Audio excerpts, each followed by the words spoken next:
From the studios of Books in Motion in Spokane, Washington, this is Cameron Byerly, reading Book 1 of the Belgariad, Pawn of Prophecy, by David Eddings.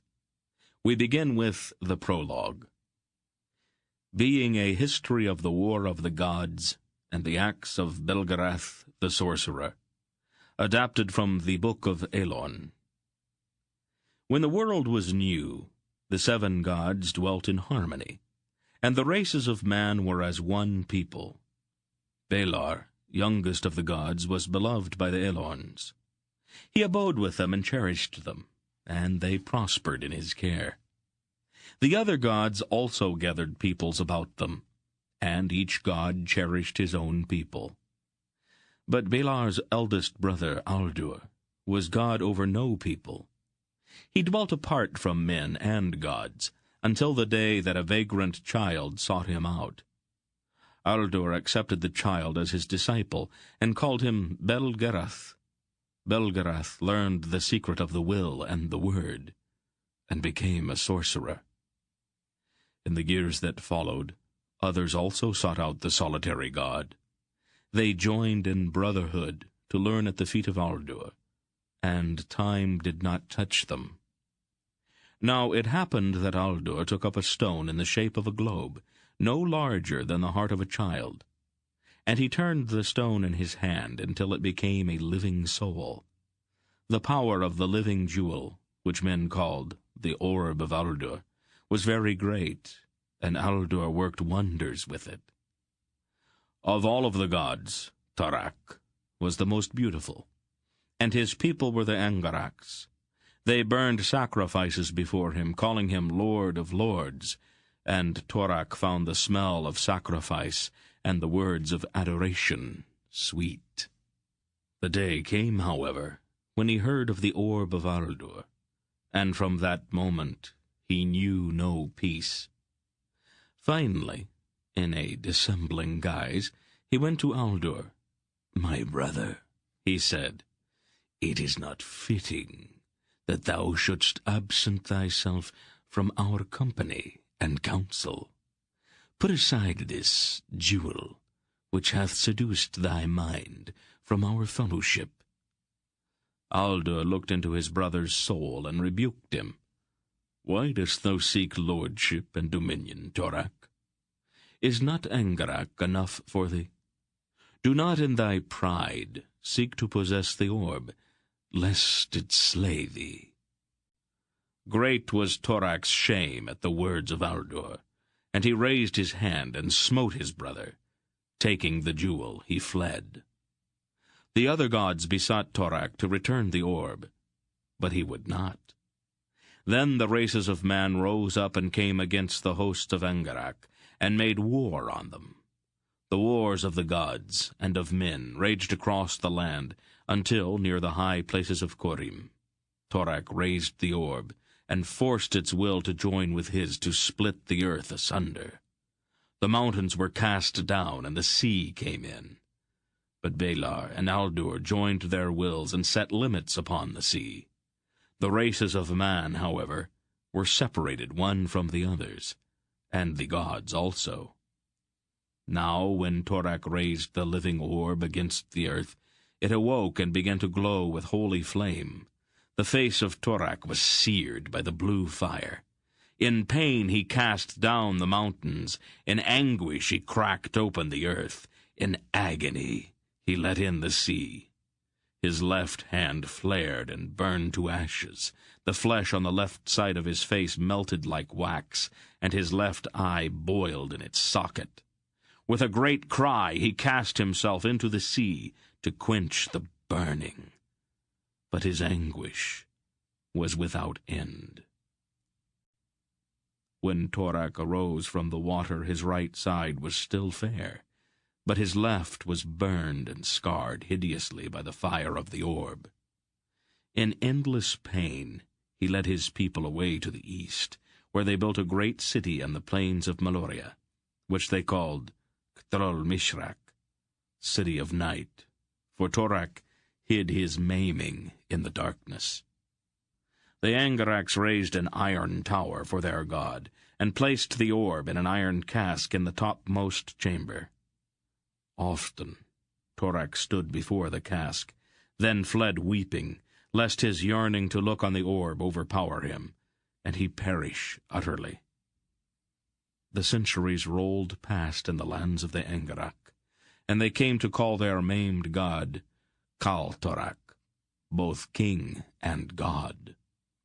Valar had taken the Elons to the north. Of all men, they were the most hardy and warlike, and Valar put eternal hatred for Angarak in their hearts. With cruel swords and axes they ranged the north, even to the fields of eternal ice, seeking a way to their ancient enemies. Thus it was until the time when Carach Bareshoulders, greatest king of the Elorns, traveled to the Vale of Aldur to seek out Belgarath, the sorcerer.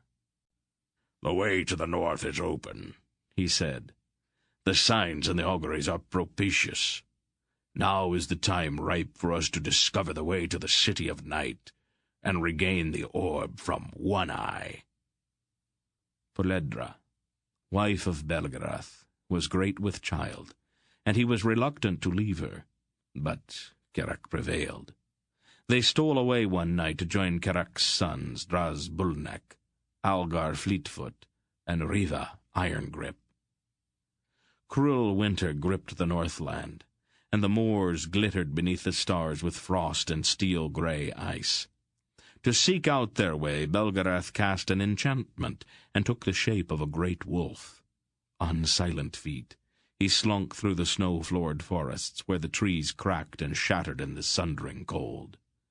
Grim frost silvered the ruff and shoulders of the wolf, and ever after the hair and beard of Belgarath were silver. Through snow and mist they crossed into Maloria, and came at last to Tol Mishrak, finding a secret way into the city. Belgarath led them to the foot of the iron tower. Silently they climbed the rusted stairs which had known no step for 20 centuries. Fearfully they passed through the chamber where Torak tossed in pain-haunted slumber, his maimed face hidden by a steel mask. Stealthily they crept past the sleeping god in the smoldering darkness, and came at last to the chamber where lay the iron cask, in which rested the living orb. Carach motioned for Belgarath to take the orb, but Belgarath refused. "I may not touch it, lest it destroy me. Once it welcomed the touch of man or god, but its will hardened when Torak raised it against its mother. It will not be so used again. It reads our souls. Only one without ill intent, who is pure enough to take it and convey it in peril of his life, with no thought of power or position, may touch it now." "What man has no ill intent in the silence of his soul?" Carach asked. But Riva Irongrip opened the cask and took up the orb. Its fire shone through his fingers, but he was not burned.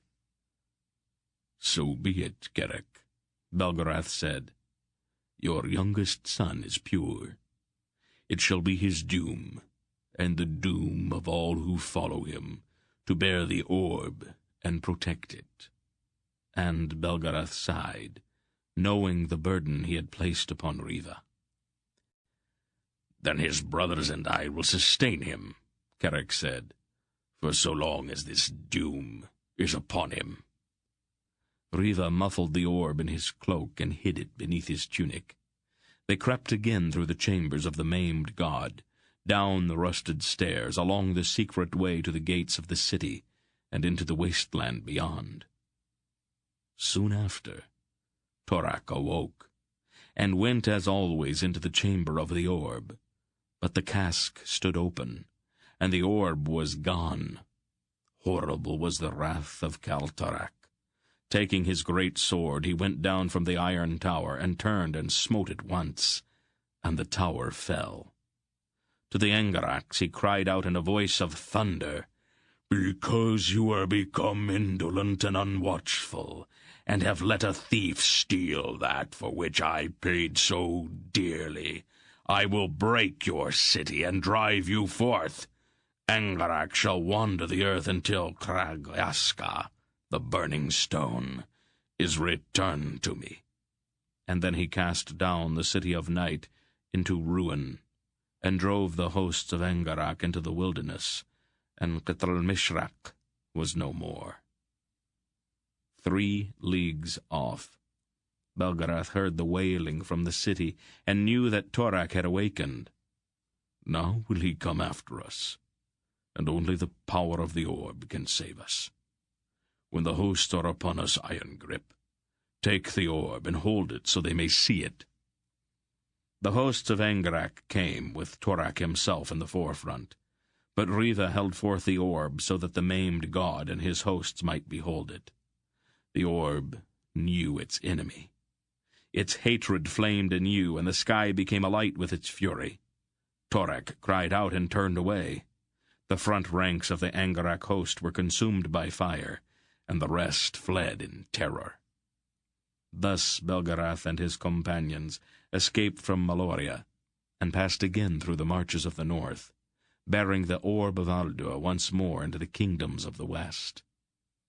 Now the gods, knowing all that had passed, held council, and Aldur advised them. "If we raise war again upon our brother Torak, our strife will destroy the world. Thus we must absent ourselves from the world, so that our brother may not find us. No longer in flesh, but in spirit only, may we remain to guide and protect our people. For the world's sake it must be so. In the day that we war again, the world will be unmade." The gods wept that they must depart. But Kaldan, bull god of the Erins, asked, "In our absence, shall not Torak have dominion?" "Not so," Aldur replied.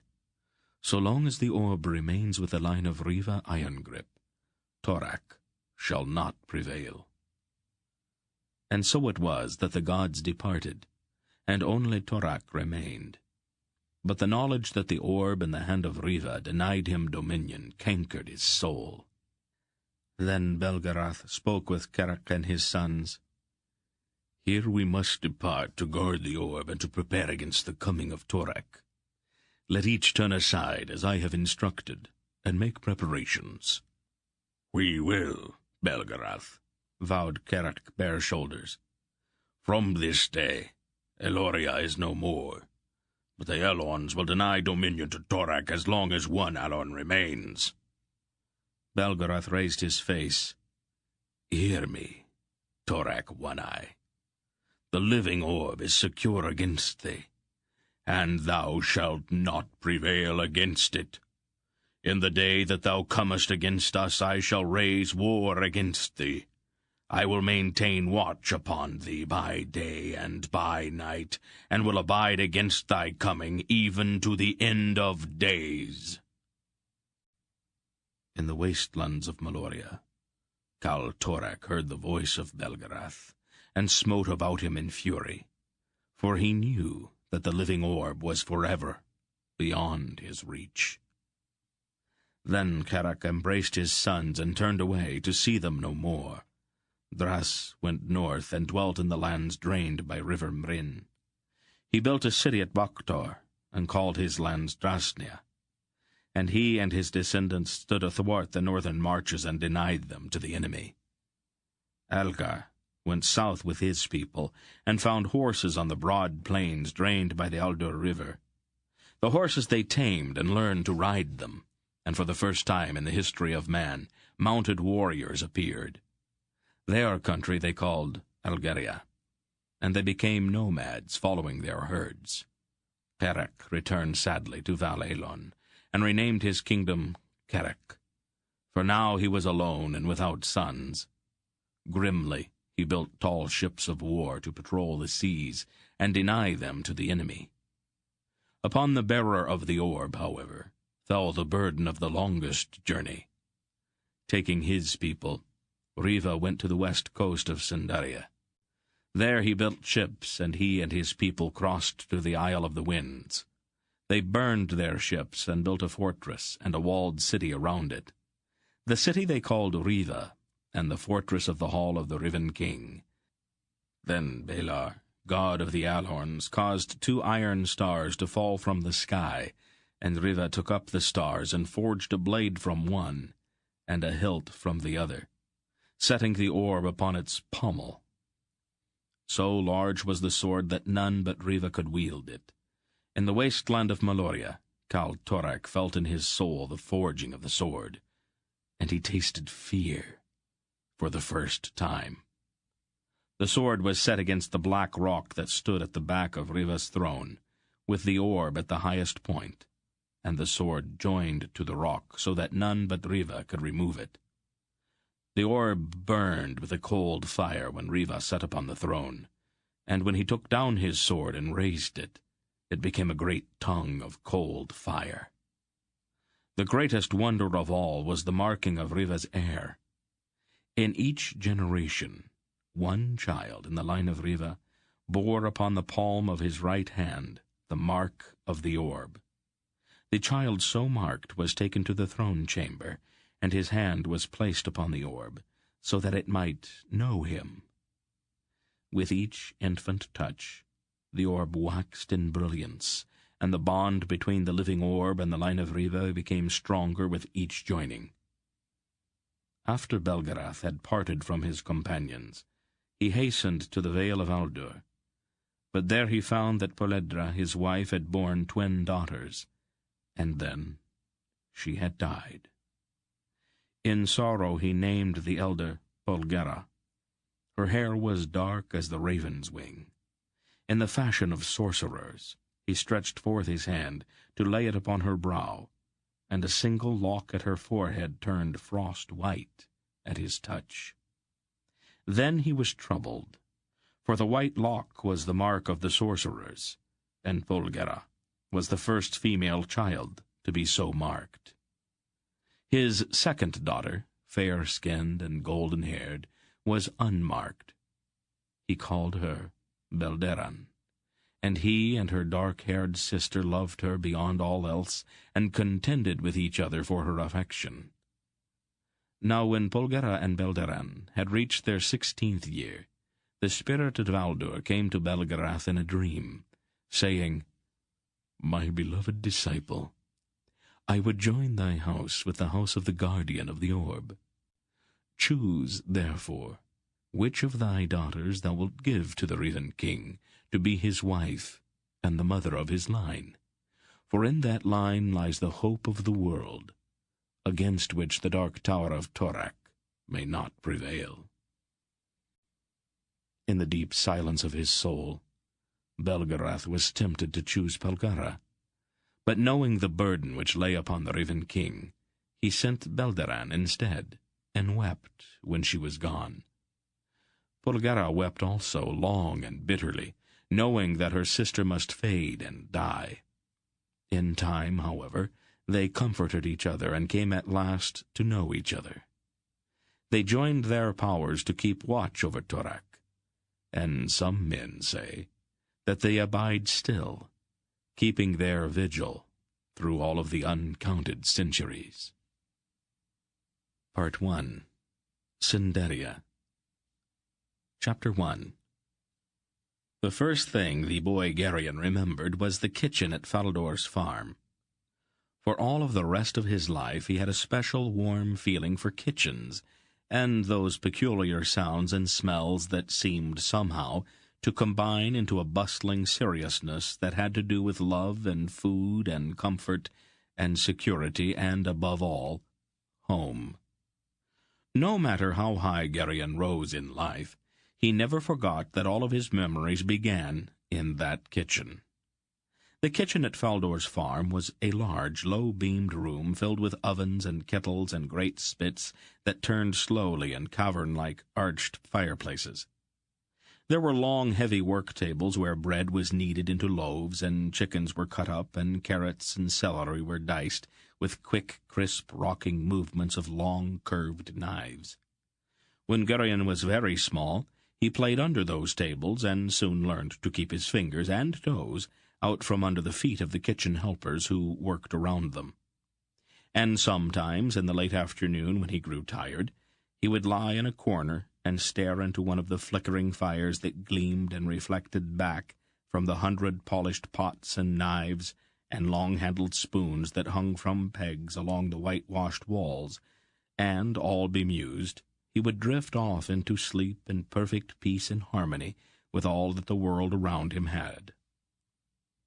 The center of the kitchen, and everything that happened there, was Aunt Paul. She seemed somehow to be able to be everywhere at once. The finishing touch that plumped a goose in its roasting pan, or deftly shaped a rising loaf, or garnished a smoking ham fresh from the oven, was always hers. Though there were several others who worked in the kitchen, no loaf, stew, soup, roast, or vegetable ever went out of it that had not been touched at least once by Aunt Paul. She knew by smell, taste, or some higher instinct what each dish required, and she seasoned them all by pinch or trace or a negligent-seeming shake from earthenware spice-pots.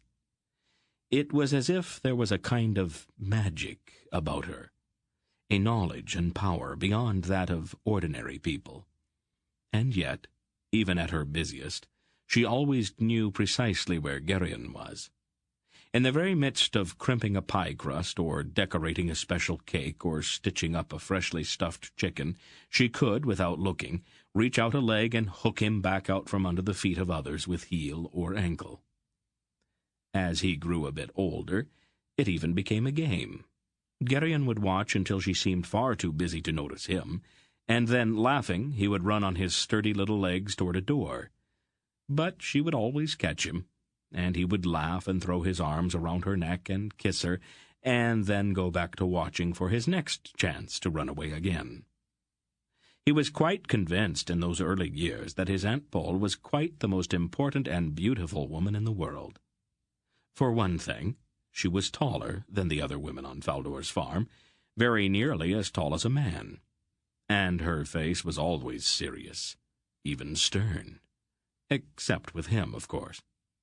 Her hair was long and very dark, almost black, all but one lock just above her left brow, which was white as new snow. At night, when she tucked him into the little bed close beside her own in their private room above the kitchen, he would reach out and touch that white lock. She would smile at him and touch his face with a soft hand. Then he would sleep, content in the knowledge that she was there, watching over him. Faldor's farm lay very nearly in the center of Cinderia, a misty kingdom bordered on the west by the Sea of the Winds, and on the east by the Gulf of Kerek. Like all farmhouses in that particular time and place, Faldor's farmstead was not one building nor two, but rather was a solidly constructed complex of sheds and barns and hen roosts and dovecotes, all facing inward upon a central yard with a stout gate at the front.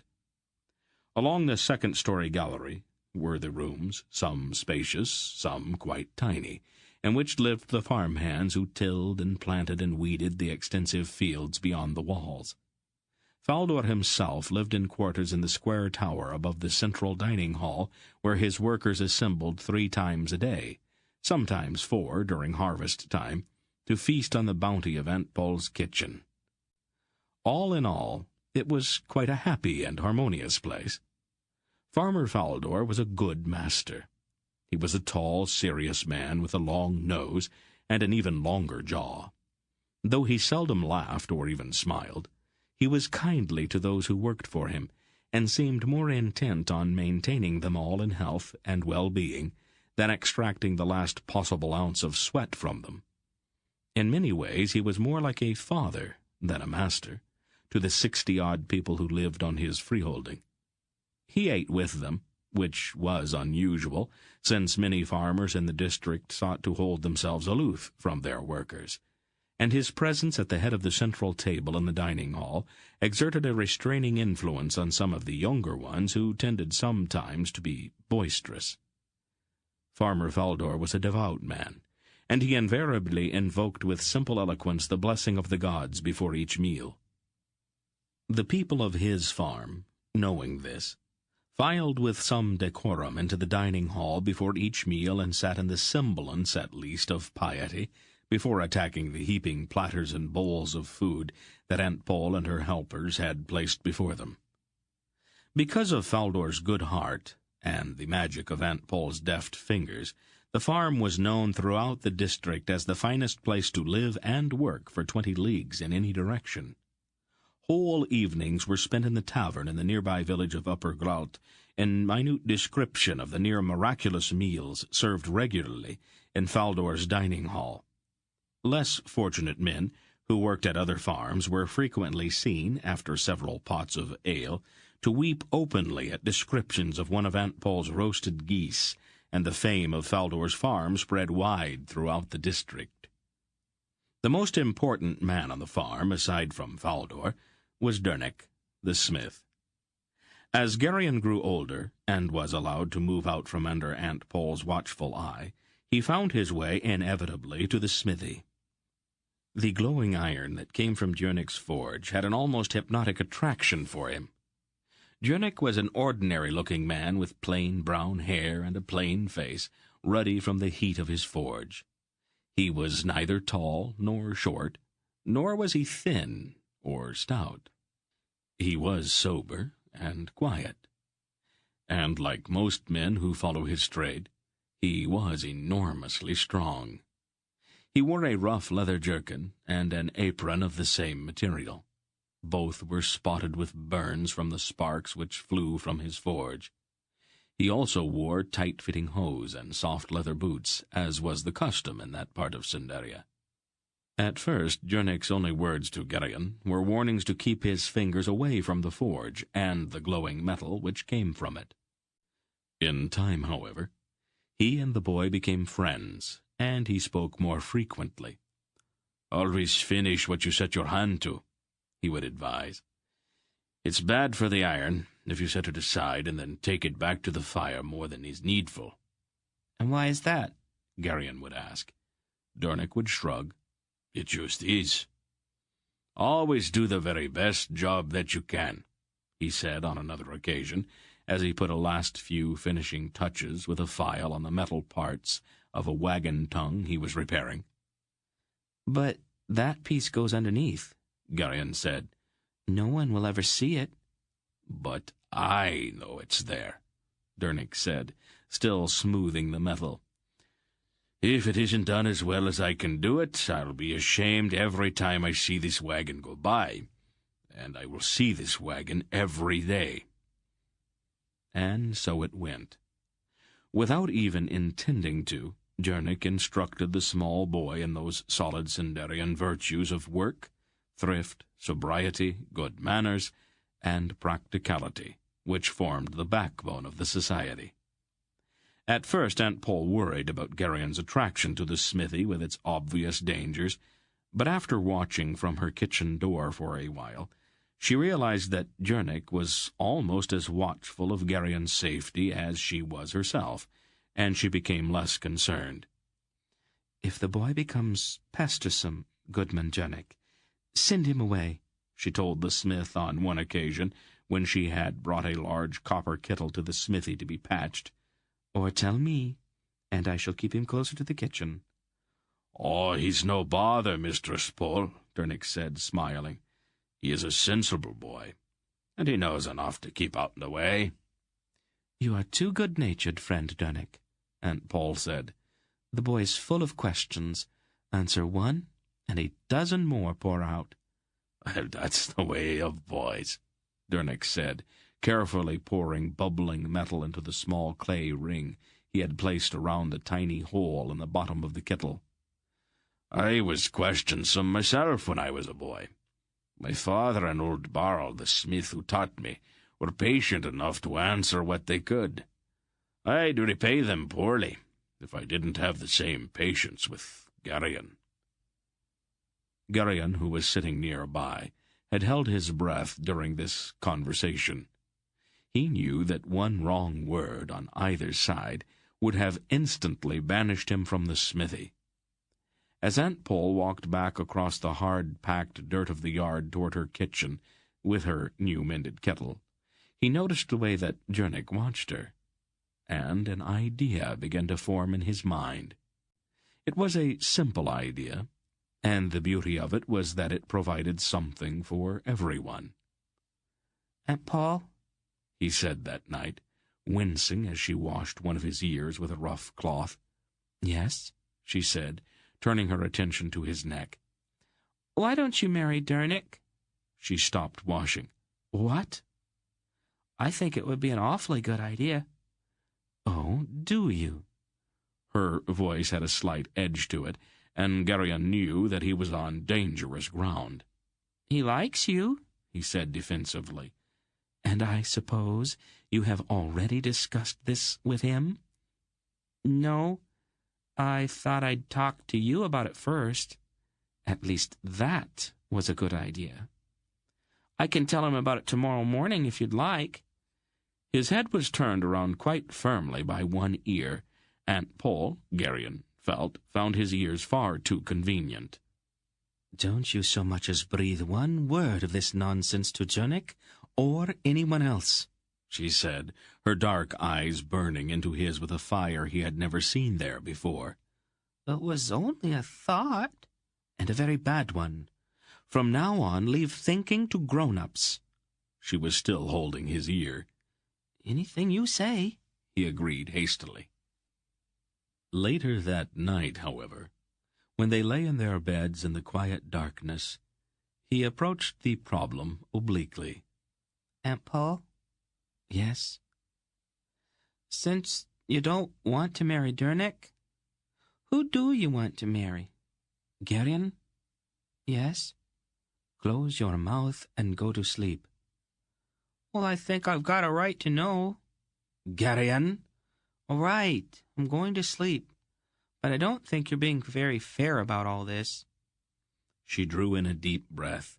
"Very well. I am not thinking of getting married. I have never thought of getting married, and I seriously doubt that I'll ever think of getting married. I have far too many important things to attend to for any of that." "Don't worry, Aunt Pole," he said, wanting to put her mind at ease. "When I grow up, I'll marry you." She laughed then, a deep, rich laugh, and reached out to touch his face in the darkness. "Oh, no, my Garion. There is another wife in store for you." "Who?" "Oh, you'll find out," she said mysteriously. "Now, go to sleep." "Aunt Pole?" "Yes?" "Where's my mother?" It was a question he had been meaning to ask for quite some time. There was a long pause. Then Aunt Pole sighed. "She died," she said quietly. Garion felt a sudden wrenching surge of grief, an unbearable anguish. He began to cry. And then she was beside his bed. She knelt on the floor and put her arms around him.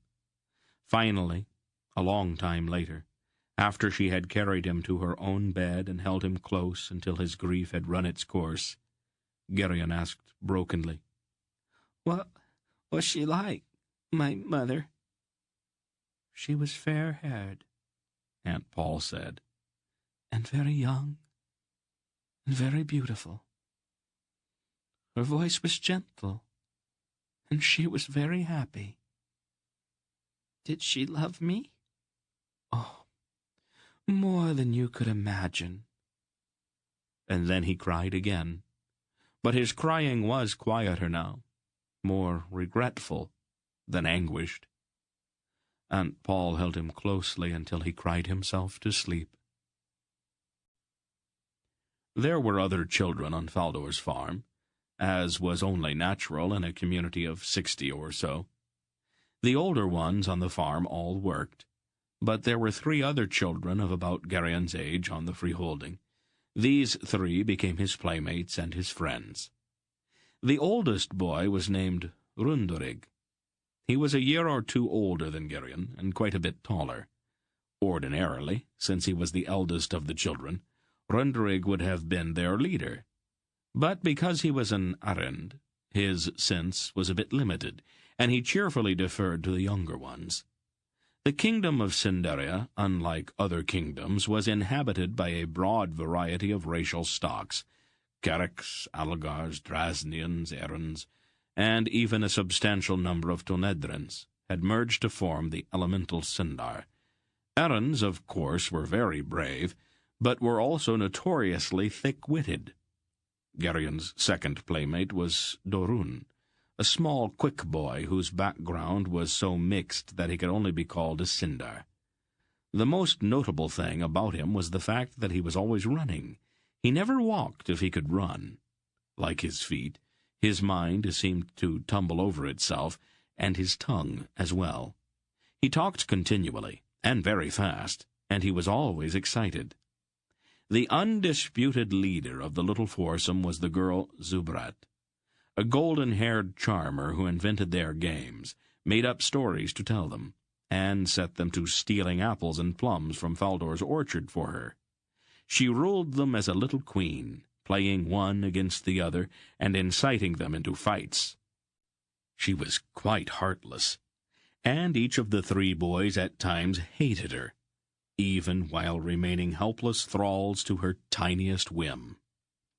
In the winter they slid on wide boards down the snowy hillside behind the farmhouse, and returned home wet and snow-covered with chapped hands and glowing cheeks as evening's purple shadows crept across the snow. Or, after Djurnik the smith had proclaimed the ice safe, they would slide endlessly across the frozen pond that lay glittering frostily in a little dale just to the east of the farm buildings along the road to Upper Gralt. And if the weather was too cold, or on toward spring when rains and warm winds had made the snow slushy and the pond unsafe, they would gather in the hay barn and leap by the hour from the loft into the soft hay beneath, filling their hair with chaff and their noses with dust that smelled of summer. In the spring they caught pollywogs along the marshy edges of the pond and climbed trees to stare in wonder at the tiny blue eggs the birds had laid in twiggy nests in the highest branches. It was Dorun, naturally, who fell from a tree and broke his arm one fine spring morning when Zubrat urged him into the highest branches of a tree near the edge of the pond. Since Runderig stood helplessly gaping at his injured friend, and Zubrat had run away almost before he hit the ground, it fell to Garion to make certain necessary decisions. Gravely, he considered the situation for a few moments, his young face seriously intent beneath his shock of sandy hair. The arm was obviously broken, and Dorun, pale and frightened, bit his lip to keep from crying. A movement caught Garion's eye, and he glanced up quickly. A man in a dark cloak sat astride a large black horse not far away, watching intently.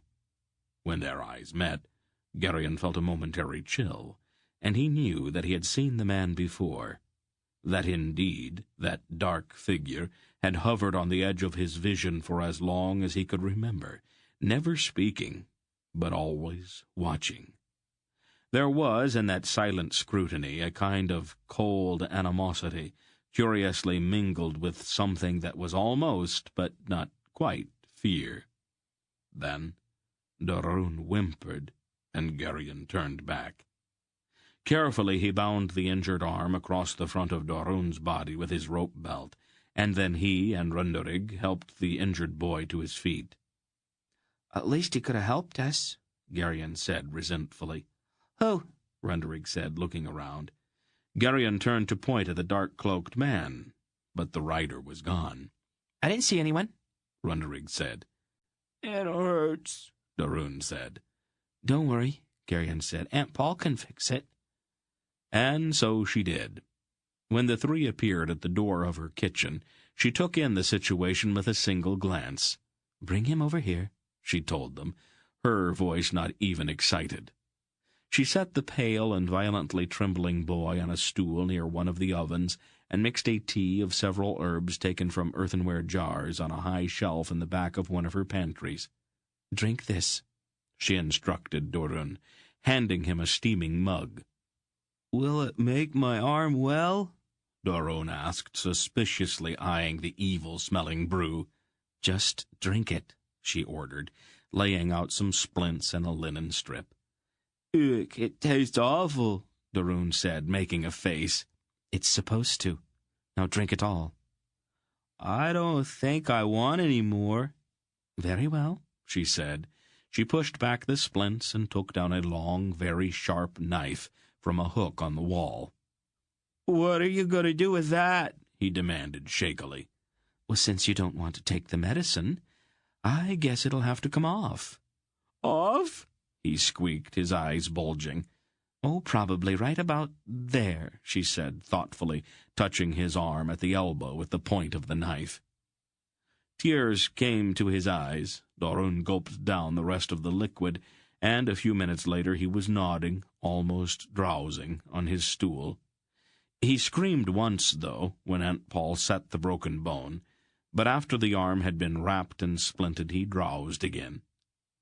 Aunt Paul spoke briefly with the boy's frightened mother, and then had Jörnik carry him up to bed. "You wouldn't really have cut off his arm," Garion said. Aunt Paul looked at him, her expression unchanging. "Oh," she said, and he was no longer sure. "I think I'd like to have a word with Mistress Soubrette now," she said. "She ran away when Doron fell out of the tree," said Garion. "Find her." "She's hiding," Garion protested. "She always hides when something goes wrong. I wouldn't know where to look for her." "Garion," Aunt Paul said, "I did not ask if you knew where to look. I told you to find her and bring her to me." "But what if she won't come?" Garion hedged. "Garion!" There was a note of awful finality in Aunt Paul's tone, and Garion fled. "I didn't have anything to do with it," Soubrette lied, as soon as Garion led her to Aunt Paul in the kitchen. "You," Aunt Paul said, pointing at a stool. "Sit." Soubrette sank onto the stool, her mouth open and her eyes wide. "You," Aunt Paul said to Garion, pointing at the kitchen door. "Out." Garion left hurriedly. 10 minutes later, a sobbing little girl stumbled out of the kitchen. Aunt Paul stood in the doorway, looking after her with eyes as hard as ice. "Did you thrash her?" Garion asked hopefully. Aunt Paul withered him with a glance. "Of course not. You don't thrash girls." "I would have," Garion said, disappointed. "What did you do to her?" "Don't you have anything to do?" "No, not really." And that, of course, was a mistake. "Good," Aunt Paul said, finding one of his ears. "It is time you started to earn your way. You will find some dirty pots in the scullery. I'd like to have them scrubbed." "Well, I don't know why you're angry with me," Garion objected, squirming. "It wasn't my fault that Doron went up that tree." "The scullery, Garion. Now." The rest of that spring and the early part of the summer were quiet. Doron, of course, could not play until his arm mended, and Soubrette had been so shaken by whatever it was that Aunt Paul had said to her that she avoided the two other boys. Garion was left with only Runderig to play with, and Runderig was not bright enough to be much fun. Because there was really nothing else to do, the boys often went into the fields to watch the hands work and to listen to their talk. As it happened, during that particular summer, the men on Faldor's farm were talking about the Battle of Vomimbre, the most cataclysmic event in the history of the West. Garion and Runderig listened enthralled as the men unfolded the story of how the hordes of Kaltorak had quite suddenly struck into the West some 500 years before. It had all begun in 4865, as men reckoned time in that part of the world, when vast multitudes of Murgos and Nadraks and Tuls had struck down across the mountains of the eastern escarpment into Trestnia, and behind them in endless waves had come the uncountable numbers of the Malorians. After Drasnia had been brutally crushed, The Angaraks had turned southward onto the vast grasslands of Algra, and had laid siege to that enormous fortress called the Algerian Stronghold. The siege had lasted for 8 years, until finally, in disgust, Kal Torak had abandoned it. It was not until he turned his army westward into Ulgoland that the other kingdoms became aware that the Angarak invasion was directed not only against the Elorns, but against all of the West. In the summer of 4875, Kal Torak had come down upon the Arendish plain before the city of Vaumimbre, and it was there that the combined armies of the West awaited him. The Sindars who participated in the battle were a part of the force under the leadership of Brand, the Raven Warder. That force, consisting of Ravens, Sindars, and Asturian Erins, assaulted the Angarak rear after the left had been engaged by the Algars, Drasnians, and Ulglos, the right by Tolnedrins and Kereks, and the front by the legendary charge of the Mimbrate Erins. For hours the battle had raged until, in the center of the field, Brand had met in a single combat with Kal Torak himself. Upon that duel had hinged the outcome of the battle. Although 20 generations had passed since that titanic encounter, it was still as fresh in the memory of the Sindarian farmers who worked on Faldor's farm as if it had happened only yesterday. Each blow was described, each feint and parry. At the final moment, when it seemed that he must inevitably be overthrown, Brand had removed the covering of his shield, and Kal Torak, taken aback by some momentary confusion, had lowered his guard and had been instantly struck down. For Runderig, the description of the battle was enough to send his Arendish blood seething. Garion, however, found that certain questions had been left unanswered by the stories. "Why was Brand's shield covered?" he asked Kralto, one of the older hands. Kralto shrugged. Just was. Everyone I've ever talked with about it agrees on that. Was it a magic shield? May have been. But I've never heard anyone say so. All I know is that when Brand uncovered his shield, Kal Torak dropped his own shield, and Brand stabbed his sword into Kal Torak's head. Through the eye. Or so I'm told. Garion shook his head stubbornly. I don't understand. How could something like that have made Kal Torak afraid? I can't say. I've never heard anyone explain it, Kralto told him. Despite his dissatisfaction with the story, Garion quite quickly agreed to Runderig's rather simple plan to reenact the duel. After a day or so of posturing and banging at each other with sticks to simulate swords, Garion decided that they needed some equipment to make the game more enjoyable. 2 kettles and 2 large pot lids mysteriously disappeared from Aunt Pole's kitchen, and Garion and Runderig, now with helmets and shields, repaired to a quiet place to do war upon each other.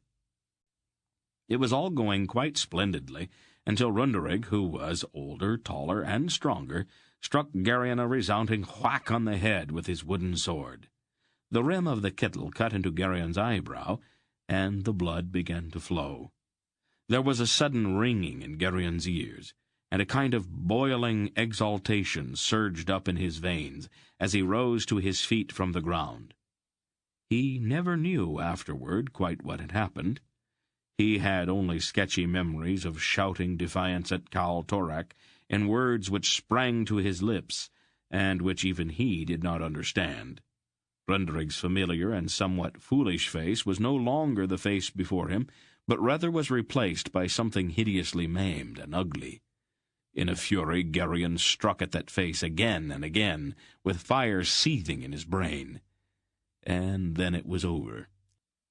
Poor Runderig lay at his feet, beaten senseless by the enraged attack. Garion was horrified at what he had done, but at the same time there was the fiery taste of victory in his mouth. Later, in the kitchen, where all injuries on the farm were routinely taken, Aunt Pole tended their wounds with only minimal comments about them.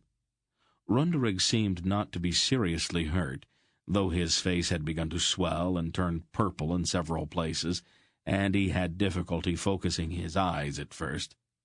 A few cold cloths on his head and one of Aunt Pol's potions quickly restored him. The cut on Garion's brow, however, required a bit more attention. She had Jernic hold the boy down, and then she took needle and thread and sewed up the cut as calmly as she would have repaired a rip in a sleeve, all the while ignoring the howls from her patient. All in all, she seemed much more concerned about the dented kettles and battered pot lids than about the war wounds of the two boys. When it was over, Garion had a headache and was taken up to bed. "At least I beat Cal Torak," he told Aunt Pol somewhat drowsily. She looked at him sharply. "Where did you hear about Torak?" she demanded. "It's Cal Torak, Aunt Pol," Garion explained patiently. "Answer me. The farmers were telling stories, old Kralto and the others, about Brand and Fomembre and Cal Torak and all the rest. That's what Runderig and I were playing.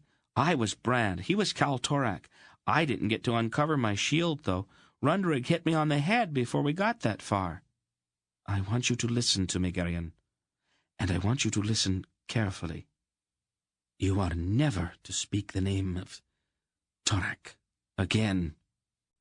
"It's Cal Torak, Aunt Pol," Garion explained again. "Not just Torak." Then she hit him, which she had never done before.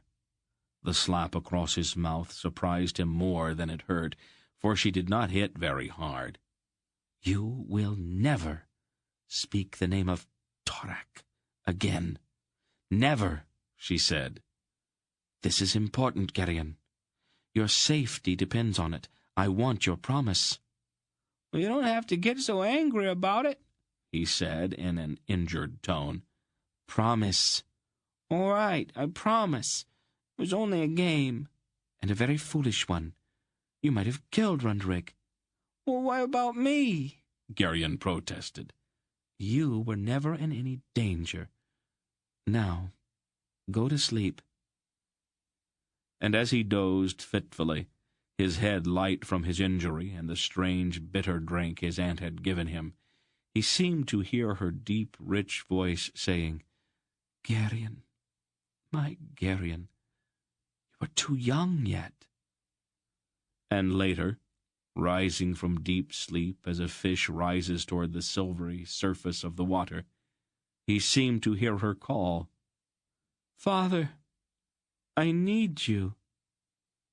Then he plunged again into a troubled sleep, haunted by a dark figure of a man on a black horse, who watched his every movement with a cold animosity, and something that hovered very near the edge of fear. And behind that dark figure, he had always known to be there, but had never overtly acknowledged, even to Aunt Pol, the maimed and ugly face he had briefly seen or imagined in the fight with Runderig, loomed darkly, like the hideous fruit of an unspeakably evil tree. Chapter 2. Not long after, in the endless noon of Garion's boyhood, the storyteller appeared once again at the gate of Faldor's farm. The storyteller, who seemed not to have a proper name as other men did, was a thoroughly disreputable old man. The knees of his hose were patched, and his mismatched shoes were out at the toes. His long-sleeved woolen tunic was belted about the waist with a piece of rope, and his hood, a curious garment not normally worn in that part of Sindaria, and one which Garion thought quite fine, with its loosely fitting yoke covering shoulders, back, and chest, was spotted and soiled with spilled food and drink. Only his full cloak seemed relatively new. The old storyteller's white hair was cropped quite close, as was his beard. His face was strong, with a kind of angularity to it, and his features provided no clue to his background.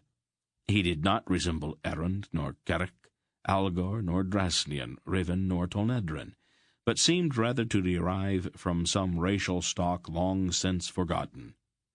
His eyes were a deep and merry blue, forever young and forever full of mischief. The storyteller appeared from time to time at Faldor's farm, and was always welcome.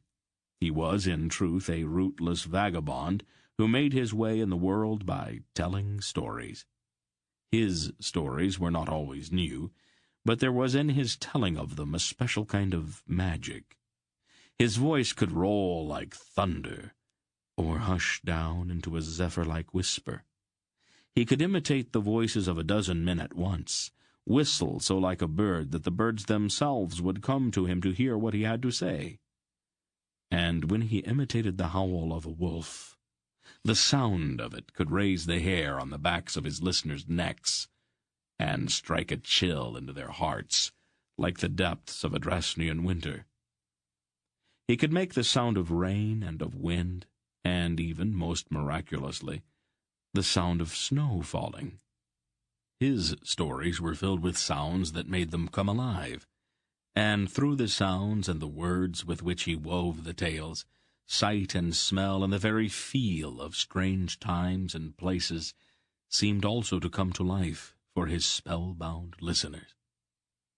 All of this wonder he gave freely in exchange for a few meals, a few tankards of ale, and a warm spot in the hay barn in which to sleep. He roamed about the world seemingly as free of possessions as the birds. Between the storyteller and Aunt Pole there seemed to be a sort of hidden recognition. She had always viewed his coming with a kind of wry acceptance, knowing, it seemed, that the ultimate treasures of her kitchen were not safe so long as he lurked in the vicinity. Loaves and cakes had a way of disappearing when he was around, and his quick knife, always ready, could neatly divest the most carefully prepared goose of a pair of drumsticks and a generous slab of breast meat with 3 swift slices when her back was turned. She called him Old Wolf, and his appearance at the gate of Faldor's farm marked the resumption of a contest which had obviously been going on for years. He flattered her outrageously, even as he stole from her. Offered cookies or dark brown bread, he would politely refuse, and then steal half a plateful before the platter had moved out of his reach. Her beer pantry and wine cellar might as well have been delivered into his hands immediately upon his appearance at the gate. He seemed to delight in pilferage, and if she watched him with steely eye, he found quite easily a dozen confederates willing to sack her kitchen in exchange for a single story. Lamentably, among his most able pupils was the boy Garion. Often driven to distraction by the necessity of watching at once an old thief and a fledgling one, Aunt Pole would arm herself with a broom and drive them both from her kitchen with hard words and resounding blows, and the old storyteller, laughing, would flee with the boy to some secluded place where they would feast on the fruits of their pilferage, and the old man, tasting frequently from a flagon of stolen wine or beer, would regale his student with stories out of the dim past. The best of stories, of course, were saved for the dining hall when, after the evening meal was over and the plates had been pushed back, the old man would rise from his place and carry his listeners off into a world of magical enchantment. "Tell us of the beginnings, my old friend," Faldor, always pious, said one evening, "and of the gods." "Of the beginnings and the gods," the old man mused. "A worthy subject, Faldor, but a dry and dusty one." "I have noticed that you find all subjects dry and dusty, Old Wolf," Aunt Pole said, going to the barrel and drawing off a tankard of foamy beer for him. He accepted the tankard with a stately bow. "It is one of the hazards of my profession, Mistress Pole," he explained. He drank deeply, then set the tankard aside. He lowered his head in thought for a moment, then looked directly, or so it seemed, at Garion. And then he did a strange thing which he had never done before, when telling stories in Faldor's dining hall. He drew his cloak about him and rose to his full height. "Behold," he said, his voice rich and sonorous, "at the beginning of days made the gods the world, and the seas, and the dry land also. And cast they the stars across the night sky, and did set the sun and his wife the moon in the heavens to give light unto the world. And the gods caused the earth to bring forth the beasts, and the waters to bud with fish, and the skies to flower with birds. And they made men also, and divided men into peoples. Now the gods were 7 in number, and were all equal, and their names were Belar, and Kaldan, and Nidra, and Isa, and Mara, and Aldur, and Torak." Garion knew the story, of course. Everyone in that part of Sindaria was familiar with it, since the story was of Alorn origin, and the lands on 3 sides of Sindaria were Alorn kingdoms. Though the tale was familiar, however, he had never before heard it told in such a way. His mind soared, as in his imagination the gods themselves strode the world in those dim, misty days when the world was first made, and a chill came over him at each mention of the forbidden name of Torak. He listened intently as the storyteller described how each god selected a people. For Belar, the Elorns; for Esa, the Naisins; for Kaldan, the Erans; for Nedra, the Tolnedrans; for Mara, the Marags, which are no more; and for Torak, the Angaraks. And he heard how the god Aldur dwelt apart and considered the stars in his solitude, and how some very few men he accepted as pupils and disciples. Garion glanced at the others who were listening. Their faces were rapt with attention. Jonik's eyes were wide, and old Kralto's hands were clasped on the table in front of him. Faldor's face was pale, and tears stood in his eyes. Aunt Paul stood at the rear of the room. Though it was not cold, she too had drawn her mantle about her, and stood very straight, her eyes intent. "And it came to pass," the storyteller continued, "that the god Aldur caused to be made a jewel in the shape of a globe, and behold, in the jewel was captured the light of certain stars that did glitter in the northern sky.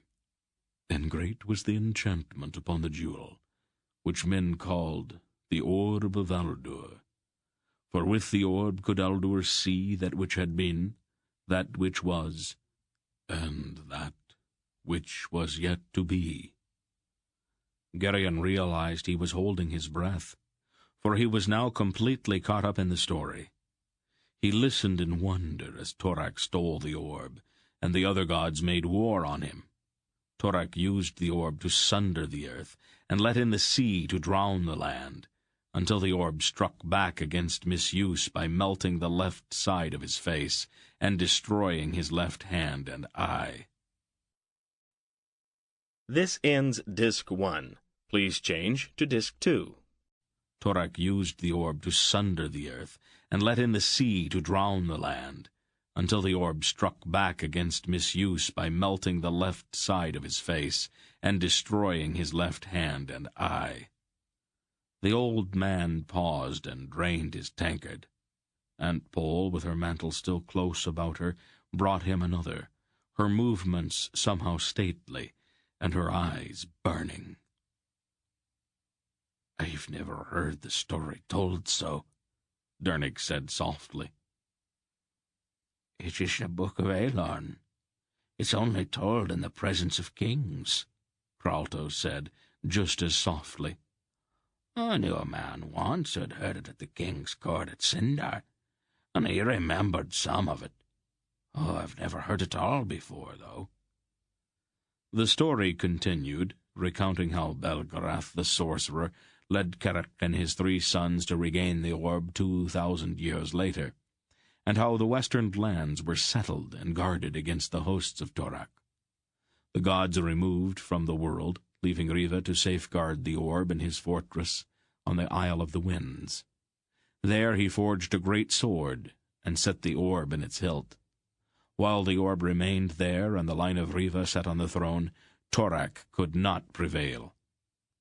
Then Belgarath sent his favorite daughter to Riva to be a mother to the kings, while his other daughter remained with him and learned his art, for the mark of the sorcerers was upon her.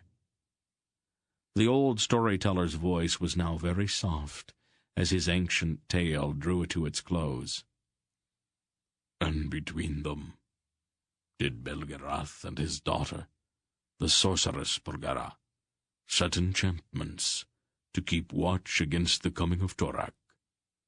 And some men say, they shall abide against his coming, even though it be until the very end of days.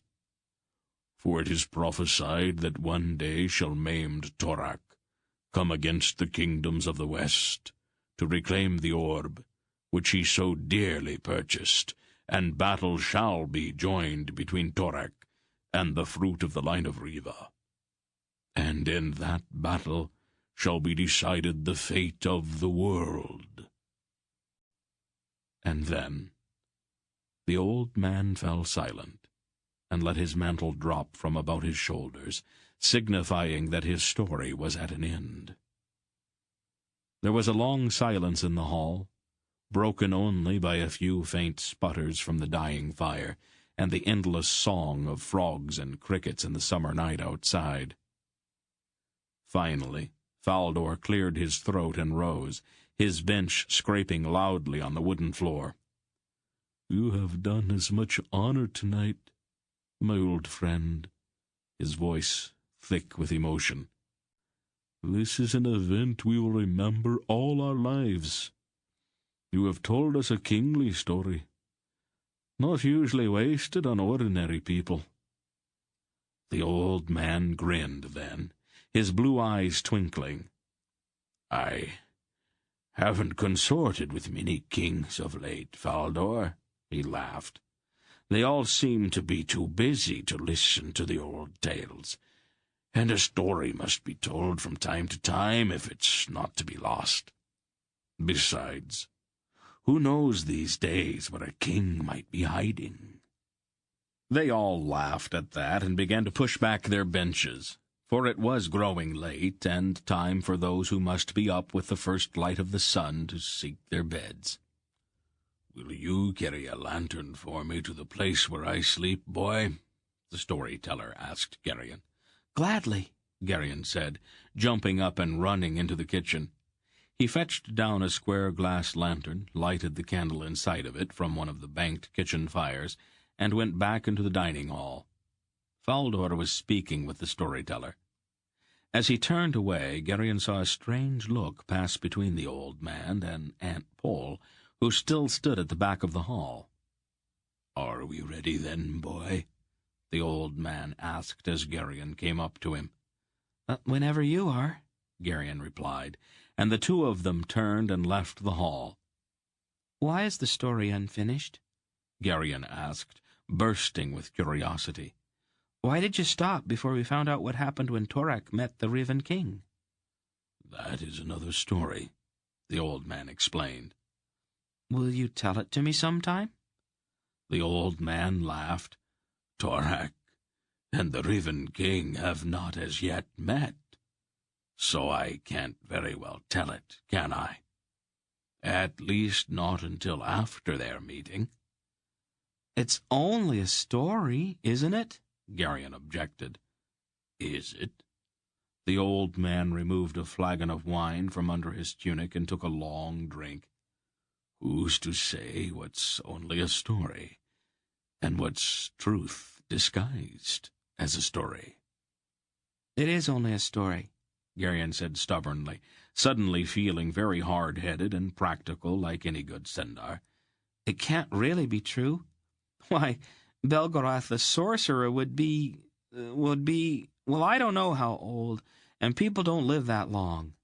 7,000 years, the old man said. "What?"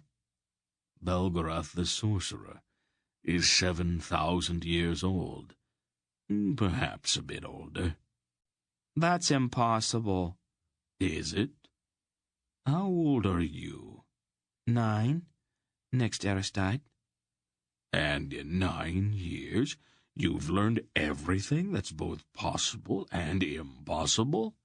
Why, you're a remarkable boy, Garion. Garion flushed. Well, He said, somehow not quite so sure of himself. the oldest man I ever heard of is an old Weldrick over on Mildred's farm. Jernick says he's over 90, and that he's the oldest man in the district. And it is a very big district, of course, the old man said solemnly. How old are you? Garion asked, not wanting to give up. Old enough, boy, the old man said. Well, it's still only a story, Garion insisted. Many good and solid men would say so, the old man told him, looking up at the stars. Good men who will live out their lives believing only in what they can see or touch. Oh, but there's a world beyond what we can see and touch, and that world lives by its own laws. What may be impossible in this very ordinary world is very possible there. And sometimes the boundaries between the two worlds disappear. And then, who can say what is possible and impossible? I think I'd rather live in a very ordinary world. The other one sounds too complicated. We do not always have that choice, Garion, the storyteller told him. Don't be too surprised if that other world someday chooses you to do something that must be done, some great and noble thing. Me?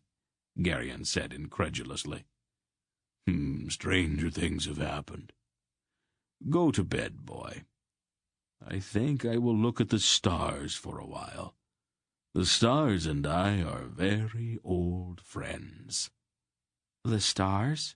Garion asked, looking up involuntarily. You're a very strange old man, if you don't mind my saying so. Indeed, the storyteller agreed. Quite the strangest that you'll likely meet.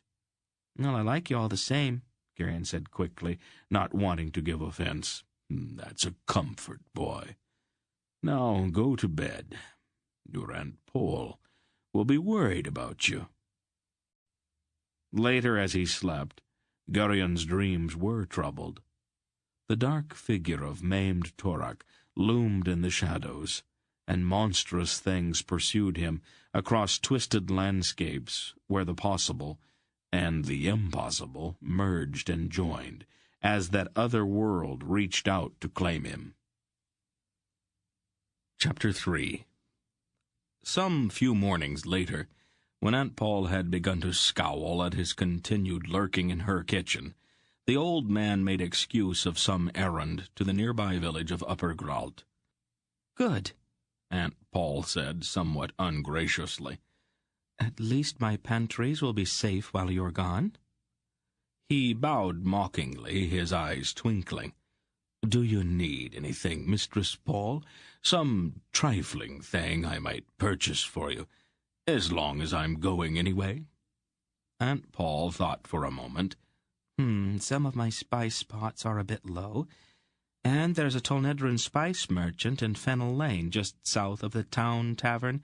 Oh, I'm sure you'll have no trouble finding the tavern. The trip is likely to be dry, the old man admitted pleasantly. And lonely, too. 10 leagues, with no one to talk to, is a long way. Talk to the birds, Aunt Paul suggested bluntly. Birds listen well enough, but their speech is repetitious. It quickly grows tiresome. Why don't I take the boy along for company? Garion held his breath. He is picking up enough bad habits on his own. I'd prefer his not having expert instruction." "Why, Mistress Paul," the old man objected, stealing a cruller almost absently, "you do me an injustice. Besides, a change will do the boy good. Broaden his horizons, you might say." "His horizons are quite broad enough, thank you." Garion's heart sank. "Still, at least I can count on him not to forget my spices altogether, or to become so fuddled with ale that he confuses peppercorns with cloves, or cinnamon with nutmeg. Very well, take the boy along, but mind, I don't want you taking him into any low or disreputable places." "Mistress Paul, would I frequent such places?" the old man said, feigning shock. "I know you too well, old wolf. You take to vice and corruption as naturally as a duck takes to a pond. If I hear that you have taken the boy into any unsavory place, you and I will have words." "Well, then I have to make sure that you don't hear of anything like that, won't I?" Aunt Paul gave him a hard look. "I'll see which spices I need." "And I'll borrow a horse and cart from Faldor," the old man said, stealing another cruller. In a surprisingly short time, Garion and the old man were bouncing along the rutted road to Upper Gralt behind a fast-trotting horse. It was a bright summer morning, and there were a few dandelion-puff clouds in the sky and deep blue shadows under the hedgerows. After a few hours, however, the sun became hot, and the jolting ride became tiresome. "Are we almost there?" Garion asked for the third time. "Not for some time yet. 10 leagues is a goodly distance." "I was there once before," Garion told him, trying to sound casual. "Of course, I was only a child at the time, so I don't remember too much about it. It seemed to be quite a fine place." The old man shrugged. "It's a village, much like any other." He seemed a bit preoccupied. Garion hoped to nudge the old man into a story to make the miles go faster, and began asking more questions. "Why is it that you don't have a name? If I'm not being impolite in asking." "I have many names," the old man said, scratching his white beard. "Almost as many names as I have years." "I've only got one." "So far?" "What?" "You only have one name so far," the old man explained. "In time, you may get another, or even several. Some people collect names as they go along through their lives. Sometimes names wear out, just like clothes." "Aunt Paul calls you Old Wolf," Garion said. "I know. Your Aunt Paul and I have known each other for a very long time." "Why does she call you that?" "Who can say why a woman such as your aunt does anything?" "May I call you Mr. Wolf?" Names were quite important to Garion, and the fact that the old storyteller did not seem to have one had always bothered him. That namelessness had made the old man seem somehow incomplete, unfinished. The old man looked at him soberly for a moment, and then he burst out laughing. "Mr. Wolf, indeed! How very appropriate! I think I like that name better than any I have had in years." "Well, may I, then? Call you Mr. Wolf, I mean." "I think I'd like that, Garion. I think I'd like that very much." "Now would you please tell me a story, Mr. Wolf?" The time and distance went by much faster then, as Mr. Wolf wove for Garion tales of glorious adventure and dark treachery, taken from those gloomy, unending centuries of their horrendish civil wars. "Why are they like that?" Garion asked after a particularly grim tale. "The Arians are very noble," Wolf said, lounging back in the seat of the cart with reins held negligently in one hand. "Nobility's a trait that's not always trustworthy. since it sometimes causes men to do things for obscure reasons." "Runderig's an errand," Garion said. "He sometimes seems to be, well, not too quick a thought, if you know what I mean." "It is the effect of all that nobility. Errands spend so much time concentrating on being noble that they don't have time to think of other things." They came over the crest of a long hill, and there, in the next valley, lay the village of Upper Gralt. To Garion, the tiny cluster of grey stone houses with slate roofs seemed disappointingly small. 2 roads, white with thick dust, intersected there, and there were a few narrow winding streets besides. The houses were square and solid, but seemed almost like toys set down in the valley below. The horizon beyond was ragged with the mountains of eastern Cinderia, and though it was summer, the tops of most of the mountains were still wrapped with snow. Their tired horse plodded down the hill toward the village, his hooves stirring up little clouds of dust with each step, and soon they were clattering along the cobblestoned streets toward the center of the village. The villagers, of course, were all too important to pay any attention to an old man and a small boy in a farm cart. The women wore gowns and high-pointed hats, and the men wore doublets and soft velvet caps. Their expressions seemed haughty, and they looked with obvious disdain at the few farmers in town who respectfully stood aside to let them pass. "They are very fine, aren't they?" "They seem to think so," Wolf said, his expression faintly amused. "I think it's time that we found something to eat, don't you?" Though he had not realized it until the old man mentioned it, Garion was suddenly ravenous. "Where can we go? They all seem so splendid. Would any of them let strangers sit at their tables?" Wolf laughed and shook a jingling purse at his waist. "We shouldn't have any trouble making acquaintances. There are places where one can buy food." "Buy food?" Garion had never heard of such a thing before. Anyone who appeared at Faldor's gate at mealtime was invited to the table as a matter of course. The world of the villagers was obviously very different from the world of Faldor's farm. "But I don't have any money." "I have got enough for us both," the wolf assured him, stopping their horse before a large, low building with a sign bearing a picture of a cluster of grapes hanging just above its door. There were words on the sign, but of course Garion could not read them. "What do the words say, Mr. Wolf?" "They say that food and drink can be bought inside," the wolf told him, getting down from the cart. "It must be a fine thing to be able to read," Garion said wistfully. The old man looked at him, seemingly surprised.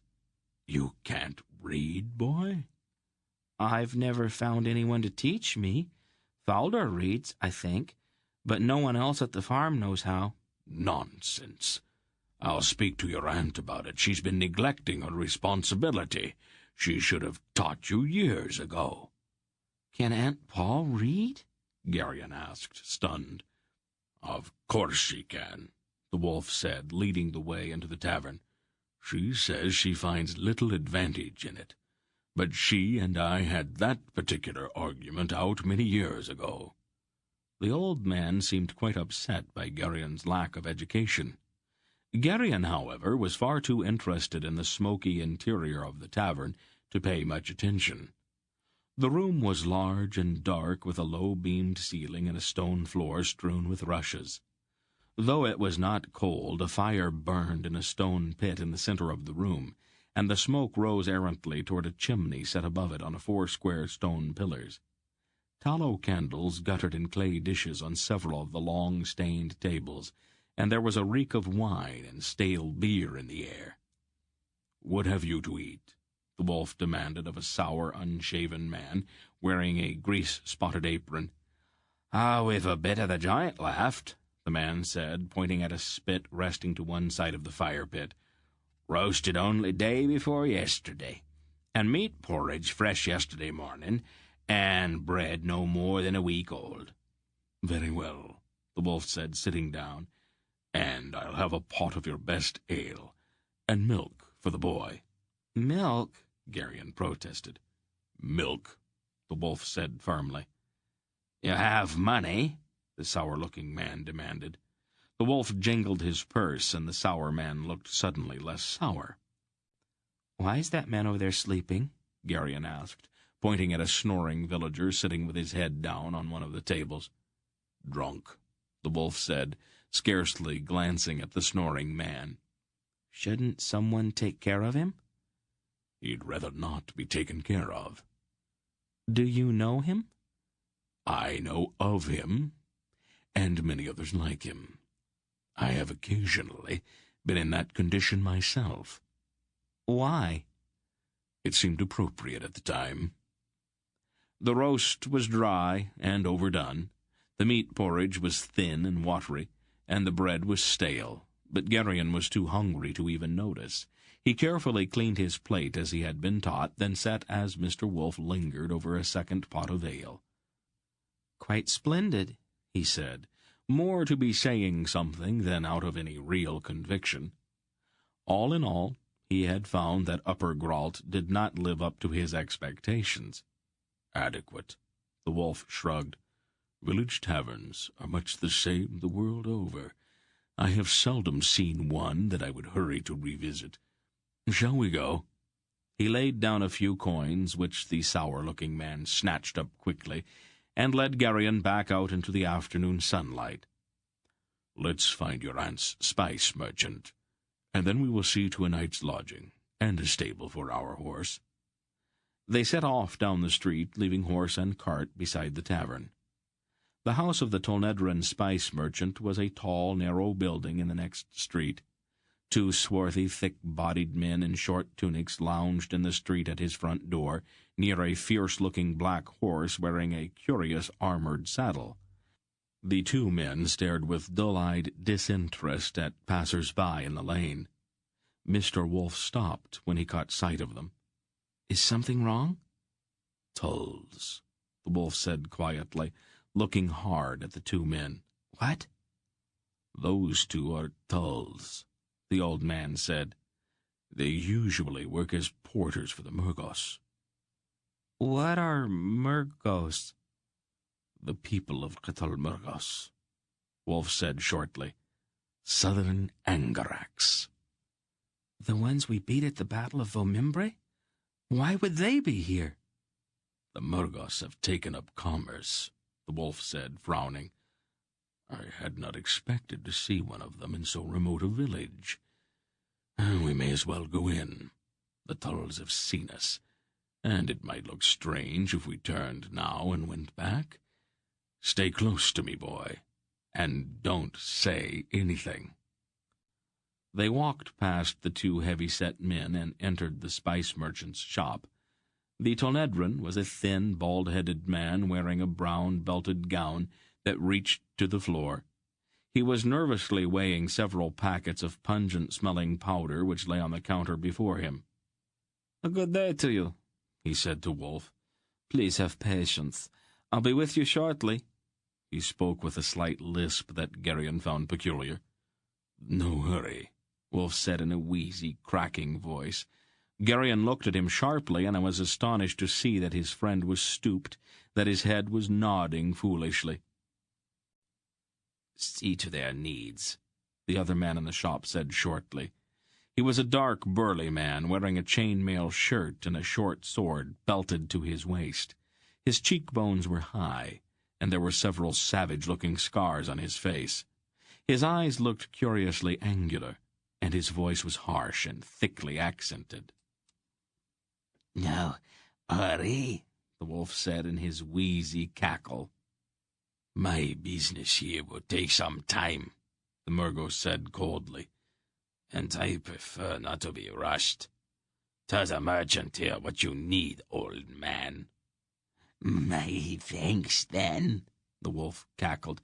"I have a list somewhere about me." He began to fumble foolishly in his pockets. "My master drew it up. I do hope you can read it, friend merchant, for I cannot." He finally found the list and presented it to the Tolnedrin. The merchant glanced at the list. "This will only take a moment," he told the Murgo.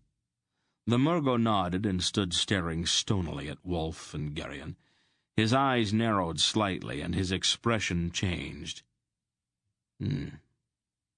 "You're seemingly a peering boy," he said to Garion. "What's your name?" Until that moment in his entire life, Garion had been an honest and truthful boy, but Wolf's manner had opened before his eyes an entire world of deception and subterfuge. Somewhere in the back of his mind he seemed to hear a warning voice, a dry, calm voice advising him that the situation was dangerous, and that he should take steps to protect himself. He hesitated only an instant before telling his first deliberate lie. He allowed his mouth to drop open, and his face to assume an expression of vacant-headed stupidity. "Randarig, Your Honor," he mumbled. An Arendish name," the Murgo said, his eyes narrowing even more. "You don't look like an errand." Garion gaped at him. "Are you an Arend Rundorig?" the Murgo pressed. Garion frowned as if struggling with a thought while his mind raced. The dry voice suggested several alternatives. "My father was, but my mother's a Sendar. People say I favor her." "You say was? Is your father dead, then?" the Murgo said quickly. His scarred face was intent. Garion nodded foolishly. "A tree he was cutting fell on him. It was a long time ago." The Murgo suddenly seemed to lose interest. "Here's a couple penny for you, boy," he said indifferently, tossing a small coin on the floor at Garion's feet. "It has the likeness of the god Torak stamped on it. Perhaps it will bring you luck, or at least more wit." Wolf stooped quickly and retrieved the coin, but the coin he handed to Garion was a common Sendarian penny. "Thank the good man, Rondorig," he wheezed. "My thanks, Your Honor," Garion said, concealing the penny tightly in his fist. The Murgo shrugged and looked away.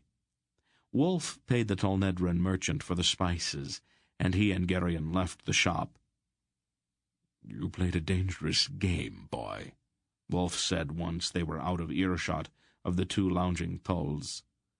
"You seemed not to want him to know who we were. I wasn't sure why, but I thought I ought to do the same," Garion explained. "Was what I did wrong?" "You're very quick," the Wolf said approvingly. "I think we managed to deceive the Murgo." "Why did you change the coin?" "Sometimes Angarak coins are not what they seem. It's better for you not to have any of them. Let's fetch our horse and cart. It's a long way back to Faldor's farm." "I thought we were going to take lodgings for the night." "That has changed now. Come along, boy. It is time for us to leave." The horse was very tired, and he moved slowly up the long hill out of Upper Grault as the sun went down ahead of them. "Why wouldn't you let me keep the Angarak penny, Mr. Wolf?" Garion persisted. The subject still puzzled him. "There are many things in this world that seem to be one thing, but are in fact another," the Wolf said somewhat grimly. "I do not trust Angaraks, and I particularly do not trust Murgos. It'd be just as well, I think, if you never had anything in your possession that bears the likeness of Torak." "But the war between the West and the Angaraks has been over for 500 years now. All men say so." "Not all men. Now, take that robe out of the back of the cart and cover up. Your Aunt Paul would never forgive me if I let you take a chill." "Well, I will if you think I should, but I'm not a bit cold. Not at all sleepy. I'll keep you company as we go." That will be a comfort, boy. Mr. Wolf, Garion said after some time, did you know my mother and father? Yes, the wolf said quietly. My father's dead, too, isn't he? I am afraid so. Garion sighed deeply. I thought so. I wish I had known them. Aunt Paul says I was only a baby when... He couldn't bring himself to say it. I've tried to remember my mother, but I can't. You were very small, the wolf said. What were they like? The wolf scratched at his beard. Ordinary. So ordinary you wouldn't look twice at either one of them. Garion was offended by that. Aunt Paul says my mother was very beautiful. She was. Then how can you say she was ordinary? She was not prominent or important. Neither was your father. Anyone who saw them thought that they were just simple village people. A young man with a young wife and their baby. That's all anyone ever saw. That's all anyone was ever supposed to see. I don't understand. It is very complicated. What was my father like? Medium size. Dark hair. A very serious young man. I liked him. Did he love my mother? More than anything. And me? Of course. What kind of place did they live in? It was a small place. A little village near the mountains. A long way from any main roads. They had a cottage at the end of the street. It was a small, solid little house. Your father built it himself. He was a stone cutter. I used to stop by there once in a while when I was in the neighborhood. The old man's voice droned on, describing the village and the house and the two who lived there. Garion listened, not even realizing it when he fell asleep. It must have been very late, almost on toward dawn. In a half-drowse, the boy felt himself lifted from the cart and carried up a flight of stairs. The old man was surprisingly strong. Aunt Paul was there. He knew that without even opening his eyes. There was a particular scent about her that he could have found in a dark room. "Just cover him up," Mr. Wolf said softly to Aunt Paul. "Best not to wake him just now." What happened? Aunt Paul asked, her voice as soft as the old man's. "There was a Murgo in town, at your spice merchant's. He asked questions, and he tried to give the boy an Angrak penny." In Upper Grout? Are you certain he was only a Murgo? "It is impossible to tell. Not even I can distinguish between Murgo and Grolum with any certainty." What happened to the coin? "I was quick enough to get it. I gave the boy a Sindarian penny instead. If our Murgo was a Grolum, we will let him follow me. I am sure that I can give him several months of entertainment." You'll be leaving then? Aunt Paul's voice seemed somehow sad. "It is time.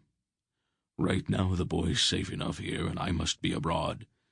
There are things afoot I must see to. When Murgos begin to appear in remote places, I begin to worry. We have a great responsibility and a great care placed upon us. We must not allow ourselves to become careless." Will you be gone long? "Some years, I expect. There are many things I must look into, and many people I will have to see."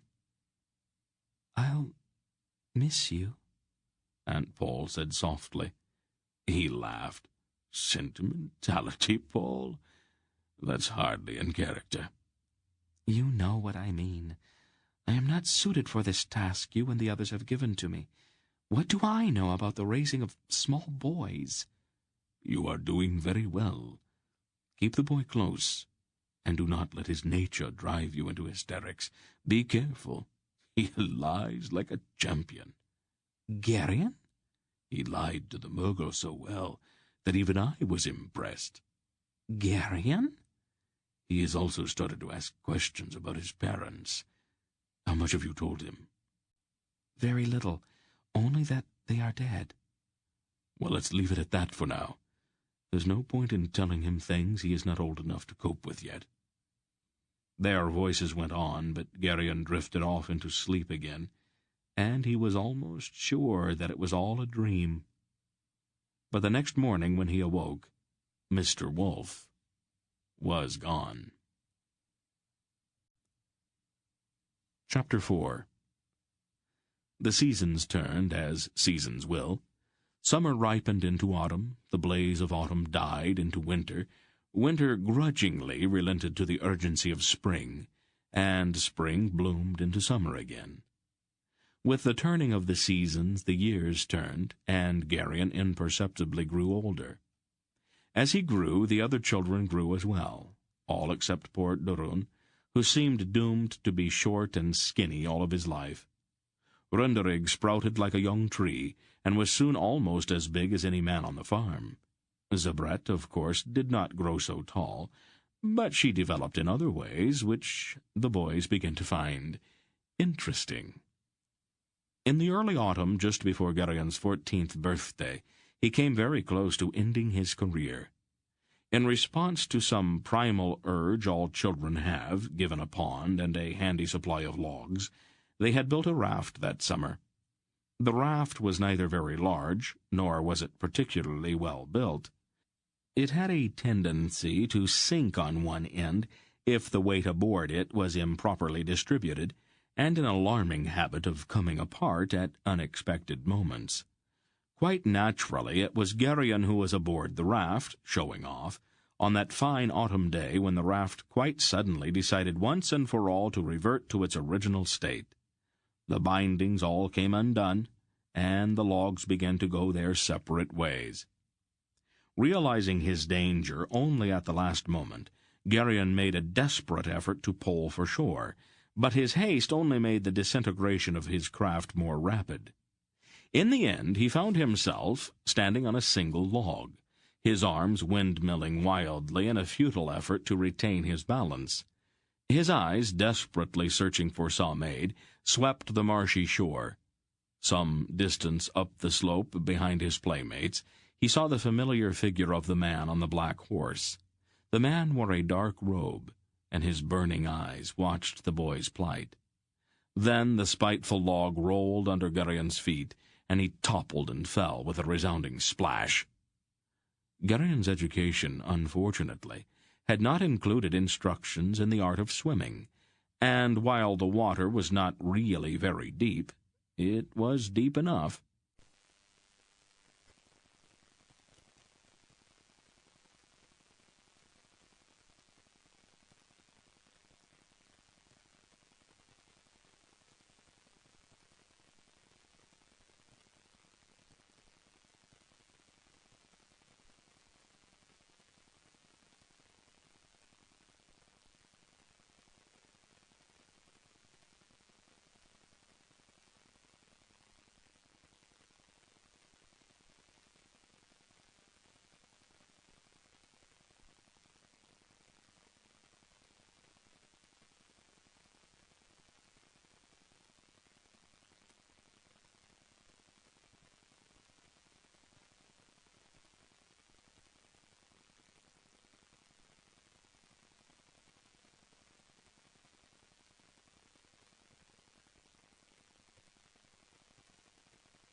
Briefly, Garion considered telling her about the strange, shadowless figure that had watched his struggles in the pond, but the dry voice in his mind that sometimes spoke to him told him that this was not the time for that.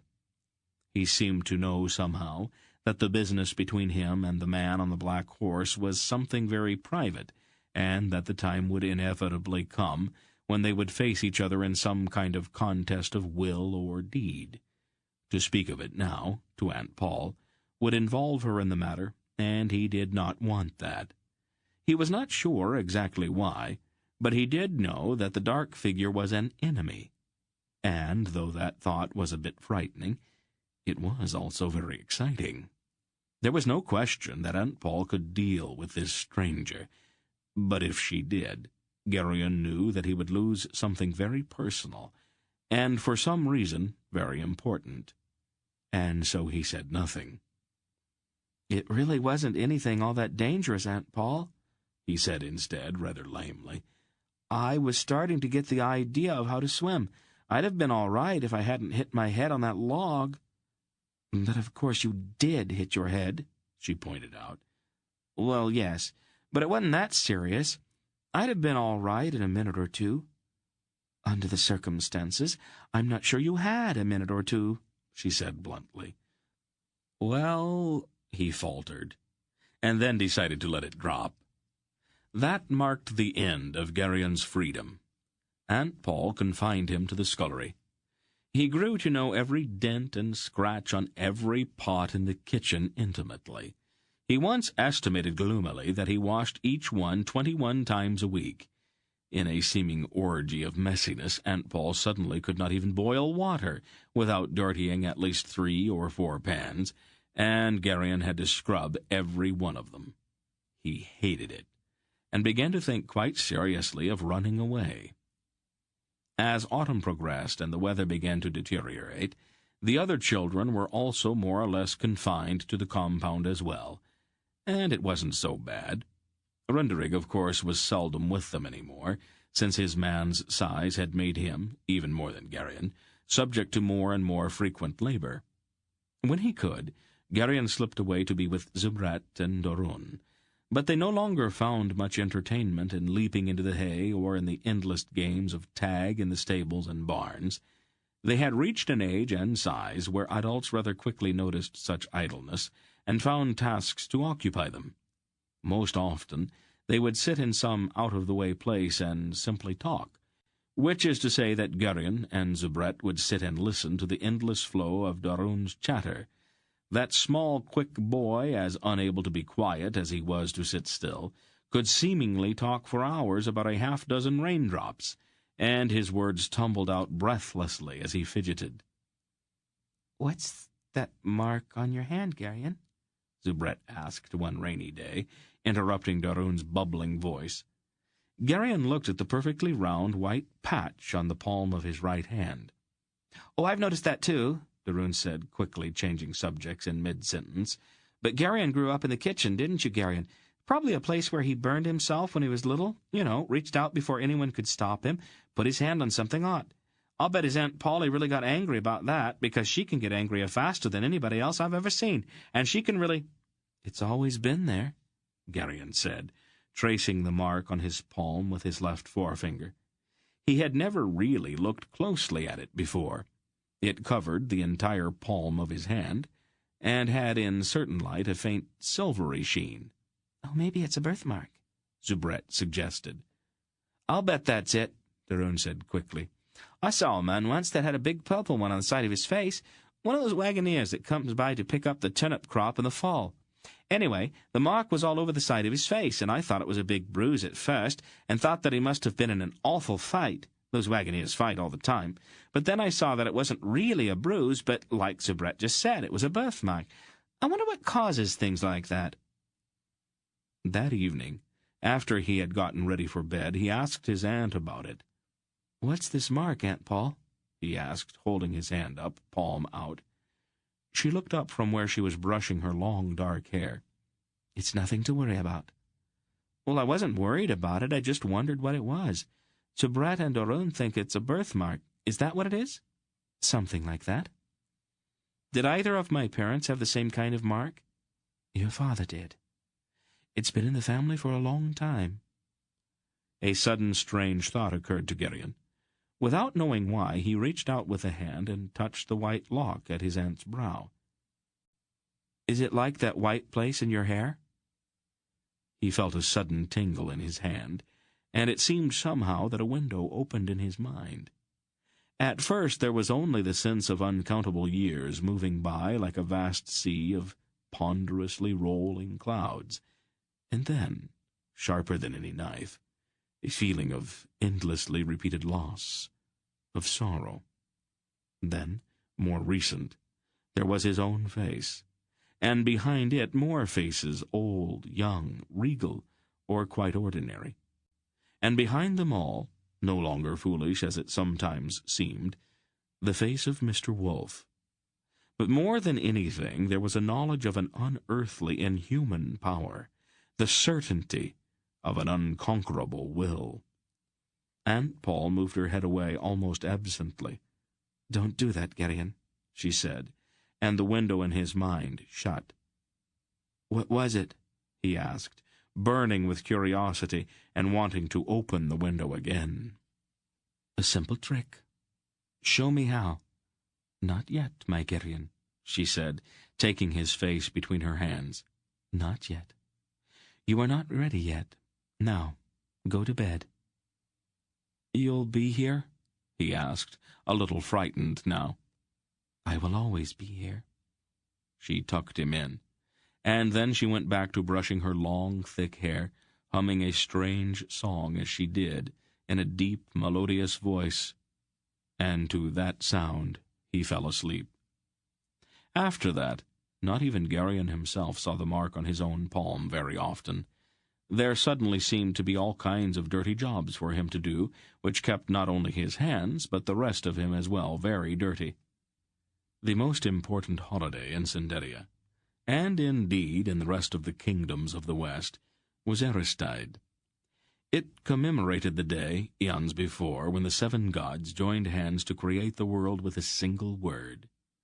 The festival of Aristide took place in midwinter, and because there was little to do on a farm like Faldor's at that season, it had, by custom, become a splendid 2-week celebration, with feasts and gifts and decorations in the dining hall, and little pageants honoring the gods.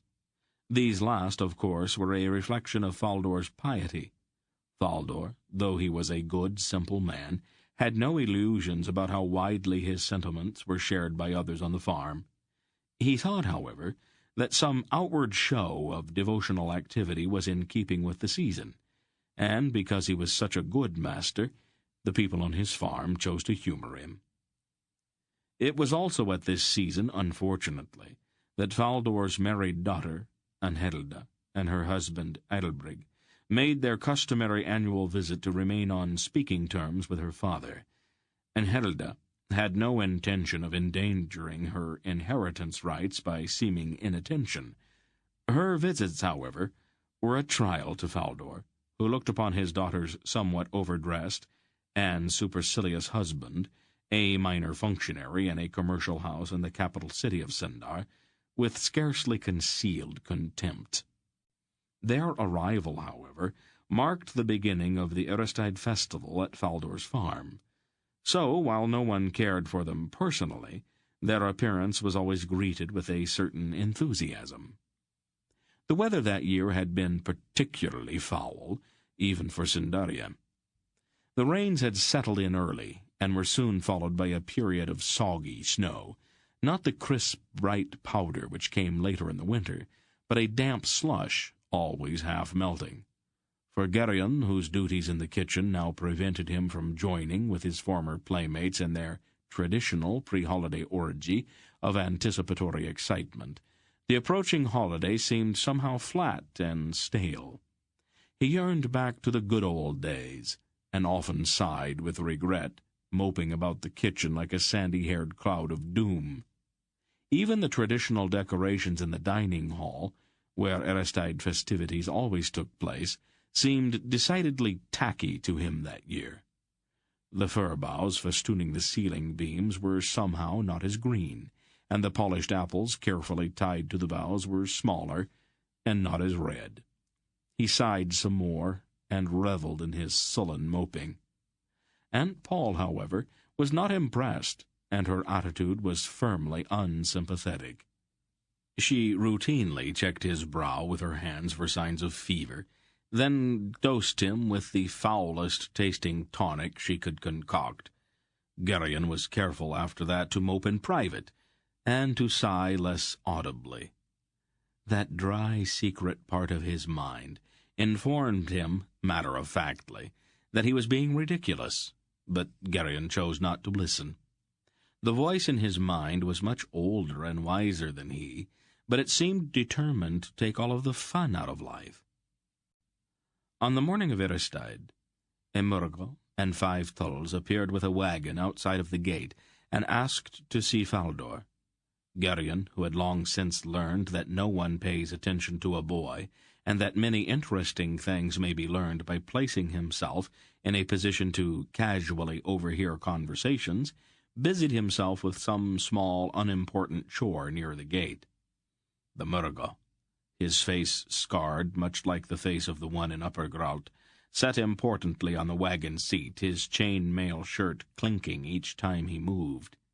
He wore a black hooded robe, and his sword was much in evidence. His eyes moved constantly, taking in everything. The tulls, in muddy felt boots and heavy cloaks, lounged disinterestedly against the wagon, seemingly indifferent to the raw wind whipping across the snowy fields. Faldor, in his finest doublet, it was, after all, Eristide, came across the yard, closely followed by Anhilda and Edelbrig. "Good morrow, friend," Faldor said to the Murgo. "Joyous Eristide to you." The Murgo grunted. "I take it you're the farmer Faldor?" he asked in his heavily accented voice. "I am," Faldor replied. "I understand. You have a goodly number of hams on hand. Well cured." "The pigs did well this year," Faldor answered modestly. "I will buy them," the Murgo announced, jingling his purse. Faldor bowed. "First thing tomorrow morning." The Murgo stared. "This is a pious household. We don't offend the gods by breaking the sanctity of Eristide," Faldor explained. "Father," Anhilda snapped, "don't be so foolish. This noble merchant has come a long way to do business." "Not on Eristide," Faldor said stubbornly, his long face firm. "In the city of Sendar," Albrig said in his rather high-pitched nasal voice, "we do not let such sentimentality interfere with business." "This is not the city of Sendar. This is Faldor's farm, and on Faldor's farm we do no work and conduct no business on Eristide." "Father," Anhilda protested, "the noble merchant has gold. Gold, father. Gold." "I won't hear any more of it," Faldor announced. He turned to the Murgo. "You and your servants are welcome to join us in our celebration, friend. We can provide quarters for you and the promise of the finest dinner in all of Sendaria, and the opportunity to honor the gods on this special day. No man is made poorer by attending to his religious obligations." "We do not observe this holiday in Castelmurgos," the scar-faced man said coldly. "As the noble lady says, I have come a long way to do business, and have not much time to tarry. I am sure there are other farmers in the district with the merchandise that I require." "Father!" Anhilda wailed. "I know my neighbors," Faldor said quietly. "Your luck today will be small, I fear. The observance of this day is a firm tradition in this area." The Murgo thought for a moment. "It may be as you say," he said finally. "I will accept your invitation, provided that we can do business as early as possible tomorrow." Faldor bowed. "I'll place myself at your service at first light of the morrow, if you so desire." "Done, then," the Murgo said, climbing down from his wagon. That afternoon the feast was laid in the dining hall. The kitchen helpers and a half-dozen others who had been pressed into service for the special day scurried from kitchen to hall, bearing smoking roasts, steaming hams, and sizzling geese, all under the lash of Aunt Paul's tongue. Garion observed sourly, as he struggled with an enormous baron of beef, that Faldor's prohibition of work on Aristide stopped at the kitchen door. In time, all was ready. The tables were loaded with the fires in the fireplaces burning brightly. Dozens of candles filled the hall with a golden light, and torches flared in their rings on the stone pillars.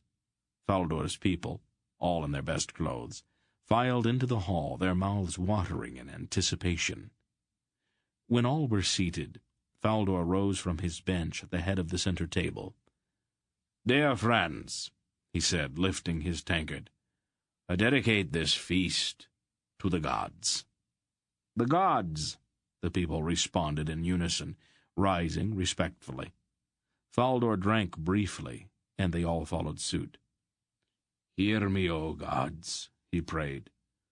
"Most humbly, we thank you for the bounty of this fair world which you made on this day, and we dedicate ourselves to your service for yet another year." He looked for a moment as if he were going to say more, but then sat down instead. Faldor always labored for many hours over special prayers for occasions such as this, but the agony of speaking in public invariably erased the words so carefully prepared from his mind. His prayers, therefore, were always very sincere and very short. "Eat, dear friends. Don't let the food grow cold." And so they ate. And Helda and Eilbrig, who joined them all at this meal only at Faldor's insistence, directed their conversational efforts to the Muggle, since he was the only one in the room who was worthy of their attention. "I have long thought of visiting Tolmergos," Eilbrig stated rather pompously. "Oh, don't you agree, friend merchant, that greater contact between East and West is the way to overcome those mutual suspicions which have so marred our relationships in the past?" "We Murgos prefer to keep to ourselves," the scar-faced man said shortly. "But you are here, friend," Eilbrig pointed out. "Doesn't that suggest that greater contact might prove beneficial?" "I'm here as a duty," the Murgo said. "I don't visit here out of preference." He looked around the room. "Are these, then, all of your people?" he asked Faldor. "Every soul is here," Faldor told him. "I was led to believe there was an old man here, with white hair and beard." "Not here, friend. I myself am the eldest here, and as you can see, my hair is far from white." "One of my countrymen met such a one some years ago. He was accompanied by an Arindish boy, Runderig, I believe his name was." Garion, seated at the next table, kept his face to his plate, and listened so hard that he thought his ears must be growing. "We have a boy named Runderig here, the tall lad at the end of the far table over there." "No," the Murgo said, looking hard at Runderig. "That is not the boy who was described to me." "It's not an uncommon name among the Errans," Faldor said. "Quite probably your friend met a pair from another farm." "That must be it," the Murgo said, seeming to dismiss the affair. "This ham is excellent," he said, pointing at his plate with the point of the dagger with which he ate. "Are the ones in your smokehouse of similar quality?" "No, no, friend merchant. You won't so easily trick me into talking business on this day." The Murgo smiled briefly, the expression appearing strange on his scarred face. "One can always try. I would, however, compliment your cook." "A compliment for you, Mistress Paul," Faldor said, raising his voice slightly. Our friend from Catalmergos finds your cooking much to his liking. I thank him for his compliment, Aunt Paul said somewhat coldly. The Murgo looked at her, and his eyes widened slightly, as if in recognition. A noble meal, great lady, he said, bowing slightly in her direction. Your kitchen is a place of magic.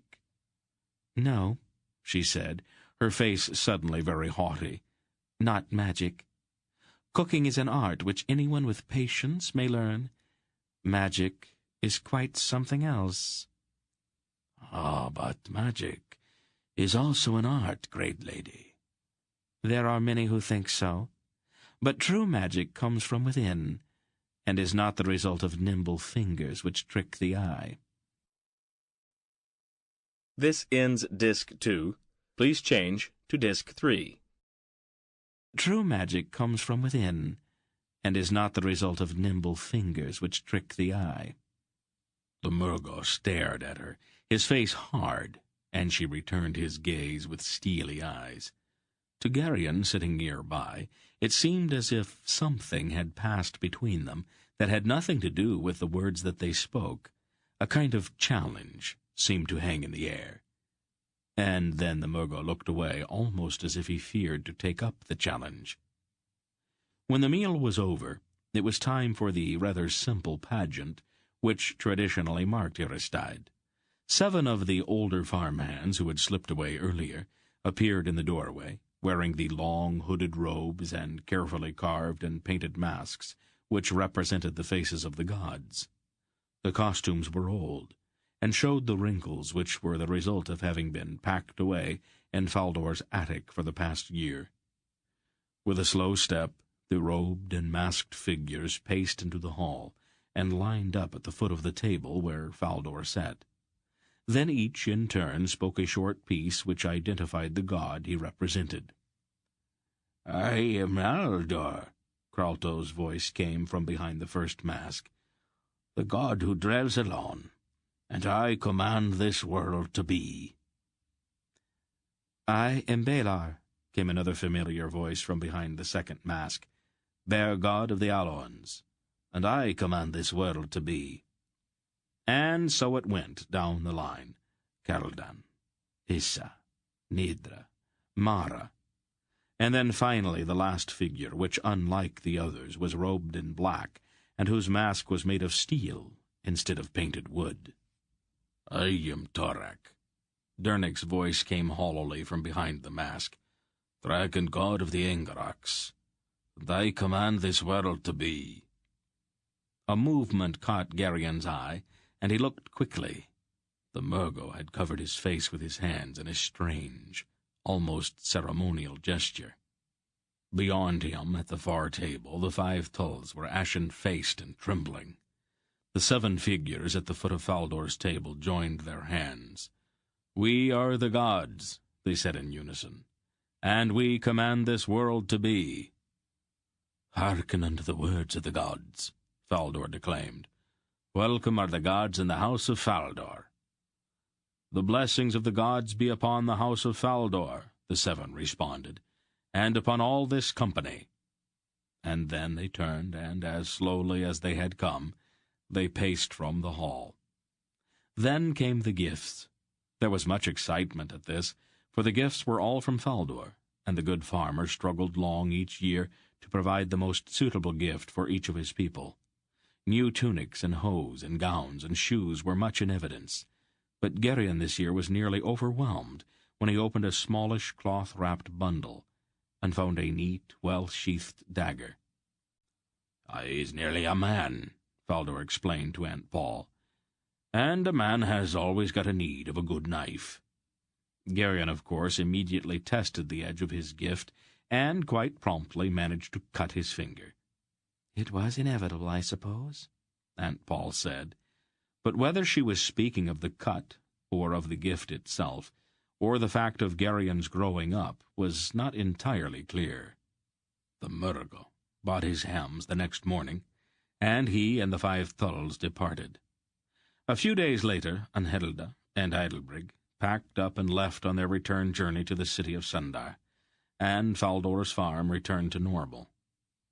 The winter plodded on, the snows came and went, and spring returned, as it always does.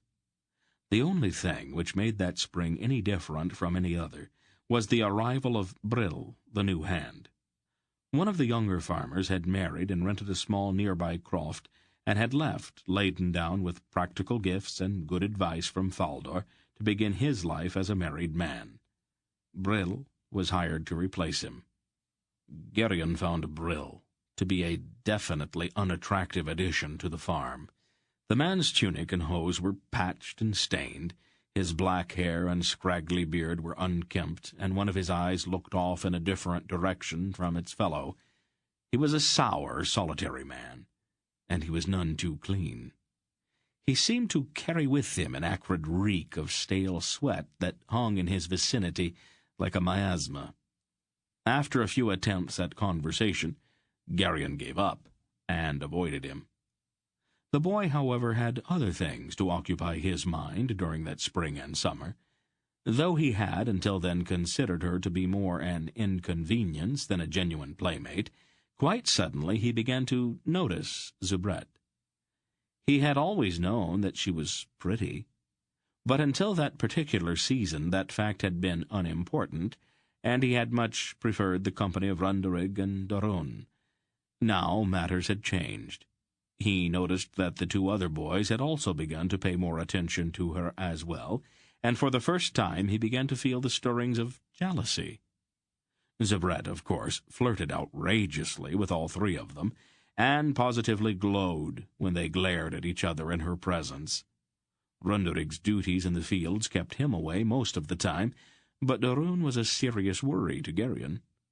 He became quite nervous, and frequently found excuses to go about the compound to make certain that Daron and Zubrette were not alone together. His own campaign was charmingly simple. He resorted to bribery. Zubrette, like all little girls, was fond of sweets, and Garion had access to the entire kitchen. In a short period of time they had worked out an arrangement. Garion would steal sweets from the kitchen for his sunny-haired playmate, and in return she would let him kiss her. Things might perhaps have gone further if Aunt Paul had not caught them in the midst of such an exchange one bright summer afternoon in the seclusion of the hay barn. "That is quite enough of that," she announced firmly from the doorway. Garion jumped guiltily away from Zubrette. "I've got something in my eye," Zubrette lied quickly. "Garion was trying to get it out for me." Garion stood blushing furiously. "Really?" Aunt Paul said. "How interesting." "Come with me, Garion." He started. "Now, Garion?" And that was the end of that. Garion's time thereafter was totally occupied in the kitchen, and Aunt Paul's eyes seemed to be on him every moment. He moaned about a great deal and worried desperately about Daron, who now appeared hatefully smug, but Aunt Paul remained watchful, and Garion remained in the kitchen. Chapter 5. In mid-autumn that year, when the leaves had turned and the wind had showered them down from the trees like red and gold snow, when evenings were chill, and the smoke from the chimneys at Faldor's farm rose straight and blue toward the first cold stars in a purpling sky, Wolf returned. He came up the road one gusty afternoon under a lowering autumn sky, with the new fallen leaves tumbling about him, and his great dark cloak whipping in the wind. Garion, who had been dumping kitchen slop to the pigs, saw his approach and ran to meet him. The old man seemed travel-stained and tired, and his face under his gray hood was grim. His usual demeanor of happy-go-lucky cheerfulness had been replaced by a somber mood that Garion had never seen in him before. "Garion," the wolf said by way of greeting, "you have grown, I see." "Well, it has been 5 years." "Has it been that long?" Garion nodded, falling into step beside his friend. "Is everyone well?" "Oh, yes," Everything's the same here, except that Braldo got married and moved away, and the old brown cow died last summer." "I remember the cow," the wolf said. And then he said, "I must speak with your Aunt Paul." "Oh, she's not in a very good mood today," Garion warned. "It might be better if you rested in one of the barns. I can sneak some food and drink to you in a bit." "We will have to chance her mood. What I have to say to her cannot wait." They entered the gate and crossed the courtyard to the kitchen door. Aunt Paul was waiting. "You again?" she said tartly, her hands on her hips. "My kitchen still has not recovered from your last visit." "Mistress Paul," the wolf said, bowing. And then he did a strange thing. His fingers traced an intricate little design in the air in front of his chest. Garion was quite sure that he was not intended to see those gestures. Aunt Paul's eyes widened slightly, then narrowed, and her face became grim. "How do you—" she started, and then caught herself. "Garion, I need some carrots. There are still some in the ground at the far end of the kitchen garden. Take a spade and a pail and fetch me some." "But—" he protested, and then, warned by her expression, he left, quickly. He got a spade and pail from a nearby shed and then loitered near the kitchen door. Eavesdropping, of course, was not a nice habit, and was considered the worst sort of bad manners in Cinderia. But Garion had long ago concluded that whenever he was sent away, the conversation was bound to be very interesting, and would probably concern him rather intimately. He had wrestled briefly with his conscience about it, but since he really saw no harm in the practice, as long as he did not repeat anything he heard, conscience had lost to curiosity. Garion's ears were very sharp, but it took him a moment or two to separate the two familiar voices from the other sounds in the kitchen. "He won't leave you a trail," Aunt Paul was saying. "He does not have to. The thing itself will make its trail known to me. I can follow it as easily as a fox can scent out the track of a rabbit." "Where will he take it?" "Who can say? His mind's closed to me. My guess is that he will go north to Boktor. That is the shortest route to Garog Nadrak. He will know that I'll be after him, and he will want to cross into the lands of the Angaraks as soon as possible. His theft will not be complete so long as he stays in the west." "And when did it happen?" 4 weeks ago. "He could already be in the Angarak kingdoms." "It's not likely. The distances are great. But if he is, I will have to follow him. I'll need your help." "But how can I leave here? I have to watch over the boy." Garion's curiosity was becoming almost unbearable. He edged closer to the kitchen door. "The boy will be safe enough here. This is an urgent matter." "No," Aunt Paul contradicted. "Even this place is not safe.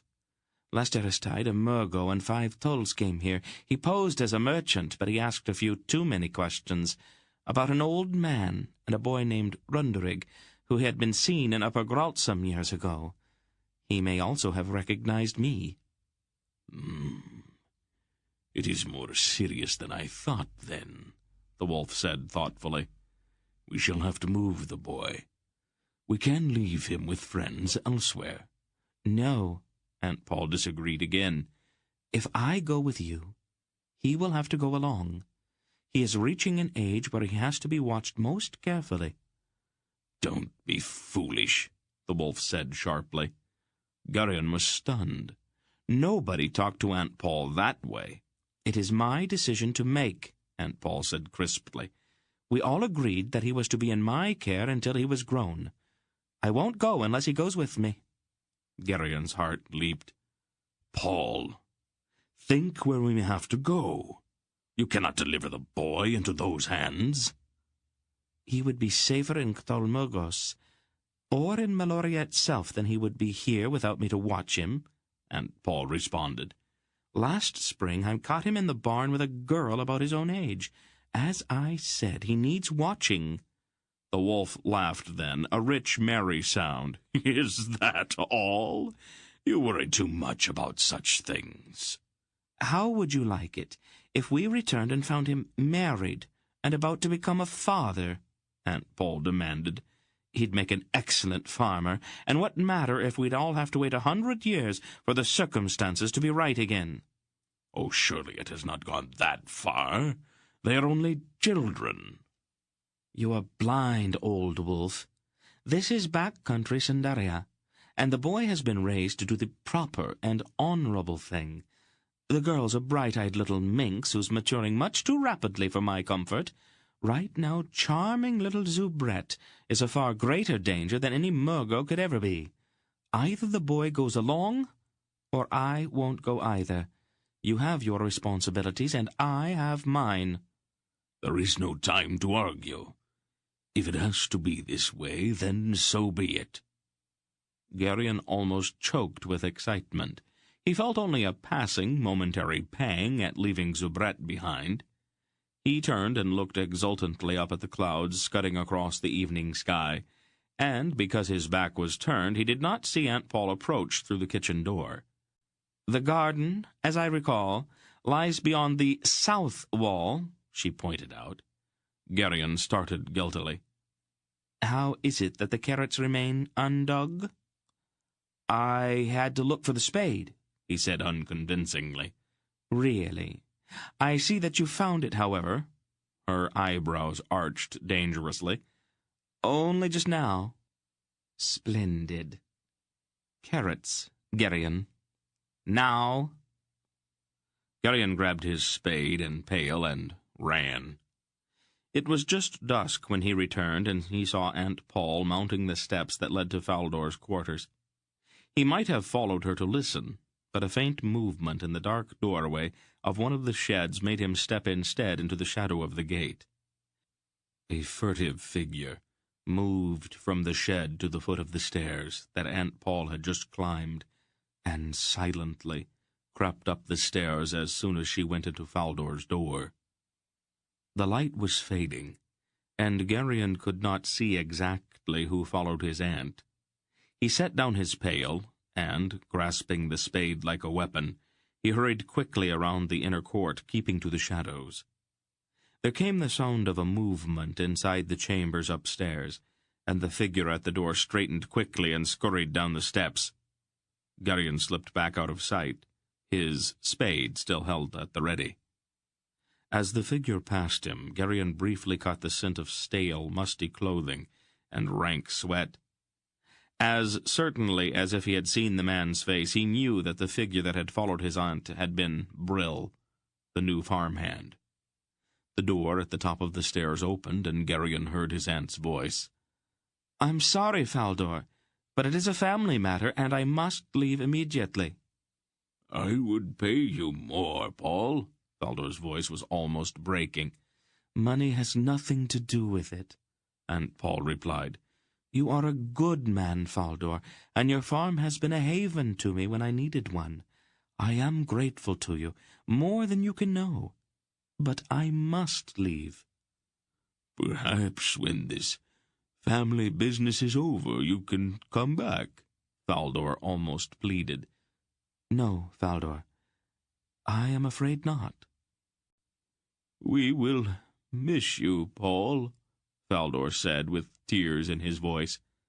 "And I will miss you, dear Faldor. I have never met a better-hearted man. I would take it kindly if you would not mention my leaving until I've gone. I am not fond of explanations or sentimental goodbyes." "Well, whatever you wish, then, Paul." "Oh, don't look so mournful, old friend," Aunt Paul said lightly. "My helpers are well trained. Their cooking will be the same as mine. Your stomach will never know the difference." "Oh, but my heart will," Faldor said. "Oh, don't be silly. Now, I must see to supper." Garion moved quickly away from the foot of the stairs. Troubled, he put his spade back in the shed and fetched the pail of carrots he had left sitting by the gate. To reveal to his aunt, that he had seen Brill listening at the door would immediately raise questions about his own activities that he would prefer not to have to answer. In all probability, Brill was merely curious, and there was nothing menacing or ominous about that. To observe the unsavory Brill duplicating his own seemingly harmless pastime, however, made Garion quite uncomfortable, even slightly ashamed of himself. Although Garion was much too excited to eat, supper that evening seemed as ordinary as any meal on Faldor's farm had ever been. Garion covertly watched sour-faced Brill, but the man showed no outward sign of having in any way been changed by the conversation he had gone to so much trouble to overhear. When supper was over, as was always the case when he visited the farm, Mr. Wolf was prevailed upon to tell a story. He rose and stood for a moment deep in thought as the wind moaned in the chimney and the torches flickered in their rings on the pillars in the hall.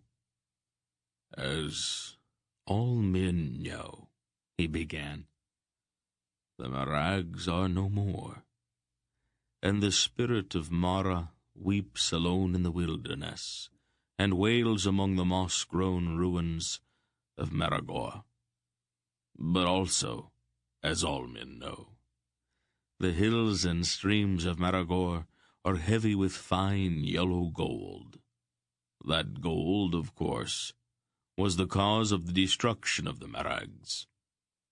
When a certain neighboring kingdom became aware of the gold, the temptation became too great, and the result, as it almost always is when gold is an issue between kingdoms, was war. The pretext for the war was the lamentable fact that the Marags were cannibals. While this habit is distasteful to civilized men, had there not been gold in Maragor, it might have been overlooked. The war, however, was inevitable, and the Marags were slain. But the spirit of Mara and the ghosts of all of the slaughtered Marags remained in Maragor, as those who went into that haunted kingdom soon discovered. Now it chanced to happen that about that time there lived in the town of Muros, in southern Sandaria, 3 adventuresome men, and, hearing of all that gold, they resolved to journey down to Maragor to claim their share of it. The men, as I said, were adventuresome and bold, and they scoffed at the tales of ghosts. Their journey was long, for it is many hundreds of leagues from Muros to the upper reaches of Maragor. But the smell of the gold drew them on, and so it happened one dark and stormy night that they crept across the border into Maragor, past the patrols which had been set to turn back just such as they. That nearby kingdom, having gone to all the expense and inconvenience of war, was quite naturally reluctant to share the gold with anyone who chanced to pass by.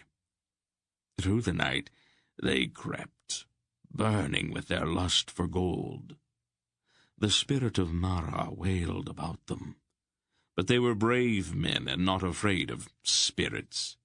And besides, they told each other, the sound was not truly a spirit, merely the moaning of the wind in the trees.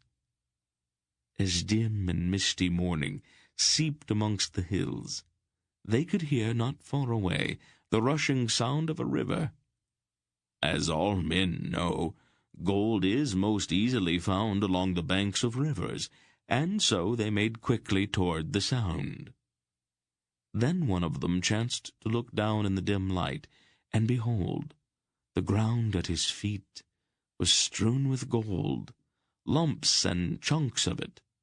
Overcome with greed, he remained silent and loitered behind, until his companions were out of sight. And then he fell to his knees, and began to gather up gold as a child might pick the flowers. He heard a sound behind him, and he turned. What he saw, it is best not to say. Dropping all his gold, he bolted.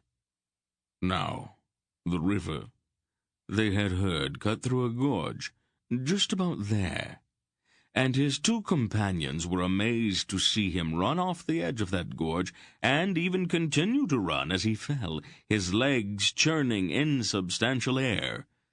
Then they turned, and they saw what had been pursuing him. One went quite mad and leaped with a despairing cry into the same gorge which had just claimed his companion. But the third adventurer, the bravest and boldest of all, told himself that no ghost could actually hurt a living man, and he stood his ground. That, of course, was the worst mistake of all.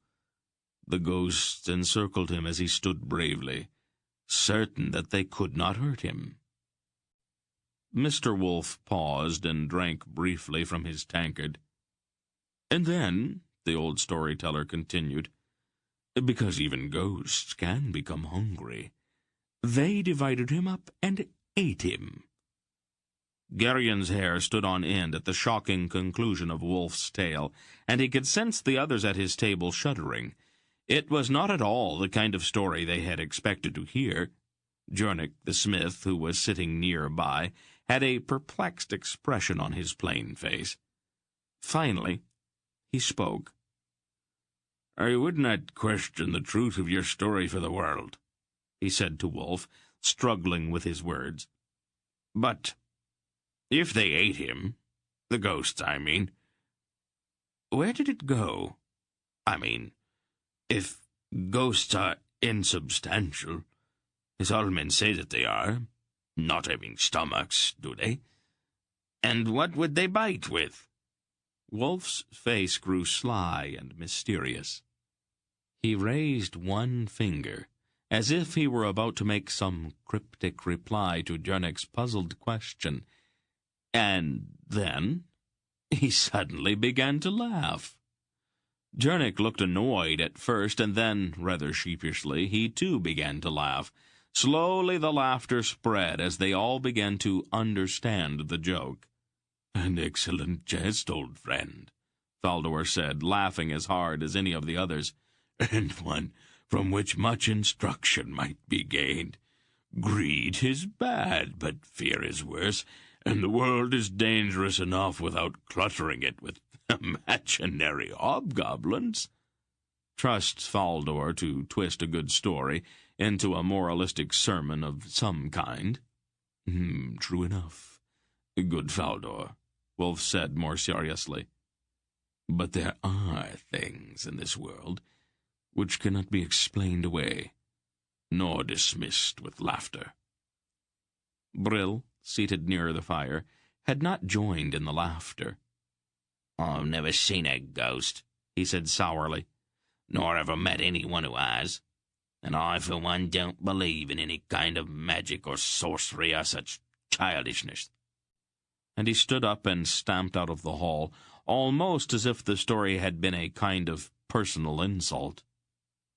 Later, in the kitchen, when Aunt Paul was seeing to the cleaning up and Wolf lounged against one of the work tables with a tankard of beer, Garion's struggle with his conscience finally came into the open. That dry, interior voice informed him most pointedly that concealing what he had seen was not merely foolish, but possibly dangerous as well. He set down the pot he was scrubbing and crossed to where they were. "It might not be important," he said carefully, "but this afternoon, when I was coming back from the garden, I saw Brill following you, Aunt Paul." She turned and looked at him. Wolf set down his tankard. "Go on, Garion," Aunt Paul said. "It was when you went up to talk with Faldor," Garion explained. "He waited until you'd gone up the stairs and Faldor had let you in, and then he sneaked up and listened at the door. I saw him up there when I went to put the spade away." "How long has this Brill been at the farm?" the wolf asked, frowning. "He just came last spring, after Breldo got married and moved away." "And that Murgo merchant was here at Aristide some months before. Aunt Paul looked at him sharply. "You think?" She did not finish. "I think it might not be a bad idea if I stepped around and had a few words with friend Brill," the wolf said grimly. "Do you know where his room is, Garion?" Garion nodded, his heart suddenly racing. "Show me." The wolf moved away from the table against which he had been lounging, and his step was no longer the step of an old man. It was curiously as if the years had suddenly dropped away from him. "Be careful." The wolf chuckled, and the sound was chilling. "I am always careful, Paul. You should know that by now." Garion quickly led Wolf out into the yard and around to the far end, where the steps mounted to the gallery that led to the rooms of the farmhands.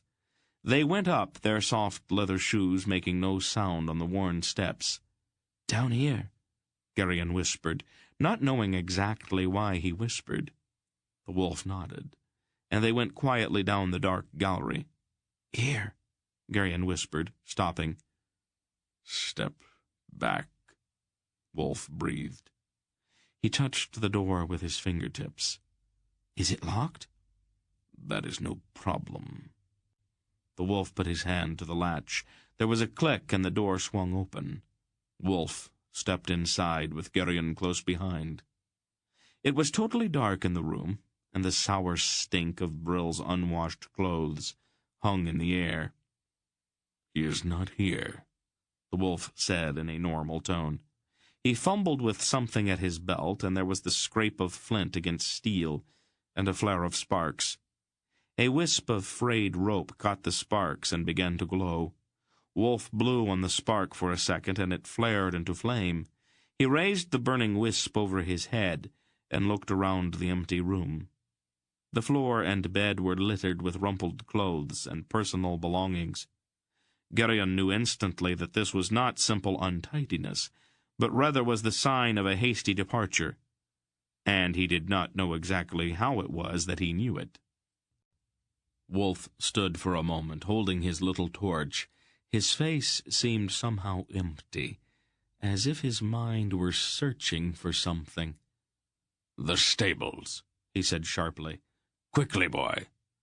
Garion turned and dashed from the room with Wolf close behind. The burning wisp of rope drifted down into the yard, illuminating it briefly after Wolf discarded it over the railing as he ran. There was a light in the stable. It was dim, partially covered, but faint beams shone through the weathered cracks in the door. The horses were stirring uneasily. "Stay clear, boy," Wolf said as he jerked the stable door open. Brill was inside, struggling to saddle a horse that shied from his rank smell. "Leaving, Brill?" Wolf asked, stepping into the doorway with his arms crossed. Brill turned quickly, crouched with a snarl on his unshaven face. His off-center eye gleamed whitely in the half-muffled light of the lantern hanging from a peg on one of the stalls, and his broken teeth shone behind his pulled-back lips. "A strange time for a journey," the wolf said dryly. "Don't interfere with me, old man. You will regret it." "Oh, I've regretted many things in my life. I doubt that one more is going to make all that much difference." "I warned you," Brill snarled, and his hand dove under his cloak and emerged with a short, rust-splotched sword. "Oh, don't be stupid," the wolf said, in a tone of overwhelming contempt. Garion, however, at the first flash of the sword, whipped his hand to his belt, drew his dagger, and stepped in front of the unarmed old man. "Get back, boy," the wolf barked. But Garion had already lunged forward, his bright dagger thrust out ahead of him. Later, when he had had time to consider, he could not have explained why he reacted as he did. Some deep instinct seemed to take over. "Garion, get out of the way." "So much the better," Brill said, raising his sword. And then Dernick was there. He appeared as if from nowhere, snatched up an ox yoke, and struck the sword from Brill's hand. Brill turned on him, enraged, and Dernick's second blow took the cast-eyed man in the ribs, a little below the armpit. The breath whooshed from Brill's lungs, and he collapsed, gasping and writhing, to the straw-littered floor. "For shame, Garion," Dernick said reproachfully. "I didn't bake that knife of yours for this kind of thing." "He was going to kill Mr. Wolf," Garion protested. "Never mind that," the wolf said, bending over the gasping man on the floor of the stable. He searched Brill roughly and pulled a jingling purse out from under the stained tunic. He carried the purse to the lantern and opened it. "That's mine," Brill gasped, trying to rise. Dernick raised the ox yoke and Brill sank back again. "A sizable sum for an ordinary farm hand to have, friend Brill," Wolf said, pouring the jingling coins from the purse into his hand. "How did you manage to come by it?" Brill glared at him. Garion's eyes grew wide at the sight of the coins. He had never seen gold before. "You don't really need to answer, friend Brill," the wolf said, examining one of the coins. "Your gold speaks for you." He dumped the coins back in the purse and tossed the small leather pouch back to the man on the floor. Brill grabbed it quickly and pushed it back inside his tunic.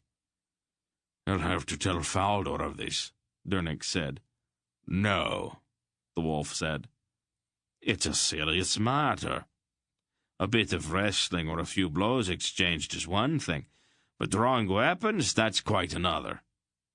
"There's no time for all of that," the wolf said, taking a piece of harness strap from a peg on the wall. "Tie his hands behind him, and we'll put him in one of the grain bins. Someone will find him in the morning." Dernick stared at him. "Trust me, good Dernick. The matter's urgent. Tie him up and hide him someplace, and then come to the kitchen. Come with me, Garion." And he turned and left the stable. Aunt Pole was pacing her kitchen nervously when they returned. "Well?" she demanded. "He was trying to leave. We stopped him." "Did you?" She left it hanging. "No. He drew a sword, but Dernick happened to be nearby and knocked the belligerents out of him. The intervention was timely. Your cub here was about to do battle. That little dagger of his is a pretty thing, but not really much of a match for a sword." Aunt Pole turned on Garion, her eyes ablaze. Garion prudently stepped back out of reach. "There's no time for that," the wolf said, retrieving the tankard he had set down before leaving the kitchen. "Brill had a pouch full of good red Angarek gold. The Murghas have set eyes to watching this place. I had wanted to make our going less noticeable. But since we are already being watched, there's no point in that now. Gather what you and the boy are likely to need. I want a few leagues between us and Brill before he manages to free himself. I do not want to be looking over my shoulder for Murghas every place I go." Dernick, who had just come into the kitchen, stopped and stood, staring at them. "Things aren't what they seem here. What manner of folk are you? And how is it that you have such dangerous enemies?" "It's a long story, good Dernick. But I'm afraid there's no time to tell it now. We make our apologies to Faldor, and see if you cannot detain Brill for a day or so. I'd like our trail to be quite cold before he or his friends try to find it." "Someone else is going to have to do that," Dernick said. "I'm not sure what this is all about, but I am sure that there's danger involved in it. It appears that I'll have to go with you, at least until I've gotten you safely away from here." Aunt Pole suddenly laughed. "You, Dernick? You mean to protect us?" He drew himself up. "I am sorry, Mistress Pole. I will not permit you to go unescorted." "Will not permit?" she said incredulously. "Very well," the wolf said, a sly look on his face.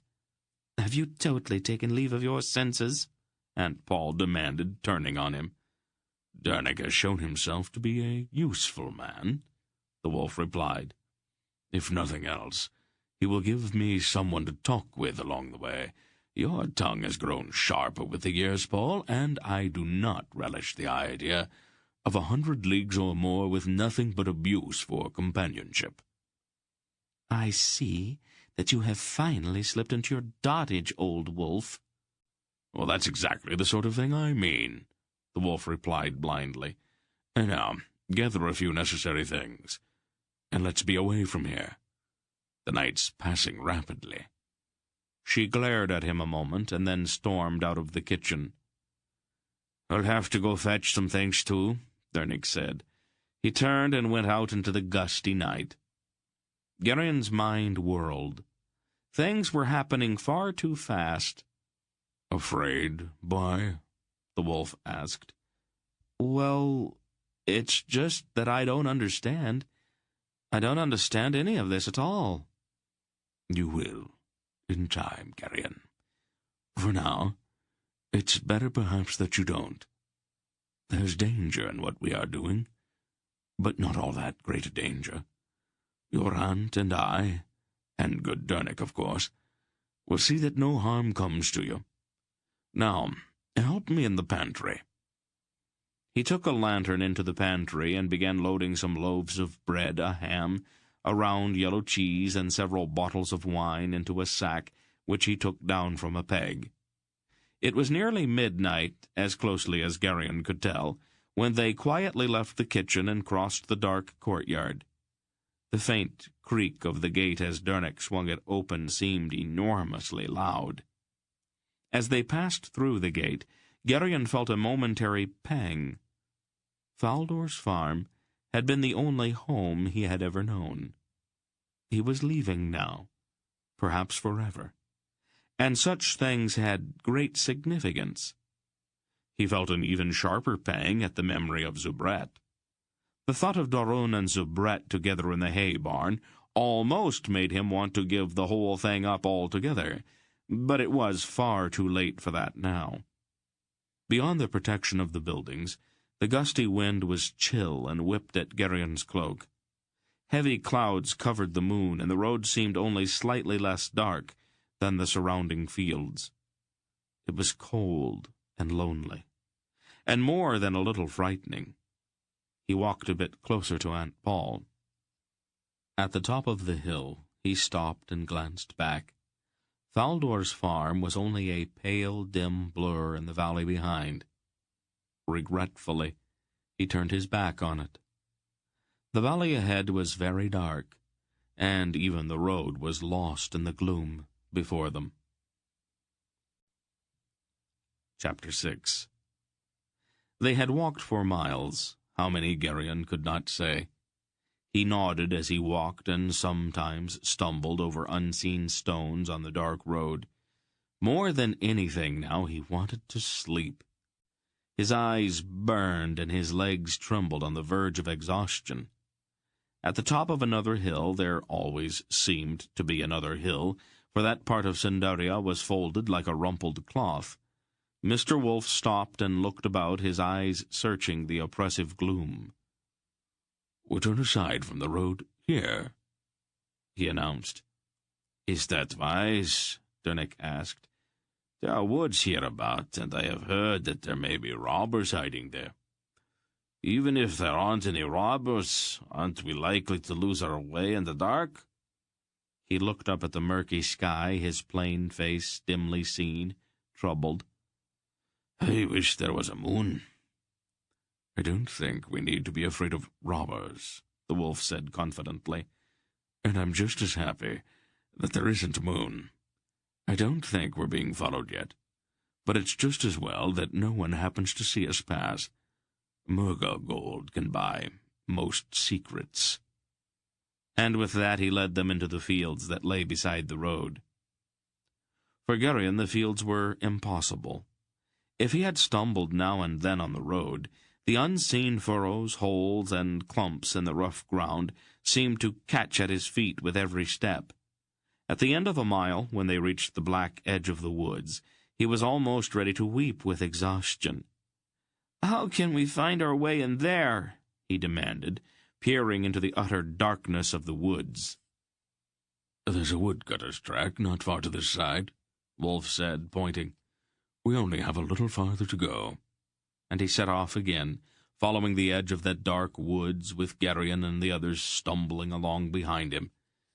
"Here we are," he said finally, stopping to allow them to catch up. "It's going to be very dark in there, and the track is not wide. I'll go first, and the rest of you follow me." "I'll be right behind you, Garion," Dernick said. "Don't worry. Everything'll be all right." There was a note in the smith's voice, however, that hinted that his words were more to reassure himself than to calm the boy. It seemed warmer in the woods. The trees sheltered them from the gusty wind, but it was so dark that Garion could not understand how Wolf could possibly find his way. A dreadful suspicion grew in his mind that Wolf actually did not know where he was going, and was merely floundering along blindly, trusting to luck. "Stop!" a rumbling voice suddenly, shockingly said, directly ahead of them. Garion's eyes, accustomed slightly now to the gloom of the woods, saw a vague outline of something so huge that it could not possibly be a man. "A giant!" he screamed in a sudden panic. Then, because he was exhausted, and because everything that had happened that evening had simply piled too much upon him all at one time, his nerve broke, and he bolted into the trees.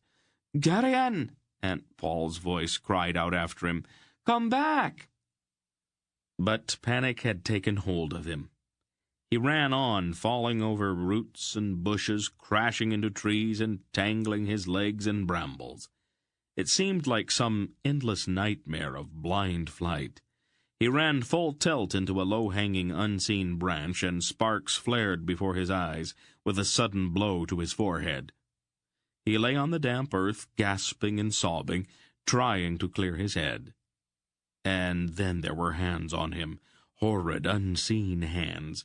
1,000 terrors flashed through his mind at once, and he struggled desperately, trying to draw his dagger. "Oh, no," a voice said. "None of that, my rabbit." His dagger was taken from him. Are you going to eat me?" Garion babbled, his voice breaking. His captor laughed. "On your feet now, rabbit," he said, and Garion felt himself pulled up by a strong hand. His arm was taken in a firm grasp, and he was half dragged through the woods. Somewhere ahead there was a light, a winking fire among the trees, and it seemed that he was being taken that way. He knew that he must think, must devise some means of escape, but his mind, stunned by fright and exhaustion, refused to function. There were 3 wagons sitting in a rough half-circle around the fire.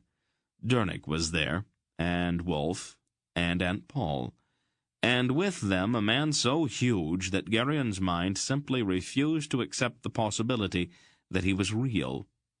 His tree-trunk-sized legs were wrapped in furs cross-tied with leather thongs, and he wore a chain-mail shirt that reached to his knees, belted at the waist. From the belt hung a ponderous sword on one side and a short-handled axe on the other. His hair was in braids, and he had a vast bristling red beard. As they came into the light, Garion was able to see the man who had captured him. He was a small man, scarcely taller than Garion himself, and his face was dominated by a long, pointed nose. His eyes were small and squinted, and his straight black hair was raggedly cut. The face was not the sort to inspire confidence, and the man's stained and patched tunic and short, wicked-looking sword did little to contradict the implications of the face. "Here's our rabbit," the small, weasel-like man announced as he pulled Garion into the circle of the firelight. "And a merry chase he led me to." Aunt Paul was furious. "Don't you ever do that again," she said sternly to Garion. "Not so quick, Mistress Paul. It's better for him to run than to fight just yet. Until he is bigger, his feet are his best friends." Have we been captured by robbers?" Garion asked in a quavering voice. Robbers, the wolf laughed. What a wild imagination you have, boy. These two are our friends. Friends? Garion asked doubtfully, looking suspiciously at the red-bearded giant and the weasel-faced man beside him. Are you sure? The giant laughed then, too, his voice rumbling like an earthquake. No, boy seems mistrustful. What a face must have warned him, friend Silk. The smaller man looked sourly at his burly companion. This is Garion, the wolf said, pointing at the boy. You already know, Mistress Paul. His voice seemed to stress Aunt Paul's name. And this is Jonik, a brave smith who has decided to accompany us. Mistress Paul? The smaller man said, laughing suddenly for no apparent reason. I am so known, Aunt Paul said pointedly. It shall be my pleasure to call you so then, great lady, the small man said with a mocking bow. Our large friend here is Barak, Wolf went on. He is useful to have around when there's trouble. As you can see, he's not a Cinder, but a Cherok from Val-Elorn. Garion had never seen a Cherok before, and the fearful tales of their prowess in battle became suddenly quite believable in the presence of the towering Barak. And I, the small man said, with one hand to his chest, am called Silk. Not much of a name, I'll admit, but it suits me. And I'm from Boktor in Dresnia. I'm a juggler and an acrobat. And also a thief and a spy, Barak rumbled good-naturedly. Well, we do all have our faults, Silk admitted blandly, scratching at his scraggly whiskers. And I am called Mr. Wolf, in this particular time and place, the old man said. I'm rather fond of the name, since the boy there gave it to me. Mr. Wolf?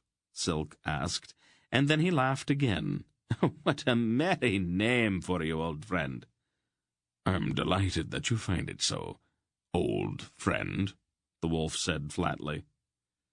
Mr. Wolf it shall be, then.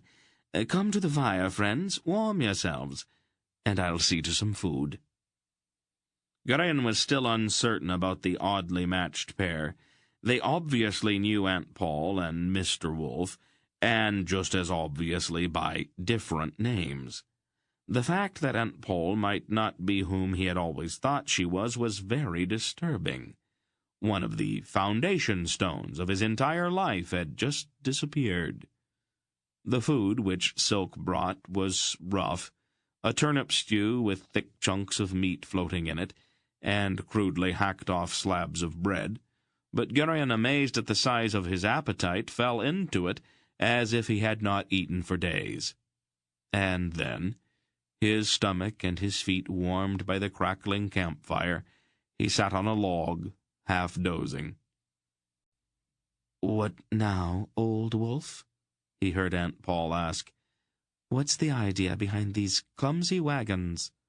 "A brilliant plan," the wolf said, "even if I do say it myself. There are, as you know, wagons going every which way in Sandaria at this time of year. Harvests are moving from field to farm to village, and from village to town. Nothing is more unremarkable in Sandaria than wagons. They are so common that they are almost invisible. This is how we are going to travel. We are now honest freight haulers." "We are what?" "Wagoneers," the wolf said expansively. "Hard-working transporters of the goods of Sandaria, out to make our fortunes and seek adventure. Bitten by the desire to travel, incurably infected by the romance of the road." "Have you any idea how long it takes to travel by wagon?" Aunt Paul asked. 6 to 10 leagues a day. Slow, I'll grant you. But it's better to move slowly than to attract attention. She shook her head with disgust. Where first, Mr. Wolf? To Garion, Wolf announced. If the one we are following went to the north, he will have had to pass through Garion on his way to Boktor and beyond. And what exactly are we carrying to Garion? Turnips, great lady. Last morning my large friend and I purchased 3 wagon-loads of them in the village of Winold. Turnips? Aunt Paul asked, in a tone that spoke volumes. Oh, yes, great lady, turnips. Are we ready, then? We are, the giant Barak said shortly, rising with his mail shirt clinking. We should look the part, the wolf said carefully, eyeing Barak up and down.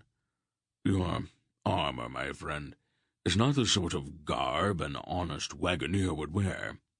I think you should change it for stout wool. Barak's face looked injured. I could wear a tunic over it, he suggested tentatively. You rattle, Silk pointed out, and armor has a distinctive fragrance about it.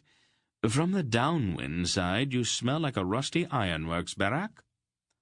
I feel undressed without a mail shirt, Barak complained.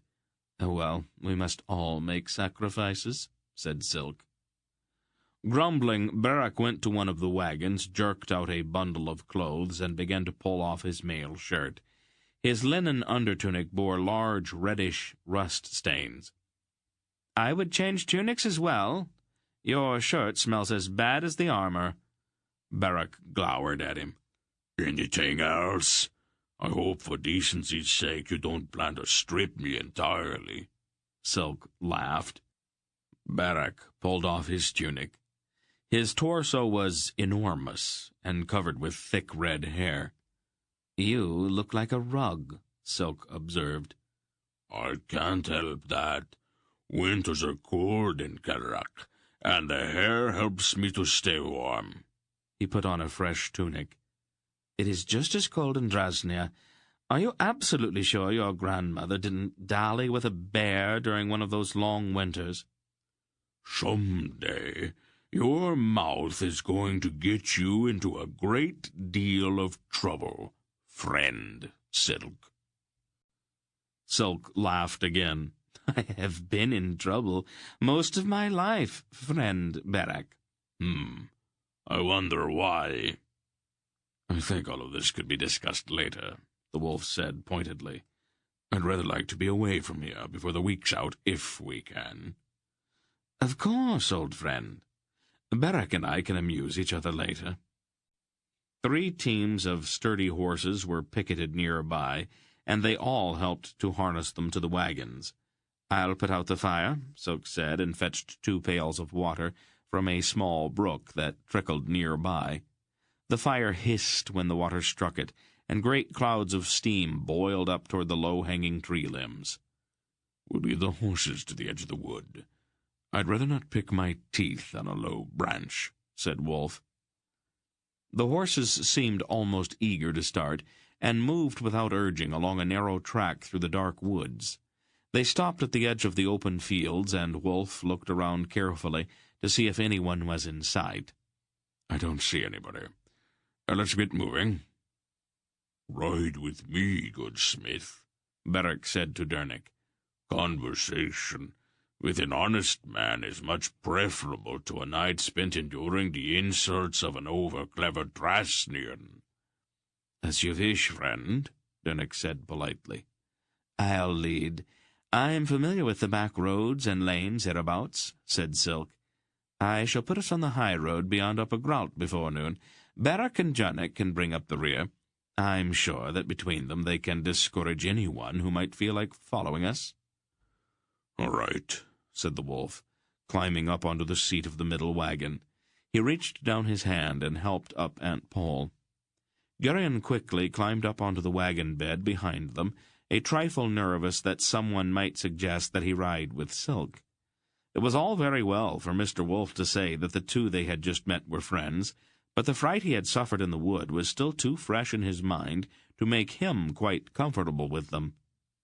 The sacks of musty-smelling turnips were lumpy, but Garion soon managed to push and shove a kind of half-reclining seat for himself among them, just behind Aunt Paul and Mr. Wolf. He was sheltered from the wind. Aunt Paul was close, and his cloak, spread over him, kept him warm. He was altogether comfortable, and, despite the excitement of the night's events, he soon drifted into a half-drowse. The dry voice in his mind suggested briefly that he had not behaved too well back in the wood, but it too soon fell silent, and Garion slept. It was the change of sound that woke him. The soft thud of the horses' hoofs on the dirt road became a clatter as they came to the cobblestones of a small village, sleeping in the last chill hours of the autumn night. Garion opened his eyes and looked sleepily at the tall, narrow houses with their tiny windows all dark. A dog barked briefly, then retreated back to his warm place under some stairs. Garion wondered what village it might be, and how many people slept under those steep-peaked tile roofs, unaware of the passage of their 3 wagons. The cobbled street was very narrow, and Garion could almost have reached out and touched the weathered stones of the houses as they passed.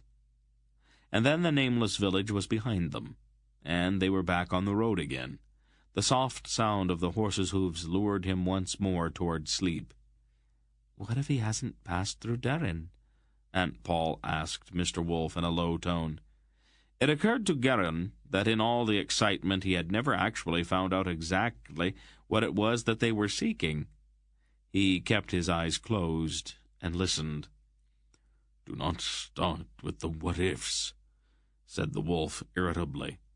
"If we sit around saying, 'What if?' we will never do anything." "I was merely asking."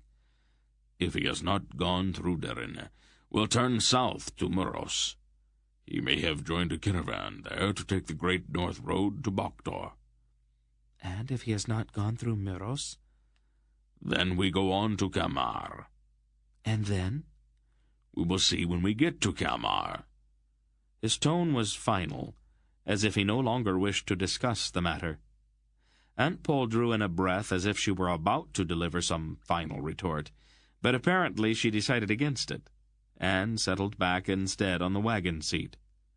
To the east, ahead of them, the faint stain of dawn touched the lowering clouds, and they moved on through the tattered, wind-swept end of the long night in their search for something which, though he could not yet even identify it, was so important that Garion's entire life had been uprooted in a single day because of it. Chapter 7. It took them 4 days to reach Darin on the north coast. The first day went quite well, since, though it was cloudy, and the wind kept blowing, the air was dry and the roads were good. They passed quiet farmsteads, and an occasional farmer bent to his labor in the middle of a field. Inevitably, each man stopped his work to watch them pass. Some waved, some did not. And then there were villages, clusters of tall houses nestled in valleys. As they passed, the children came out and ran after the wagons, shouting with excitement. The villagers watched, idly curious, until it became obvious that the wagons were not going to stop, and then they sniffed and went back to their own concerns. As afternoon of that first day lowered toward evening, Silk led them into a grove of trees at the roadside, and they made preparations for the night. They ate the last of the ham and cheese that Wolf had filched from Faldor's pantry, and then spread their blankets on the ground beneath the wagons. This ends Disc 3. Please change to Disc 4. They ate the last of the ham and cheese that Wolf had filched from Faldor's pantry, and then spread their blankets on the ground beneath the wagons. The ground was hard and cold, but the exciting sense of being on some great adventure helped Garion to endure the discomfort. The next morning, however, it began to rain.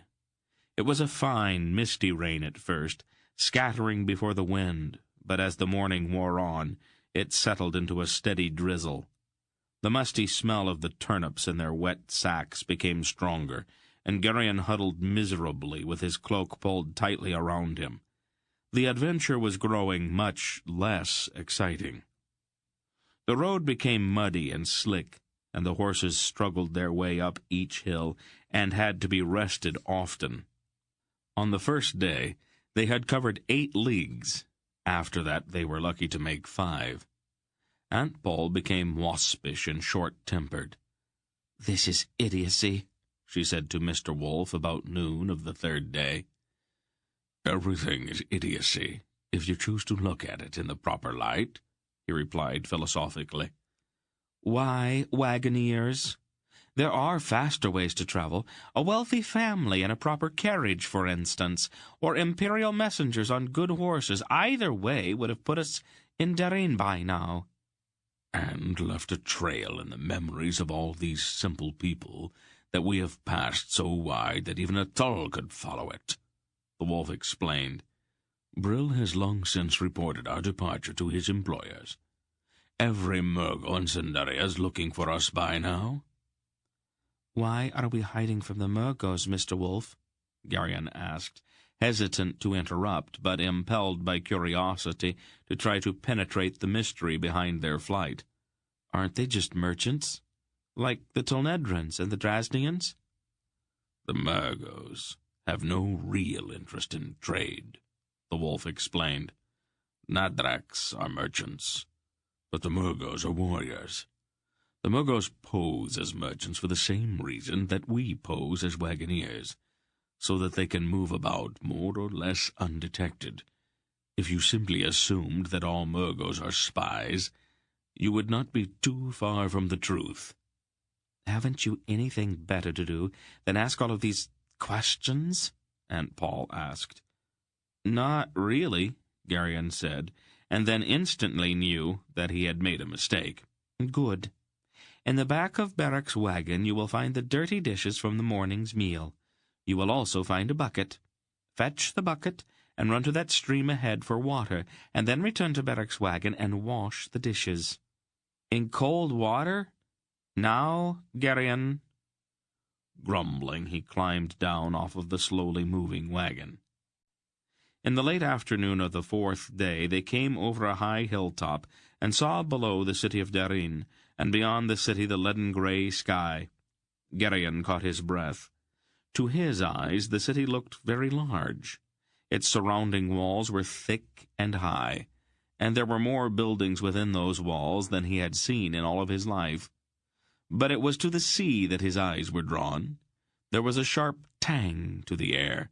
Faint hints of that smell had been coming to him on the wind for the past league or so, but now, inhaling deeply, he breathed in the perfume of the sea for the first time in his life.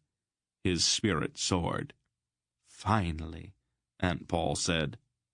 Silk had stopped the lead wagon and came walking back. His head was pulled back slightly, and the rain ran down his long nose to drip from its pointed tip. "Do we stop here, or go on down to the city?" "We go to the city," Aunt Paul said. "I am not going to sleep under a wagon when there are inns so close at hand." "Honest wagoners would seek out an inn." "And a warm tap-room," Mr. Wolf agreed. "I might have guessed that." "We have to try to look the part," the wolf shrugged. They went on down the hill, the horses' hooves slipping and sliding as they braced back against the weight of the wagons. At the city gate, 2 watchmen in stained tunics and wearing rust-spotted helmets came out of the tiny watch-house just inside the gate. "What's your business in Darin?" one of them asked Silk. "I am Ambar of Koto," Silk lied pleasantly. "a poor Drasnian merchant hoping to do business in your splendid city." "Splendid," one of the watchmen snorted. "What have you in the wagons, merchant?" the other inquired. "Turnips," Silk said deprecatingly. "My family has been in the spice trade for generations, but I am reduced to peddling turnips." He sighed then. Ah, the world is a topsy-turvy place, is it not, good friend? We're obliged to inspect the wagons, the watchman said. It'll take some time, I'm afraid. And a wet time at that, Silk said, squinting up into the rain. Oh, it would be much more pleasant to devote the time to wetting one's inside in some friendly tavern. That's difficult when one doesn't have much money, the watchman suggested hopefully. I would be more than pleased if you would accept some small token of friendship from me to aid you in your wetting, Silk offered. You're most kind, the watchman replied with a slight bow. Some coins changed hands, and the wagons moved on into the city uninspected. From the hilltop, Darin had looked quite splendid, but Garion found it much less so as they clattered through the wet streets. The buildings all seemed the same, with a kind of self-important aloofness about them, and the streets were littered and dirty. The salt tang of the sea was tainted here with the smell of dead fish, and the faces of the people hurrying alone were grim and unfriendly. Garion's first excitement began to fade. "Why are the people all so unhappy?" he asked Mr. Wolf. "They have a stern and demanding God," the wolf replied. "Which God is that?" "Money. Money is a worse god than Torak himself." "Don't fill the boy's head with nonsense," Aunt Paul said. "The people aren't really unhappy, Garion. They're just all in a hurry. They have important affairs to attend to, and they are afraid that they shall be late, that's all. I don't think I'd like to live here. Seems like a bleak, unfriendly kind of a place. Sometimes I wish we were all back at Faldor's farm." "There are worse places than Faldor's," Wolf agreed. The inn Silk chose for them was near the docks, and the smell of the sea and the rank detritus of the meeting of the sea and the land was strong here. The inn, however, was a stout building with stables attached and storage sheds for the wagons. Like most inns, the main floor was given over to the kitchen, and the large common room with its rows of tables and large fireplaces. The upper floors provided sleeping chambers for the guests. "It's a suitable place," Silk announced, as he came back out to the wagons after speaking at some length with the innkeeper. "The kitchen seems clean, and I didn't see any bugs when I inspected the sleeping chambers." "I'll inspect it," Aunt Paul said, climbing down from the wagon. "Oh, as you wish, great lady," Silk said with a polite bow. Aunt Paul's inspection took much longer than Silk's, and it was nearly dark when she returned to the courtyard. "Adequate," she sniffed, "but only barely." "It's not as if we plan to settle in for the winter, Paul. At most, we'll only be here for a few days," said Wolf. She ignored that. "I have ordered hot water sent up to our chambers. I will take the boy up and wash him, while you and the others see to the wagons and horses. Come along, Garion." And she turned and went back into the inn.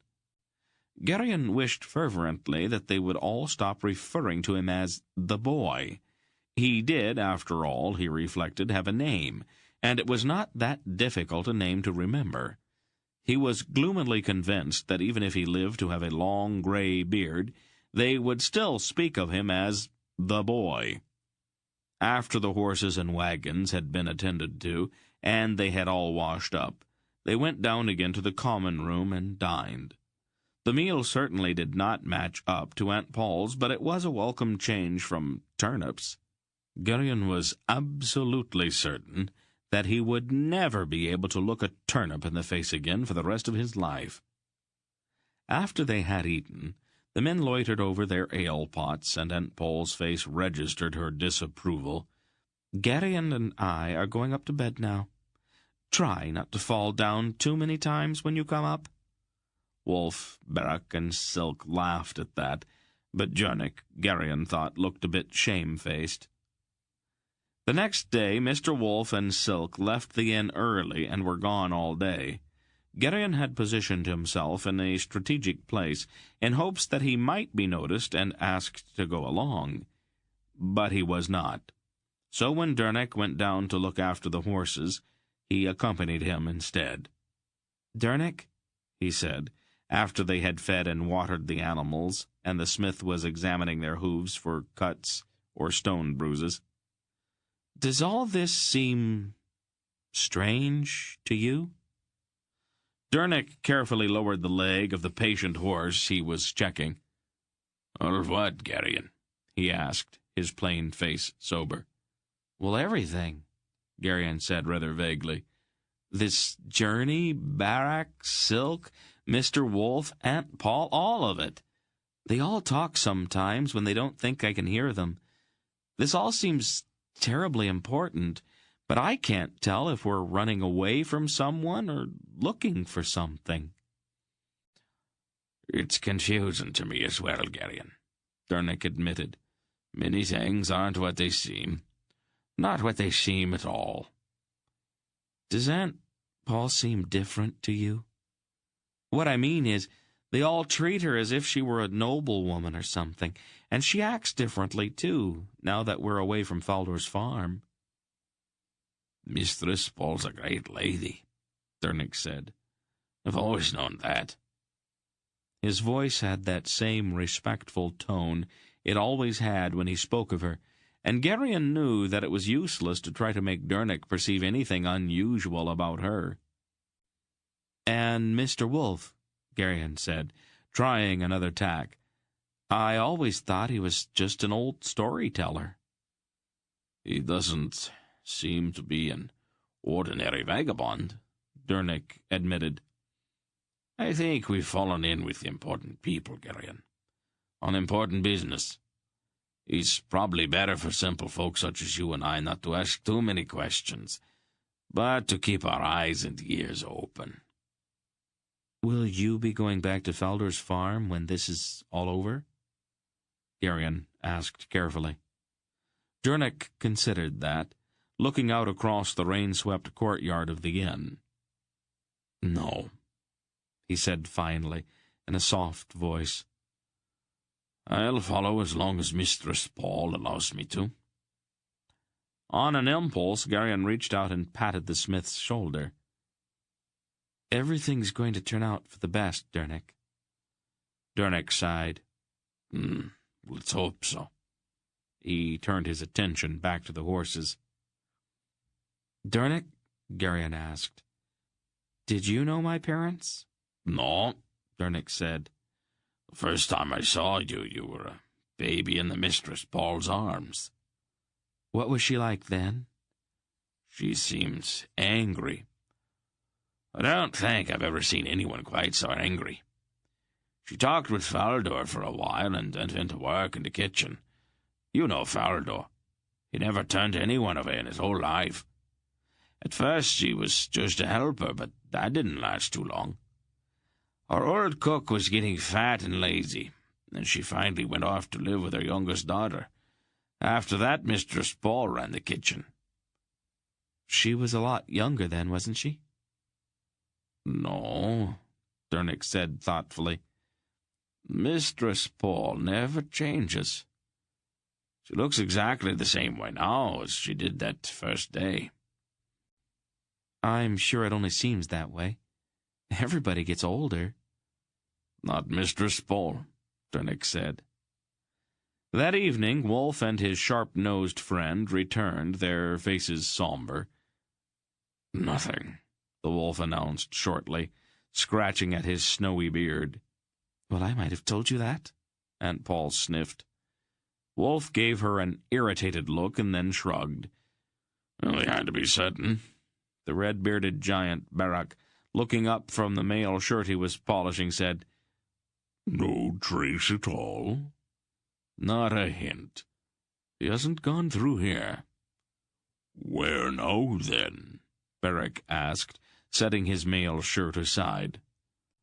"Near us," the wolf said. Barak rose and went to the window. "The rain's slacking, but the roads are going to be difficult." "We won't be able to leave tomorrow anyway," Silk said, lounging on a stool near the door. "I have to dispose of our turnips. If we carry them out of Garion with us, it will seem curious, and we don't want to be remembered by anyone who might have occasion to talk to any wandering Murgo." "I suppose you're right. I hate to lose the time, though. But there's no help for it," said the wolf. "The roads will be better after a day's drying," Sulk pointed out, "and wagons travel faster empty." "Are you sure you can sell them, friend Silk?" Dernick asked. "I'm a Drasnian," Sulk replied confidently. "I can sell anything. We might even make a good profit." "Don't worry about that. The turnips have served their purpose. All we need to do now is to get rid of them." "It is a matter of principle," Sulk said airily. "Besides, if I don't try to strike a hard bargain, that would be remembered, too. Oh, don't be concerned. The business won't take long and won't delay us." "Could I go along with you, Silk?" Garion asked hopefully. "I haven't seen any part of the city except for this inn." Sulk looked inquiringly at Aunt Pole. She considered for a moment. "I don't suppose it would do any harm," she said, "and it will give me time to attend to some things." The next morning after breakfast, Silk and Garion set out with Garion carrying a bag of turnips. The small man seemed to be in extraordinarily good spirits, and his long pointed nose seemed almost to quiver. "The whole point," he said, as they walked along the littered cobblestone streets, "is not to appear too eager to sell, and to know the market, of course."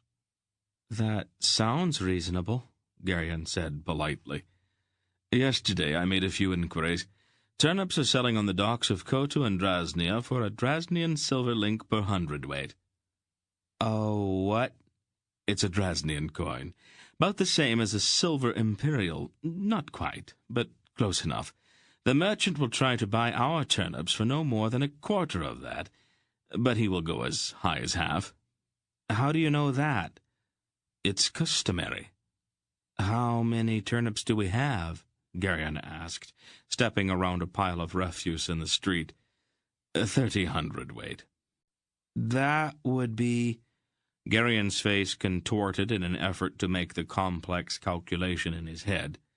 15 imperials, Silk supplied, or 3 gold crowns.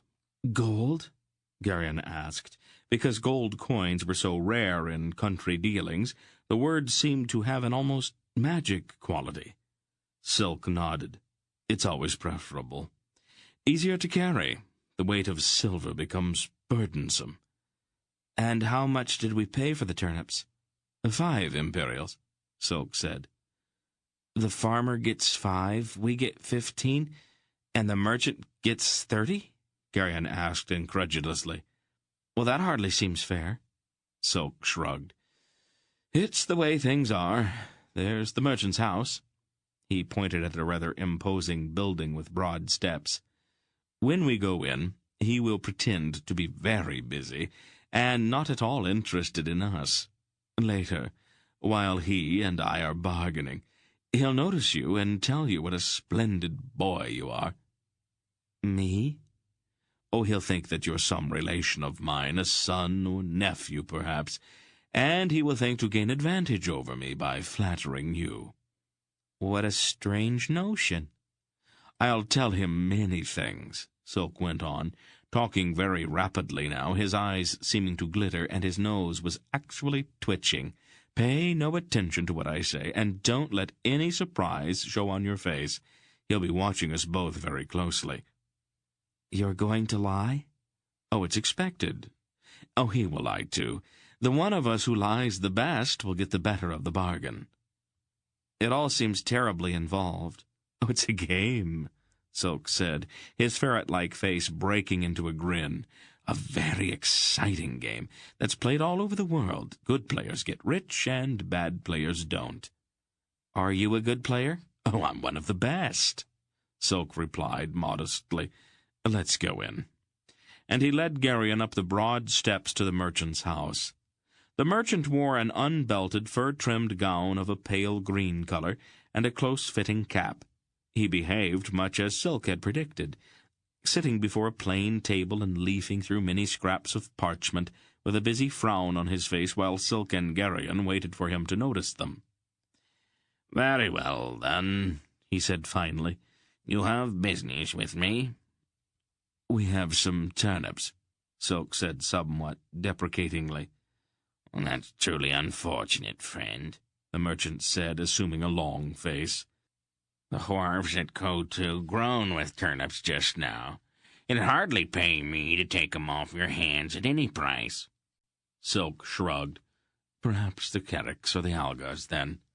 Their markets may not yet be as glutted as yours." He turned. "Come along, boy," he said to Garion.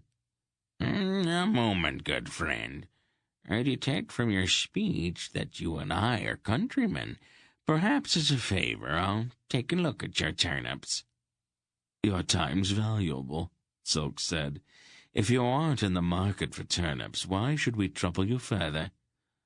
"I might still be able to find a buyer somewhere," the merchant protested, "if the merchandise is of good quality." He took the bag from Garion and opened it. Garion listened with fascination as Silk and the merchant fenced politely with each other, each attempting to gain the advantage. "What a splendid boy this is," the merchant said, suddenly seeming to notice Garion for the first time. "An orphan, placed in my care. I'm attempting to teach him the rudiments of business, but he's slow to learn." "Oh," the merchant said, sounding slightly disappointed. Then Silk made a curious gesture with the fingers of his right hand. The merchant's eyes widened slightly, then he too gestured. After that, Garion had no idea of what was going on. The hands of Silk and the merchant wove intricate designs in the air, sometimes flickering so rapidly that the eye could scarce follow them. Silk's long, slender fingers seemed to dance, and the merchant's eyes were fixed upon them, his forehead breaking into a sweat at the intensity of his concentration. "Done, then?" Silk said finally, breaking the long silence in the room. "Done," the merchant agreed somewhat ruefully. "It's always a pleasure doing business with an honest man." "I've learned much today," the merchant said. "I hope you don't intend to remain in this business for long, friend. If you do, I might just as well give you keys to my warehouse and my strong room right now and save myself the anguish that I would experience every time you appear." Silk laughed. "You have been a worthy opponent, friend merchant." "I thought so at first," the merchant said, shaking his head. "But I'm no match for you. Deliver your turnips to my warehouse on Bedek Wharf tomorrow morning." He scratched a few lines on a piece of parchment with a quill. "My overseer will pay you." Silk bowed and took the parchment. "Come along, boy," he said to Garion, and led the way from the room. "What happened?" Garion asked, when they were outside in the blustery street. "We got the price I wanted," Silk said somewhat smugly. "But you didn't say anything." "Oh, we spoke at great length, Garion. Weren't you watching?" "All I saw was the two of you wiggling your fingers at each other." "That's how we spoke. It's a separate language my countrymen devised thousands of years ago. It's called the secret language, and it's much faster than the spoken one. It also permits us to speak in the presence of strangers without being overheard. An adept can conduct business while discussing the weather, if he chooses." "Will you teach it to me?" Garion asked, fascinated. "It takes a long time to learn." "Well, isn't the trip to Muros likely to take a long time?" Silk shrugged. "As you wish. It won't be easy, but it will help to pass the time, I suppose." "Are we going back to the inn now?" "Not right away. We'll need a cargo to explain our entry into Muros." "I thought we were going to leave with the wagons empty." "We are." "But you just said—" "We'll see a merchant that I know. He buys farm goods all over Sindaria and has them held on the farms until the markets are right in Orindia and Tolnedra, and then he arranges to have them freighted either to Muros or Kamar." It sounds very complicated, Garion said doubtfully. It's not really, Silk assured him. Come along, my boy, you'll see. The merchant was a Tonedran, who wore a flowing blue robe and a disdainful expression on his face. He was talking with a grim-faced Murgo, as Silk and Garion entered his counting room. The Murgo, like all of his race Garion had ever seen, had deep scars on his face, and his black eyes were penetrating.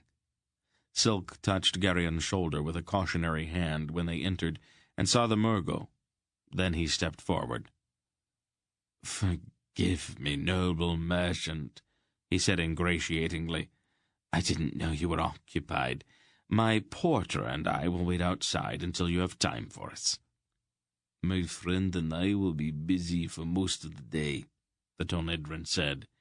"Is it something important?" "I was just wondering if you might have a cargo for me," Silk replied. "No," the Tonedran said shortly. "Nothing." He started to turn back to the Murgo, then stopped and looked sharply at Silk. "Aren't you Ambar of Kotu? I thought you dealt in spices." Garion recognized the name Silk had given the watchman at the gates of the city. It was evident that the little man had used the name before. "Alas," Silk sighed, "my last venture lies at the bottom of the sea, just off the hook of Arindia. 2 full shiploads bound for Tolhanath, a sudden storm, and I'm a pauper." "A tragic tale worthy Ambar," the Tonedran master merchant said somewhat smugly. "I'm now reduced to freighting produce," Silk said morosely. "I have 3 rickety wagons, and that's all that's left of the empire of Ambar of Kotu."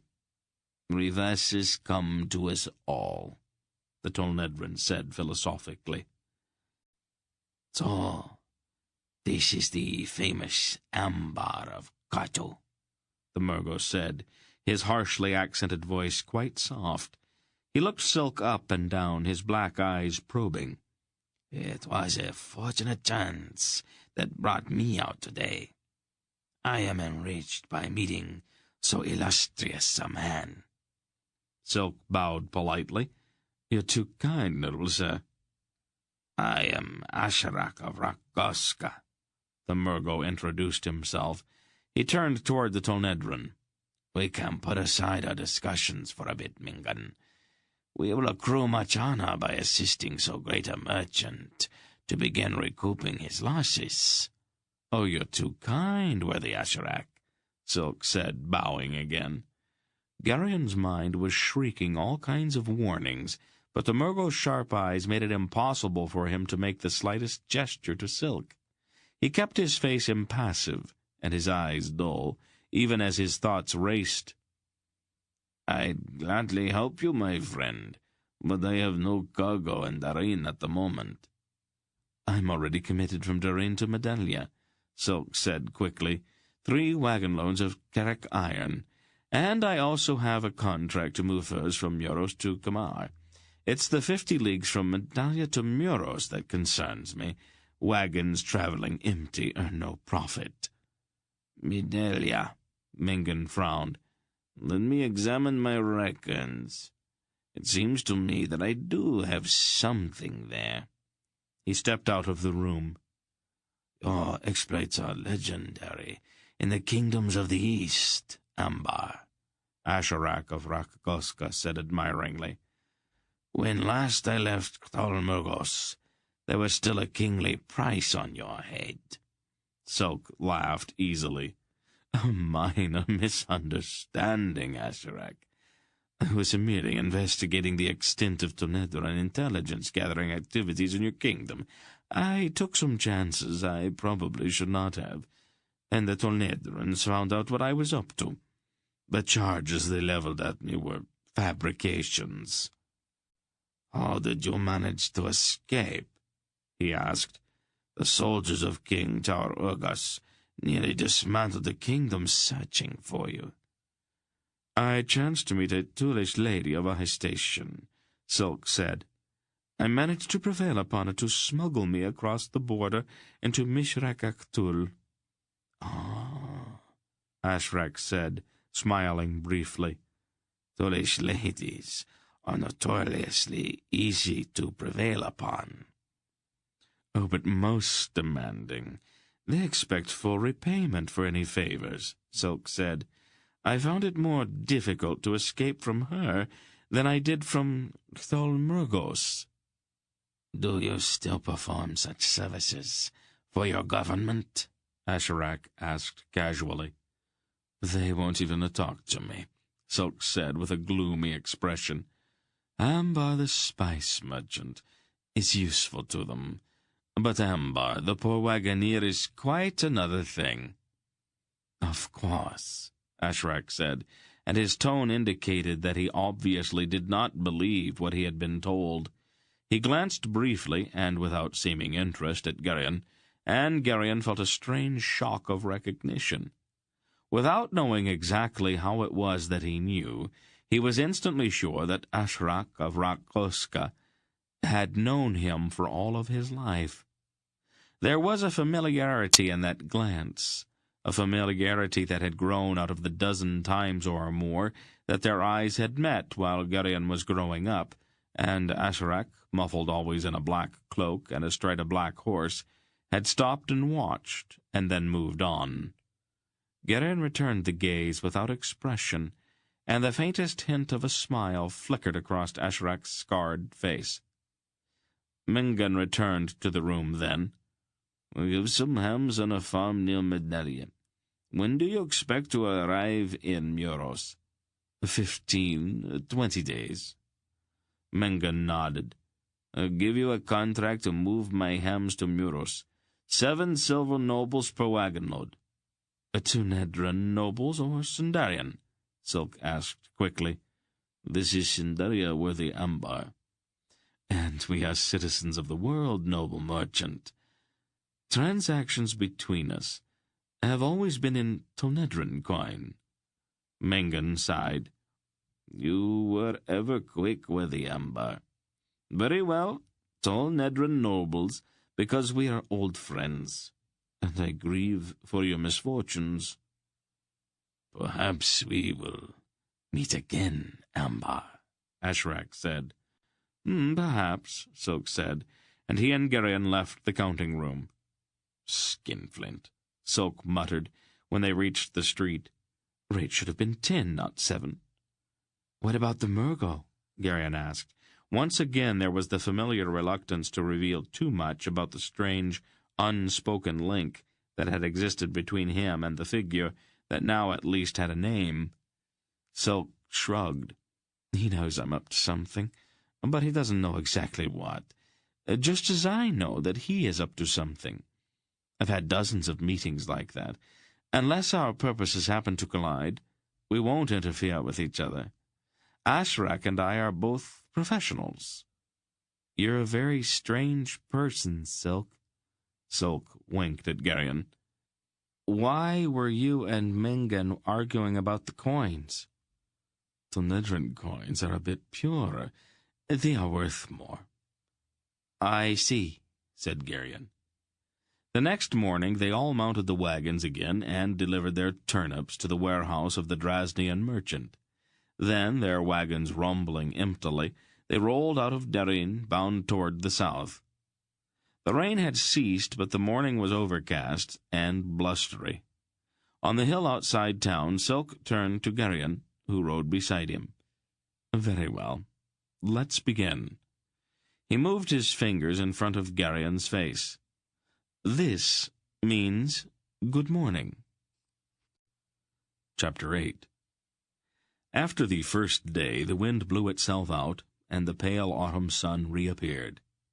Their route southward led them along the Darin River, a turbulent stream that rushed down from the mountains on its way to the Gulf of Cherak.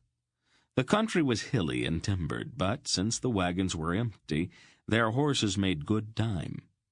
Garion paid scant attention to the scenery as they trundled up the valley of the Darin. His attention was riveted almost totally on Silk's flickering fingers. "Don't shout," Silk instructed, as Garion practiced. "Shout?" Garion asked, puzzled. Keep the gestures small. Don't exaggerate them. The idea is to make the whole business inconspicuous. I'm only practicing. Better to break bad habits before they become too strong. And be careful not to mumble. Mumble? Form each phrase precisely. Finish one before you go on to the next. Don't worry about speed. That comes with time. By the third day, their conversations were half in words and half in gestures, and Garion was beginning to feel quite proud of himself. They pulled off the road into a grove of tall cedars that evening, and formed up their usual half-circle with the wagons. "How goes the instruction?" Mr. Wolf asked as he climbed down. "It progresses.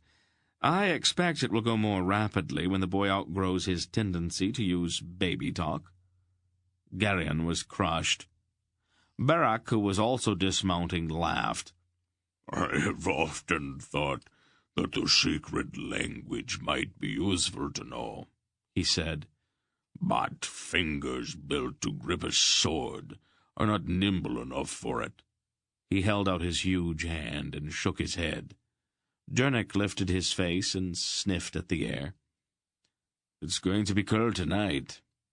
We'll have frost before morning." Barak also sniffed and then nodded. "You're right, Jernick. We'll need a good fire tonight." He reached into the wagon and lifted out his axe. "There are riders coming," Aunt Paul announced, still seated on the wagon. They all stopped talking and listened to the faint drumming sound on the road that they had just left. "3 at least," Barak said grimly. He handed the axe to Jernick and reached back into the wagon for his sword. "4," Silk said. He stepped to his own wagon and took his own sword out from under the seat. "We are far enough from the road," the wolf said. "If we stay still, they will pass without seeing us." "They won't hide us from Grolums," Aunt Paul said. "They won't be searching with their eyes." She made 2 quick gestures to Wolf, which Garion did not recognize. "No," Wolf gestured back. "Let us instead." He also made an unrecognizable gesture. Aunt Paul looked at him for a moment and then nodded.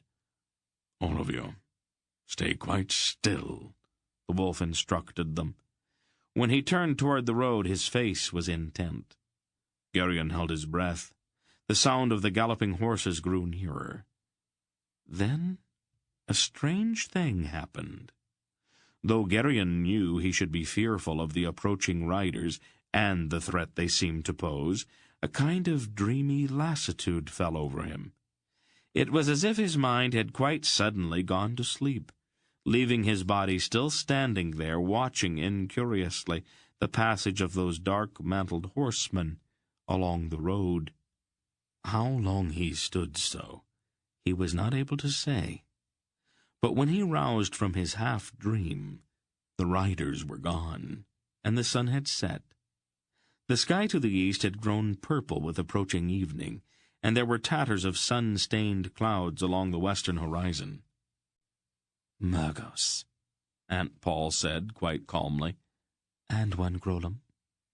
She started to climb down from the wagon. "There are many Murgos in Cinderia, great lady," Silk said, helping her down. "And on many different missions." "Murgos are one thing," the wolf said grimly. "But Grolums are quite something else. I think it might be better if we moved off these well-traveled roads. Do you know a back way to Medelia?"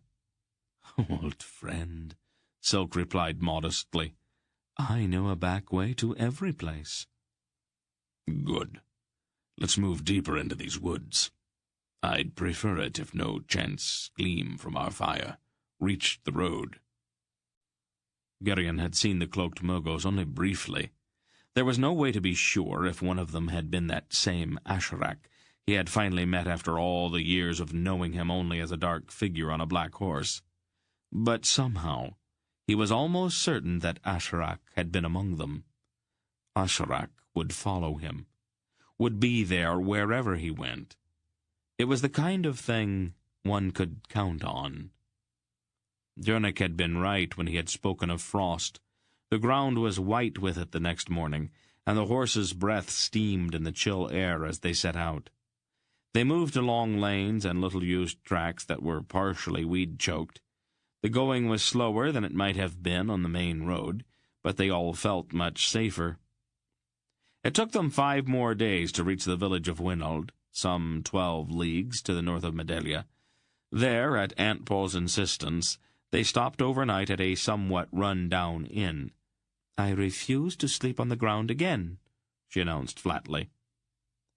After they had eaten in the dingy common room of the inn, the men turned to their ale-pots, and Aunt Paul went up to her chamber, with instructions that hot water be brought to her for bathing. Garion, however, made some pretext about checking the horses and went outside.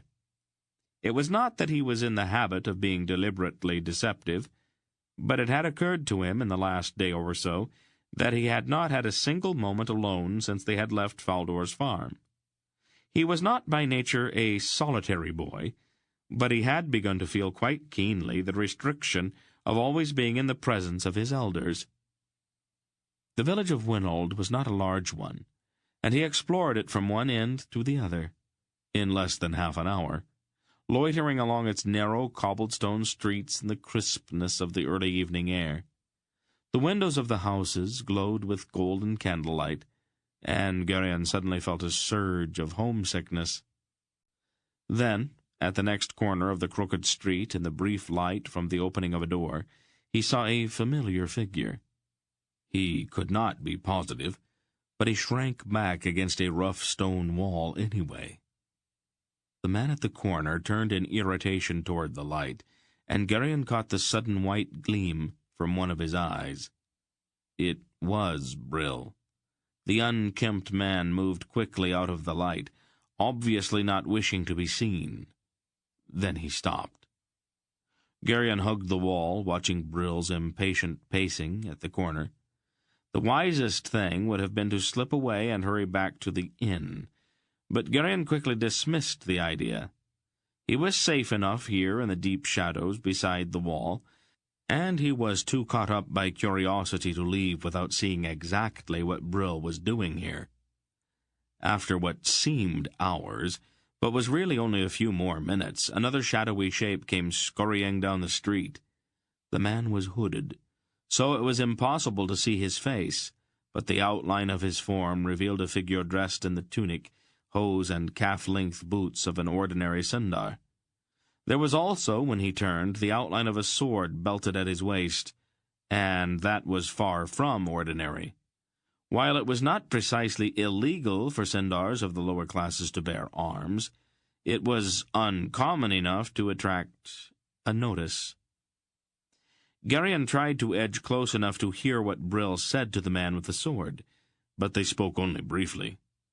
There was a clink as some coins changed hands, and then the two separated. Brill moved quietly off around the corner, and the man with the sword walked up the narrow, crooked street toward the spot where Garion stood. There was no place to hide, and as soon as the hooded man came close enough, he would be able to see Garion. To turn and run would have been even more dangerous. Since there was no alternative, Garion put on a bold front and marched determinedly toward the oncoming figure. "Who's there?" the hooded man demanded, his hand going to his sword hilt. "Good evening, sir," Garion said, deliberately forcing his voice up into the squeaky registers of a much younger boy. "Cold night, isn't it?" The hooded man grunted and seemed to relax. Garion's legs quivered with the desire to run. He passed the man with the sword, and his back prickled as he felt that suspicious gaze following him. "Bye," the man said abruptly. Garion stopped. "Yes, sir?" "Do you live here?" "Yes, sir," Garion lied, trying to keep his voice from trembling. "Is there a tavern hereabouts?" Garion had just explored the town, and he spoke confidently. "Yes, sir. You go on up this street to the next corner and turn to your left. There are torches out front. You can't miss it." "My thanks," the hooded man said shortly, and walked on up the narrow street. "Good night, sir," Garion called after him, made bold by the fact that the danger seemed past. The man did not answer, and Garion marched on down to the corner, exhilarated by his brief encounter. Once he was around the corner, however, he dropped the guise of a simple village boy, and he ran. He was breathless by the time he reached the inn and burst into the smoky common room where Mr. Wolf and the others sat talking by the fire. At the last instant, realizing that to blurt out his news in the common room, where others might overhear, would be a mistake, he forced himself to walk calmly to where his friends sat. He stood in front of the fire as if warming himself, and spoke in a low tone. "I just saw Brill in the village." "Brill?" Silk asked. "Who is Brill?" Wolf frowned. "A farmhand, with too much Angarac gold in his purse to be entirely honest." Quickly, he told Silk and Barak about the adventure in Faldor's stable. "You should have killed him," Barak rumbled. "This is not Karak," Wolf said. "Sindars are touchy about casual killings." He turned to Garion. "Did he see you?" "No," Garion said. "I saw him first and hid in the dark. He met another man and gave him some money, I think. The other man had a sword." Briefly he described the whole incident. "This changes things. I think we'll leave here earlier in the morning than we had planned." "It wouldn't be hard to make Brill lose interest in us," Dernick said.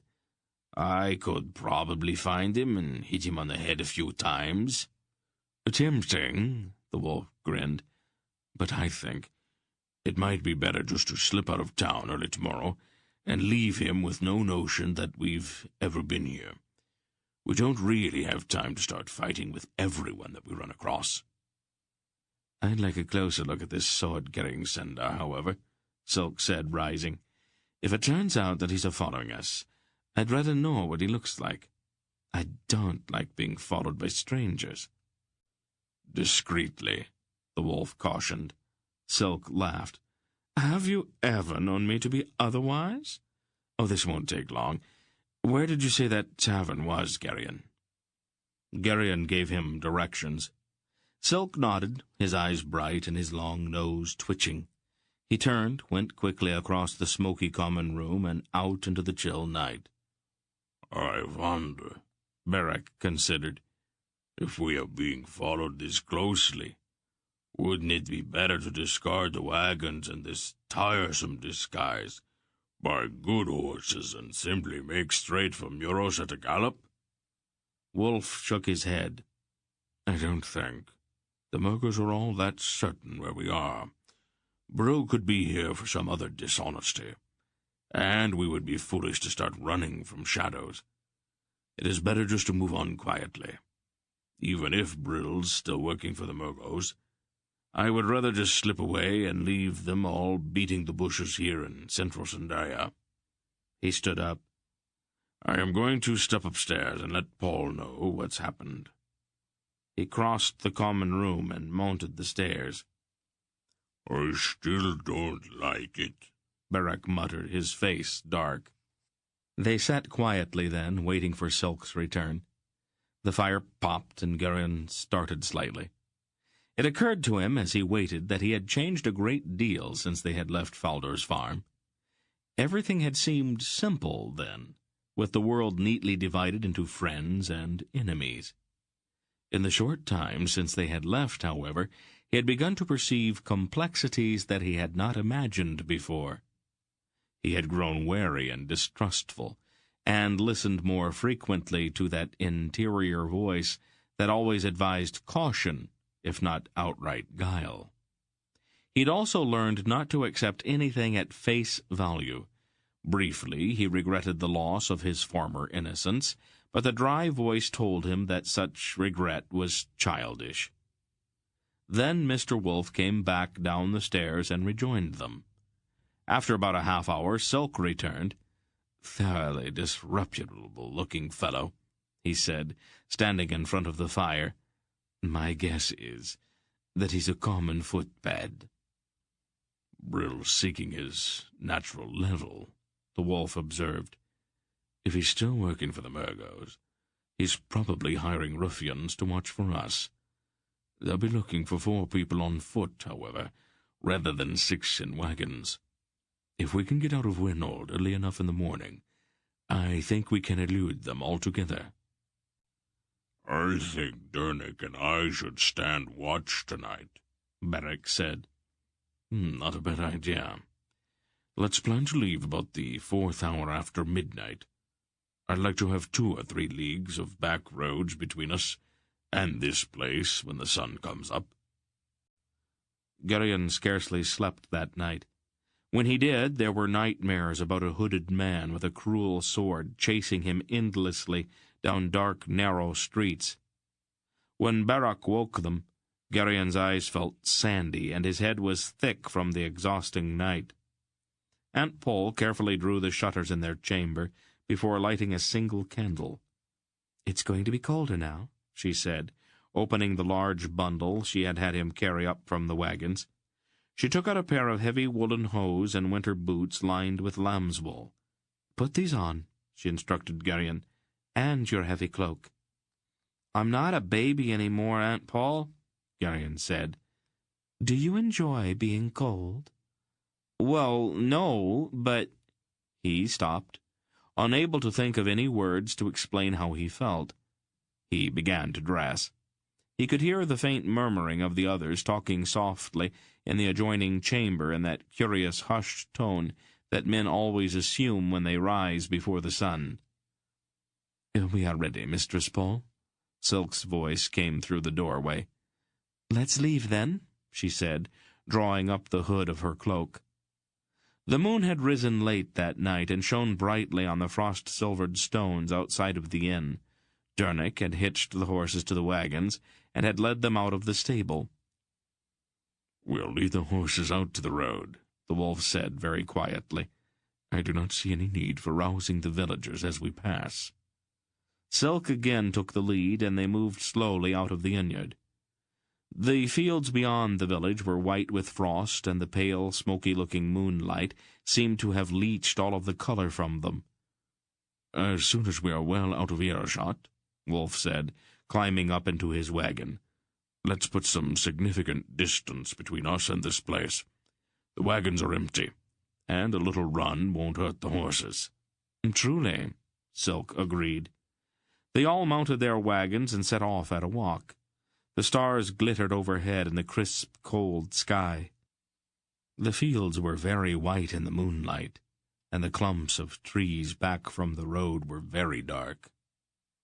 Just as they went over the first hilltop, Garion looked back at the dark cluster of houses in the valley behind. A single flicker of light came from a window somewhere, a lone golden pinpoint that appeared, then vanished. "Someone's awake back there. I just saw a light," he told Silk. "Some early riser, perhaps," Silk suggested. But then again, perhaps not." He shook the reins slightly, and the horses increased their pace. He shook them again, and they began to trot. "Hang on, boy," he instructed, reaching forward and slapping the reins down smartly on the rumps of the horses. The wagon bounced and clattered fearfully behind the running team, and the bitterly chill air rushed at Garion's face as he clung to the wagon seat. At full gallop, the 3 wagons plunged down into the next valley, rushing between the frost-white fields in the bright moonlight, leaving the village and its single light far behind. By the time the sun rose, they had covered a good 4 leagues, and Silk reined in his steaming horses. Garion felt battered and sore from the wild ride over the iron-hard roads, and was glad for the chance to rest. Silk handed him the reins and jumped down from the wagon. He walked back and spoke briefly to Mr. Wolf and Aunt Pole, then returned to the wagon. "We turn off at that lane just ahead," he told Garion, as he massaged his fingers. Garion offered him the reins. You drive. My hands are frozen stiff. Just let the horses walk. Garion clucked at the horses and shook the reins slightly. Obediently, the team started out again. The lane circles around to the back of that hill, Silk said, pointing with his chin, since his hands were tucked inside his tunic. On the far side, there's a copse of fir trees. We'll stop there to rest the horses. Do you think we're being followed? This would be a good time to find out.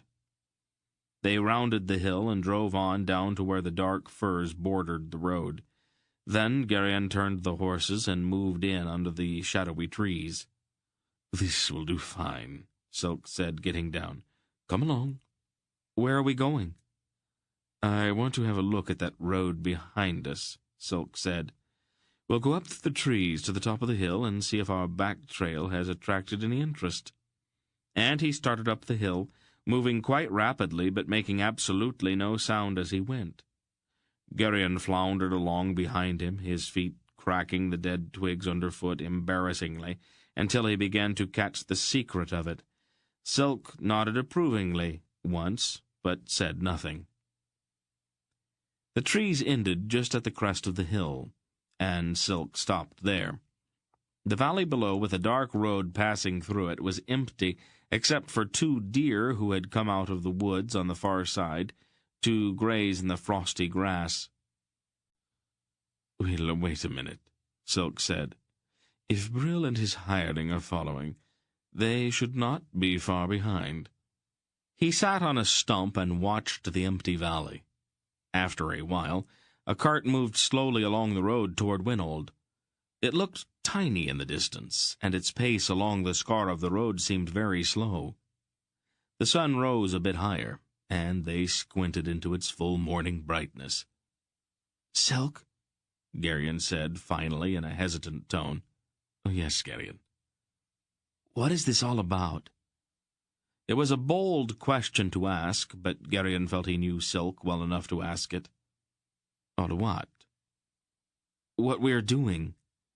I've heard a few things and guessed a few more, but it doesn't really make any sense to me. And just what have you guessed, Garion? Silk asked, his small eyes very bright in his unshaven face. Something's been stolen, something very important, and Mr. Wolf and Aunt Paul and the rest of us are trying to get it back. All right, Silk said. That much is true. Mr. Wolf and Aunt Paul are not at all what they seem to be, Garion went on. No. No, they aren't. I think they can do things that other people can't do, Garion said, struggling with his words. Mr. Wolf can follow this thing, whatever it is, without seeing it, and last week in those woods when the Murgos passed, they did something. I don't even know how to describe it, but it was almost as if they reached out and put my mind to sleep. How did they do that? And why? Silk chuckled. You are a very observant lad. Then his tone became more serious. We're living in a momentous time, Garion. The events of thousands of years and more, all focused on these very days. The world, I'm told, is like that.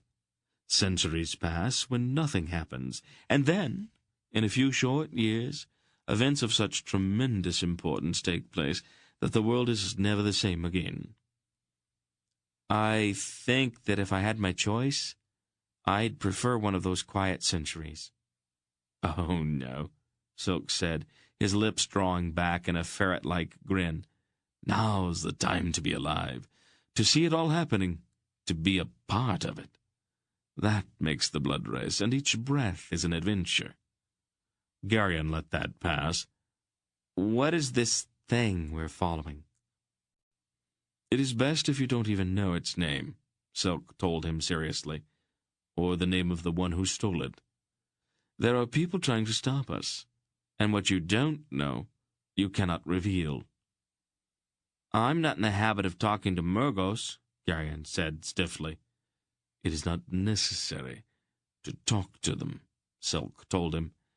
There are some among them who can reach out and pick the thoughts right out of your mind. That's not possible. Who's to say what's possible and what isn't? Silk asked him. And Garion remembered a conversation he had once with Mr. Wolf about the possible and the impossible. Silk sat on the stump in the newly risen sun, looking thoughtfully down into the still, shadowy valley, an ordinary-looking little man in ordinary-looking tunic and hose, and a rough brown shoulder cape with its hood turned up over his head. You were raised as a Sindar, Garion. And Sindars are solid, practical men, with little patience for such things as sorcery and magic, and other things that can't be seen or touched. Your friend Dernick is a perfect Sindar. He can mend a shoe, or fix a broken wheel, or dose a sick horse. But I doubt that he could bring himself to believe in the tiniest bit of magic. I am a Sindar, Garion objected. The hint implicit in Silk's observation struck at the very center of his sense of his own identity. Silk turned and looked at him closely. No, you aren't. I know a Sindar when I see one, just as I can recognize the difference between an errand and a Tolnedron, or a Kerek and an Algar. There's a certain set of the head, a certain look about the eyes of Sindars that you don't have. You are not a Sindar. Well, what am I, then? Garion challenged. I don't know, Silk said, with a puzzled frown. And that's very unusual, since I've been trained to know what people are. It may come to me in time, though. Is Aunt Paul a Sindar? Of course not, Silk laughed. Well, that explains it, then. I'm probably the same thing she is. Silk looked sharply at him. She's my father's sister, after all, Garion said. At first I thought it was my mother she was related to, but that was wrong. It was my father. I know that now. That's impossible, Silk said flatly. Impossible? Absolutely out of the question. The whole notion's unthinkable. This ends Disc 4. Please change to Disc 5. Impossible? Absolutely out of the question. The whole notion's unthinkable. Why? Silk chewed at his lower lip for a moment. Let's go back to the wagons, he said shortly.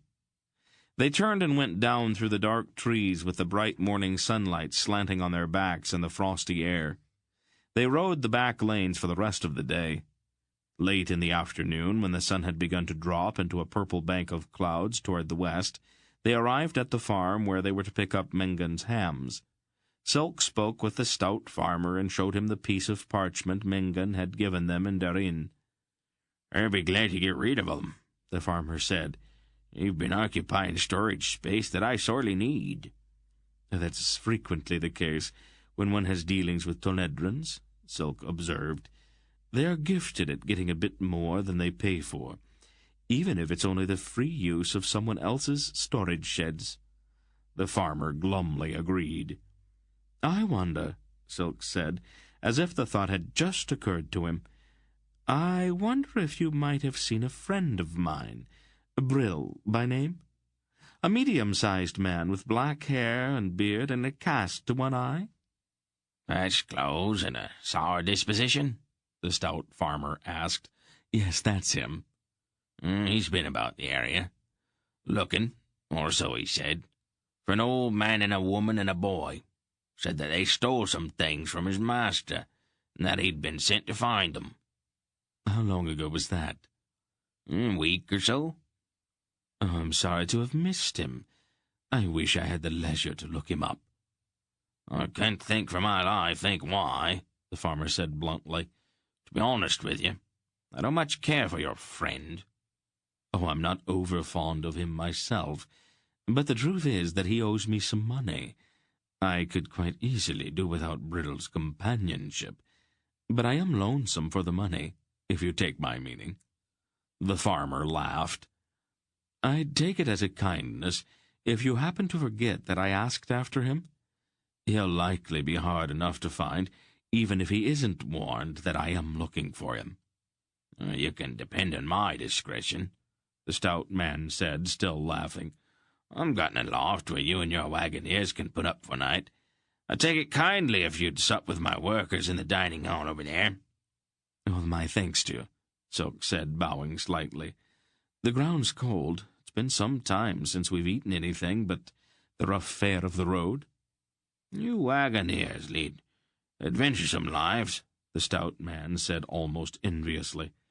"Free as birds, always a new horizon just beyond next hilltop." "It is much overrated," Silk told him. "And winter's a thin time for birds and wagoners both." The farmer laughed again, clapping Silk on the shoulder and then showing him where to put up the horses.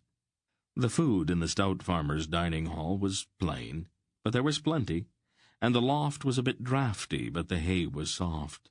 Garion slept soundly. The farm was not Faldor's, but it was familiar enough, and there was that comforting sense of having walls about him again that made him feel secure. The following morning, after a solid breakfast, they loaded the wagons with the Tonedran salt-crusted hams and bade the farmer a friendly goodbye. The clouds that had begun to bank up in the west the evening before had covered the sky during the night, and it was cold and gray as they set out for Muros, 50 leagues to the south. Chapter 9. The almost 2 weeks it took them to reach Muros were the most uncomfortable Garion had ever spent. Their route skirted the edge of the foothills through rolling and sparsely settled country, and the sky hung gray and cold overhead. There were occasional spits of snow, and the mountains loomed black against the skyline to the east. It seemed to Garion that he would never be warm again.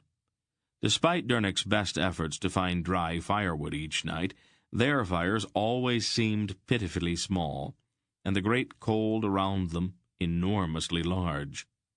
The ground upon which they slept was always frozen, and the chill seemed actually to seep into Garion's bones. His education in the Dresnian secret language continued, and he became, if not adept, at least competent by the time they passed Lake Kamar, and began the long downhill grade that led to Muros. The city of Muros, in south-central Sindaria, was a sprawling, unattractive place that had been, since time immemorial, the site of a great annual fair. Each year in late summer, Algar horsemen drove vast cattle herds through the mountains along the great north road to Muros, where cattle buyers from all over the west gathered to await their coming. Huge sums changed hands, and because the Algar clansmen also commonly made their yearly purchases of useful and ornamental articles at that time, merchants from as far away as Naissa in the remote south gathered to offer their wares. A large plain which lay to the east of the city was given over entirely to the cattle pens that stretched for miles, but were still inadequate to contain the herds which arrived at the height of the season. Beyond the pens, to the east, lay the more or less permanent encampment of the Algars. It was to this city, one mid-morning, at the tag end of the fair, when the cattle pens were nearly empty and most of the Algars had departed, and only the most desperate merchants remained, that Silk led the 3 wagons laden with the hams of Mengen the Tonedran. The delivery of the hams took place without incident, and the wagons soon drew into an inn-yard near the northern outskirts of the city. "This is a respectable inn, great lady," Silk assured Aunt Paul as he helped her down from the wagon. "I have stopped here before." "Oh, let us hope so," she said. "The inns of Muros have an unsavory reputation." "Those particular inns lie along the eastern edge of the town," Silk assured her delicately. "I know them well." "I'm certain you do," she said, with an arched eyebrow.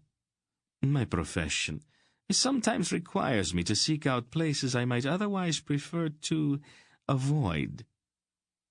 The inn, Garion noted, was surprisingly clean, and its guests seemed for the most part to be Sendarian merchants.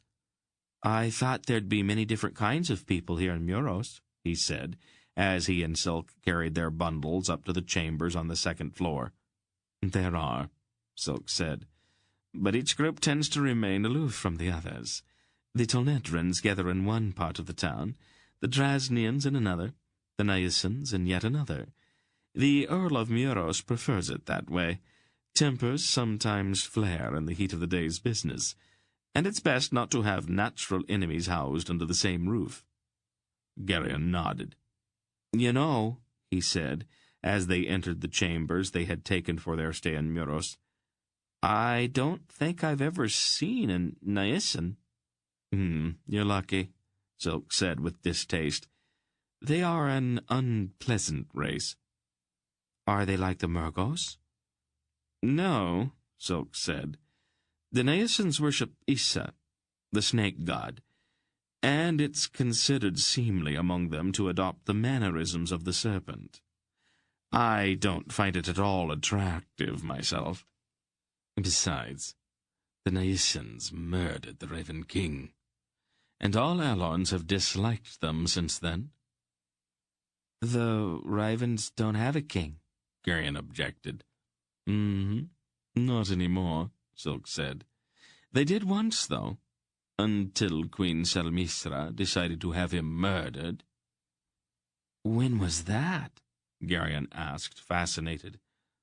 1,300 years ago," Silk said, as if it had only been yesterday. "Isn't that sort of a long time to hold a grudge?" "Some things are unforgivable," Silk said shortly. Since there was still a good part of the day left, Silk and Wolf left the inn that afternoon to search the streets of Muros for those strange, lingering traces that Wolf could apparently see or feel, and which would tell him whether the object they sought had passed this way. Garion sat near the fire in the chamber he shared with Aunt Paul, trying to bake the chill out of his feet. Aunt Paul also sat by the fire, mending one of his tunics, her shining needle flickering in and out of the fabric. "Who was the Raven King, Aunt Paul?" She stopped sewing. "Why do you ask?" "Silk was telling me about Nyasans. He told me that their queen murdered the Raven King." "Why would she do that?" "You're full of questions today, aren't you?" she asked him, her needle moving again. "Well, Silk and I talk about a lot of things as we ride along," Garion said, pushing his feet even closer to the fire. "Don't burn your shoes." "Silk says that I'm not a Sendar. He says that he doesn't know what I am, but that I'm not a Sendar." "Silk talks too much," Aunt Paul observed. "Well, you never tell me anything, Aunt Paul," he said in irritation. "I tell you everything that you need to know," she said calmly. "Right now it is not necessary for you to know anything about Raven Kings or Nyasan Queens." "All you want to do is to keep me an ignorant child," Garion said petulantly. "I'm almost a man, and I don't even know what I am, or who." "I know who you are," she said, not looking up. "Well, who am I, then?" "You are a young man who's about to catch his shoes on fire." He jerked his feet back quickly. "You didn't answer me." "That's right," she said in that infuriatingly calm voice. "Well, why not?" "It's not necessary for you to know yet. When it is time, I will tell you, but not until." "But that's not fair." "The world's full of injustice. Now, since you are feeling so manly, why don't you fetch some more firewood? That will give you something useful to think about." He glared at her and stamped across the room. "Garion," she said. "What?" "Don't even think about slamming the door." That evening, when Wolf and Silk returned, the usually cheerful old man seemed impatient and irritable. He sat down at the table in the common room of the inn and stared moodily at the fire. "I don't think it passed this way," he said finally. "There are a few places left to try. but I'm almost certain that it hasn't been here." "Then we go on to Kamar." Barak rumbled, his thick fingers combing his bristling beard. "We must," Wolf said. "Most likely we should have gone there first." "There is no way to know it," Aunt Paul told him. "Why would he go to Kamar if he's trying to carry it to the Angarak kingdoms?" "I can't even be certain where he's going. Maybe he wants to keep the thing for himself. He has always coveted it." Wolf stared into the fire again. "We're going to need some kind of freight for the trip to Kamar," Silk said. Wolf shook his head. "It slows us too much. It's not unusual for wagons to return to Kamar from Muros without freight, and it's reaching the point where we'll have to gamble our disguise for the sake of speed. It's 40 leagues to Kamar, and the weather is turning bad. A heavy snowstorm could stop the wagons entirely, and I don't have time to spend the whole winter mired down in a snowbank." Dernick dropped his knife suddenly and started to scramble to his feet. "What's amiss?" Barak asked quickly. "I just saw Brill," Dernick said. "He was in that doorway." "Are you sure?" "I know him," Dernick said grimly. "It was Brill, all right." Silk pounded his fist down on the table. "Idiot!" he accused himself. "I underestimated the man." "That doesn't matter now," Mr. Wolf said, and there was almost a kind of relief in his voice. "Our disguise is useless now. I think it's time for speed." "I'll go see to the wagons," Dernick said. "No, the wagons are too slow. We'll go to the camp of the Algars and buy good horses." He stood up quickly. "What are the wagons?" Dernick persisted. "Forget them. They're only a hindrance now. We'll ride the wagon horses to the camp of the Algars and take only what we can conveniently carry. Let's get ready to leave immediately. Meet me in the inn yard as soon as you can." He went quickly to the door and out into the cold night. It was only a few minutes later that they all met near the door to the stable in the cobblestoned inn-yard, each carrying a small bundle. Hulking Barak jingled as he walked, and Garion could smell the oiled steel of his mail shirt. A few flakes of snow drifted down through the frosty air, settling like tiny feathers on the frozen ground. Dernick was the last to join them.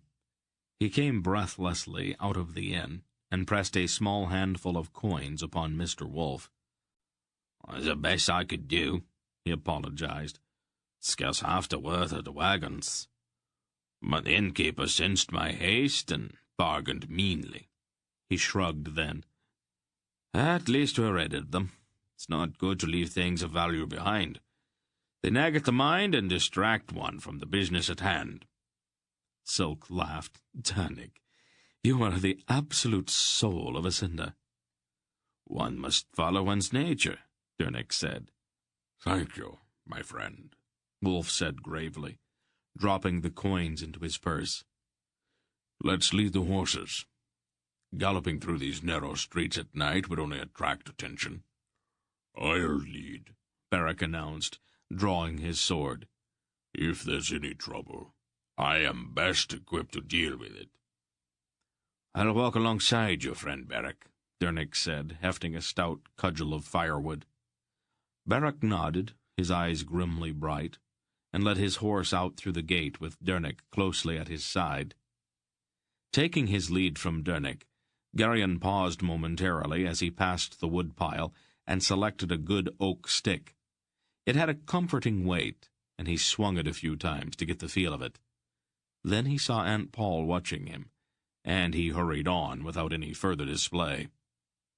The streets through which they passed were narrow and dark, and the snow had begun to fall a bit more heavily now, settling almost lazily through the dead, calm air. The horses, made skittish by the snow, seemed to be fearful and crowded close to those who led them. When the attack came, it was unexpected and swift. There was a sudden rush of footsteps and the sharp ring of steel on steel as Barak fended off the first blow with his sword. Garion could see only the shadowy figures outlined against the falling snow, and then, as once before, when in his boyhood he had struck down his friend Runderig in mock battle, his ears began to ring. His blood surged boilingly in his veins as he leaped into the fight, ignoring the single cry from Aunt Poll. He received a smart rap on the shoulder, whirled, and struck with his stick. He was rewarded with a muffled grunt. He struck again, and then again, swinging his club at those parts of his shadowy enemy which he instinctively knew were most sensitive. The main fight, however, surged around Beric and Dernick. The ring of Beric's sword and the thump of Dernick's cudgel resounded in the narrow street, along with the groans of their assailants. "There's the boy!" a voice rang out from behind them, and Garion whirled. 2 men were running down the street toward him, one with a sword, the other with a wicked-looking curved knife. Knowing it was hopeless, Garion raised his club, but Silk was there. The small man launched himself from the shadows directly at the feet of the 2, and all 3 crashed to the street in a tangle of arms and legs. Silk rolled to his feet like a cat, spun, and kicked one of the floundering men solidly just below the ear. The man sank, twitching to the cobblestones. The other scrambled away and half rose just in time to receive both of Silk's heels in his face as the rat-faced Drasnian leaped into the air, twisted and struck with both legs. Then Silk turned almost casually. "Are you all right?" "I'm fine. You're awfully good at this kind of thing." "I'm an acrobat. It's simple once you know how." "They're getting away." Silk turned, but the 2 he had just put down were dragging themselves into the dark alley. There was a triumphant shout from Beric, and Garion saw that the rest of the attackers were fleeing. At the end of the street, in the snow-speckled light from a small window, was Brill, almost dancing with fury. "Cowards!" he shouted at his hirelings. "Cowards!" And then Beric started for him, and he, too, turned and ran. "Are you all right, Aunt Poll?" Garion said, crossing the street to where she stood. "Of course I am. And don't do that again, young man," she snapped. "Leave street brawling to those better suited for it." "I was all right. I had my stick here." "Don't argue with me. I did not go to all the trouble of raising you to have you end up dead in a gutter." "Is everyone all right?" Dernick asked anxiously, coming back to them. "Of course we are. Why don't you see if you can help the old wolf with the horses?" she snapped peevishly. "Certainly, Mistress Poll," Dernick said mildly. "A splendid little fight," Beric said, wiping his sword as he joined them. "Not much blood, but satisfying all the same." "I'm delighted you found it so," Aunt Poll said acidly. "I don't much care for such encounters. Did they leave anyone behind?" "Regrettably, no, dear lady. The quarters were too narrow for good strokes, and these stones are too slippery for good footing. I marked a couple of them quite well, however. We managed to break a few bones and dent a head or 2. As a group, they were much better at running than at fighting." Silk came back from the alley where he had pursued the 2 who had tried to attack Garion. His eyes were bright and his grin was vicious. "Invigorating," he said, and then laughed for no apparent reason. Wolf and Dernick had managed to calm their wild-eyed horses and lead them back to where Garion and the others stood. "Is anyone hurt?" Wolf demanded. "We are all intact," Beric rumbled. "The business was hardly worth drawing a sword for." Garion's mind was racing. In his excitement, he spoke without stopping to consider the fact that it might be wiser to think the whole thing through first. "How did Brill know we were in Muros?" he asked. Silk looked at him sharply, his eyes narrowing. "Perhaps he followed us from Winold." "But we stopped and looked back. He wasn't following when we left," said Garion, "and we've kept a watch behind us every day." Silk frowned. "Go on, Garion." "I think he knew where we were going," Garion blurted, struggling against a strange compulsion not to speak what his mind saw clearly now. "And what else do you think?" Wolf asked. Somebody told him. Somebody who knew we were coming here. Mingan knew, Silk said. But Mingan's a merchant, and he wouldn't talk about his dealings to somebody like Brill. But Asherak the Murgo was in Mingan's counting room when Mingan hired us. The compulsion was so strong now that Garion's tongue felt stiff. Silk shrugged. Why should it concern him? Asherak didn't know who we were. But what if he did? Garion struggled. What if he isn't just an ordinary Murgo, but one of those others? Like the one who was with those ones who passed us a couple of days after we left Darin. A Grolum? Silk said, and his eyes widened. Yes. I suppose that if Asherak's a Grolum, he'd have known who we are and what we're doing. And what if the Grolum who passed us that day was Asherak? Garion fought to say it. What if he wasn't really looking for us, but just coming south to find Brill and send him here to wait for us? Silk looked very hard at Garion. Very good, he said softly. Very, very good. He glanced at Aunt Pole. My compliments, Mistress Pole. You have raised a rare boy here. What did this Asherak look like? Wolf asked quickly. Murgo, Silk shrugged. He said he was from Rakoska.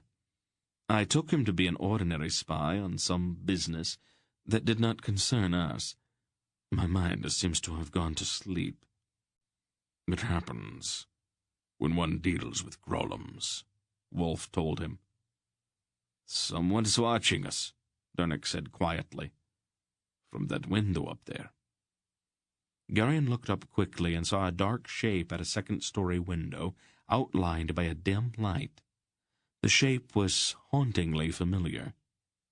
Mr. Wolf did not look up, but his face turned blank as if he were looking inward, or his mind were searching for something. Then he drew himself up and looked at the figure in the window, his eyes blazing. A Grolum, he said shortly. A dead one, perhaps, Silk said. He reached inside his tunic and drew out a long, needle-pointed dirk. He took 2 quick steps away from the house where the Grolum stood watching, spun, and threw the dirk with a smooth overhand cast. The dirk crashed through the window. There was a muffled shout, and the light went out. Garion felt a strange pang in his left arm. Mocked him, Silk said with a grin. Good throw, Beric said admiringly. One has picked up certain skills, Silk said modestly. If it was Asherak, I owed him that for deceiving me in Mingan's counting room. At least it will give him something to think about, Wolf said. There's no point in trying to creep through town now. They know we're here. Let's mount then and ride. He climbed onto his horse and led the way down the street at a quick walk. The compulsion was gone now, and Garion wanted to tell them about Asherak, but there was no chance for that as they rode. Once they reached the outskirts of the city, they nudged their horses into a fast canter. The snow was falling more seriously now, and the hoof-churned ground in the vast cattle pens was already faintly dusted with white. It's going to be a cold night, Silk shouted as they rode. We could always go back to Muros, Beric suggested. Another scuffle or 2 might warm your blood. Silk laughed and put his heels to his horse again. The encampment of the Algas was 3 leagues to the east of Muros. It was a large area surrounded by a stout palisade of poles set in the ground. The snow by now was falling thickly enough to make the camp look hazy and indistinct. The gate, flanked by hissing torches, was guarded by 2 fierce-looking warriors in leather leggings, snow-dusted jerkins of the same material, and pot-shaped steel helmets. The points of their lances glittered in the torchlight. "Halt!" one of the warriors commanded, leveling his lance at Mr. Wolf. "What business have you here this time of night?"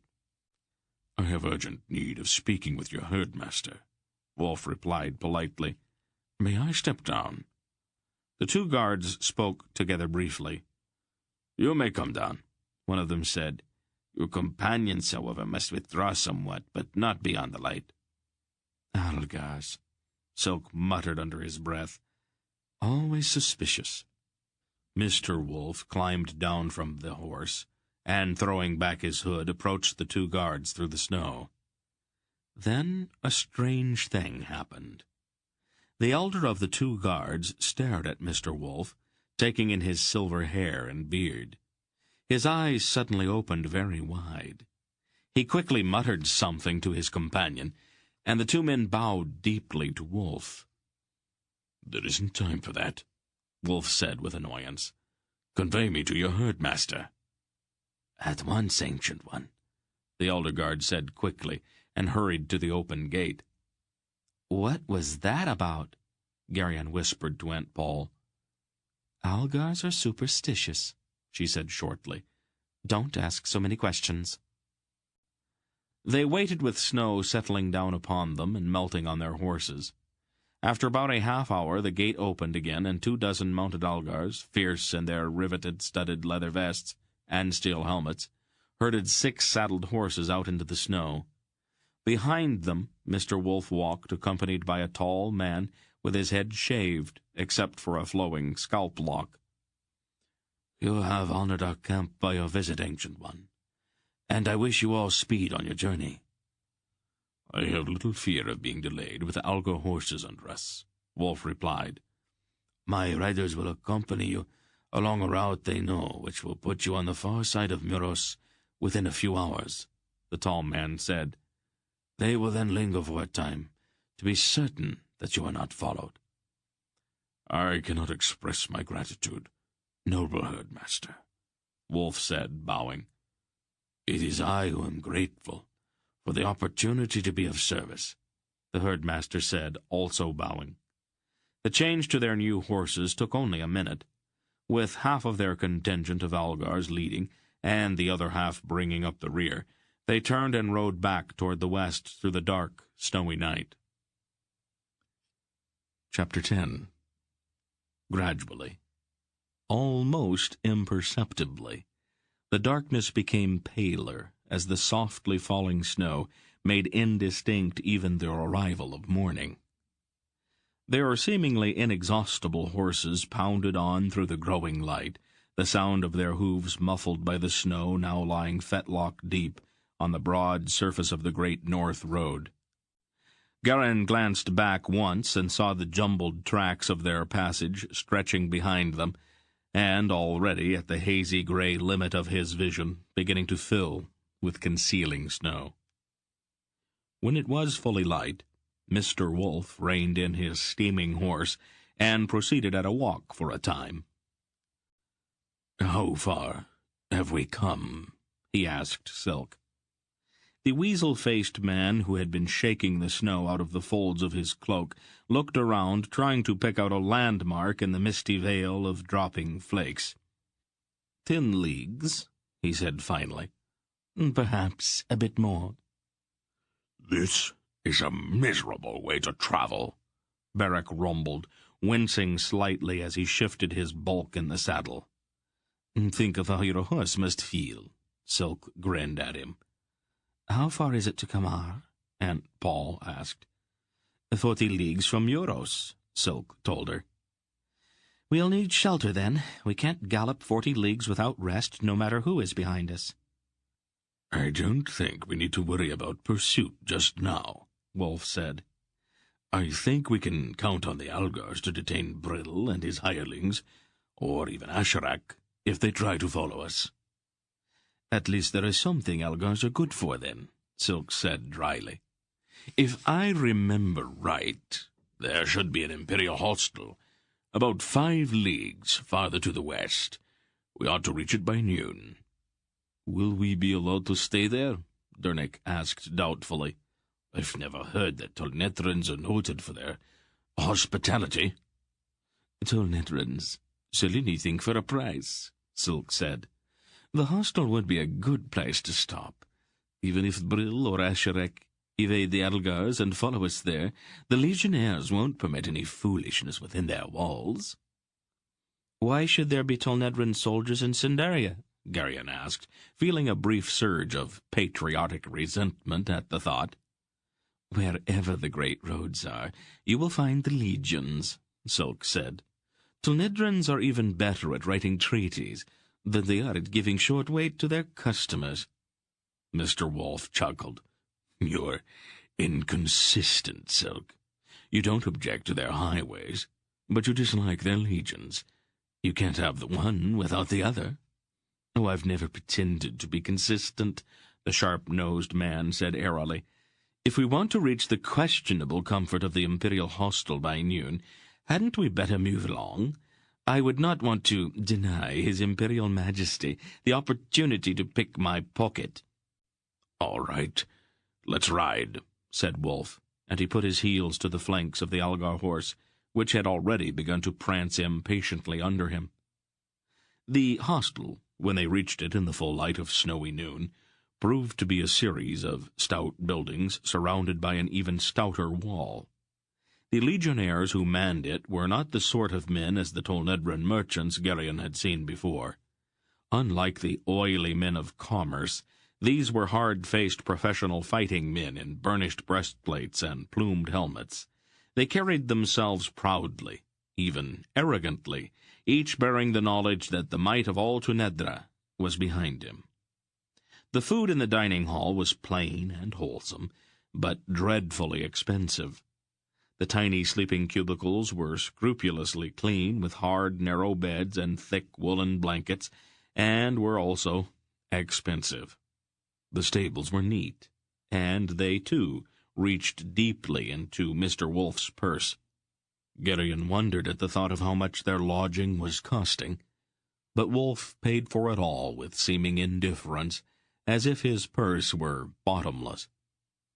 "We'll rest here until tomorrow," the white-bearded old man announced when they had finished eating. "Maybe it will snow itself out by morning. I am not happy with all this plunging blindly through a snowstorm. Too many things can hide in our path in such weather." Garion, who by now was numb with exhaustion, heard the words gratefully as he half-drowsed at the table. The others sat talking quietly, but he was too tired to listen to what they were saying. "Garion," Aunt Paul said finally, "why don't you go to bed?" "I'm all right, Aunt Paul," he said, rousing himself quickly, mortified once more at being treated like a child. "Now, Garion," she said in that infuriating tone he knew so well. It seemed that all his life she had been saying, "Now, Garion," to him, but he knew better than to argue. He stood up and was surprised to feel that his legs were trembling. Aunt Paul also rose and led him from the dining hall. "I can find my way over myself," he objected. "Of course. Now, come along." After he had crawled into bed in his cubicle, she pulled his blankets up firmly around his neck.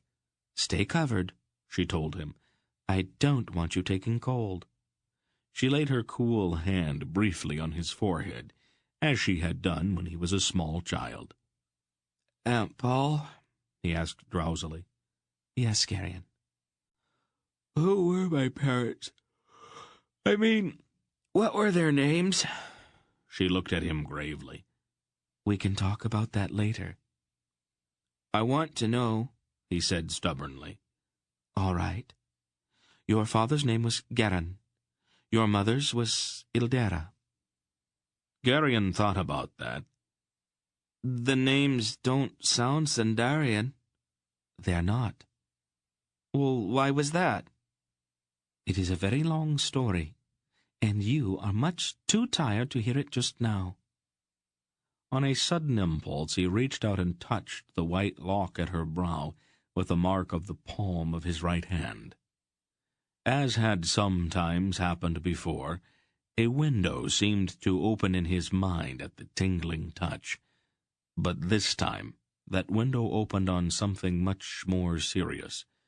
There was anger, and a single face, a face that was strangely like Mr. Wolfe's, but was not his face, and all the towering fury in the world was directed at that face. Aunt Paul moved her head away. "I have asked you not to do that, Garion," she said, her tone very matter-of-fact. "You are not ready for it yet." "You're going to have to tell me what it is someday." Perhaps, but not now. Close your eyes and go to sleep." And then, as if that command had somehow dissolved his will, he fell immediately into a deep, untroubled sleep. By the next morning, it had stopped snowing. The world outside the walls of the Imperial hostel was mantled in thick, unbroken white, and the air was filmy with a kind of damp haze that was almost, but not quite, fog. "Misty Cinderia," Silk said ironically at breakfast. "Sometimes I'm amazed that the entire kingdom doesn't rush shut." They traveled all that day at a mile-eating canter, and that night there was another Imperial hostel, almost identical to the one they had left that morning, so closely identical, in fact, that it almost seemed to Garion that they had ridden all day and merely arrived back where they had started. He commented on that to Silk as they were putting their horses in the stable. "Tonedrons are nothing if not predictable," Silk said. "All their hostels are exactly the same. You can find these same buildings in Dresnia, Algeria, Arindia, and any place else their great roads go. It's their one weakness, this lack of imagination." "Well, don't they get tired of doing the same thing over and over again?" "It makes them feel uncomfortable, I guess," Silk laughed. "Come, let's go see about supper." It snowed again the following day, but by noon Garion caught a scent other than that faintly dusty odor snow always seemed to have. Even as he had done when they had approached Darin, he began to smell the sea, and he knew their journey was almost at an end. Kamar, the largest city in Cinderia, and the major seaport of the north, was a sprawling place which had existed at the mouth of the greater Kamar River since antiquity. It was the natural western terminus of the Great North Road, which stretched to Bakhtor and Dresnia, and the equally natural northern end of the Great West Road, which reached down across Arindia into Tonedra, and the imperial capital at Tolhanath. With some accuracy it could be said that all roads ended at Kamar. Late on a chill, snowy afternoon, they rode down a gradual hill toward the city. Some distance from the gate, Aunt Paul stopped her horse. "Since we are no longer posing as vagabonds, I see no further need for selecting the most disreputable inns, do you?" "I had not really thought about it," Mr. Wolfe said. "Well, I have. I've had more than enough of wayside hostels and seedy village inns. I need a bath, a clean bed, and some decent food. If you don't mind, I will choose our lodging this time." "Of course, Paul," the wolf said mildly. "Whatever you say." "Very well, then," she said, and rode on toward the city gate, with the rest of them trailing behind her. "What's your business in Kamar?" one of the fur-mantled guards at the broad gate asked her rather rudely. Aunt Paul threw back her hood and fixed the man with a steely gaze. "I am the Duchess of Herat," she announced in ringing tones. "These are my retainers, and my business in Kamar is my own affair." The guard blinked, then bowed respectfully. "Forgive me, Your Grace. I didn't intend to give offense." "Indeed," Aunt Paul said, her tone still cold and her gaze still dangerous. "I didn't recognize Your Grace," the poor man floundered, squirming under that imperious stare. "May I offer you any assistance?" "I hardly think so," Aunt Paul said, looking him up and down. "Which is the finest inn in Kamar?" "That would be the Lion, my lady." "And?" she said impatiently. And And what, my lady? The man said, confused by her question. Where is it? Don't stand there gaping like a dolt. Speak up. It lies beyond the customs houses, the guard replied, flushing at her words. Follow this street till you reach Customs Square. Anyone there can direct you to the Lion. Aunt Paul pulled her hood back up. Give this fellow something, she said over her shoulder, and rode on into the city without a backward glance. My thanks, the guard said, as Wolf leaned down to hand him a small coin. I must admit that I haven't heard of the Duchess of Herat before. You are indeed a fortunate man, the wolf said. Oh, she's a great beauty, the man said admiringly. And has a temper to match, Wolf told him. Yes, I noticed that. We noticed you noticing, Silk told him slyly. They nudged their horses and caught up with Aunt Paul. The Duchess of Herat? Silk asked mildly. That fellow's manner irritated me, Aunt Paul said loftily, and I am tired of putting on a poor face in front of strangers. At Customs Square, Silk accosted a busy-looking merchant trudging across the snow-covered paving. "You, fellow," he said in the most insulting way possible, pulling his horse directly in front of the startled merchant. "My mistress, the Duchess of Herat, requires directions to an inn called the Lion. Be so good as to provide them." The merchant blinked, his face flushing at the rat-faced man's tone. "Up that street," he said softly, pointing. "Some goodly way. It will be on the left. There's a sign of a lion at the front." Silk sniffed ungraciously, tossed a few coins into the snow at the man's feet, and whirled his horse in a grand manner. The merchant, Garion noted, looked outraged, but he did grope in the snow for the coins Silk had thrown. "I doubt that any of these people will quickly forget our passage," Wolf said sourly, when they were some way up the street. "Oh, they'll remember the passing of an arrogant noblewoman. It's a good disguise, as good as any we've tried." When they arrived at the inn, Aunt Paul commanded not just the usual sleeping chambers, but an entire apartment. "My chamberlain will pay you," she said to the innkeeper, indicating Mr. Wolf. "Our baggage horses are some days behind with the rest of my servants, so I'll require the services of a dressmaker and a maid. See to it." And she turned and swept imperially up the long staircase that led to her apartment, following the servant who scurried ahead to show her the way. "The Duchess has a commanding presence, doesn't she?" the innkeeper ventured as Wolf began counting out the coins. "She has indeed. I have discovered the wisdom of not countering her wishes." "I'll be guided by you, then," the innkeeper assured him. "My youngest daughter is a serviceable girl. I'll dispatch her to serve as her Grace's maid." "Oh, many thanks, friend," said Silk. "Our lady becomes most irritable when those things she desires are delayed, and we are the ones who suffer most from her displeasure."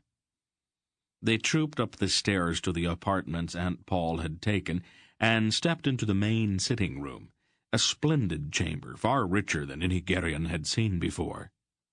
The walls were covered by tapestries with intricate pictures woven into the fabric.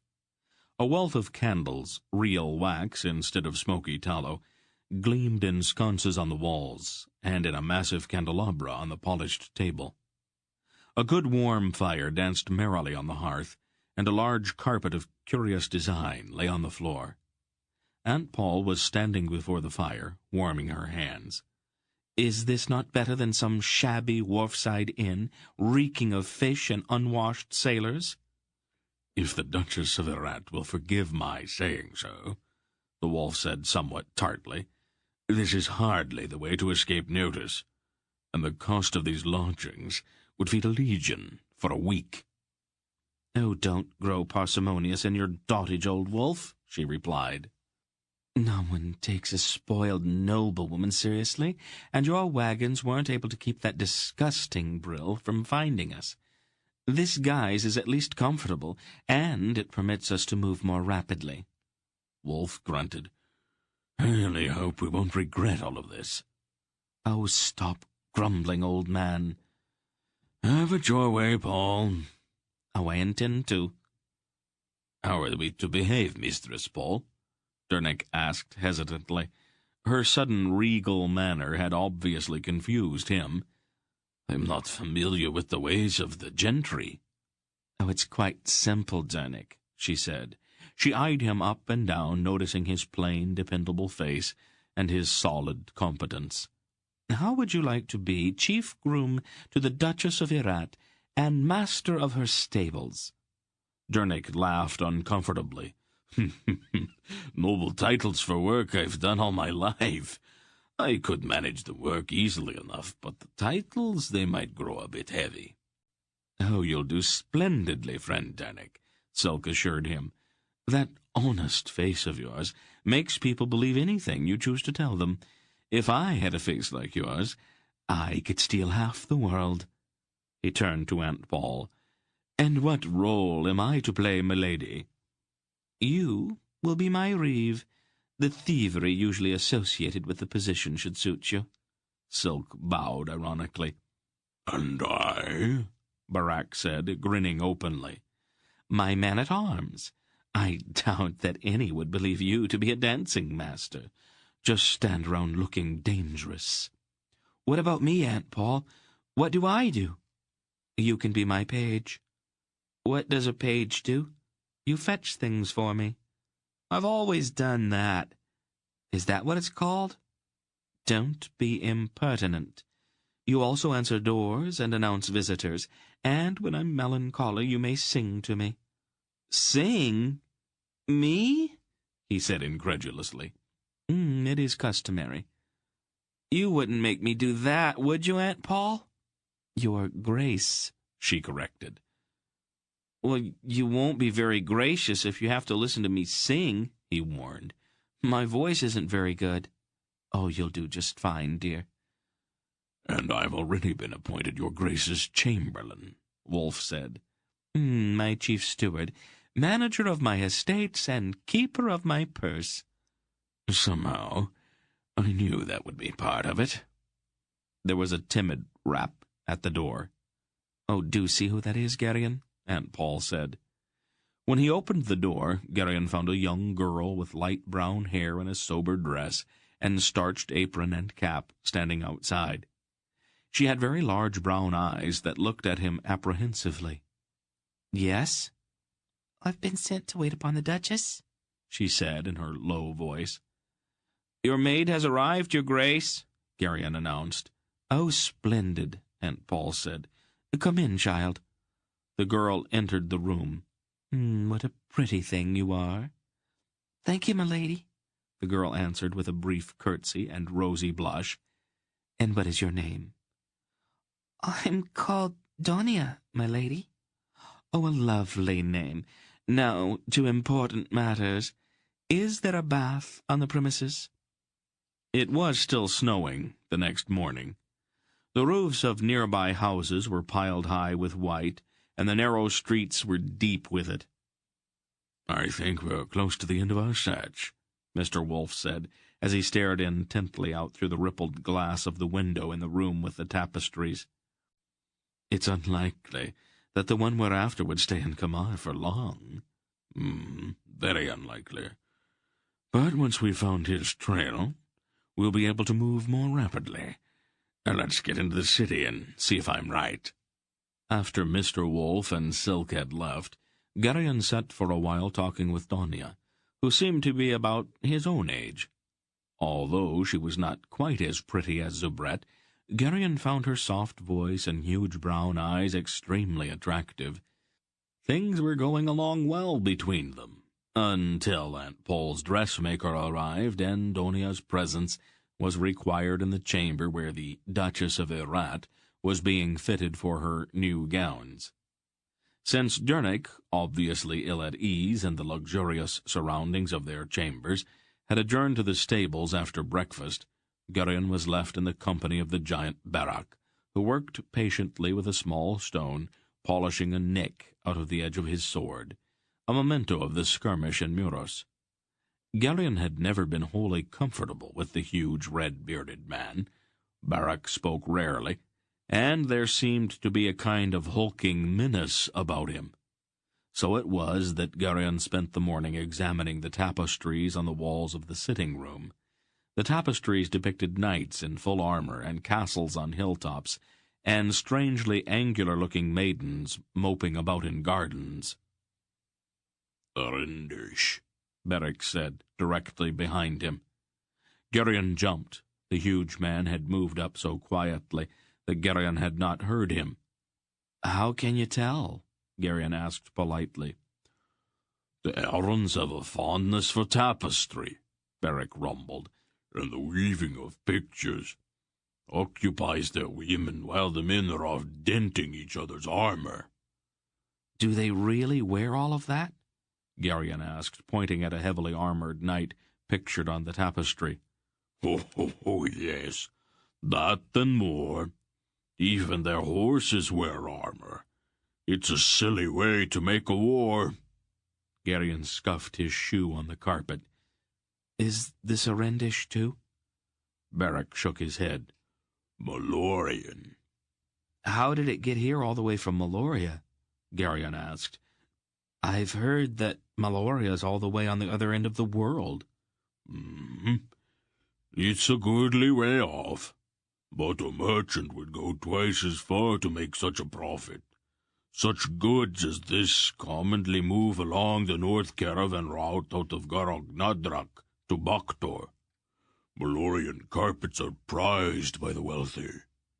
I don't much care for them myself, since I'm not fond of anything that has to do with the Angaraks." "How many kinds of Angaraks are there? I know there are Murgos and Tolls, and I've heard stories about the Battle of Vomimbre and all, but I don't know much about them, really." "There are 5 tribes of them," Beric said, sitting back down and resuming his polishing. "Murgos and Tolls, Nadraks and Malorans, and of course the Grolams. They live in the 4 kingdoms of the east: Maloria, Garagnadrak, Mishrakaktul, and Cthulmurgos." "Where do the Grolams live?" "They have no special place," Beric replied grimly. "The Grolams are the priests of Torak Wanai, and are everywhere in the lands of the Angaraks. They're the ones who perform the sacrifices to Torak. Grolam knives have spilled more Angarak blood than a dozen Vomembras." Garion shuddered. "Why should Torak take such pleasure in the slaughter of his own people?" Who can say? He is a twisted and evil god. Some believe that he was made mad when he used the orb of Aldur to crack the world, and the orb repaid him by burning out his eyes and consuming his hand. How could the world be cracked? I've never understood that part of the story. The power of the orb of Aldur is such that it can accomplish anything. When Thorak raised it, the earth was split apart by its power, and the seas came in to drown the land. The story is very old, but I think that it's probably true. And where is the orb of Aldur now? Garion asked suddenly. Barak looked at him, his eyes icy blue, and his face thoughtful. But he did not say anything. Do you know what I think? Garion said on a sudden impulse. I think that it's the orb of Aldur that's been stolen. I think it's the orb that Mr. Wolf is trying to find. And I think it would be better if you did not think so much about such things, Barak warned. But I want to know, Garion protested, his curiosity driving him even in the face of Barak's words, and the warning voice in his mind. Everyone treats me like an ignorant boy. All I do is tag along with no idea of what we're doing. Who is Mr. Wolf, anyway? Why did the Algars behave the way they did when they saw him? How can he follow something that he can't see? Please tell me, Barak. Not me. Your Aunt Paul would pull out my beard whisker by whisker if I made that mistake. You're not afraid of her, are you? Any man with good sense is afraid of her, Barak said, rising and sliding his sword into its sheath. Aunt Paul? Garion asked incredulously. Are you not afraid of her? Barak asked pointedly. No, Garion said, and then realized that was not precisely true. Well, not really afraid. It's more... He left it hanging, not knowing how to explain it. Exactly. And I'm no more foolhardy than you, my boy. You are too full of questions. I'd be far wiser not to answer them. If you want to know about these things, you will have to ask your aunt. But she won't tell me, Garion said glumly. She won't tell me anything. She won't even tell me about my parents. Not really. Barak frowned. That's strange. I don't think they were Sendars. Their names weren't Sendarian, and Silk says that I'm not a Sendar. At least, I don't look like one. Barak looked at him closely. No, he said finally. Now that you mention it, you don't. You look more like a Revan than anything else. But not quite that either. Is Aunt Paula Revan? Barak's eyes narrowed slightly. I think we are getting to some more of those questions that I had better not answer. I'm going to find out someday. But not today. Come along. I need some exercise. Let's go out into the inn yard, and I will teach you how to use a sword. Me? Garion said, all his curiosity suddenly melting away in the excitement of the thought. You are at an age where you should begin to learn, Barak said. The occasion may someday arise when it will be useful for you to know. Late that afternoon, when Garion's arm had begun to ache from the effort of swinging Barak's heavy sword, and the whole idea of learning the skills of a warrior had become a great deal less exciting, Mr. Wolf and Silk returned. Their clothes were wet from the snow through which they had trudged all day, but Wolf's eyes were bright, and his face had a curiously exultant expression as he led them all back up the stairs to the sitting-room. Ask your Aunt Paul to join us, he told Garion, as he removed his sodden mantle and stepped to the fire to warm himself. Garion sensed quickly that this was not the time for questions. He hurried to the polished door where Aunt Paul had been closeted with her dressmaker all day, and rapped at the door. "What is it?" her voice came from inside. "Mr. that is, your chamberlain has returned, milady," Garion said, remembering at the last moment that she was not alone. "He requests a word with you." "Oh, very well," she said. After a minute she came out, firmly closing the door behind her. Garion gasped. The rich blue velvet gown she wore made her so magnificent that she quite took his breath away. He stared at her in helpless admiration. "Where is he?" she asked. "Don't stand and gape, Garion. It's not polite." "You are beautiful, Aunt Paul." "Yes, dear," she said, patting his cheek. "I know. Now where's the old wolf?" "In the room with the tapestries," Garion said, still unable to take his eyes from her. "Come along, then," she said, and swept down the short hall to the sitting-room. They entered to find the others all standing by the fireplace. "Well?" she asked. Wolf looked up at her, his eyes still bright. An excellent choice, Paul, he said admiringly. Blue has always been your best color. Do you like it? She asked, holding out her arms and turning almost girlishly so that they all might see how fine she looked.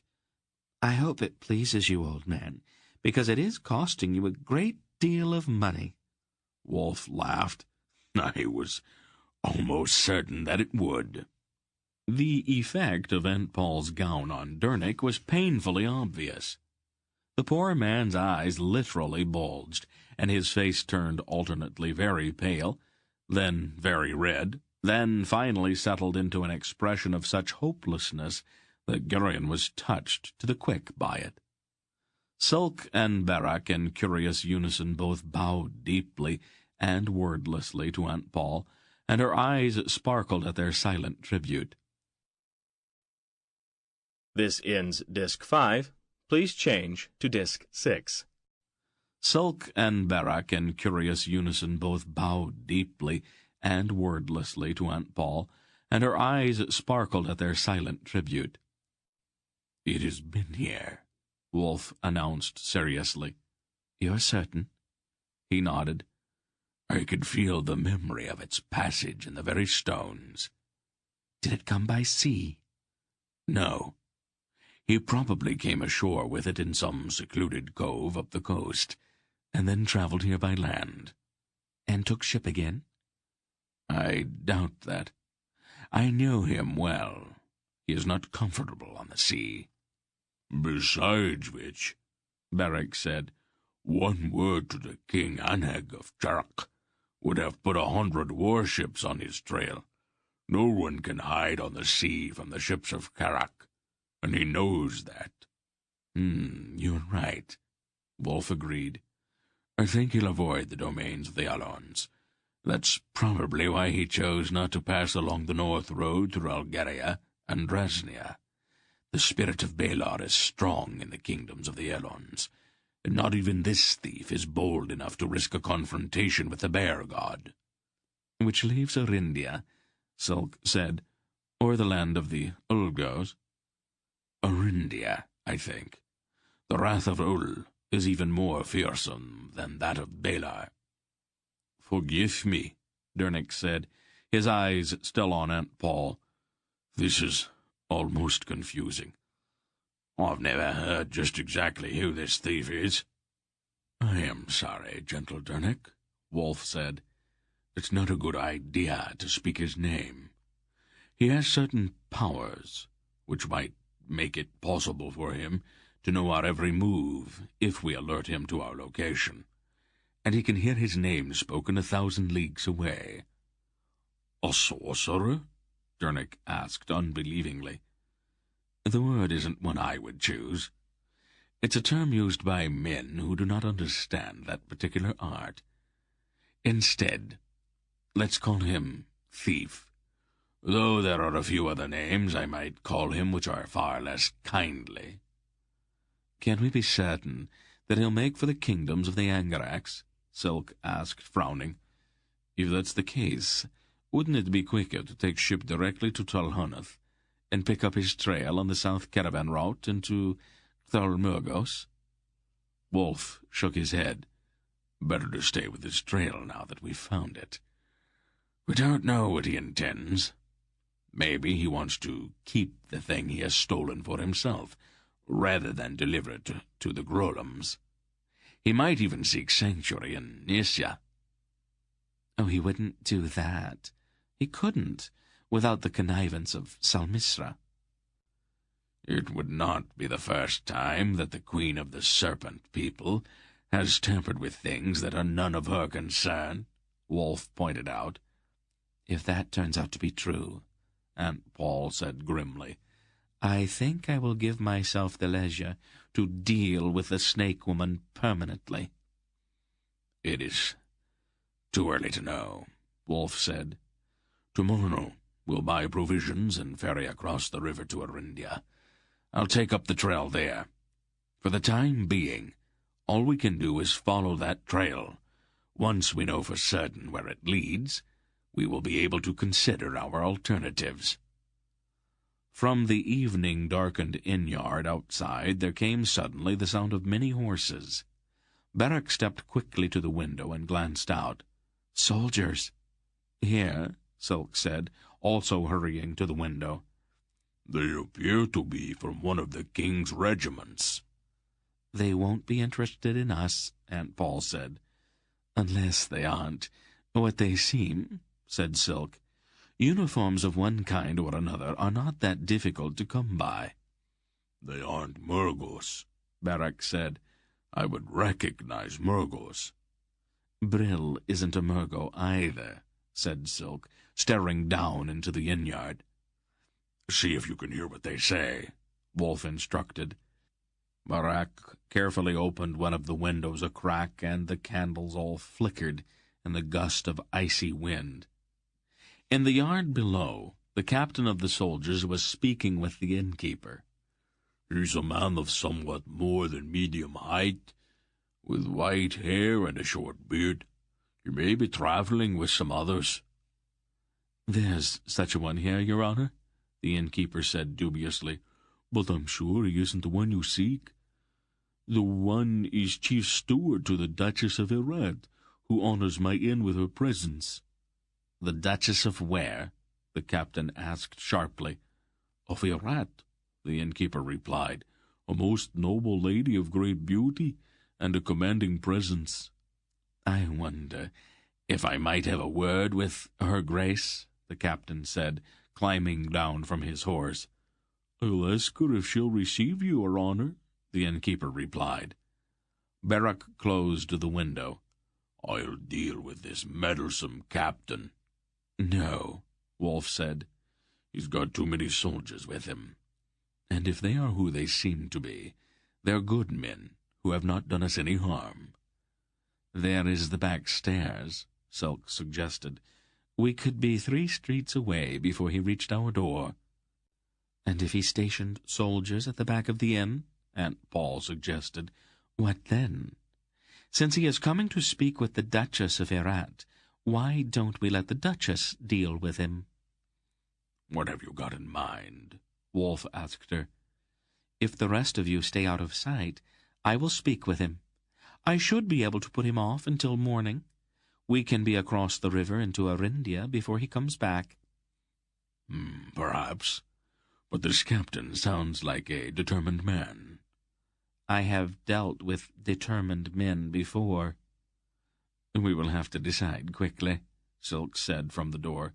"He's on the stairs right now." "We'll try it your way, Paul," Wolf said, opening the door to the next chamber. "Garion," Aunt Paul said, "you stay here. A duchess would not be unattended." Wolf and the others quickly left the room. Garion whispered, "What do you want me to do, Aunt Paul?" "Just remember that you are my page, dear," she said, seating herself in a large chair near the center of the room and carefully arranging the folds of her gown. "Stand near my chair and try to look attentive. I'll take care of the rest." "Yes, my lady." The captain, when he arrived, behind the innkeeper's knock, proved to be a tall, sober-looking man with penetrating grey eyes. Garion, trying his best to sound officious, requested the soldier's name and then turned to Aunt Paul. "There's a Captain Brendig to see you, Your Grace," he announced. "He says that it's a matter of importance."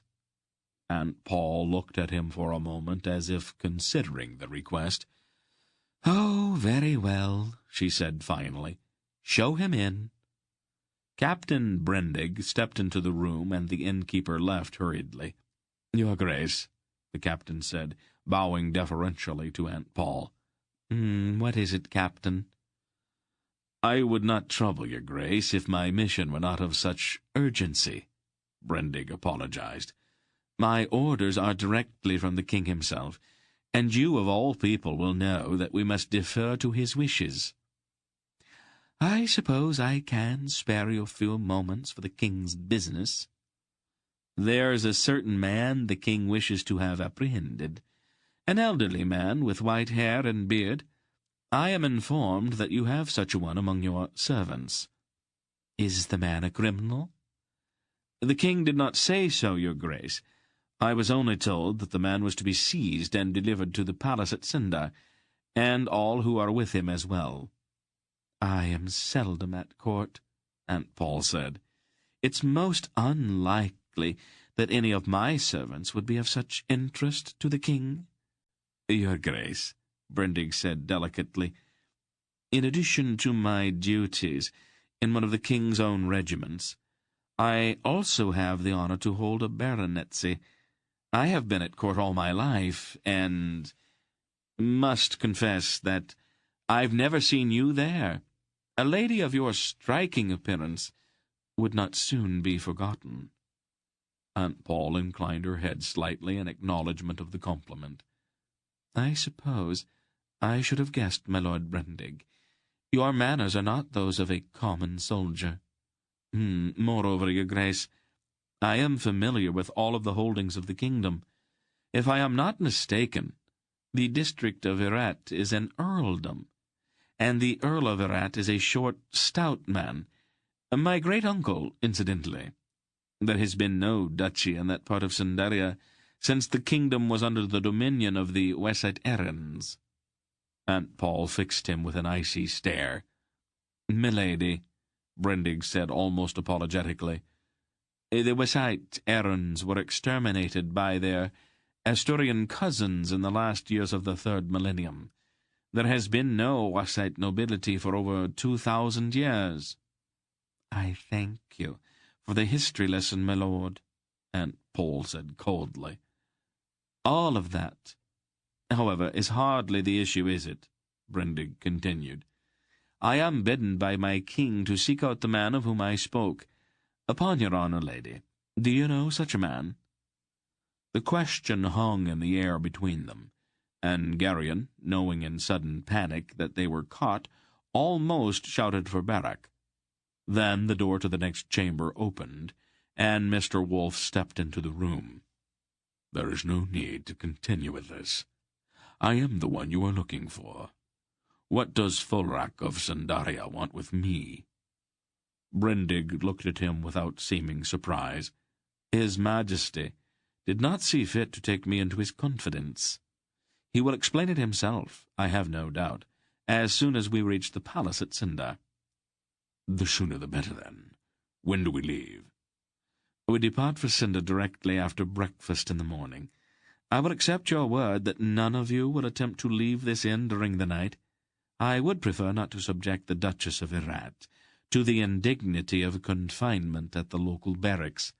The cells there are most uncomfortable, I am told. You have my word. Thank you, Brendig said, bowing slightly. I must also advise you that I am obliged to post guards about this inn, for your protection, of course. Your solicitude overwhelms us, my lord, Aunt Paul said dryly. Your servant, milady, Brendig said with a formal bow, and then he turned and left the room. The polished door was only wood, Garion knew that, but as it closed behind the departing Brendig, it seemed to have that dreadful final clang of the door to a dungeon. Chapter 11. They were 9 days on the coast road from Kemar to the capital at Sindar, though it was only 55 leagues. Captain Brendig measured their pace carefully, and his detachment of soldiers was arranged in such fashion that even the thought of escape was impossible. Although it had stopped snowing, the road was still difficult, and the wind which blew in off of the sea and across the broad, snow-covered salt marshes was raw and chill. They stayed each night in the evenly spaced Sindarian hostels, which stood like mile-posts along that uninhabited stretch of coast.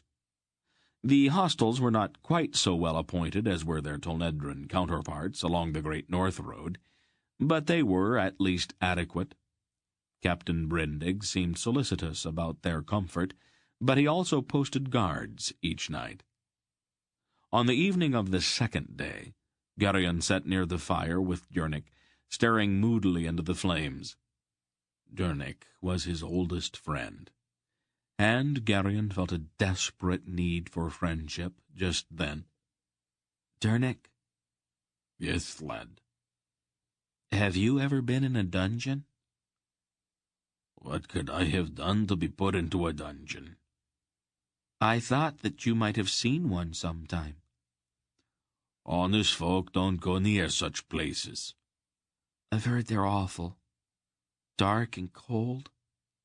Full of rats. What's all this talk of dungeons? I'm afraid we may find out all about places like that very soon, Garion said, trying not to sound too frightened. We've done nothing wrong. Then why would the king have us seized like this? Kings don't do things like that without a good reason. We haven't done anything wrong, Dernick repeated stubbornly. But maybe Mr. Wolf has, Garion suggested. The king wouldn't send all of these soldiers after him without some reason, and we could all be thrown into the dungeon with him just because we happen to be his companions.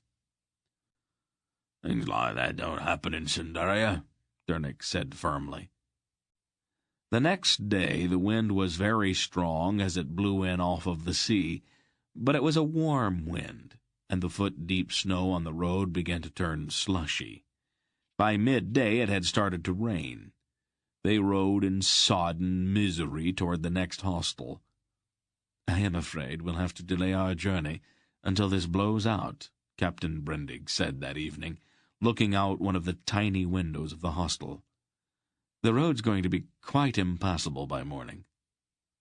They spent the next day and the next sitting in the cramped main room of the hostel, listening to the wind-driven rain slashing at the walls and roof, all the while under the watchful eyes of Brendig and his soldiers. "Silk," Garion said on the second day, moving over to the bench where the rat-faced little man sat dozing. "Yes, Garion," Silk asked, rousing himself. "What kind of man is the king?" "Which king?" "Of Cinderia." A foolish man. Like all kings," Silk laughed. "The Cinderian kings are perhaps a bit more foolish, but that's only natural. Why do you ask?" "Well, let's suppose that somebody did something that the king didn't like, and there were some other people traveling with him, and the king had these people seized. Would the king just throw them all into the dungeon? Or would he let the others go and just keep the one who had angered him?" Silk looked at him for a moment and then spoke firmly. "That question is unworthy of you, Garion." Garion flushed. "I'm afraid of dungeons," he said in a small voice, suddenly very ashamed of himself. "I don't want to be locked up in the dark forever, when I don't even know what for." "The kings of Cinderia are just and honest men," Silk told him. "Not too bright, I'm afraid, but always fair." "How can they be kings if they aren't wise?" "Wisdom is a useful trait in a king. But it's hardly essential." "How do they get to be kings, then?" "Some are born to it. The stupidest man in the world can be a king if he has the right parents. Cinderian kings have a disadvantage because they started so low." "Low?" "They were elected. Nobody ever elected a king before. Only the Cindars." "How do you elect a king?" Silk smiled.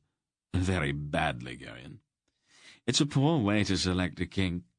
The other ways are worse, but election is a very bad way to choose a king." "Tell me how it was done." Silk glanced briefly at the rain-spattered window across the room, then shrugged. "It's a way to pass the time." And then he leaned back, stretched his feet toward the fire, and began. "It all started about 1,500 years ago," his voice loud enough to reach the ears of Captain Brendig, who sat nearby writing on a piece of parchment. "Cinderia wasn't a kingdom then. not even a separate country. It had belonged from time to time to Carrick, Algaria, or the Northern Erins, a Hussite or Asturian, depending on the fortunes of the Arendish Civil War. When that war finally came to an end, and the Hussites were destroyed and the Asturians had been defeated and driven into the untracked reaches of the great forest in northern Arindia, the Emperor of Tolnedra, Ran Horb II, decided that there ought to be a kingdom here. How could a Tolnedran emperor make that kind of decision for Sandaria? The arm of the empire is very long. The Great North Road had been built during the Second Barun dynasty. I think it was Ran Barun IV who started the construction, wasn't it, Captain? The fifth, Brendig said somewhat sourly, without looking up. Ran Barun V. Oh, thank you, Captain. I can never keep the Barun dynasty straight.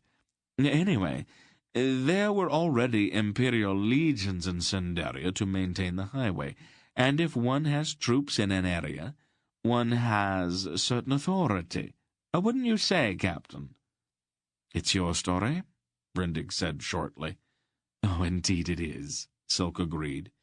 Now, it wasn't really out of any kind of generosity that Ran Horeb made his decision, Garion. Oh, don't misunderstand that. Tolnedrans never give anything away. It was just that the Membrate Errans had finally won the Arendish Civil War, 1,000 years of bloodshed and treachery, and Tolnedra could not afford to allow the Membrates to expand into the north. The creation of an independent kingdom in Sandaria would block Membrate access to the trade routes down out of Dresnia, and prevent the seat of world power from moving to Vomimbre and leaving the imperial capital at Tolhanath in a kind of backwater. It all sounds terribly involved. Oh, not really. Only politics. That's a very simple game, isn't it, Captain? It's a game I do not play, Brendig said, not looking up. Oh, really? So long at court, and not a politician? Why, you are a rare man, Captain. At any rate, the Sundars suddenly discovered that they had themselves a kingdom, but that they had no genuine hereditary nobility.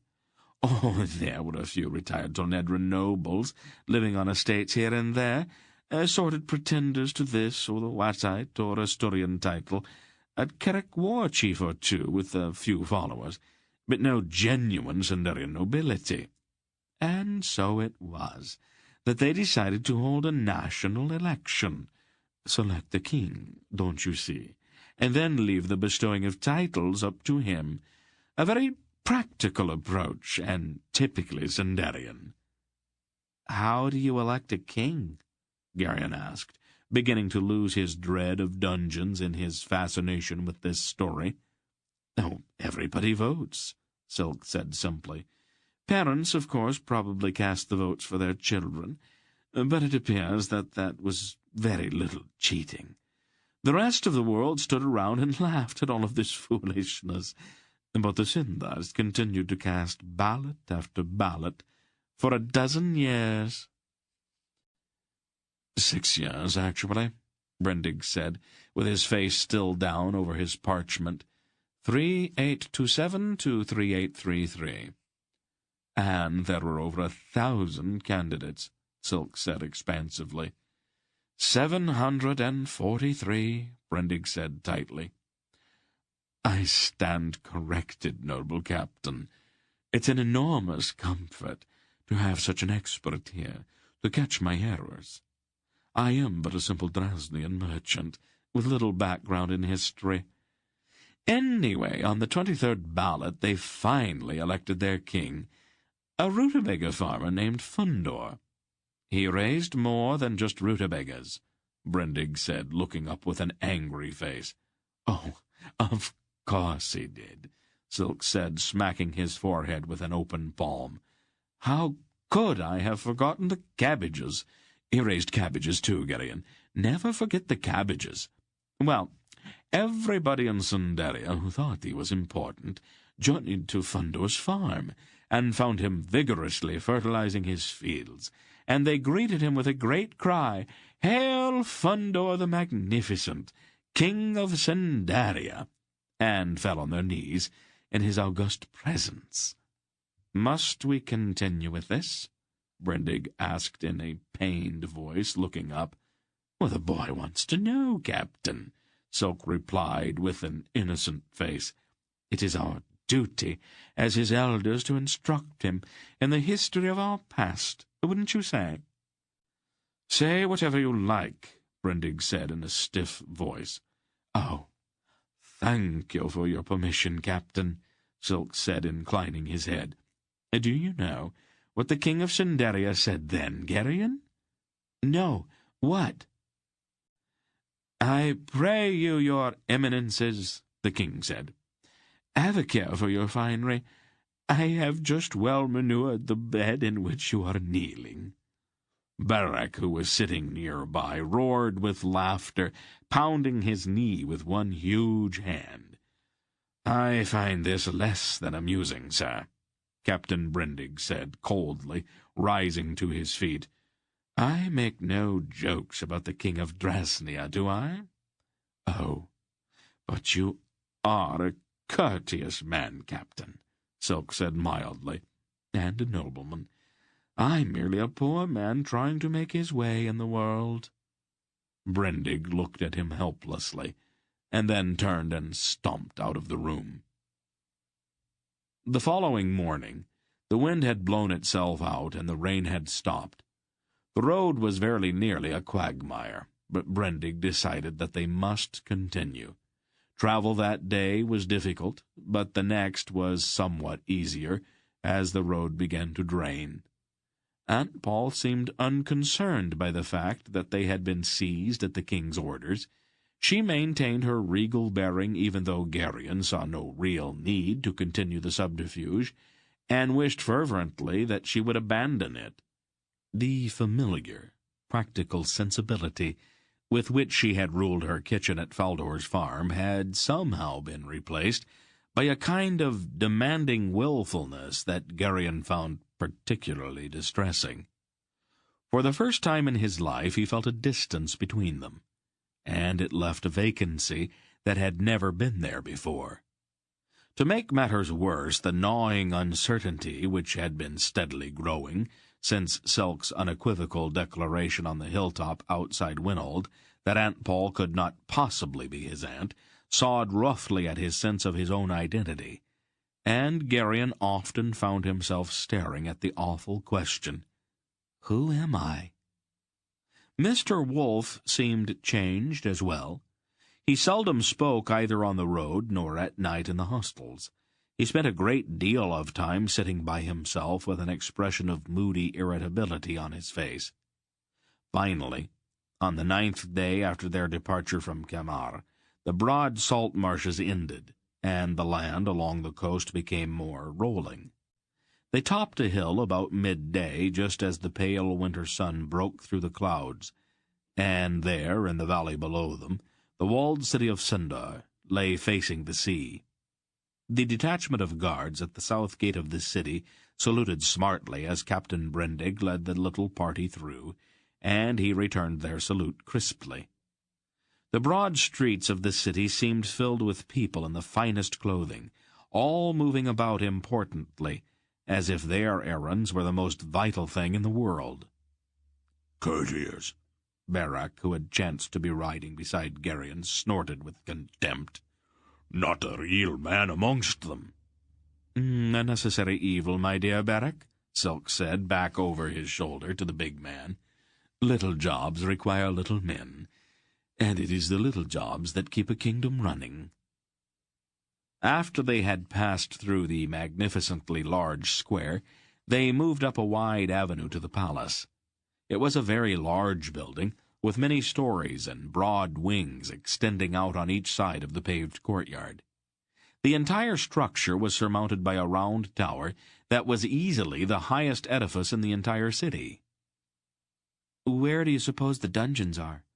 Garion whispered to Jernic when they stopped. "I would take it most kindly, Garion, Dernick said with a pained look. "If you not speak so much of dungeons." Captain Brendig dismounted and went to meet a fussy-looking man in an embroidered tunic and feathered cap, who came down the wide steps at the front of the palace to meet them. They spoke for a few moments and seemed to be arguing. "My orders are from the king himself," Brendig said, his voice carrying to where they sat. "I am commanded to deliver these people directly to him immediately upon our arrival." "My orders are also from the king," the fussy-looking man said, "and I am commanded to have them made presentable before they are delivered to the throne-room. Now I will take charge of them." "They'll remain in my custody, Count Nilden, until they have been delivered to the king himself." "I won't have your muddy soldiers tracking through the halls of the palace, Lord Brendig," the count replied. "Then we shall wait here, Count Nilden. Be so good as to fetch his majesty." "Fetch?" The count's face was aghast. "I am chief butler to his majesty's household, Lord Brendig. I do not fetch anything or anybody." Brendig turned, as if to remount his horse. "Oh, very well," Count Nilden said petulantly. "If you must have it your own way, at least have them wipe their feet." Brendig bowed coldly. "I won't forget this, Lord Brendig," Nilden threatened. "Nor shall I, Count Nilden." Then they all dismounted, and, with Brendig's soldiers drawn up in close order about them, they crossed the courtyard to a broad door near the center of the west wing. "Be so good as to follow me," Count Nilden said, glancing with a shudder at the mud-spattered soldiers, and he led them into the wide corridor which lay beyond the door. Apprehension and curiosity struggled in Garion's mind. Despite the assurances of Silk and Jernick, and the hopeful implications of Count Nilden's announcement that he was going to have them made presentable, the threat of some clammy, rat-infested dungeon, complete with a rack and a wheel and other unpleasant things, still seemed very real. On the other hand, he had never been in a palace before, and his eyes tried to be everywhere at once. That part of his mind which sometimes spoke to him in dry detachment told him that his fears were probably groundless, and that his gawking made him appear to be a doltish country bumpkin.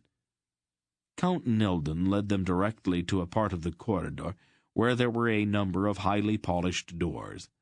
"This one is for the boy," he announced, pointing at one of them. One of the soldiers opened the door, and Garion reluctantly stepped through, looking back over his shoulder at Aunt Paul. "Come along now," a somewhat impatient voice said. Garion whirled, not knowing what to expect. "Close the door, boy," the fine-looking man who had been waiting for him said. "We don't have all day, you know." The man was waiting beside a large wooden tub with steam rising from it. "Quickly, boy, take off those filthy rags and get into the tub. His Majesty is waiting." Too confused to object or even answer, Garion numbly began to unlace his tunic. After he had been bathed and the knots had been brushed out of his hair, he was dressed in clothes which lay on a nearby bench. His coarse woolen hose of serviceable peasant brown were exchanged for ones of a much finer weave and a lustrous blue. His scuffed and muddy boots were traded for soft leather shoes. His tunic was soft white linen, and the doublet he wore over it was a rich blue, trimmed with a silvery fur. "I guess that's the best I can do on short notice," the man who had bathed and dressed him said, looking him up and down critically. "At least I won't be totally embarrassed when you are presented to the king." Garion mumbled his thanks and then stood, waiting for further instructions. "Well, go along, boy. You mustn't keep His Majesty waiting." Silk and Barak stood in the corridor, talking quietly. Barak was hugely splendid in a green brocade doublet, but looked uncomfortable without his sword.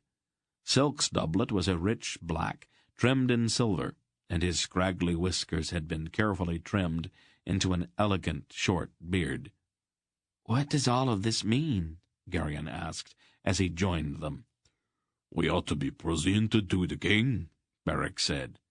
"And our honest clothes might have given offence. Kings aren't accustomed to looking at ordinary men." Dernick emerged from one of the rooms, his face pale with anger. "That overdressed fool wanted to give me a bath," he said in a choked outrage. "It is the custom," Silk explained. "Noble guests aren't expected to bathe themselves. I hope you didn't hurt him." "I'm not noble, and I'm quite able to bathe myself," Dernick said hotly. "I told him that I'd drown him in his own tub if he didn't keep his hands to himself. After that he didn't pester me any more, but he did steal my clothes. I had to put these on instead." He gestured at his clothes, which were quite similar to Garion's. "I hope nobody sees me in all this frippery." "Beric says the king might be offended if he saw us in our real clothes." "The king won't be looking at me," Dernick said. "And I don't like this business of trying to look like something I'm not. I'll wait outside with the horses if I can get my own clothes back." "Be patient, Dernick," Beric advised. "We'll get this business with the king straightened out, and then be on our way again." If Dernick was angry, Mr. Wolf was in what could be best described as a towering fury. He came out into the corridor dressed in a snowy white robe, deeply cowled at the back. "Someone's going to pay for this," he raged. "It does become you," Silk said admiringly. "Your taste has always been questionable, Master Silk," Wolf said in a frosty tone. "Where's Paul?" "The lady has not yet made her appearance." "I should have known," Wolf said, sitting down on a nearby bench. "We may as well be comfortable. Paul's preparations usually take quite a while." And so they waited. Captain Brandig, who had changed his boots and doublet, paced up and down as the minutes dragged by. Garion was totally baffled by their reception. They did not seem to be under arrest, but his imagination still saw dungeons, and that was enough to make him very jumpy. And then Aunt Paul appeared. She wore the blue velvet gown that had been made for her in Kamar, and a silver circlet about her head, which set off the single white lock at her brow. Her bearing was regal, and her face stern. "So soon, Mistress Paul?" Wolf asked dryly. "I hope you weren't rushed." She ignored that and examined each of them in turn. "Adequate, I suppose," she said finally, absently adjusting the collar of Garion's doublet. "Give me your arm, old wolf, and let's find out what the king of the Sendars wants with us." Mr. Wolf rose from his bench, extended his arm, and the two of them started down the corridor. Captain Brandig hastily assembled his soldiers, and followed them all in some kind of ragged order. "If you please, my lady," he called out to Aunt Paul, "permit me to show you the way."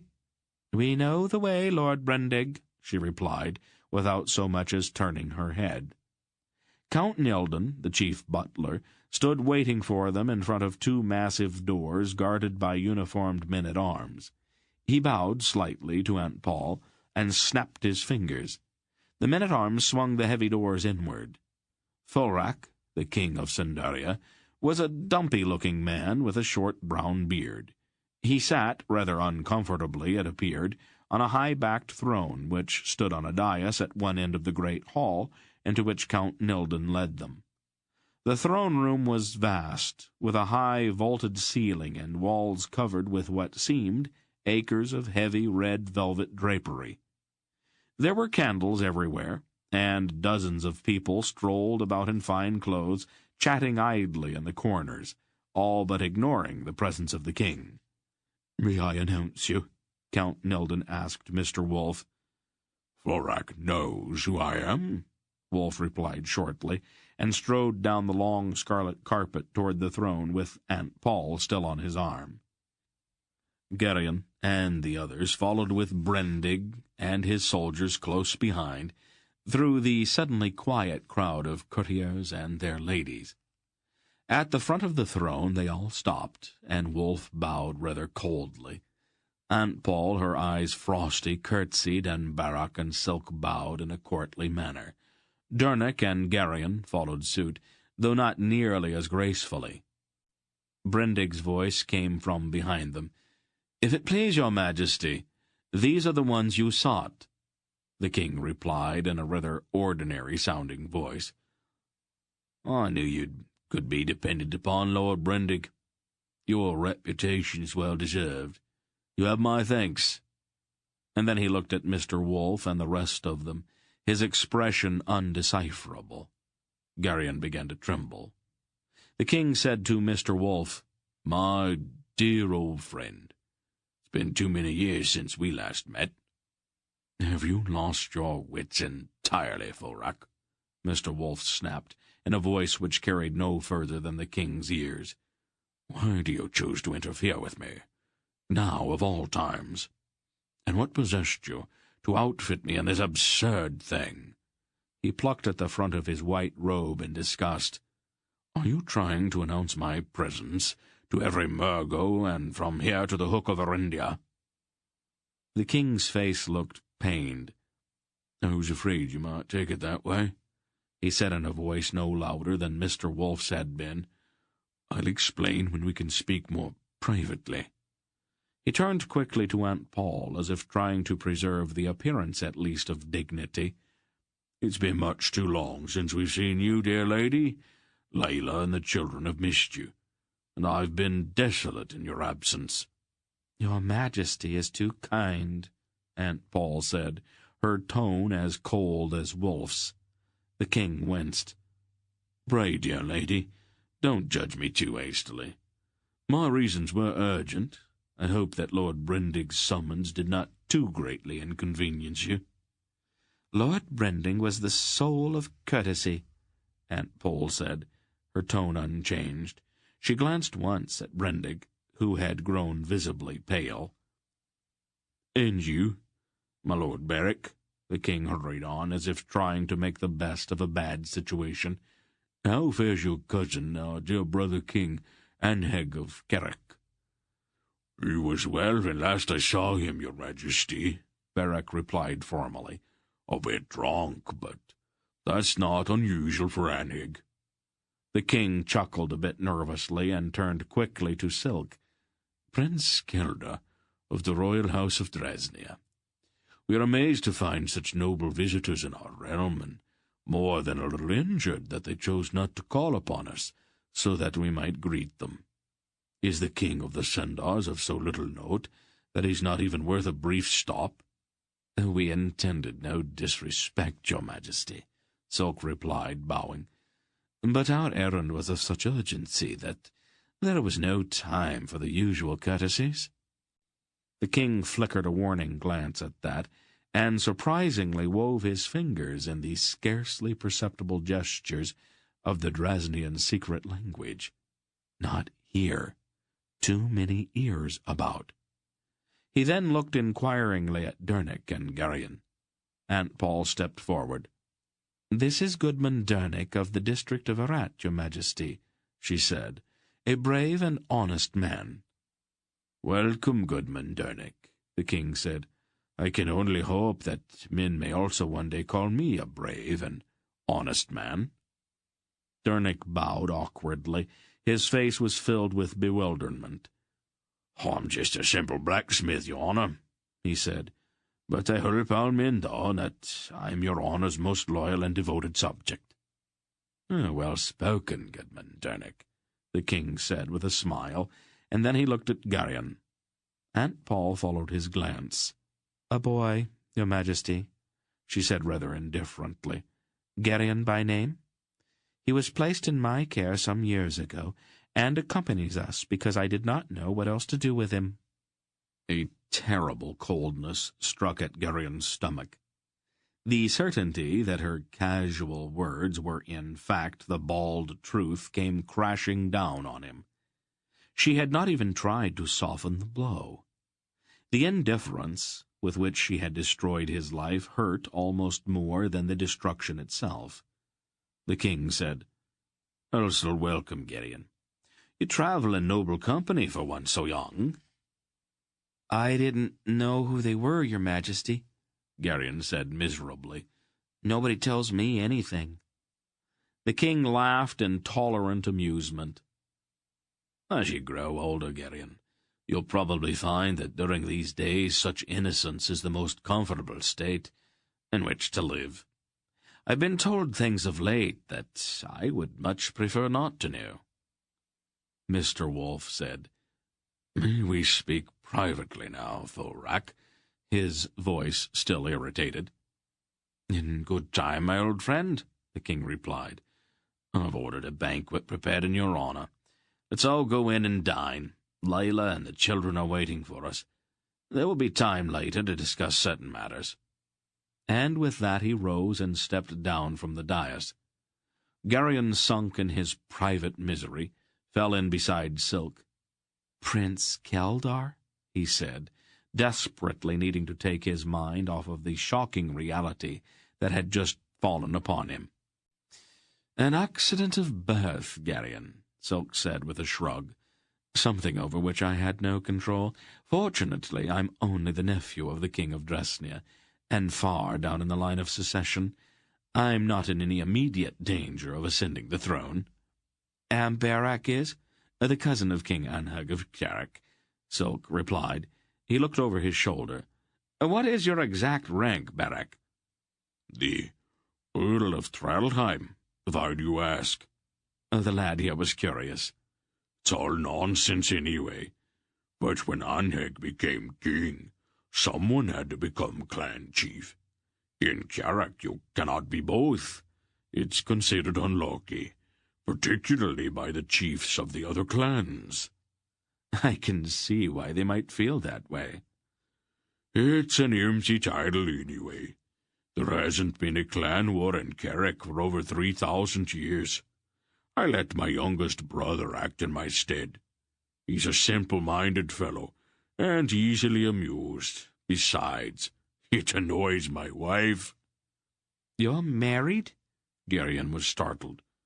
"If you want to call it that," Barak said sourly. Silk nudged Garion warningly, indicating that this was a delicate subject. "Why didn't you tell us?" Garion demanded accusingly. "About your titles, I mean." "Would it have made any difference?" "Well, no," Garion admitted. "but—" He stopped, unable to put his feelings about the matter into words. "Oh, I don't understand any of this." "It will all become clear in time," Silk assured him, as they entered the banquet hall. The hall was almost as large as the throne room. There were long tables covered with fine linen cloth, and once again candles everywhere. A servant stood behind each chair, and everything was supervised by a plump little woman with a beaming face and a tiny crown perched precariously atop her head. As they all entered, she came forward quickly. "Oh, dear Paul, you look just wonderful." She embraced Aunt Paul warmly, and the two began talking together animatedly. "Queen Layla," Silk explained briefly to Garion.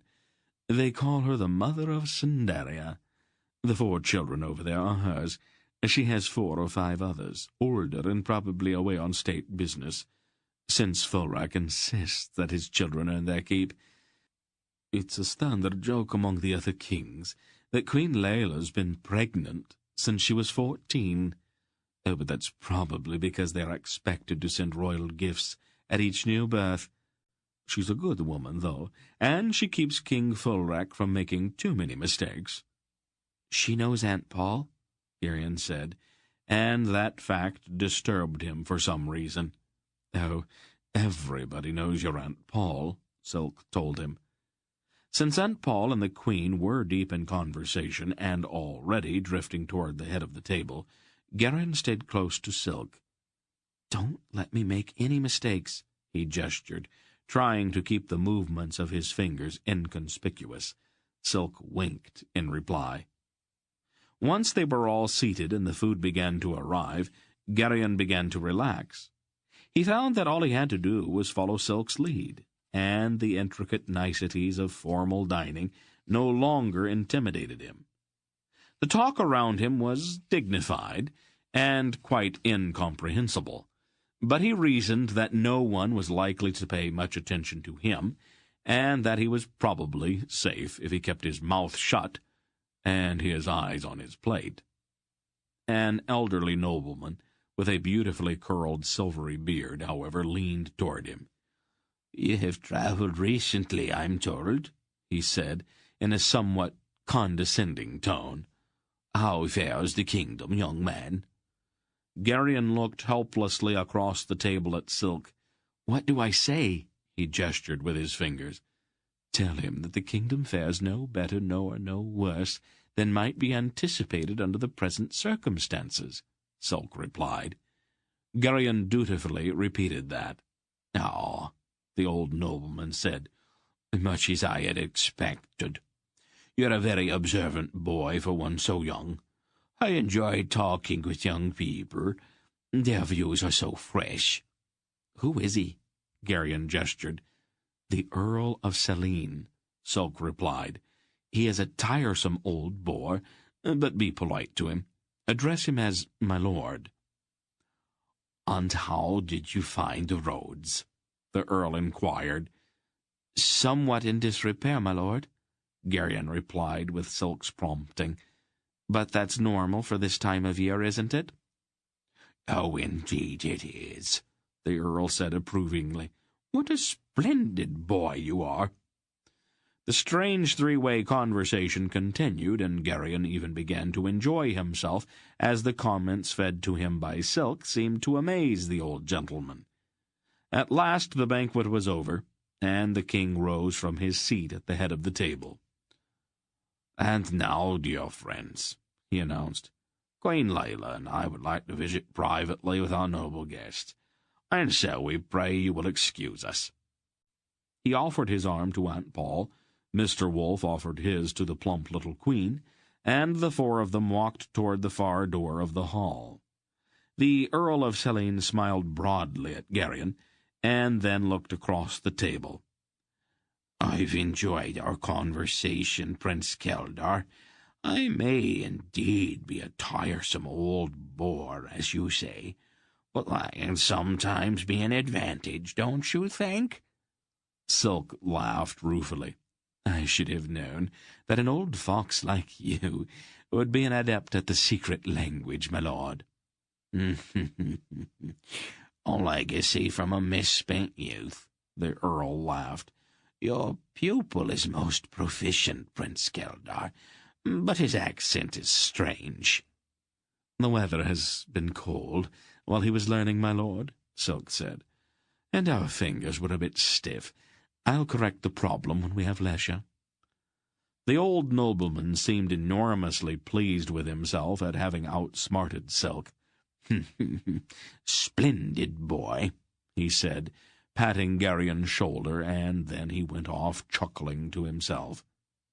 "You knew he understood all along," Garion accused Silk. "But of course," Silk said. "Dresnian intelligence knows every adept at our secret speech.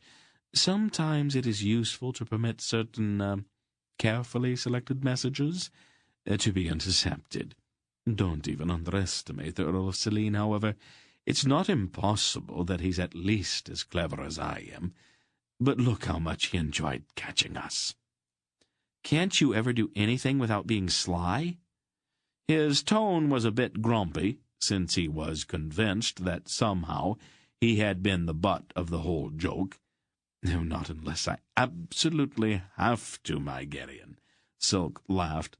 "People such as I continually practice deception, even when it's not necessary. Our lives sometimes depend on how cunning we are, and so we need to keep our wits sharp." "It must be a lonely way to live," Garion observed rather shrewdly, at the silent prompting of his inner voice. "You never really trust anyone, do you?" I suppose not. It's a game we play, Garion. We are all very skilled at it. At least we are, if we intend to live very long. We all know each other, since we're members of a very small profession. The rewards are very great, but after a while we play our game only for the joy of defeating each other. You are right, though.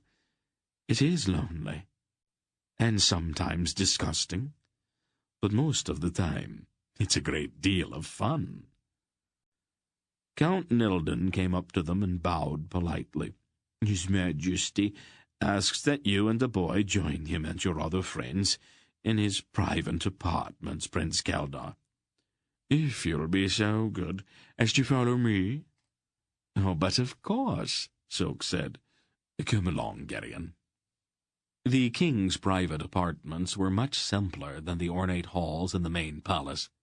King Folrak had removed his crown and state robes and now looked much like any other Sindar in rather ordinary clothes. He stood talking quietly with Barak. Queen Layla and Aunt Paul were seated on a couch deep in conversation, and Dernick was not far away, trying his best to look inconspicuous.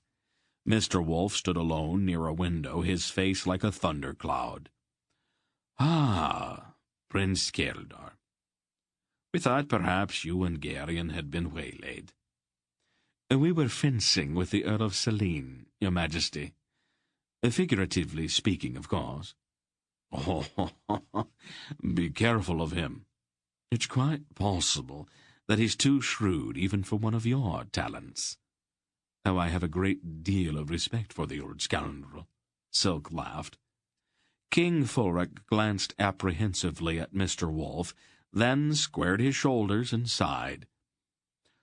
"I suppose we'd better get this unpleasantness over with. Layla, would you entertain our other guests while I give our grim-faced old friend there and the lady the opportunity to scold me? It's obvious that he's not going to be happy until they have said a few unkind things to me about some matters that weren't really my fault." "Oh, of course, dear," Queen Layla said. "Try not to be too long, and please don't shout. The children have been put to bed, and they need all their rest." Aunt Paul rose from the couch, and she and Mr. Wolf, whose expression had not changed, followed the king into an adjoining chamber. "Well, then," Queen Layla said pleasantly, "what shall we talk about?" "I am instructed, Your Highness, to convey the regards of Queen Porin of Drasnia to you, should the occasion arise," Silk said in a courtly manner. "She asks leave of you to broach a correspondence on a matter of some delicacy." "Oh, why, of course," Queen Layla beamed. "She's a dear child, far too pretty and sweet-natured for that fat old bandit Rodar. I hope he hasn't made her unhappy?" "Oh, no, Your Highness. Amazing though it may seem, she loves my uncle to distraction, and he, of course, is delirious with joy over so young and beautiful a wife. It is positively sickening the way they dote on each other." "Some day, Prince Keldar, you will fall in love," the Queen said with a little smirk, "and the 12 kingdoms will stand around and chortle over the fall of so notorious a bachelor. Now, what is this matter Porin wishes to discuss with me?" "It is a question of fertility, Your Highness," Silk said with a delicate cough. "She wants to present my uncle with an heir, and she needs to seek your advice in this business. The entire world stands in awe of your gifts in that, particular area." Queen Layla blushed prettily and then laughed. "I'll write to her at once," she promised. Garion by now had carefully worked his way to the door through which King Folrak had taken Aunt Paul and Mr. Wolf. He began a meticulous examination of a tapestry on the wall, to conceal the fact that he was trying to hear what was going on behind the closed door. It took him only a moment to begin to pick up familiar voices. Exactly what does all this foolishness mean, Thorak? Mr. Wolf was saying.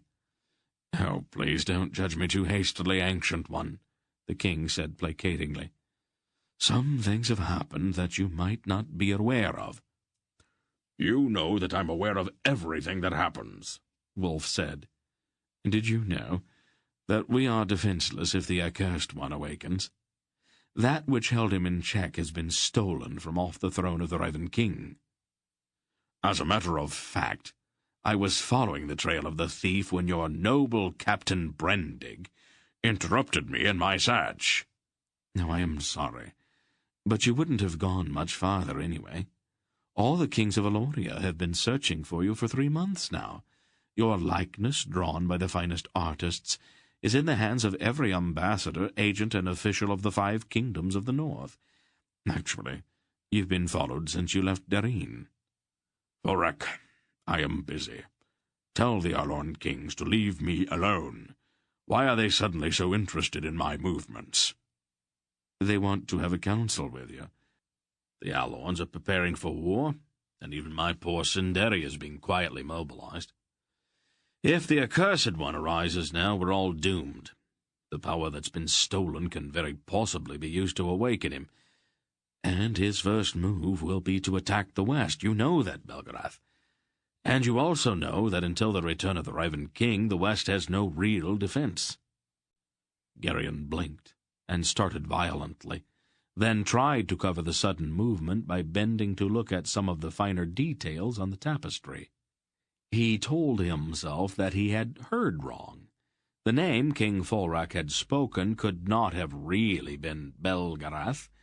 Belgariad was a fairy tale figure, a myth. Just tell the Alorn kings that I am in pursuit of the thief. I don't have time for councils just now. If they'll leave me alone, I should be able to catch up with him before he can do any mischief with the thing he's managed to steal. Don't tempt fate, Thorak.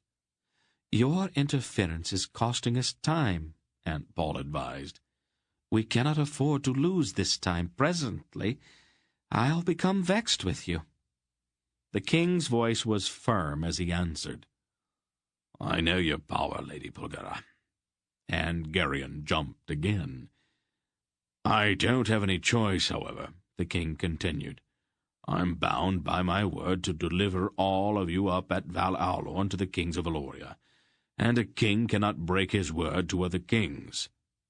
There was a long silence in the other room, while Garion's mind raced through a dozen possibilities. You're not a bad man, Thorak, Mr. Wolf said. Not perhaps as bright as I might wish, but a good man nonetheless. I won't raise my hand against you, nor will my daughter. Speak for yourself, old wolf, Aunt Paul said grimly. No, Belgariad. If we have to go to Val Aulorn, let us go with all possible speed. The sooner we explain things to the Alorns, the sooner they will stop interfering. I think age is beginning to soften your brain, Father, Aunt Paul said. We don't have the time for this excursion to Val Aulorn. Thorak can explain to the Alorn kings. It won't do any good, Lady Belgariad, the king said rather ruefully. As your father so pointedly mentioned, I'm not considered very bright. The Alorn kings won't listen to me. If you leave now, they'll just send someone like Brendig to apprehend you again. Then that unfortunate man may suddenly find himself living out the remainder of his days as a toad, or possibly a radish, Aunt Paul said ominously. Enough of that, Paul. Is there a ship ready for wreck? It lies at the North Wharf, Belgariad. A chariot vessel sent by King Anheg. This ends Disc 6. Please change to Disc 7. Is there a ship ready for wreck? It lies at the North Wharf, Belgariad. A chariot vessel sent by King Anheg. Very well. Tomorrow, then, we'll go to Carrick. It seems that I'm going to have to point out a few things to some thick-headed Alorns. Will you be going with us? I'm obliged to. Counts us to be general, and Sandaria's involved. You haven't heard the last of this, Forak. Never mind, Paul, Mr. Wolfe said. He's only doing what he thinks is right. We'll straighten it all out in Val-Alorn. Garion was trembling as he stepped away from the door. It was impossible. His skeptical Sandarian upbringing made him at first incapable of even considering such an absurdity. Reluctantly, however, he finally forced himself to look the idea full in the face. What if Mr. Wolfe really was Belgariad the sorcerer, a man who had lived for over 7,000 years?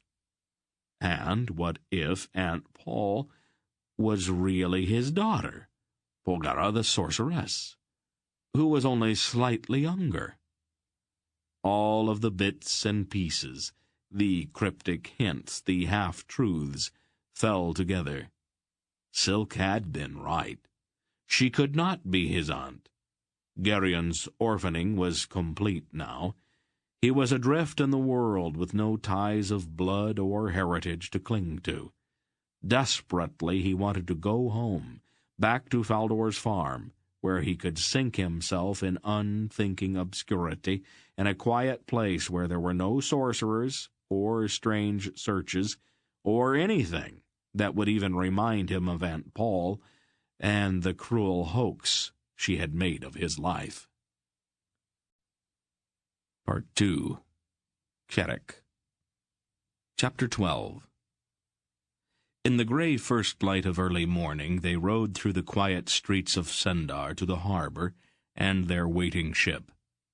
The finery of the evening before had been put aside, and they all had resumed their customary clothes. Even King Forak and the Earl of Selene had donned plain garb, and now resembled nothing quite so much as two moderately prosperous Sendars on a business trip. Queen Layla, who was not to go with them, rode beside her husband, talking earnestly to him with an expression on her face that seemed almost to hover on the verge of tears. The party was accompanied by soldiers, cloaked against the raw, chill wind off of the sea. At the foot of the street which led down from the palace to the harbour, the stone wharves of Sendar jutted out into the choppy water, and there, rocking and straining against the hawsers which held her, was their ship. She was a lean vessel, narrow of beam and high-prowed, with a kind of wolfish appearance that did little to quiet Garion's nervousness about his first sea voyage. Lounging about on her deck were a number of savage-looking sailors, bearded and garbed in shaggy garments made of fur. With the exception of Berak, these were the first Carricks Garion had ever seen, and his first impression was that they would probably prove to be totally unreliable. "Berak!" a burly man halfway up the mast shouted, and dropped hand over hand down a steeply slanting rope to the deck, and then jumped across to the wharf. "Greldick!" Berak roared in response, swung down from his horse, and clasped the evil-looking sailor in a bear hug. "It would seem that Lord Berak is acquainted with our captain," the Earl of Selene observed. "That's disquieting," Silk said wryly. "I was hoping for a sober, sensible captain of middle years and a conservative disposition. I am not fond of ships and sea travel to begin with." "I am told that Captain Greldick is one of the finest seamen in all of Carrick," the Earl assured him. "My lord," Silk said with a pained look, "Carrick definitions can be deceptive." Sourly he watched Berak and Greldick toasting their reunion with tankards of ale that had been passed down to them from the ship by a grinning sailor. Queen Layla had dismounted, and she embraced Aunt Paul.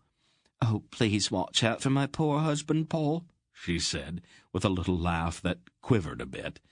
"Don't let those Alhorn bullies goad him into doing anything foolish." "Of course, Layla," Aunt Paul said comfortingly. "Now, Layla," King Thorek said in an embarrassed voice, "I'll be all right. I'm a grown man, after all." The plump little queen wiped her eyes.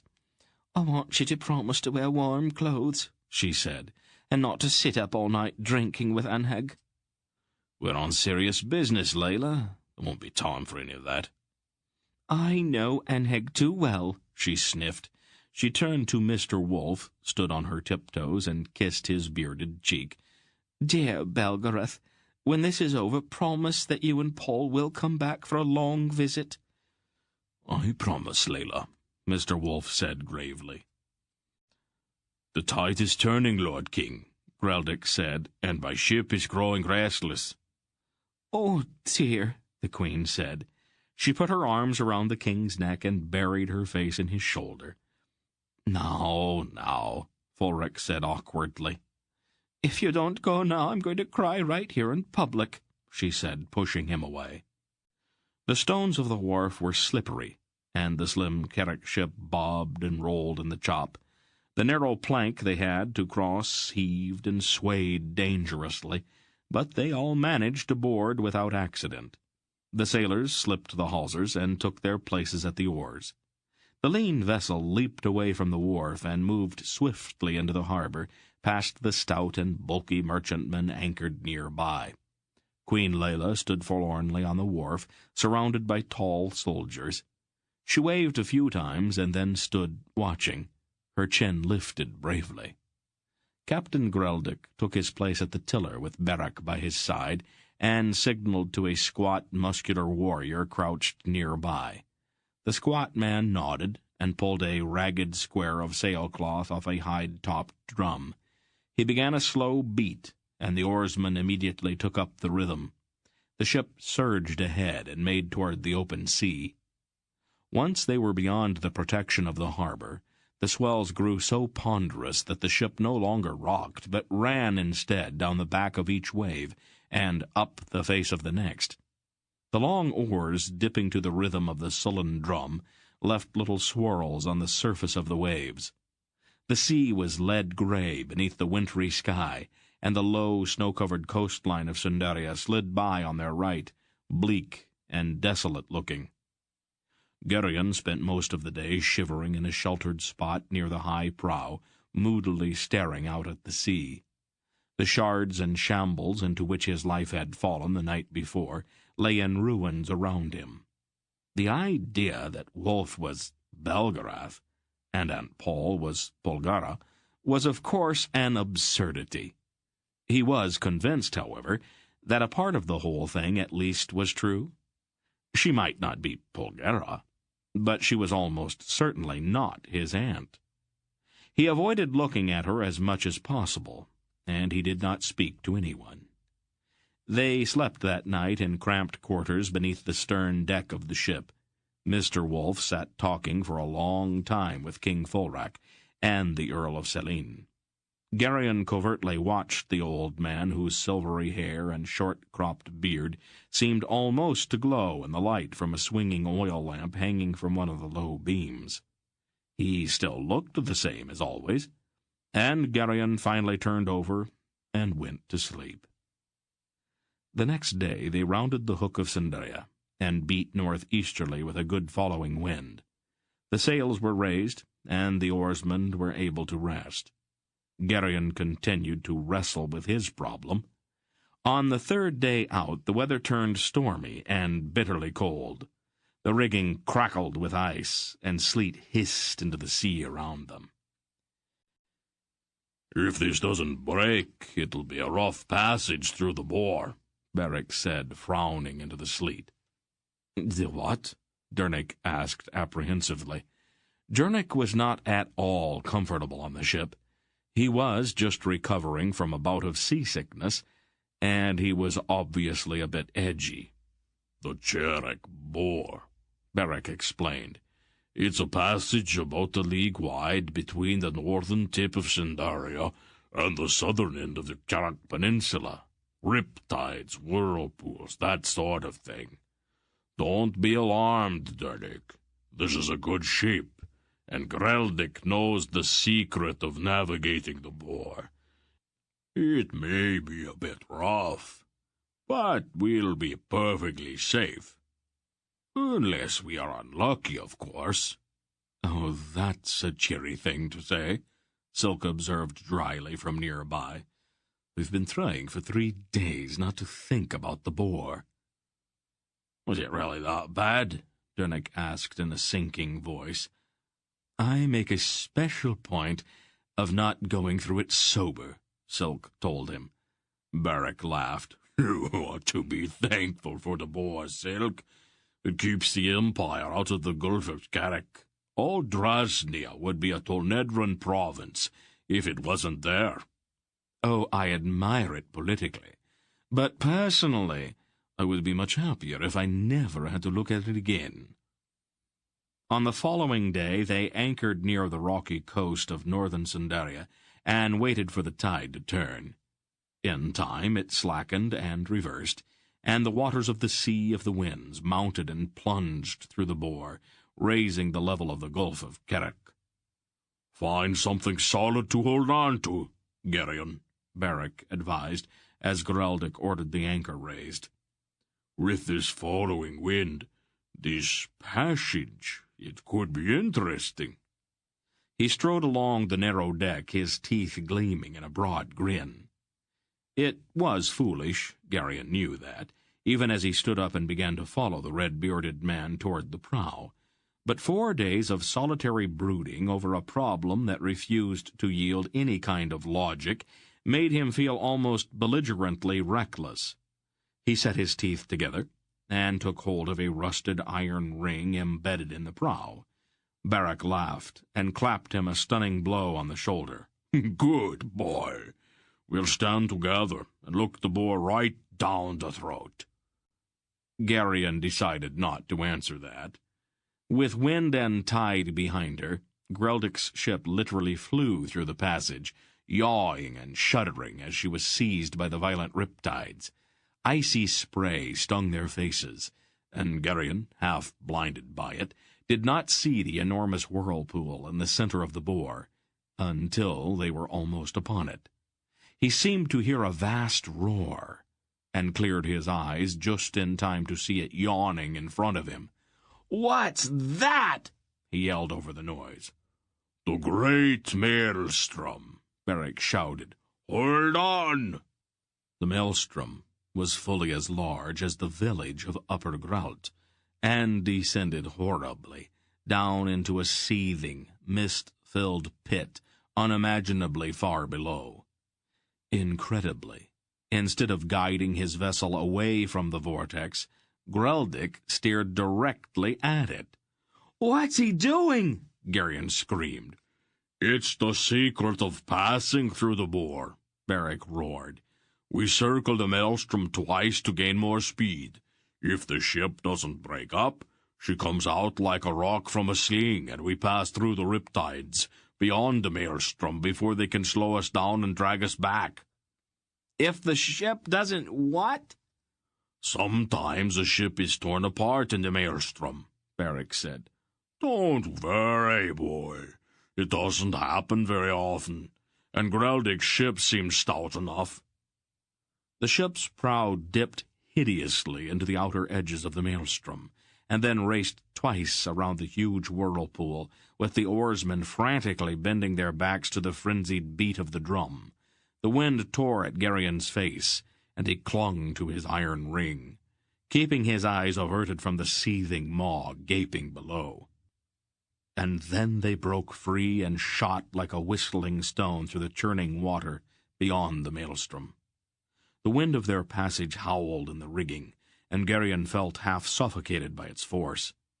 Gradually, the ship slowed in the swirling eddies, but the speed they had gained from the maelstrom carried them on to calm water in a partially sheltered cove on the Sindarian side. Beric was laughing gleefully and mopping spray from his beard. Well, lad, what do you think of the boar? Garion did not trust himself to answer, and concentrated on trying to pry his numb fingers from the iron ring. A familiar voice rang out from the stern. "Garion?" "Now you've gone and got me in trouble," Garion said resentfully. ignoring the fact that standing in the prow had been his own idea. Aunt Paul spoke scathingly to Beric about his irresponsibility, and then turned her attention to Garion. "Well, I'm waiting. Would you like to explain?" "It wasn't Beric's fault. It was my own idea." There was no point in their both being in trouble, after all. "I see. And what was behind that?" The confusion and doubt which had been troubling him made him reckless. "I felt like it," he said, half defiantly. For the first time in his life he felt on the verge of open rebellion. "You what?" "I felt like it. What difference does it make why I did it? You're going to punish me anyway." Aunt Paul stiffened, and her eyes blazed. Mr. Wolf, who was sitting nearby, chuckled. "What's so funny?" "Why don't you let me handle this, Paul?" the old man suggested. "I can deal with it." But not well, Paul. Not well at all. Your temper's too quick. Your tongue's too sharp. He's not a child any more. He's not a man yet. But he's not a child either. The problem needs to be dealt with in a special way. I'll take care of it." He stood up. "I think I insist, Paul." "You what?" "I insist." His eyes hardened. "Very well," she said in an icy voice, turning and walking away. "Sit down, Garion," the old man said. "Why is she so mean?" Garion blurted. "She isn't," Mr. Wolf said. "She's angry because you frightened her. Nobody likes to be frightened." "I'm sorry," Garion mumbled, ashamed of himself. "Don't apologize to me. I wasn't frightened." He looked for a moment at Garion, his eyes penetrating. "What's the problem?" "They call you Belgariad," Garion said, as if that explained it all. "and they call her Polgara." "So?" "It's just not possible." "Didn't we have this conversation before? A long time ago?" "Are you Belgariad?" Garion demanded bluntly. Some people call me that. What difference does it make?" "I'm sorry. I just don't believe it." "All right," Wolf shrugged. "You don't have to, if you don't want to. What's that got to do with your being impolite to your aunt?" "Well, it's just," Garion faltered. "Well," desperately he wanted to ask Mr. Wolf that ultimate fatal question, but despite his certainty that there was no kinship between himself and Aunt Paul, he could not bear the thought of having it finally and irrevocably confirmed. "You are confused," Wolf said. "Is that it? Nothing seems to be like it ought to be. And you're angry with your aunt because it seems like it has to be her fault." "Well, you make it sound awfully childish," Garion said, flushing slightly. "Well, isn't it?" Garion flushed even more.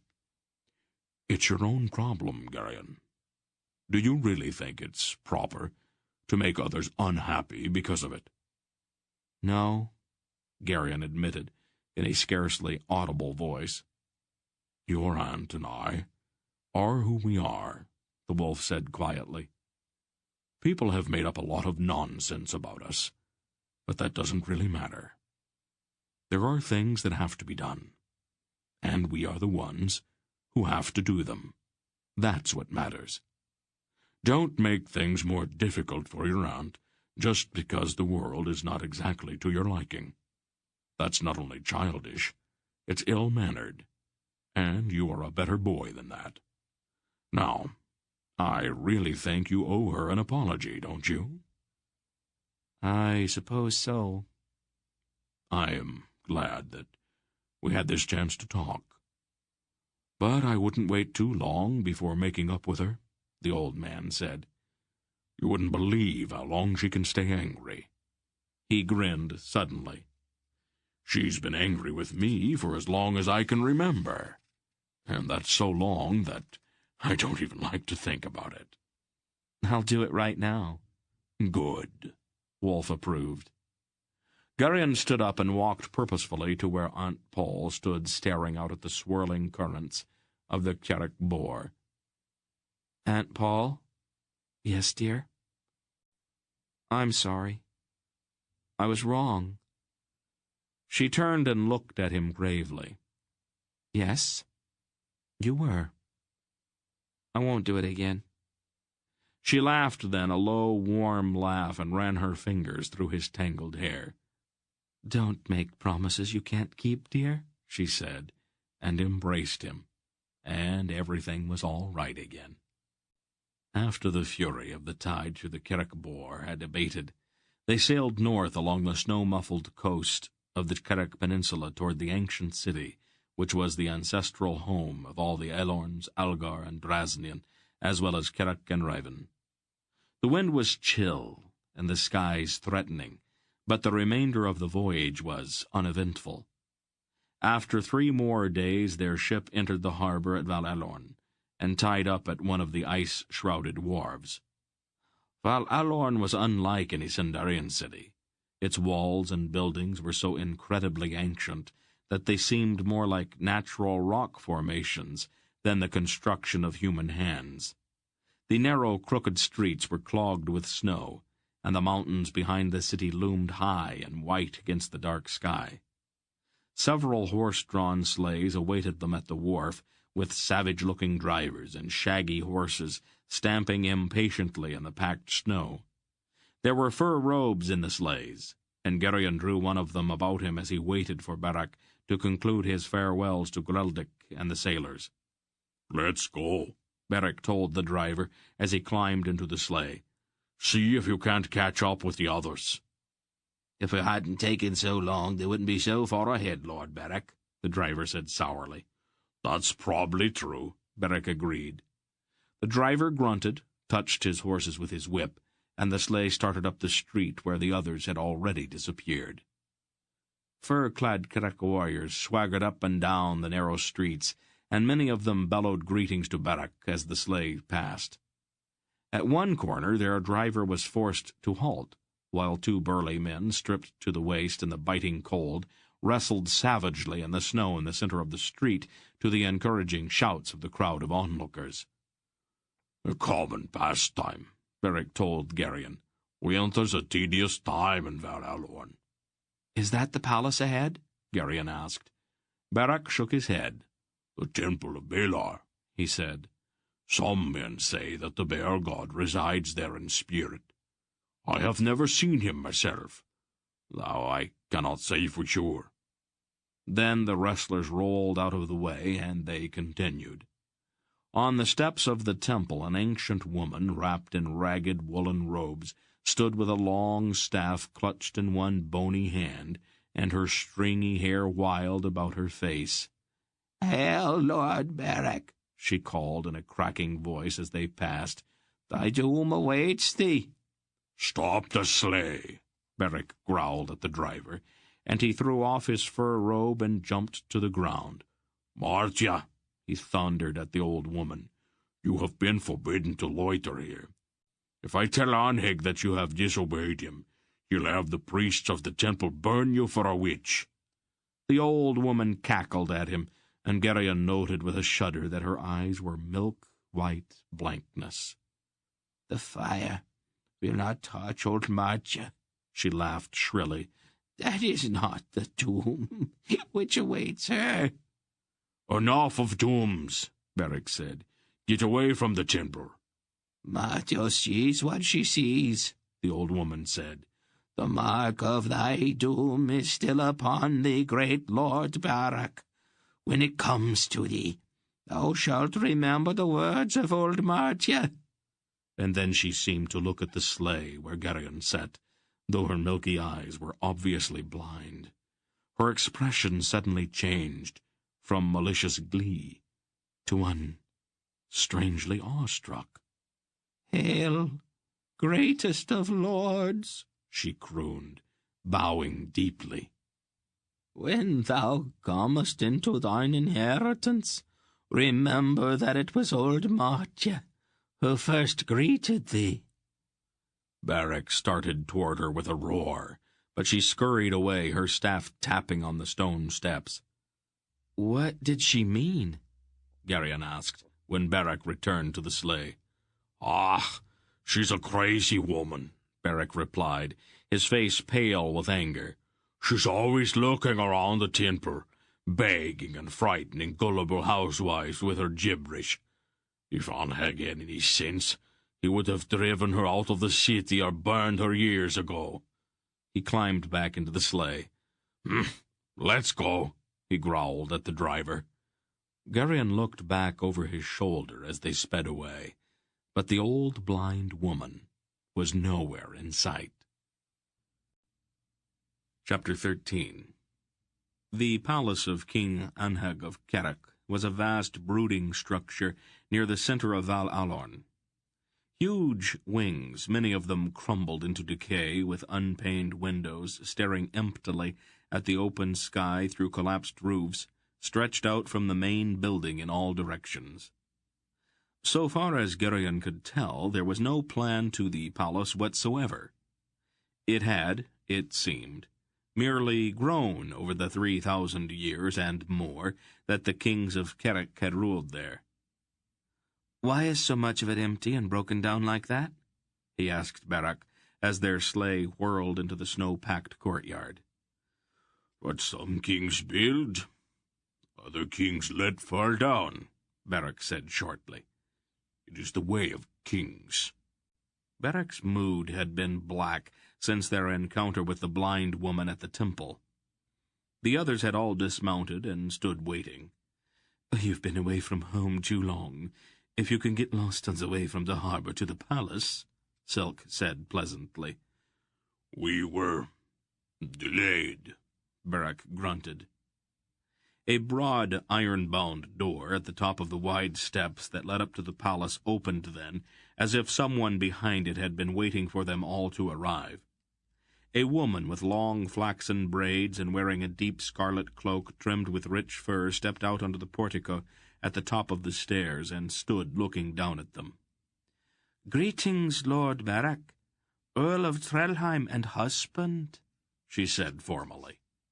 Beric's face grew even more somber. Merrill, he acknowledged with a curt nod. "King Anheg granted me permission to greet you, my lord," Beric's wife said, "as is my right and my duty." You have always been most attentive to your duties, Merrill. Where are my daughters? "At Trelheim, my lord. I didn't think it would be a good idea for them to travel so far in the cold." There was a faintly malicious note in her voice. Beric sighed. I see. "Was I in error, my lord?" Merrill asked. Let it pass. "If you and your friends are ready, my lord, I will escort you to the throne room." Beric went up the stairs, briefly and rather formally, embracing his wife, and the two of them went through the wide doorway. "How tragic," the Earl of Selene murmured, shaking his head as they all went up the stairs to the palace door. "Oh, hardly that," Silk said. "After all, Beric got what he wanted, didn't he?" "You're a cruel man, Prince Keldar," the Earl said. "Oh, not really. I am a realist, that's all. Beric spent all those years yearning after Merrill, and now he's got her. I'm delighted to see such steadfastness rewarded. Aren't you?" The Earl of Selene sighed. A party of mailed warriors joined them, and escorted them through a maze of corridors, up broad stairs and down narrow ones, deeper and deeper into the vast pile. "I have always admired Carrick architecture," Silk said sardonically. "It's so unanticipated." Expanding the palace gives weak kings something to do, King Fulrak observed. It's not a bad idea, really. In Cinderia, bad kings usually devote their time to street paving projects. But all of Val Alorn was paved thousands of years ago. Silk laughed. It's always been a problem, Your Majesty. How do you keep bad kings out of mischief? Prince Skeldar, King Fulric said. I don't wish your uncle any misfortune, But I think it might be very interesting if the crown of Dresnia just happened to fall to you. Oh, please, Your Majesty, Silk said with feigned shock. Don't even suggest that.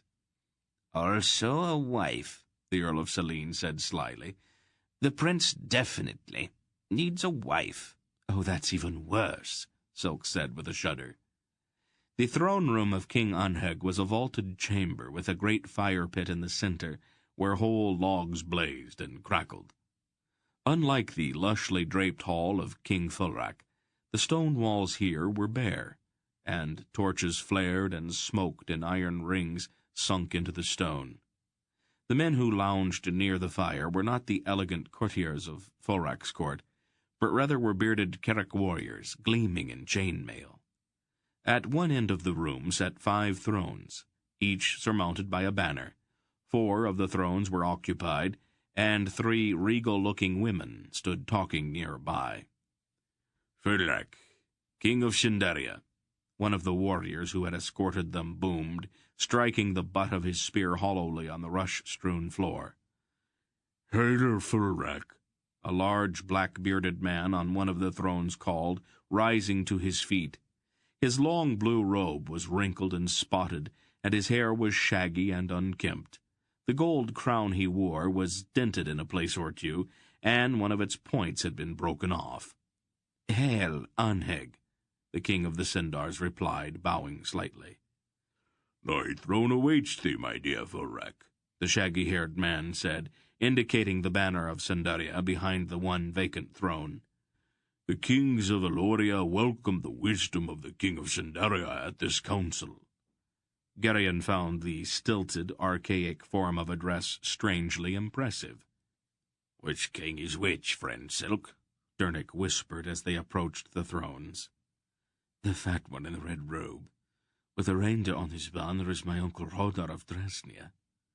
The lean-faced one in black under the horse banner is Kohag of Algeria. The big, grim-faced one in grey, with no crown, who sits beneath the sword banner, is Brand, the Raven warrior. Brand? Garion interrupted, startled as he remembered the stories of the Battle of Vomimbre. All Raven warriors are named Brand, Silk explained.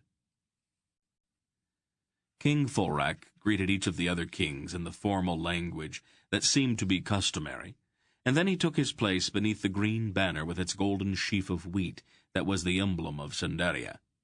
Anheg said, Hail Belgariad, disciple of Aldur, and hail Lady Pulgara, honoured daughter of immortal Belgariad. There's little time for all this ceremony, Anheg, Mr. Wolf said tartly, throwing back his cloak and striding forward. Why have the kings of Eloria summoned me? Permit us our little ceremonies, ancient one, Rodar, the grossly fat king of Drasnia, said slyly. We so seldom have the chance to play king. We won't be much longer at it. Mr. Wolf shook his head with disgust. One of the 3 regal-looking women came forward then. She was a tall, raven-haired beauty in an elaborately cross-tied black velvet gown. She curtsied to King Fulric, and touched her cheek briefly to his. Your Majesty, she said, your presence honours our home. Your Highness, Fulric replied, inclining his head respectfully. Silk murmured to Dernick and Garion, Queen Elena, Anheg's wife. The little man's nose twitched with suppressed mirth. Watch her when she greets Pulgara. The queen turned and curtsied deeply to Mr. Wolf. Divine Belgariad, she said, her rich voice throbbing with respect. Hardly divine, Elena, the old man said dryly. Immortal son of Aldur, she swept on, ignoring the interruption. Mightiest sorcerer in all the world, my poor house trembles at the awesome power that you bring within its walls. A pretty speech, Elena, A little inaccurate, but pretty all the same. But the Queen had already turned to Aunt Paul. "Glorious sister," she intoned. "Sister?"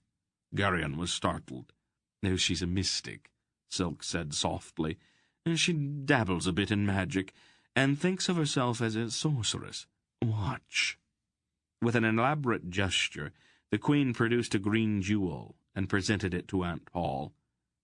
"She had it up her sleeve," Silk whispered gleefully. "A royal gift, Eilina," Aunt Paul said in a strange voice. "A pity that I can only offer this in return." She handed the Queen a single deep red rose. "Where did she get that?" Garion asked in amazement. Silk winked at him. The Queen looked at the rose doubtfully and cupped it between her two hands. She examined it closely, and her eyes widened. The color drained out of her face, and her hands began to tremble. The second Queen had stepped forward now. She was a tiny blonde with a beautiful smile. Without ceremony, she kissed King Folrak, and then Mr. Wolfe, and embraced Aunt Paul warmly. Her affection seemed simple and unself-conscious. "Porin, Queen of Tresnia," Silk said, and his voice had an odd note to it. Garion glanced at him and saw the faintest hint of a bitter, self-mocking expression flicker across his face. In that single instant, as clearly as if it had suddenly been illuminated by a bright light, Garion saw the reason for Silk's sometimes strange manner. An almost suffocating surge of sympathy welled up in his throat. The third Queen, Selar of Belgariad, greeted King Folrak, Mr. Wolfe, and Aunt Paul with a few brief words in a quiet voice. Dernick asked, "Is the Ravenwarder unmarried?" looking around for another queen. "He had a wife," Silk said shortly, his eyes still on Queen Porin, "but she died some years ago. She left him 4 sons. "Ah," Dernick said. Then Barak, grim-faced and obviously angry, entered the hall and strode to King Anheg's throne. "Welcome home, cousin," King Anheg said. "I thought perhaps you had lost your way." "Family business, Anheg. I had to have a few words with my wife." "I see," Anheg said, and let it drop. "Have you met our friends?" Barak asked. "Not as yet, Lord Barak," King Rodar said. "We were involved with the customary formalities." He chuckled, and his great paunch jiggled. "I'm sure you are no the Earl of Saline," Barak said. "And this is Dernick, a smith and a brave man. The boy's name is Garion. He is in Lady Polgara's care, a good lad." Mr. Wolfe asked impatiently, "Do you suppose that we could get on with this?" Shohag, king of the Algars, spoke in a strangely soft voice. "Art thou aware, Belgariad, of the misfortune which has befallen us? We turn to thee for counsel." "Shohag," Wolfe said testily, "you sound like a bad errandish epic. Is all of this theeing and thouing really necessary?" Shohag looked embarrassed and glanced at King Anheg. "My fault, Belgariad," Anheg said ruefully. "I set scribes to work to record our meetings. Shohag was speaking to history, as well as to you." His crown had slipped a bit and perched precariously over one ear. "History is very tolerant, Anheg. You do not have to try to impress her. She will forget most of what we say anyway." He turned to the Raven Warder. "Brand, do you suppose you could explain all of this without too much embellishment?" "I am afraid it is my fault, Belgariad," the grey-robed warder said in a deep voice. "The apostate was able to carry off his theft because of my laxity." "The thing's supposed to protect itself, Brand. I can't even touch it. I know the thief, and there is no way that you could have kept him out of Riva. What concerns me is how he was able to lay hands on it without being destroyed by its power. Brand spread his hands helplessly. We woke one morning, and it was gone. The priests were only able to divine the name of the thief. The spirit of the bear god would not say any more. Since we knew who he was, we were careful not to speak his name, or the name of the thing that he took. Good. He has ways to pick words out of the air at great distances. I taught him how to do that myself. Brand nodded. We knew that. It made phrasing our message to you difficult. When you did not come to Reva, and my messenger did not return, I thought something had gone wrong, and that's when we sent men out to find you. Mr. Wolf scratched at his beard. I guess it's my own fault that I'm here, then. I borrowed your messenger. I had to get word to some people in Arindia. I suppose that I should have known better. Silk cleared his throat. May I speak? He asked politely. Oh, certainly, Prince Keldor, King Anheg said. Is it entirely prudent to continue these discussions in public? The Murgos have enough gold to buy heirs in many places, and the arts of the Grolums can lift the thoughts out of the minds of the most loyal warriors. What is not known cannot be revealed, if you take my meaning. The warriors of Anheg are not so easily bought, Silk, Barak said testily. And there aren't any Grolums in Carrick. Are you also confident about the serving men and the kitchen wenches? And I have found Grolums in some very unexpected places. But there is something in what my nephew says, King Rodar said, his face thoughtful. Drasnia has centuries of experience in the gathering of information, and Keldar is one of our best. If he thinks that our words might go further than we'd want them to, we might be wise to listen to him. Thank you, Uncle, Silk said, bowing. Could you penetrate this palace, Prince Keldar? King Anheg challenged. I already have, Your Majesty, 12 times or more. Anheg looked at Rodar with one raised eyebrow. Rodar coughed slightly. It was some time ago, Anheg. Nothing serious. I was just curious about something. That is all. All you had to do then was ask, Anheg said in a slightly injured tone. Oh, I did not want to bother you, Rodar said with a shrug. Besides, it's more fun to do it the other way. Friends, King Thorak said. The issue before us is too important to chance compromising it. Wouldn't it be better to be overcautious rather than take any more risks? King Anheg frowned then and shrugged. Whatever you wish. We'll continue in private then. Cousin, would you clear old King Eldrig's hall for us, and set guards in the hallways near it? I will, Anheg, Beric said, and took 12 warriors and left the hall.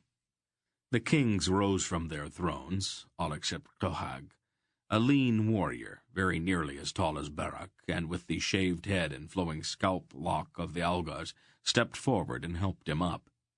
Garion looked inquiringly at Silk.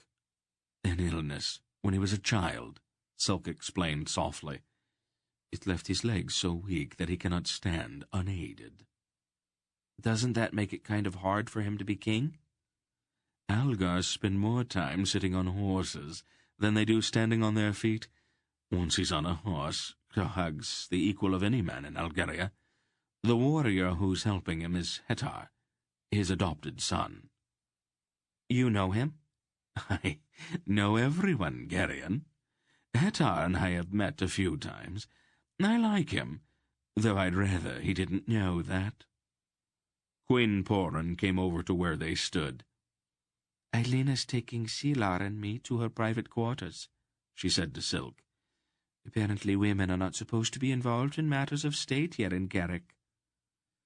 Our Carrick cousins have a few blind spots, Your Highness. They are arch-conservatives, of course, and it has not occurred to them yet that women are human. Queen Poran winked at him with a sly little grin. I had hoped that we might get a chance to talk, Keldar, but it doesn't look like it now. Did you get my message to Layla? Silk nodded. She said she'd write to you immediately. If we had known you were going to be here, I could have carried her letter myself. It was Eilena's idea. She decided that it might be nice to have a council of queens while the kings were meeting. She would have invited Layla, too, but everyone knows how terrified she is of sea travel.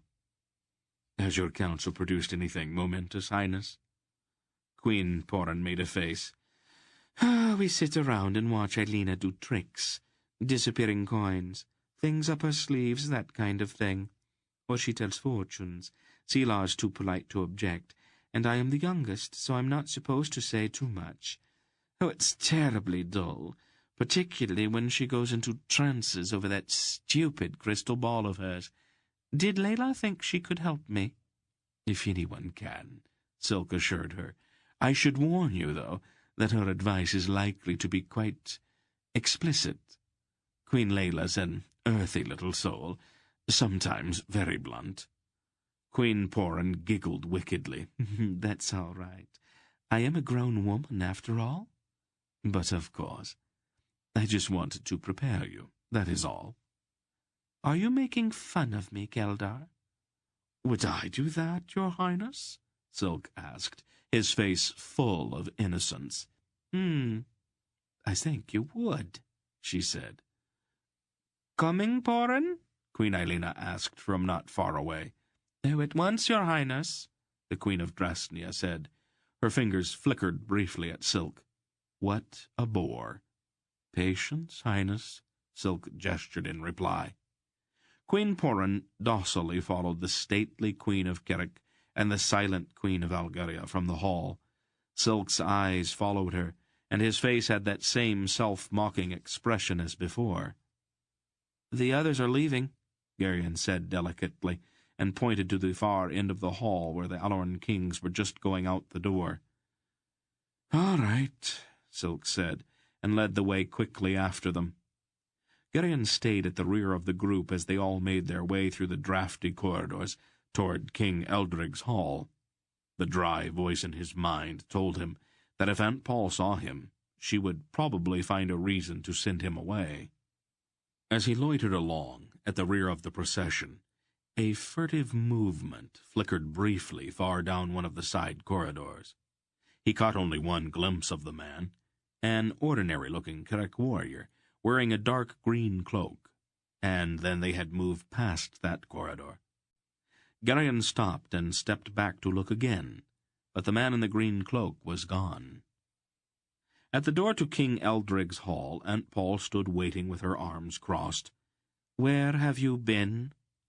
"I was just looking," he said, as innocently as possible.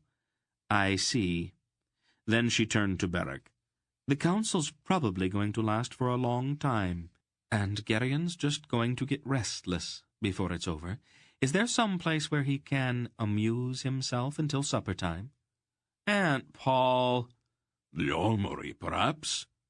"And what would I do in an armory?" Garion demanded. "Would you prefer the scullery?" Aunt Paul asked pointedly. "On second thought, I think I might like to see the armory." I thought you might." "It's at the far end of this corridor, Garion," Beric said. "The room with the red door." "Run along, dear, and try not to cut yourself on anything." Garion sulked slowly down the corridor that Beric had pointed out to him, keenly feeling the injustice of the situation. Guards posted in the passageway outside King Eldrig's hall even made eavesdropping impossible. Garion sighed and continued his solitary way toward the armory. The other part of his mind was busy, however, mulling over certain problems. Despite his stubborn refusal to accept the possibility that Mr. Wolf and Aunt Paul were indeed Belgarath and Belgara, the behavior of the Aloran kings made it obvious that they at least did believe it. Then there was the question of the rose Aunt Paul had given to Queen Eilina. Setting aside the fact that roses do not bloom in the winter, how had Aunt Paul known that Eilina would present her with that green jewel, and therefore prepared the rose in advance? He deliberately avoided the idea that his aunt had simply created the rose on the spot. The corridor along which he passed, deep in thought, was dim with only a few torches set in rings on the walls to light the way. Side passages branched out from it here and there, gloomy, unlighted openings that stretched back into the darkness. He had almost reached the armory when he heard a faint sound in one of those dark passages. Without knowing exactly why, he drew back into one of the other openings and waited. The man in the green cloak stepped out into the lighted corridor and looked around furtively. He was an ordinary-looking man with a short, sandy beard, and he probably could have walked anywhere in the palace without attracting much notice. His manner, however, and his stealthy movements cried out louder than words that he was doing something that he was not supposed to be doing. He hurried up the corridor in the direction from which Garion had come, and Garion shrank back into the protective darkness of his hiding place. When he carefully poked his head out into the corridor again, the man had disappeared, and it was impossible to know down which of those dark side passageways he had gone. Garion's inner voice told him that even if he told anyone about this, they would not listen. He'd need more than just an uneasy feeling of suspicion to report if he did not want to appear foolish. All he could do for the time being was to keep his eyes open for the man in the green cloak. Chapter 14. It was snowing the following morning, and Aunt Paul, Silk, Barak, and Mr. Wolf again met for counsel with the kings, leaving Garion in Dernick's keeping. The two sat near the fire in the huge hall with the thrones, watching the 24 or so bearded Carrick warriors who lounged about or engaged in various activities to pass the time. Some of them sharpened their swords or polished their armor. Others ate or sat drinking, even though it was still quite early in the morning, were engaged in a heated dice game, and some simply sat with their backs against the wall and slept. These Carricks seem to be very idle people, Dernick said quietly to Garion. I haven't seen anyone actually working since we arrived here, have you? Garion shook his head. I think these are the king's own warriors, he said just as quietly. I don't think they're supposed to do anything except sit around and wait for the king to tell them to fight someone. Dernick frowned disapprovingly. It must be a terribly boring way to live. Dernick, Garion asked after a moment, did you notice the way Barak and his wife acted toward each other? Mm-hmm. It's very sad. Silk told me about it yesterday. Barak fell in love with her when they were both very young, but she was high-born, didn't take him very seriously. How does it happen that they are married, then? It was her family's idea, Dernick explained. After Barak became the Earl of Trelheim, they decided that a marriage would give them a valuable connection. Merrill objected, but it didn't do her any good. Silk said that Barak found out after they were married that she's really a very shallow person. Well, of course, it's too late by then. She does spiteful things to try and hurt him. He spends as much time away from home as possible. Do they have any children? 2. Both girls, about 5 and 7. Barak loves them very much, but he doesn't get to see them very often. Garion sighed. I wish there was something we could do. We can't interfere between a man and his wife. Things like that just aren't done. Did you know that Silk's in love with his aunt? Garion said without stopping to think. Garion, Dernick's voice was shocked. That's an unseemly thing to say. Well, it's true all the same. Of course, she's not really his aunt, I guess. She's his uncle's second wife. It's not exactly like she was his real aunt. She's married to his uncle, Dernick said firmly. Who made up this scandalous story? Nobody made it up. I was watching his face when he talked to her yesterday. It's pretty plain the way he feels about her. Well, I'm sure you just imagined it, Dernick said disapprovingly. He stood up. Let's look around.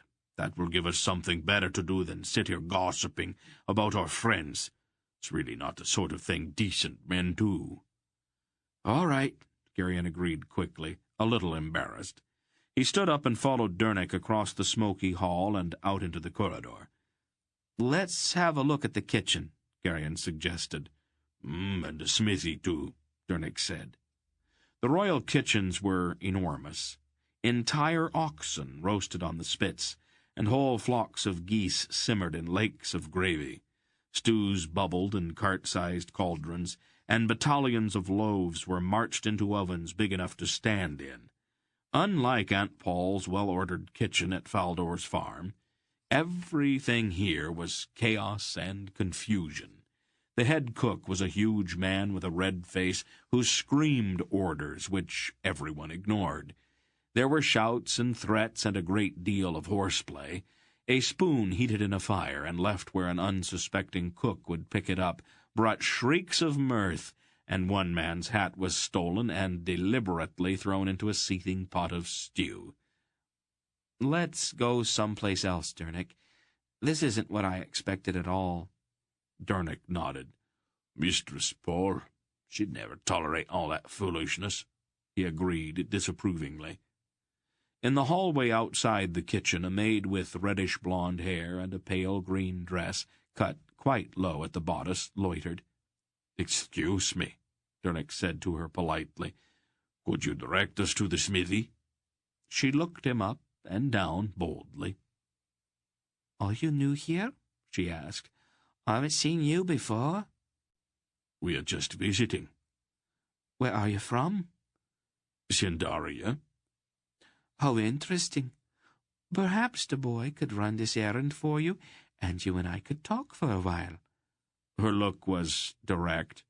Dernick coughed and his ears reddened. "The smithy?" he asked again. The maid laughed lightly. "In the courtyard, at the end of the corridor. I'm usually around here someplace. I'm sure you can find me when you finish your business with the smith." Yes," Dernick said. "I'm sure I could. Come along, Garion." They went on down the corridor and out into a snowy inner courtyard. "Outrageous," Dernick said stiffly, his ears still flaming. "The girl has no sense of propriety whatsoever. I'd report her if I knew to whom." "Shocking," Garion agreed, secretly amused by Dernick's embarrassment. They crossed the courtyard through the lightly sifting snow. The smithy was presided over by a huge black-bearded man with forearms as big as Garion's thighs. Dernick introduced himself, and the two were soon happily talking shop to the accompaniment of the ringing blows of the smith's hammer. Garion noticed that instead of the ploughs, spades, and hoes that would fill a Sindarian smithy, the walls here were hung with swords, spears, and war-axes. At one forge an apprentice was hammering out arrowheads, and at another a lean, one-eyed man was working on an evil-looking dagger. Dernick and the smith talked together for most of the remainder of the morning, while Garion wandered about the inner courtyard watching the various workmen at their tasks. There were coopers and wheelwrights, cobblers and carpenters, saddlers and candle-makers, all busily at work to maintain the huge household of King Anhug. As he watched, Garion also kept his eyes open for the sandy-bearded man in the green cloak that he had seen the night before. It was not likely that the man would be here where honest work was being done, but Garion stayed alert all the same. About noon, Barak came looking for them and led them back to the great hall where Silk lounged intently watching a dice game. "Oneg and the others want to meet privately this afternoon. I have got an errand to run, and I thought you might want to go along." "Oh, that might not be a bad idea," Silk said, tearing his eyes from the game. "Your cousin's warriors dice badly, and I am tempted to try a few rolls with them. It would probably be better if I did not. Most men take offense at losing to strangers." Beric grinned. "I'm sure they'd be glad to let you play, Silk. They've got just as much a chance of winning as you do." "Oh, just as the sun has as much chance of coming up in the west as in the east." "Are you that sure of your skill, friend Silk?" Dernick asked. "I'm sure of theirs." He chuckled then and jumped up. "Let's go. My fingers are starting to itch. Let's get them away from temptation." "Anything you say, Prince Keldar." Beric laughed. They all put on fur cloaks and left the palace. The snow had almost stopped, and the wind was brisk. "I'm a bit confused by all these names," Dernick said as they trudged toward the central part of Val Aulorn. "I've been meaning to ask about it. You, friend Silk, are also Prince Keldar, and sometimes the merchant Ambar of Kotu. And Mr. Wolf is also Belgariad, and Mistress Paul is also Lady Polgara, or the Duchess of Erat. Where I come from, people usually have one name." "Names are like clothes, Danik. We put on what's most suitable for the occasion. Honest men have little need to wear strange clothes or strange names. Those of us who are not so honest, however, occasionally have to change one or the other." "I don't find it amusing to hear Mistress Paul described as not being honest," Dernick said stiffly. "Oh, no disrespect intended," Silk assured him. "Simple definitions do not apply to Lady Polgara, and when I say that we are not honest, I simply mean that this business we are in sometimes requires us to conceal ourselves from people who are evil as well as devious." Dernick looked unconvinced, but let it pass. "Let's take this street. I don't want to pass the Temple of Balar today." "Why?" "I'm a little behind in my religious duties," Beric said with a pained look, "and I would rather not be reminded of it by the High Priest of Balar. His voice is very penetrating, and I don't like being called down in front of the whole city. A prudent man does not give either a priest or a woman the opportunity to scold him in public." The streets of Val Aulorn were narrow and crooked, and the ancient stone houses were tall and narrow, with overhanging second stories. Despite the intermittent snow and the crisp wind, the streets seemed full of people, most of them garbed in furs against the chill. There was much good-humored shouting and the exchange of bawdy insults. Two elderly and dignified men were pelting each other with snowballs in the middle of one street, to the raucous encouragement of the bystanders. This ends Disc 7. Please change to Disc 8. There was much good-humored shouting and the exchange of bawdy insults. Two elderly and dignified men were pelting each other with snowballs in the middle of one street, to the raucous encouragement of the bystanders. "They're old friends," Beric said with a broad grin. "They do this every day all winter long. Pretty soon they'll go to an alehouse and get drunk, and sing old songs together until they fall off the benches. They've been doing it for years now." "What do they do in summer?" "They throw rocks. The drinking and singing and falling off the benches stays the same." "Hello, Beric," a green-eyed young woman called from an upper window. "When are you coming to see me again?" Beric glanced up and his face flushed, but he did not answer. That lady's talking to you, Beric. I heard her. She seems to know you, Silk said with a sly look. She knows everyone, Beric said, flushing even more. Shall we move along? Around another corner, a group of men dressed in shaggy furs shuffled along in single file. Their gait was a kind of curious swaying from side to side, and people quickly made way for them. "Hail, Lord Beric," their leader intoned. "Hail, Lord Beric," the others said in unison, still swaying. Beric bowed stiffly. "May the arm of Balar protect thee," the leader said. All praise to Balar, Baal god of Eloria, the others said. Beric bowed again and stood until the procession had passed. Who are they? Dernick asked. Bear cultists, Beric said with distaste. Religious fanatics. A troublesome group, Silk explained. They have chapters in all of the Alon kingdoms. Oh, they're excellent warriors, but they have the instruments of the high priest of Balar. They spend their time in rituals, military training, and interfering in local politics. Where's this Eloria they spoke of? It's all around us, Beric said with a broad gesture. Eloria used to be all the Alon kingdoms together. They were all one nation. The cultists want to reunite them. That doesn't sound unreasonable, Dernick said. Eloria was divided for a reason. A certain thing had to be protected, and the division of Eloria was the best way to do that.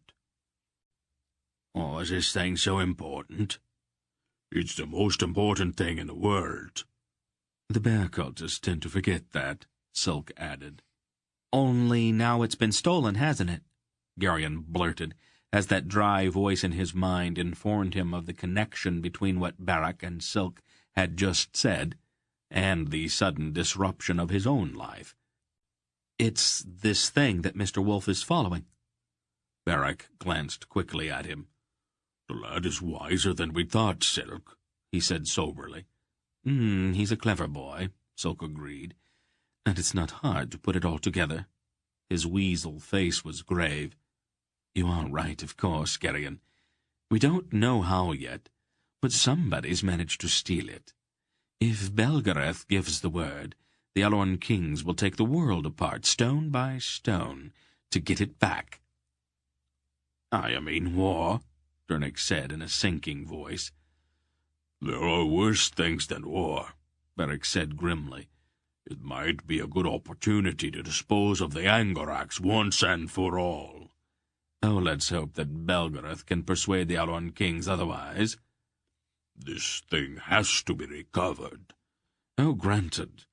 But there are other ways, and I hardly think a public street is the place to discuss our alternatives. Beric looked around quickly, his eyes narrowing. They had by then reached the harbor, where the masts of the ships of Carrick rose as thickly as trees in a forest. They crossed an icy bridge over a frozen stream, and came to several large yards where the skeletons of ships lay in the snow. A limping man in a leather smock came from a low stone building in the center of one of the yards and stood watching their approach. Ho, Krendig. Ho, Beric, the man in the leather smock replied. How does the work go? Slowly in this season. It's not a good time to work with wood. My artisans are fashioning the fittings and sawing the boards, but we won't be able to do much more until spring. Beric nodded and walked over to lay his hand on the new wood of a ship prow rising out of the snow. Krendig is building this for me. She will be the finest ship afloat. If your oarsmen are strong enough to move her, Krendig said, she'll be very big, Beric, and very heavy. Then I'll man her with big men, Beric said, still gazing at the ribs of his ship. Garion heard a gleeful shout from the hillside above the shipyard and looked up quickly. Several young people were sliding down the hill on smooth planks. It was obvious that Beric and the others were going to spend most of the rest of the afternoon discussing the ship. While that might be all very interesting, Garion realized that he had not spoken with anyone his own age for a long time. He drifted away from the others and stood at the foot of the hill, watching. One blonde girl particularly attracted his eye. In some ways, she reminded him of Zubret. But there were some differences. Where Zubret had been petite, this girl was as big as a boy, though she was noticeably not a boy. Her laughter rang out merrily, and her cheeks were pink in the cold afternoon air as she slid down the hill with her long braids flying behind her. "That looks like fun," Garion said, as her improvised sled came to a rest nearby. "Would you like to try?" she asked, getting up and brushing the snow from her woolen dress. "I don't have a sled." "I might let you use mine," she said, looking at him archly, "if you give me something." "What would you want me to give you?" "Oh, we'll think of something," she said, eyeing him boldly. "What's your name?" "Garion." "What an odd name. Do you come from here?" "No, I'm from Sindaria." "A Sindar, truly?" Her blue eyes twinkled. "I've never met a Sindar before. My name is Maidie." Garion inclined his head slightly. "Do you want to use my sled?" "I might like to try it." "I might let you. For a kiss." Garion blushed furiously, and Maidie laughed. A large red-haired boy in a long tunic slid to a stop nearby and rose with a menacing look on his face. "Maidie, come away from there." "And what if I don't want to?" The red-haired boy swaggered toward Garion. "What are you doing here?" "I was talking with Maidie." "And who gave you permission?" the red-haired boy asked. He was a bit taller than Garion and somewhat heavier. "I didn't bother to ask permission." The red-haired boy glowered, flexing his muscles threateningly. "I can trash you if I like," he announced. Garion realized that the redhead was feeling belligerent and that a fight was inevitable. The preliminaries, threats, insults, and the like, would probably go on for several more minutes, but the fight would take place as soon as the boy in the long tunic had worked himself up to it. Garion decided not to wait. He doubled his fist and punched the larger boy in the nose. The blow was a good one, and the redhead stumbled back and sat down heavily in the snow. He raised one hand to his nose and brought it away bright red. "It's bleeding," he wailed accusingly. "You made my nose bleed." "It'll stop in a few minutes." "What if it doesn't?" "Nosebleeds don't last forever." "Why'd you hit me?" the redhead demanded tearfully, wiping his nose. "I didn't do anything to you." "You were going to." "Put snow on it. Don't be such a baby." "It's still bleeding." "Put snow on it." "What if it doesn't stop bleeding?" "Then you'll probably bleed to death," Garion said in a heartless tone. It was a trick he had learned from Aunt Paul.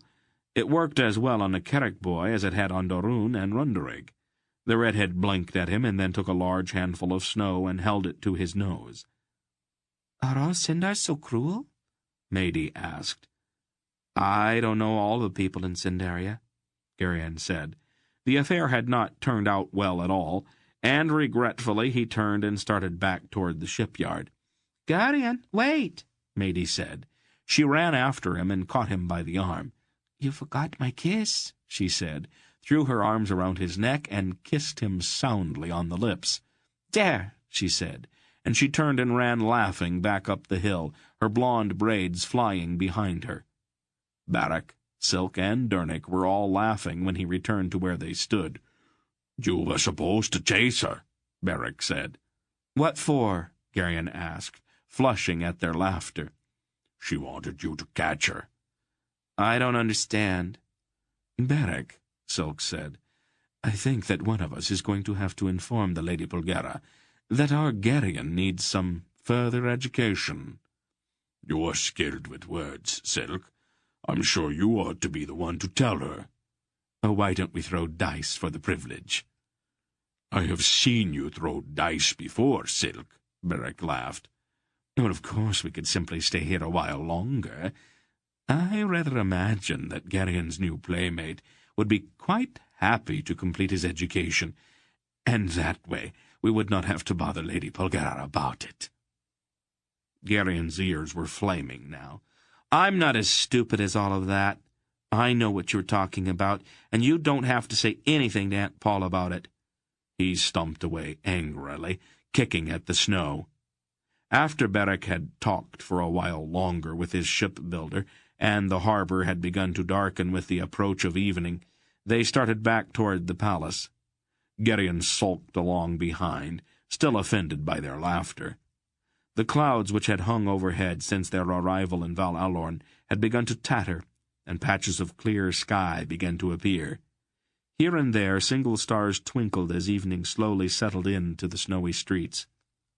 The soft light of candles began to glow in the windows of the houses, and the few people left in the streets hurried to get home before dark. Garion, still loitering behind, saw two men entering a wide door beneath a crude sign depicting a cluster of grapes. One of them was the sandy-bearded man in the green cloak he had seen in the palace the night before.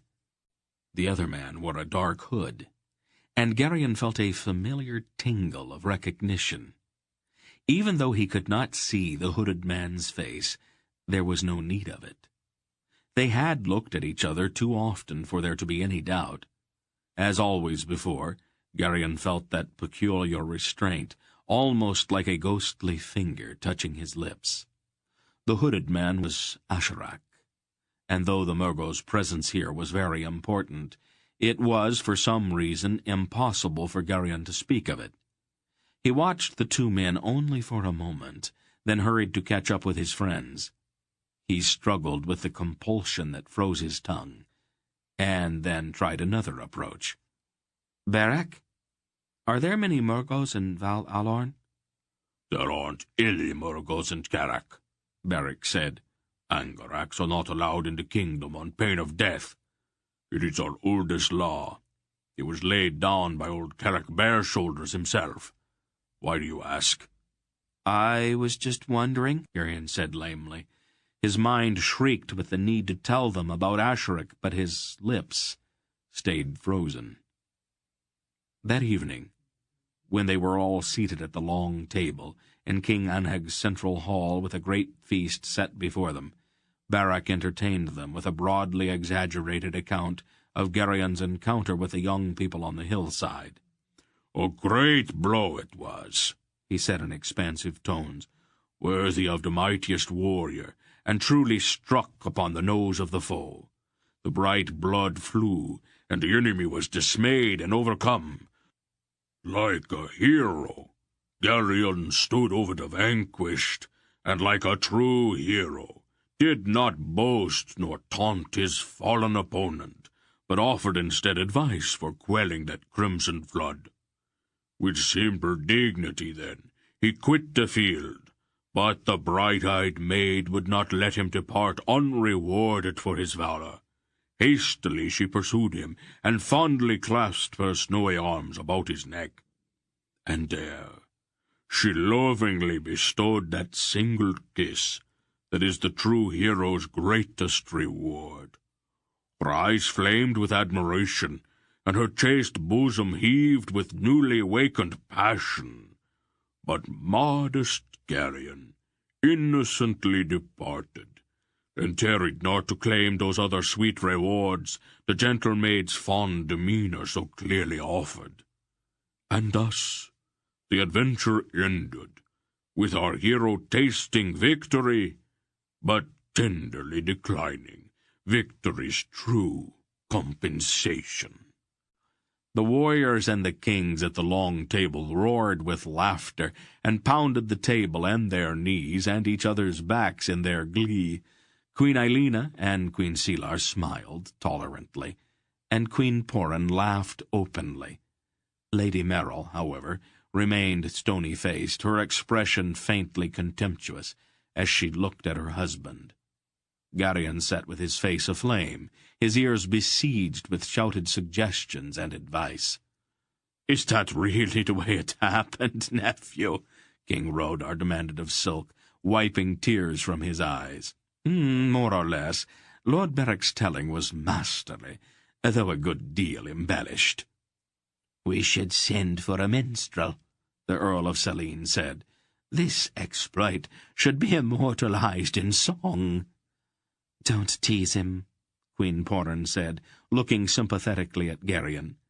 Aunt Paul did not seem amused. Her eyes were cold as she looked at Beric. Isn't it odd that 3 grown men cannot keep one boy out of trouble? She asked with a raised eyebrow. It was only one blow, my lady, and only one kiss after all. Really? And what's it going to be next time? A duel with swords, perhaps, and even greater foolishness afterward? There was no real harm in it, Mistress Paul, Dernick assured her. Aunt Paul shook her head. I thought you at least had good sense, Dernick, but now I see that I was wrong. Garion suddenly resented her remarks. It seemed that no matter what he did, she was ready to take it in the worst possible light. His resentment flared to the verge of open rebellion. What right had she to say anything about what he did? There was no tie between them, after all, and he could do anything he wanted without her permission, if he felt like it. He glared at her in sullen anger. She caught the look, and returned it with cool expression that seemed almost to challenge him. Well, nothing, he said shortly. Chapter 15. The next morning dawned bright and crisp. The sky was a deep blue, and the sunlight was dazzling on the white mountain tops that rose behind the city. After breakfast, Mr. Wolfe announced that he and Aunt Paul would again meet privately that day with Thorak and the Elorn kings.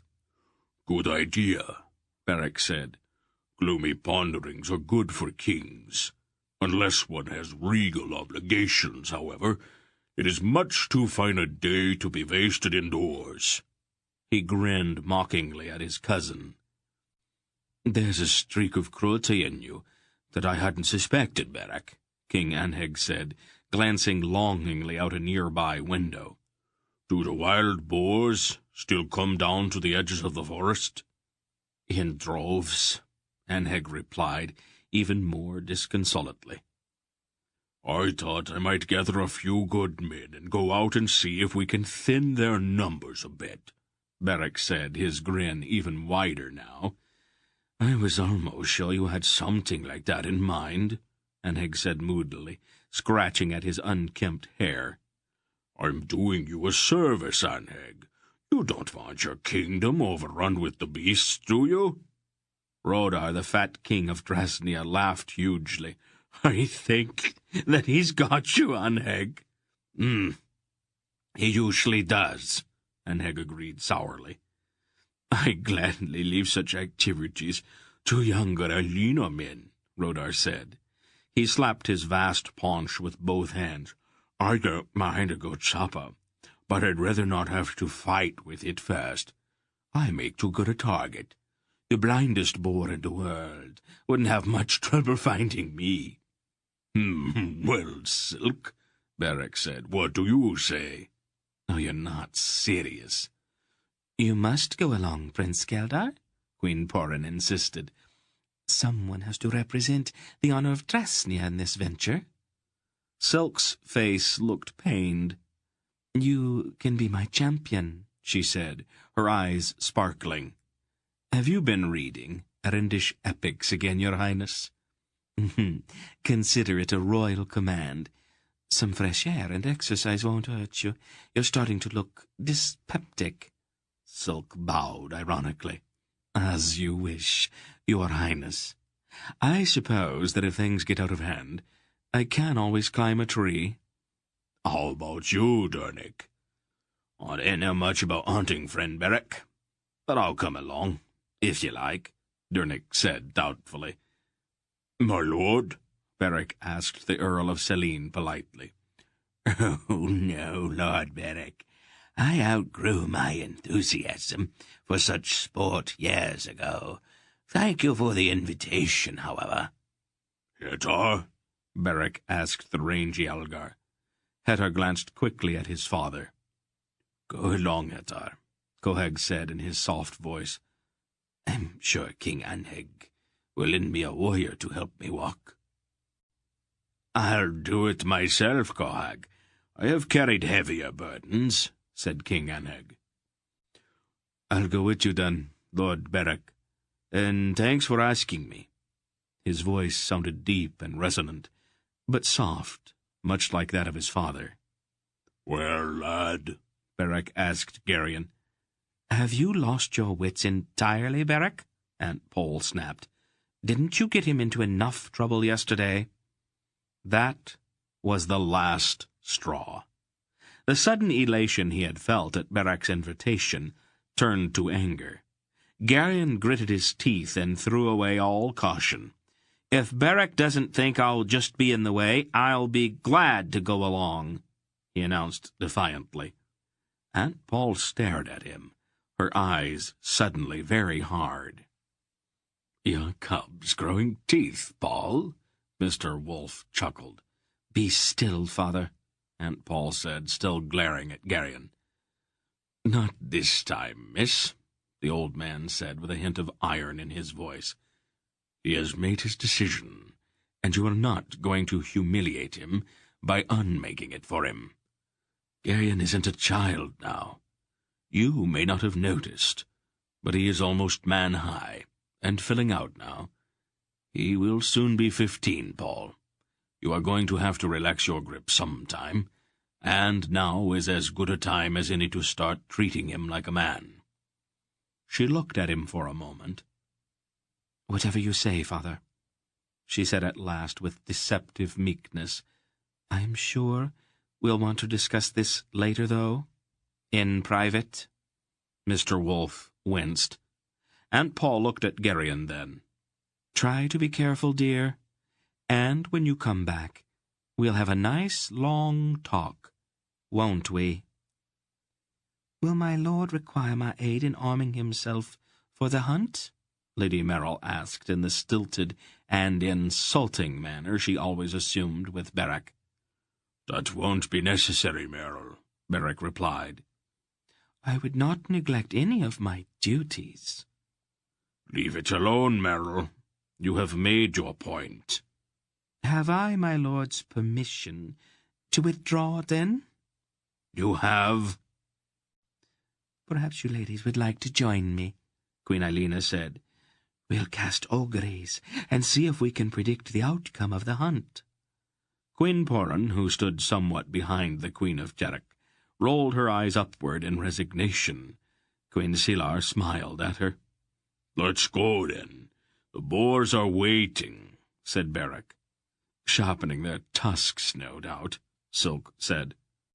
Beric led them down to the red door of the armory, where they were joined by a grizzled man with enormously broad shoulders, who wore a bull-hide shirt with metal plates sewn on it. "This is Torvik," Beric introduced the grizzled man. "Anheg's chief huntsman.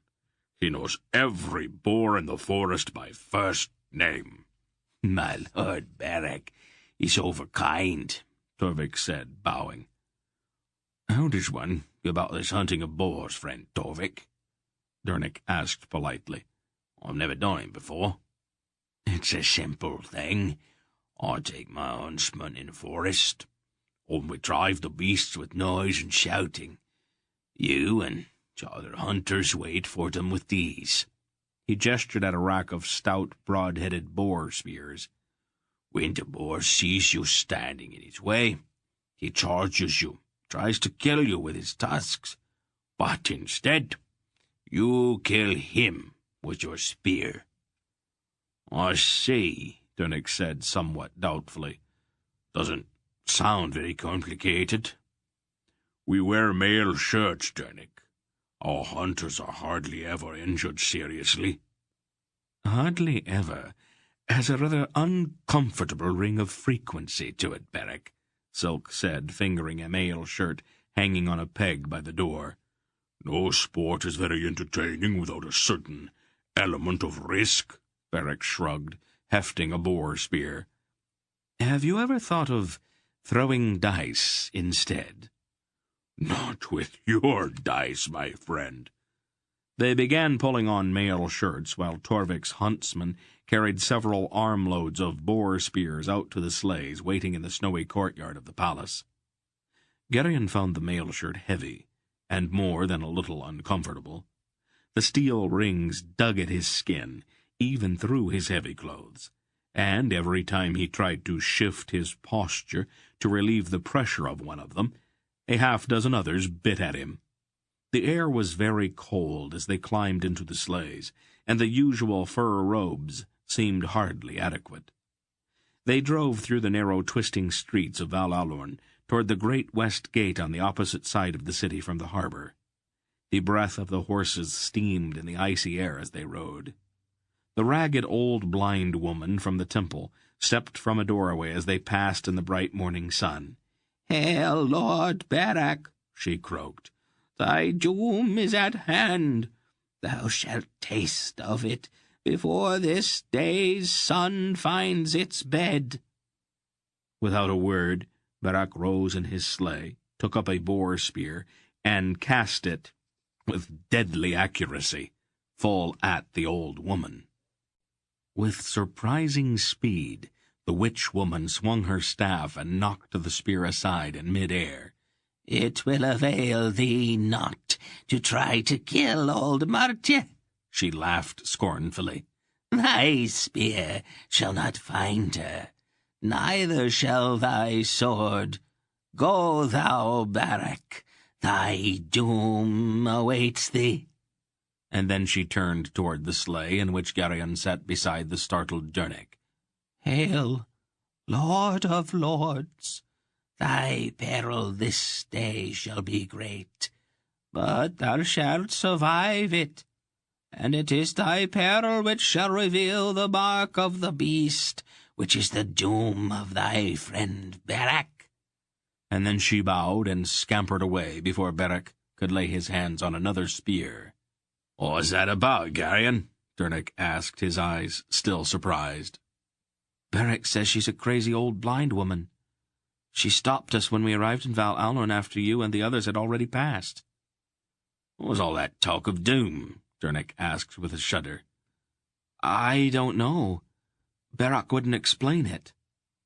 "It's a bad omen so early in the day. Well, these Carricks are a strange people." Garion nodded with agreement. Beyond the west gate of the city were open fields, sparkling white in the full glare of the morning sun.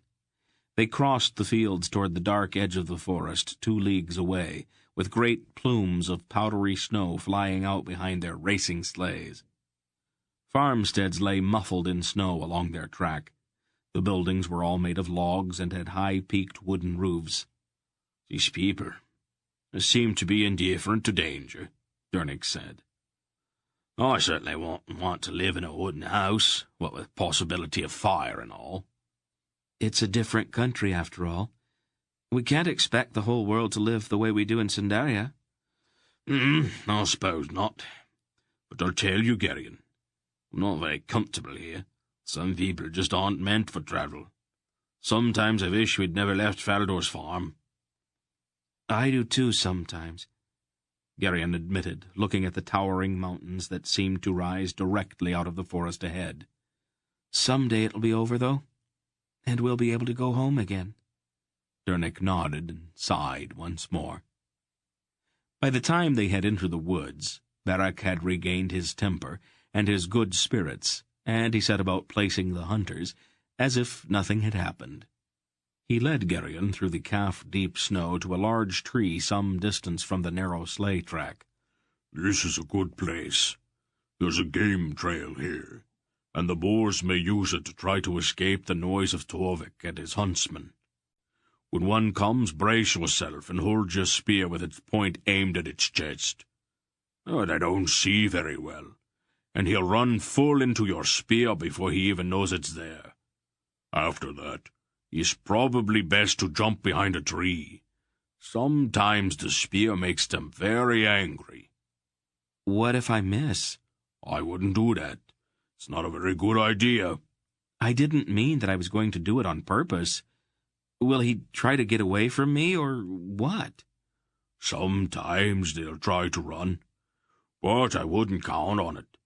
More likely he'll try to split you up the middle with his tusks.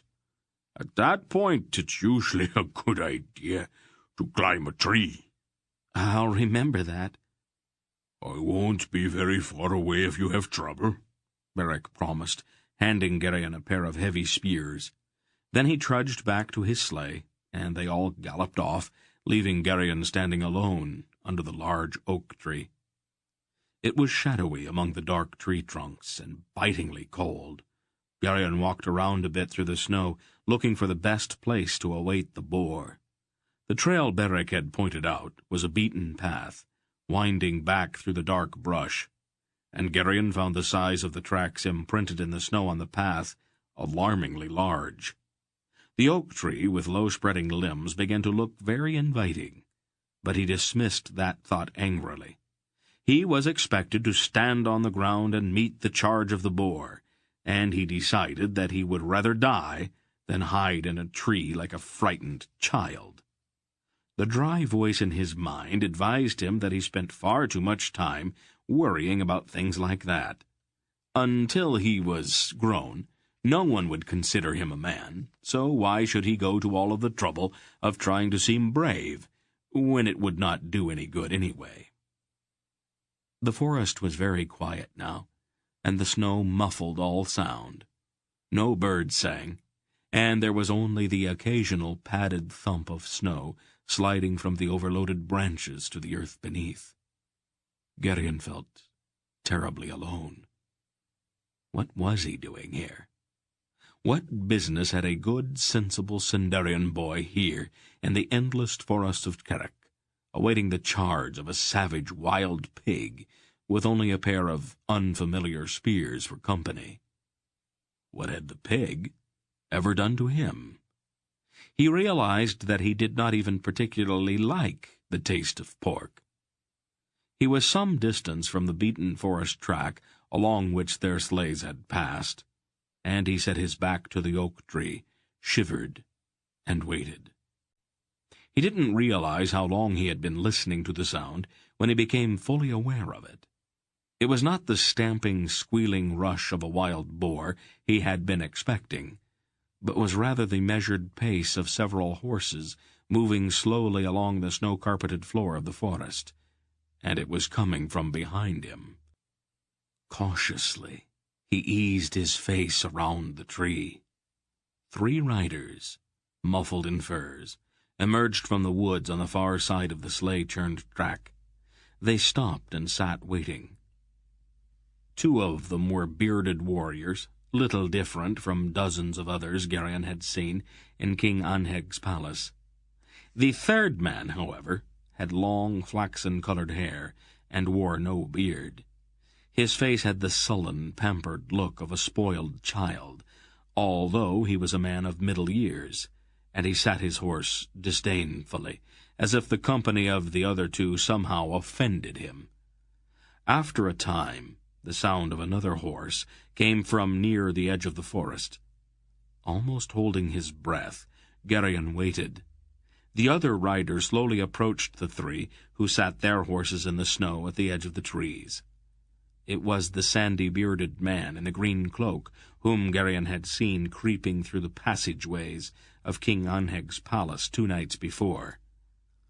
"My lord," the green-cloaked man said deferentially as he joined the other 3. The flaxen-haired man demanded, "Where have you been?" "Lord Beric took some of his guests on a boar hunt this morning. His route was the same as mine, and I didn't want to follow too closely." The nobleman grunted sourly. "We saw them deeper in the wood. Well, what have you heard?" "Oh, very little, my lord. The king's on meeting with the old man, and your woman in a guarded chamber. I can't get close enough to hear what they're saying." "I'm paying you good gold to get close enough. I have to know what they're saying. You go back to the palace and work out a way to hear what they are talking about." "I'll try, my lord," the green-cloaked man said, bowing somewhat stiffly. "You'll do more than try," the flaxen-haired man snapped. "As you wish, my lord," the other said, starting to turn his horse. "Wait," the nobleman commanded. "Were you able to meet with our friend?" "Your friend, my lord," the other corrected with distaste. "I met him, and we went to a tavern and talked a little." "What did he say?" "Nothing very useful. His kind seldom do." Will he meet us as he said he would? He told me that he would. If you want to believe him, that's your affair. The nobleman ignored that. Who arrived with the king of the Sindars? The old man and the woman. Another old man, some Sindarian noble, I think. An old barrack, and a weasel-faced Rasnian, and another Sindar. A commoner of some sort. That's all? Wasn't there a boy with them as well? The spy shrugged. I didn't think the boy was important. He's there, then, in the palace? He is, my lord. An ordinary Sindarian boy of about 14, I judge. He seems to be some kind of servant to the woman. Very well.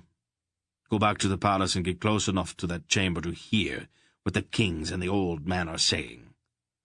That may be very dangerous, my lord. It'll be more dangerous if you don't. Now go, before that ape Barrack comes back and finds you loitering here.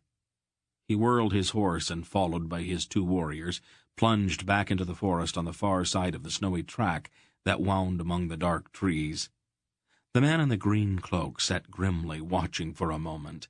Then he, too, turned his horse and rode back the way he had come. Garion rose from his crouched position behind the tree. His hands were clenched so tightly around the shaft of his spear that they actually ached. This had gone entirely too far, he decided. The matter must be brought to someone's attention. And then, some way off in the snowy depths of the wood, he heard the sound of hunting horns and the steely clash of swords ringing rhythmically on shields. The huntsmen were coming, driving all of the beasts of the forest before them. He heard a crackling in the bushes, and a great stag bounded into view, his eyes wild with fright and his antlers flaring above his head. With 3 huge leaps he was gone. Garion trembled with excitement. Then there was a squealing rush, and a red-eyed sow plunged down the trail, followed by a half-dozen scampering piglets. Garion stepped behind his tree and let them pass. The next squeals were deeper and rang less with fright than with rage. It was the boar. Garion knew that before the beast even broke out of the heavy brush. When the boar appeared, Garion felt his heart quail. This was no fat, sleepy porker, but rather a savage, infuriated beast. The horrid tusks jutting up past the flaring snout were yellow, and bits of twigs and bark clung to them, mute evidence that the boar would slash at anything in his path, trees, bushes, or a Sindarian boy without sense enough to get out of his way. Then a peculiar thing happened. As in the long-ago fight with Runderig, or in the scuffle with Brill's hirelings in the dark streets of Muros, Garion felt his blood begin to surge, and there was a wild ringing in his ears. He seemed to hear a defiant shouted challenge, and could scarcely accept the fact that it came from his own throat. He suddenly realized that he was stepping into the middle of the trail and crouching with his spear braced and leveled at the massive beast. The boar charged, red-eyed and frothing from the mouth, with a deep-throated squeal of fury. He plunged at the waiting Garion. The powdery snow sprayed up from his churning hooves like foam from the prow of a ship. The snow crystals seemed to hang in the air, sparkling in a single ray of sunlight that chanced just there to reach the forest floor. The shock as the boar hit the spear was frightful, but Garion's aim was good. The broad-bladed spearhead penetrated the coarsely haired chest, and the white froth dripping from the boar's tusks suddenly became bloody foam. Garion felt himself driven back by the impact, his feet slipping out from under him, and then the shaft of his spear snapped like a dry twig, and the boar was on him. The first slashing, upward, ripping blow of the boar's tusks took Garion full in the stomach, and he felt the wind whoosh out of his lungs. The second slash caught his hip as he tried to roll, gasping, out of the way. His chain-mail shirt deflected the tusks, saving him from being wounded, but the blows were stunning. The boar's third slash caught him in the back, and he was flung through the air and crashed into a tree. His eyes filled with shimmering light as his head banged against the rough bark.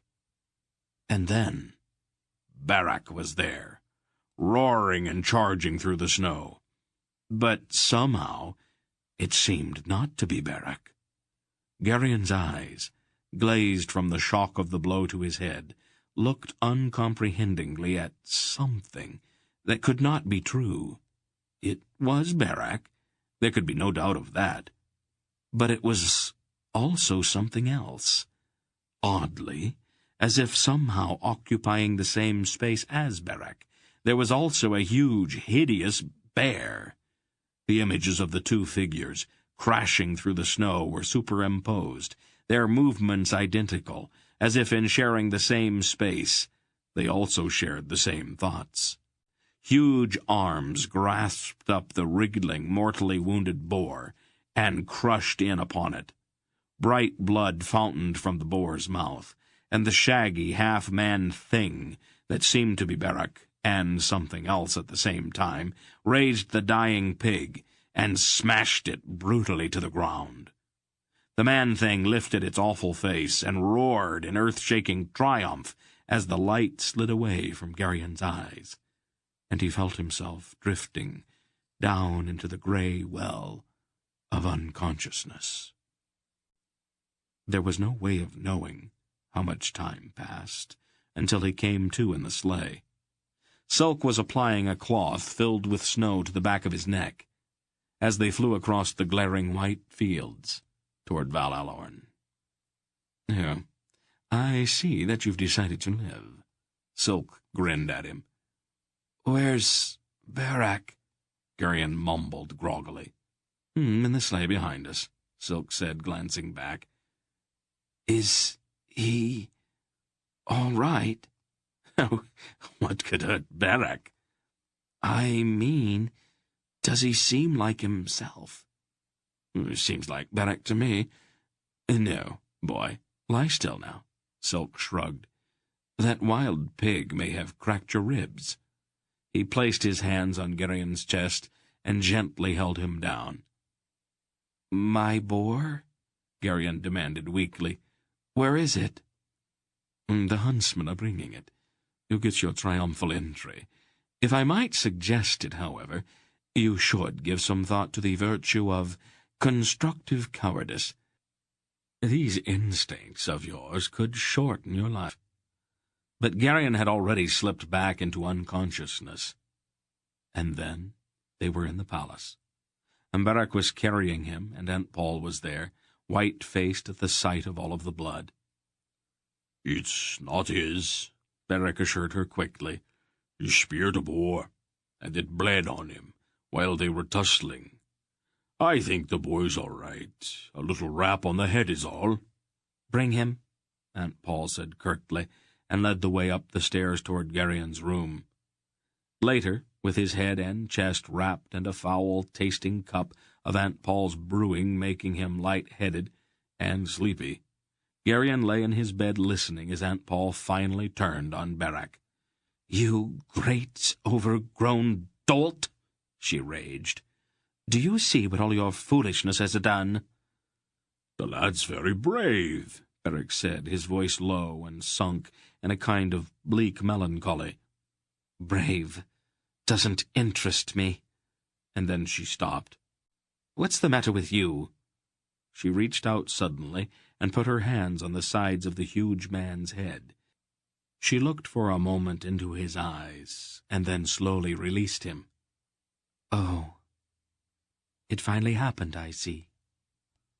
"I could not control it, Belgariad," Barak said in misery. "It will be all right, Barak," she said, gently touching his bowed head. "It will never be all right again." "Get some sleep. It won't seem so bad in the morning." The huge man turned and quietly left the room. Garion knew they were talking about the strange thing he had seen when Barak had rescued him from the boar, and he wanted to ask Aunt Paul about it. But the bitter drink she had given him pulled him down into a deep and dreamless sleep before he could put the words together to ask the question. Chapter 16. The next day, Garion was so stiff and sore he couldn't even think about getting out of bed. A stream of visitors, however, kept him too occupied to think about his aches and pains.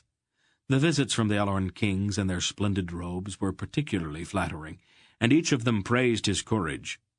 Then the queens came, and made a great fuss over his injuries, offering warm sympathy and gentle stroking touches to his forehead.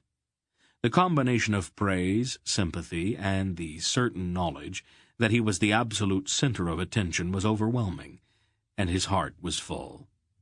The last visitor of the day, however, was Mr. Wolf, who came when evening was creeping through the snowy streets of Valalorn. The old man wore his usual tunic and cloak, and his hood was turned up as if he had been outside. "Have you seen my boar, Mr. Wolf?" Garion asked proudly. "An excellent animal," Wolf said, though without much enthusiasm. "But didn't anyone tell you? It's customary to jump out of the way after the boar has been speared." "I didn't really think about it," Garion admitted. "But wouldn't that seem, well, cowardly?" "Were you that concerned about what a pig might think of you?"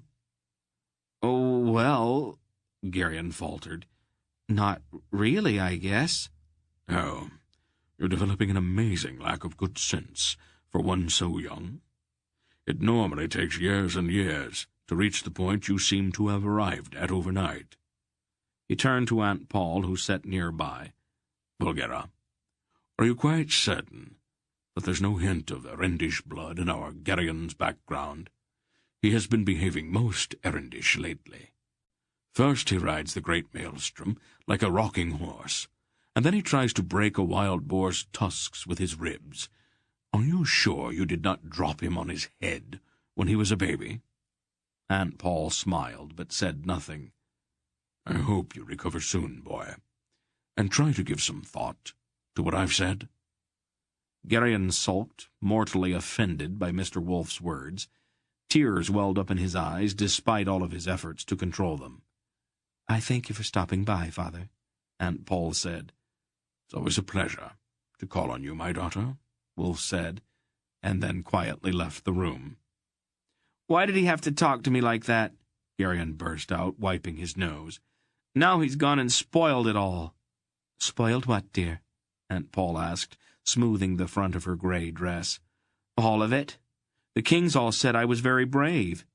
"Mm-hmm. Kings say things like that. I wouldn't pay too much attention if I were you." "I was brave, wasn't I?" "I'm sure you were, dear. And I'm sure the pig was very impressed." "You're just as bad as Mr. Wolf is," Garion accused. "Yes, dear. I suppose I probably am. But that's only natural. Now, what would you like for supper?" "I'm not hungry." "Oh, really? You probably need a tonic, then. I'll fix you one." "I think I've changed my mind," Garion said quickly. "I rather thought you might." And then, without explanation, she suddenly put her arms around him and held him close to her for a long time. "What am I going to do with you?" she said finally. "I'm all right, Aunt Paul." This time, perhaps," she said, taking his face between her hands. "It is a splendid thing to be brave, my Garion. But try once in a while to think a little bit first. Promise me." "All right, Aunt Paul," he said, a little embarrassed by all of this. Oddly enough, she still acted as if she really cared about him. The idea that there could still be a bond between them, even if they were not related, began to dawn on him. It could never be the same, of course, but at least it was something. He began to feel a little better about the whole thing. The next day he was able to get up. His muscles still ached a bit, and his ribs were somewhat tender, but he was young and was healing fast. About mid-morning he was sitting with Jernic in the great hall of Enheg's palace when the silvery-bearded Earl of Selene approached them. "King Forek wonders if you would be so kind as to join us in the council chamber, Goodman Jernic." Me, your honour? Dernick asked incredulously.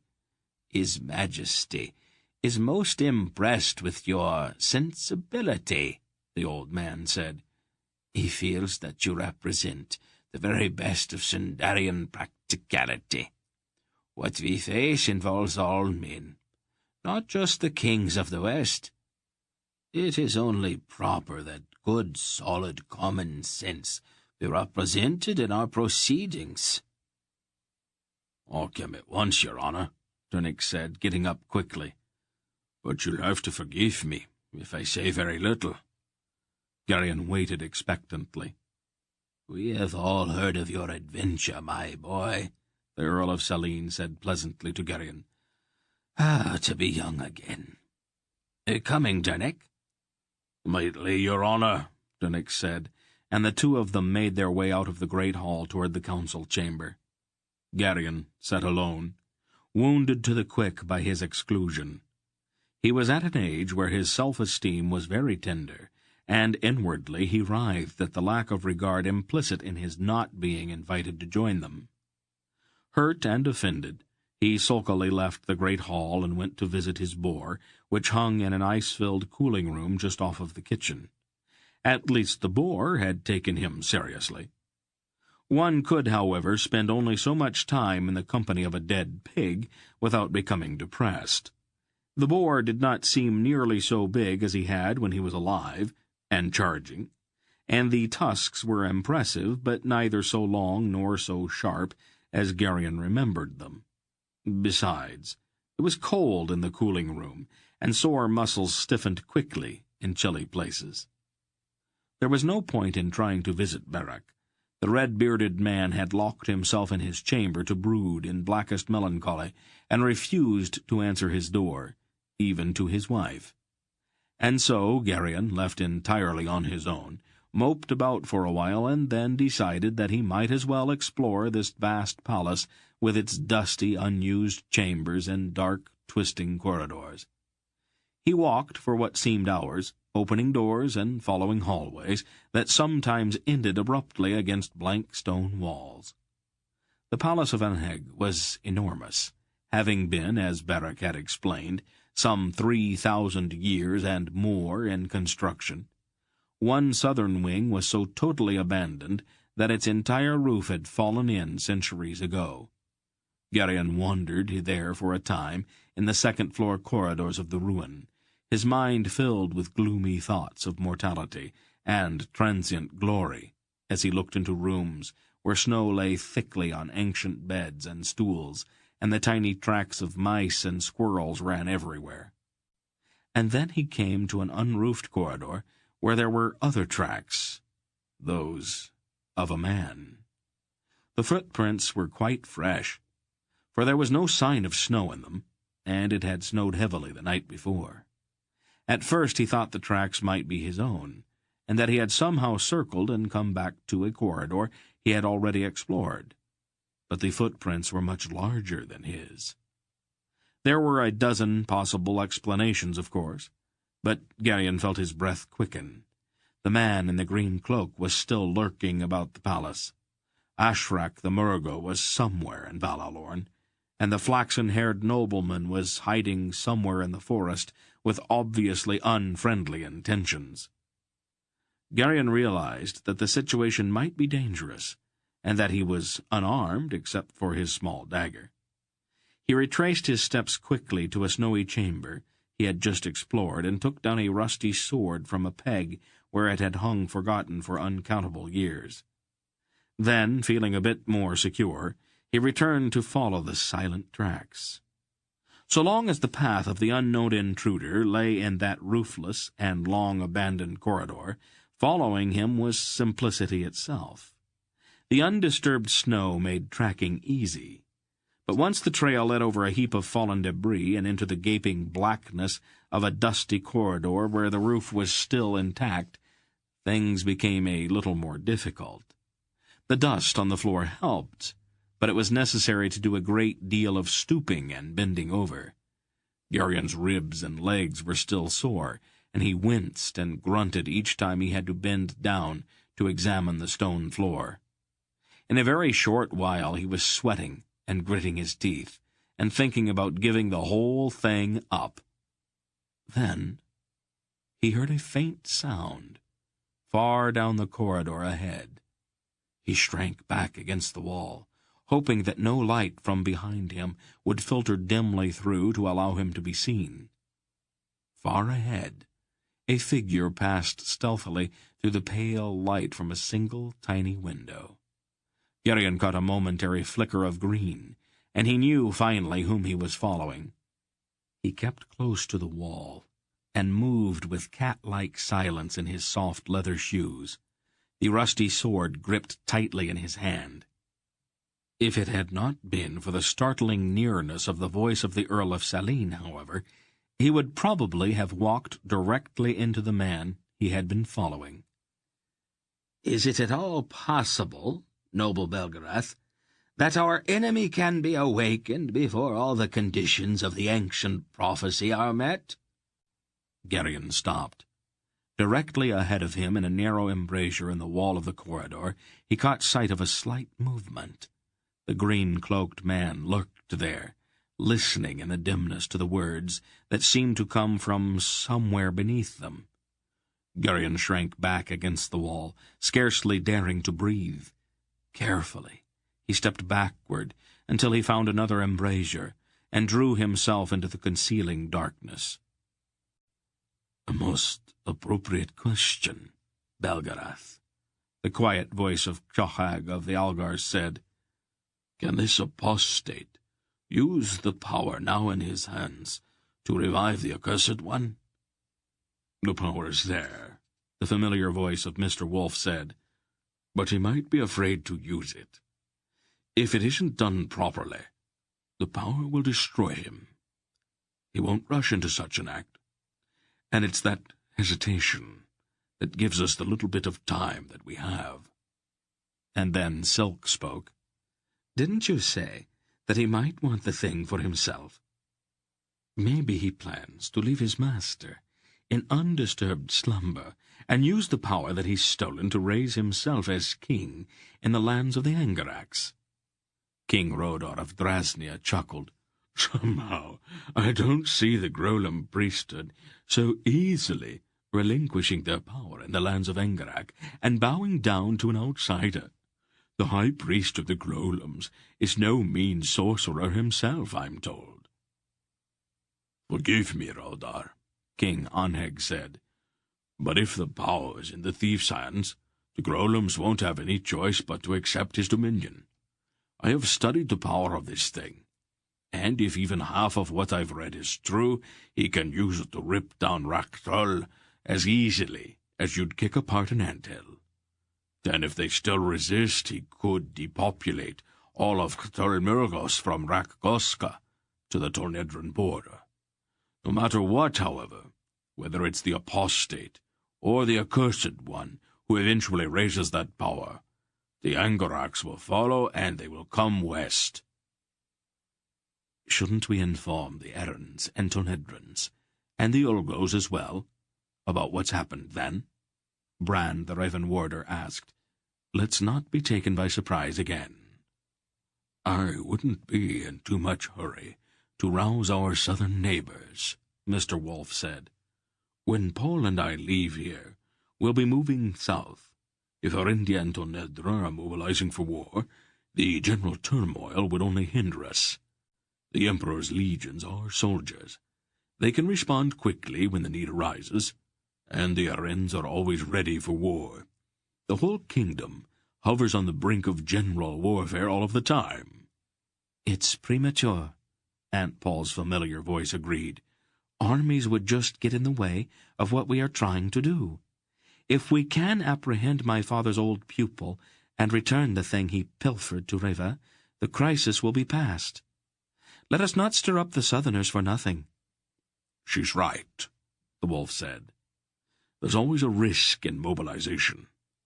A king with an army on his hands usually starts to think of mischief. I'll advise the king of the Errans at Vomimbre and the emperor at Tolhonoth of as much as they need to know as I pass through. But we should get word through to the Quorum of Ulgo. Clohag, do you think you could get a messenger through to Prolgo at this time of the year?" "It is hard to say, Ancient One," Clohag replied. "The passes into these mountains are difficult in the winter. I shall try, though." "Good. Beyond that, there's not much more we can do. For the time being, it might not be a bad idea to keep this matter in the family, so to speak. If worst comes to worst, and the Angaraks invade again, Aloria at least will be armed and ready. There will be a time for our India and the Empire to make their preparations." King Fulrak spoke then in a troubled voice. "It is easy for the Alloant kings to talk of war. Alloants are warriors. But my Sindaria is a peaceful kingdom. We don't have castles or fortified keeps. My people are farmers and tradesmen. Kaltorak made a mistake when he chose the battlefield at Vomembre. It's not likely that the Angaraks will make the same mistake again. I think they'll strike directly across the grasslands of northern Algaria and fall upon Sindaria. We've got a lot of food and very few soldiers. Our country would provide an ideal base for a campaign in the west, and I'm afraid that we'd fall quite easily." Then, to Garion's amazement, Dernick spoke. "Don't cheapen the men of Sindaria so, Lord King," he said in a firm voice. "I know my neighbours. They'll fight. We don't know very much about swords and lances, but we'll fight. If Angaraks come to Sindaria, they won't find the taking as easy as some might imagine. And if we put torches to the fields and storehouses, there won't be all that much food for them to eat either." There was a long silence, and then Fulrak spoke again in a voice strangely humble. This ends Disc 8. Please change to Disc 9. There was a long silence, and then Fulrak spoke again in a voice strangely humble. "Your words shame me, Goodman Dernick. Maybe I've been king for so long that I've forgotten what it means to be a Sindar." "One remembers that there are only a few passes leading through the western escarpment into Sindaria," Hetar, son of King Clohag, said quietly. "A few avalanches in the right places could make Sindaria as inaccessible as the moon. If the avalanches took place at the right times, whole armies of Angaraks might find themselves trapped in those narrow corridors." "Now, that is an entertaining thought," Silk chuckled. "Then we could let Dernick put his incendiary impulses to a better use than burning turnip patches. Since Torak One-Eye seems to enjoy the smell of burning sacrifices so much, we might be able to accommodate him." Far down the dusty passageway in which he was hiding, Garion caught the sudden flicker of a torch and heard the faint jingling of several mail shirts. He almost failed to recognize the danger until the last instant. The man in the green cloak also heard the sounds and saw the light of the torch. He stepped from his hiding place and fled back the way he had come, directly past the embrasure where Garion had concealed himself. Garion shrank back, clutching his rusty sword. But as luck had it, the man was looking back over his shoulder at the twinkling torch as he ran by on soft feet. As soon as he had passed, Garion also slipped out of his hiding place and fled. The Kyarak warriors were looking for intruders, and it might be difficult to explain what he was doing in the dark hallway. He briefly considered following the spy again, but decided that he had had enough of that for one day. It was time to tell someone about the things he had seen. Someone had to be told, someone to whom the kings would listen. Once he reached the more frequented corridors of the palace, he firmly began to make his way toward the chamber where Barak brooded in silent melancholy. Chapter 17. "Barak!"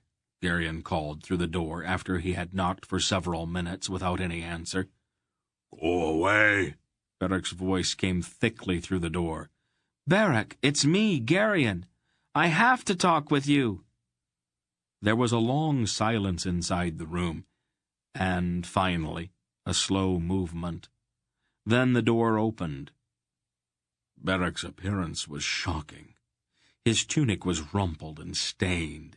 His red beard was matted, the long braids he usually wore were undone, and his hair was tangled.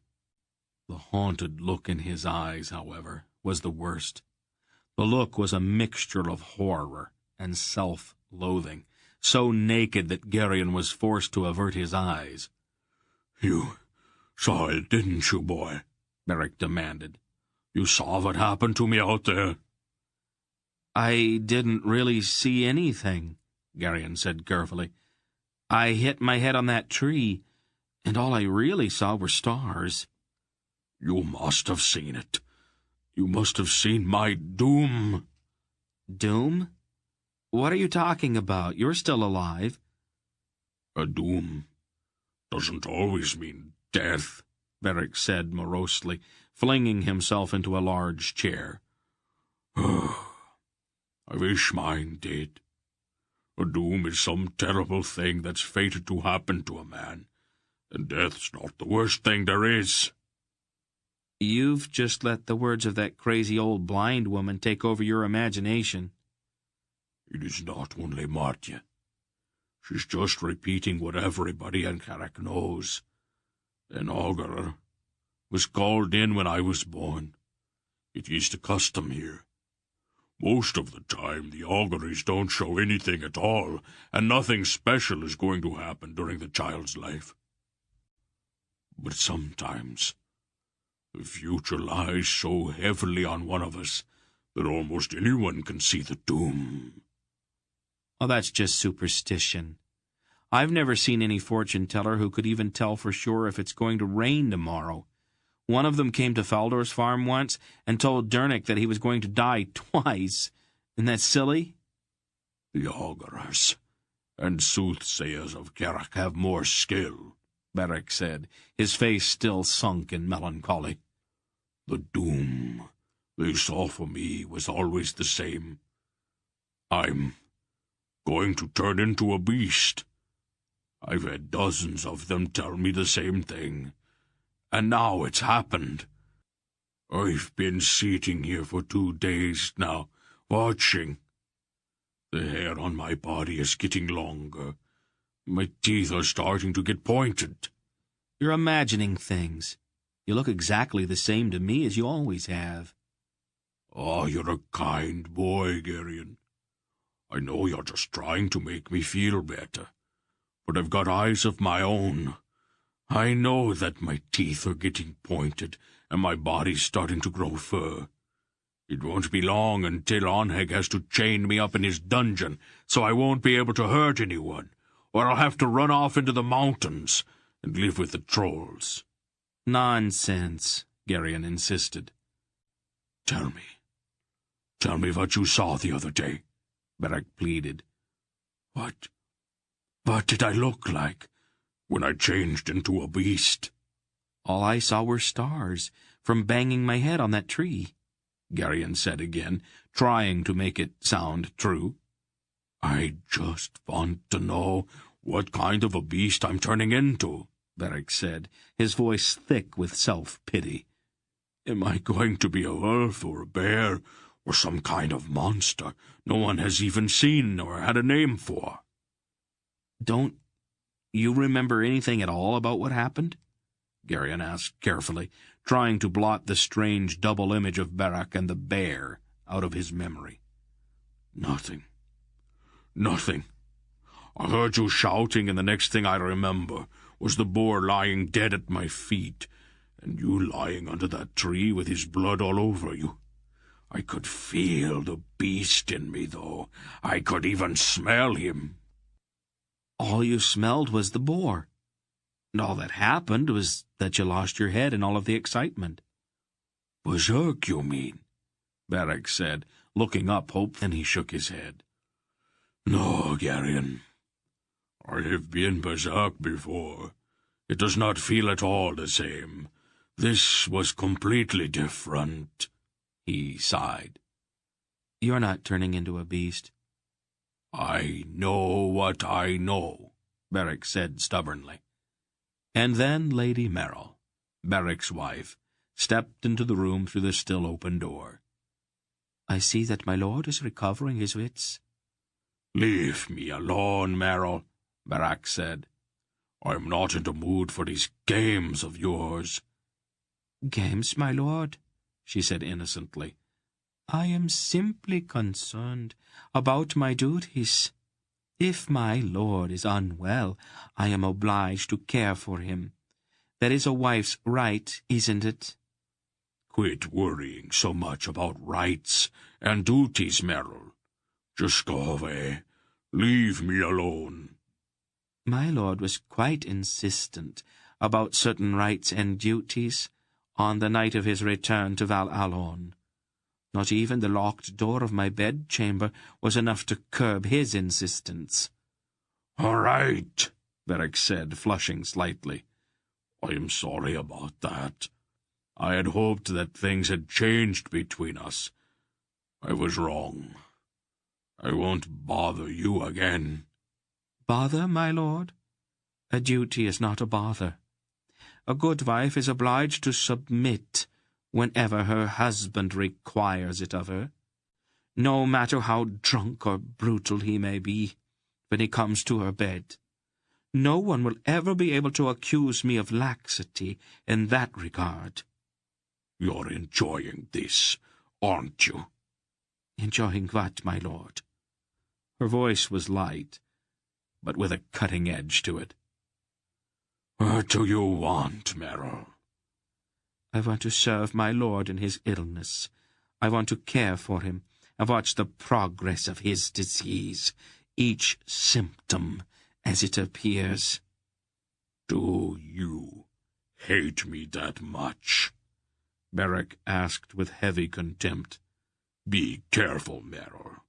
I might take it into my head to insist that you stay with me. How would you like that? Or would you like to be locked in this room with a raging beast? If you grow unmanageable, my lord, I can always have you chained to the wall, she suggested, meeting his enraged glare with cool unconcern. Beric, Garion said uncomfortably, I have to talk to you? Not now, Garion. It's important. There's a spy in the palace. A spy? A man in a green cloak. I've seen him several times. Many men wear green cloaks, Lady Merrill said. Stay out of this, Merrill. He turned toward Garion. What makes you think he is a spy? I saw him again this morning, and I followed him. He was sneaking along a corridor that nobody seems to use. It passes above the hall where the kings are meeting with Mr. Wolfe and Aunt Paul. He could hear every word they said. How do you know what he could hear? Merrill asked, her eyes narrowing. I was up there too. I hid not far from him, and I could hear them myself, almost as if I were in the same room with them. What does he look like? He has sandy-colored hair and a beard, and as I said, he wears a green cloak. I saw him the day we went down to look at your ship. He was going into a tavern with a Murgo. There aren't any Murgos in Val Allon. There's one. I've seen him before. I know who he is. He had to move around the subject carefully.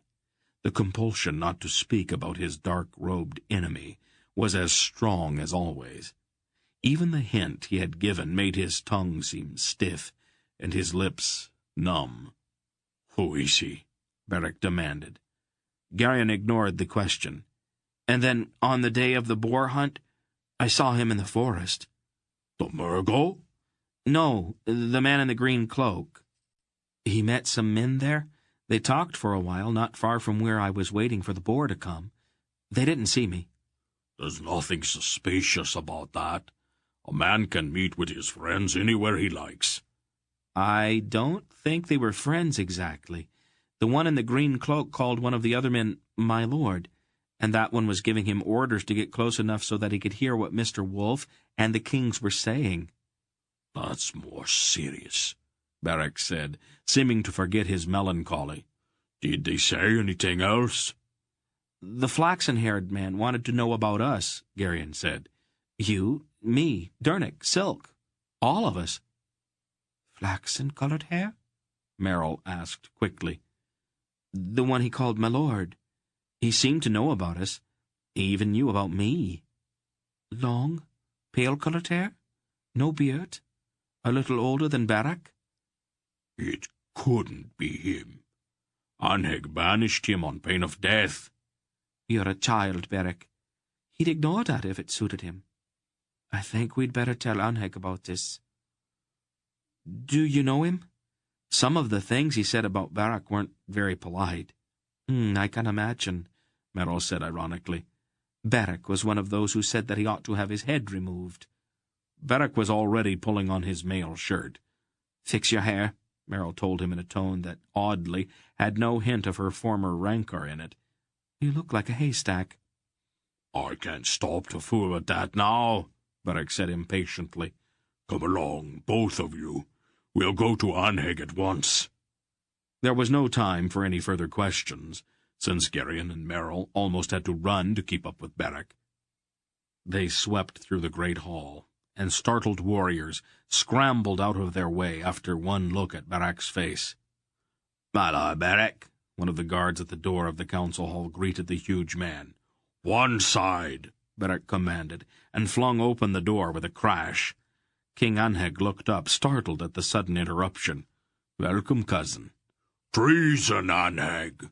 The Earl of Yarvik has broken his banishment, and he has set spies on you in your own palace." "Yarvik?" Anheg said. "He wouldn't dare." "He dared, all right. He's been seen not far from Val Erlorn, and some of his plotting has been overheard." "Who is this Yarvik?" the Raven Warder asked. "An earl I banished last year," Anheg said. "One of his men was stopped, and we found a message on him. The message was to Murgo and Sandaria, and it gave the details of one of our most secret councils.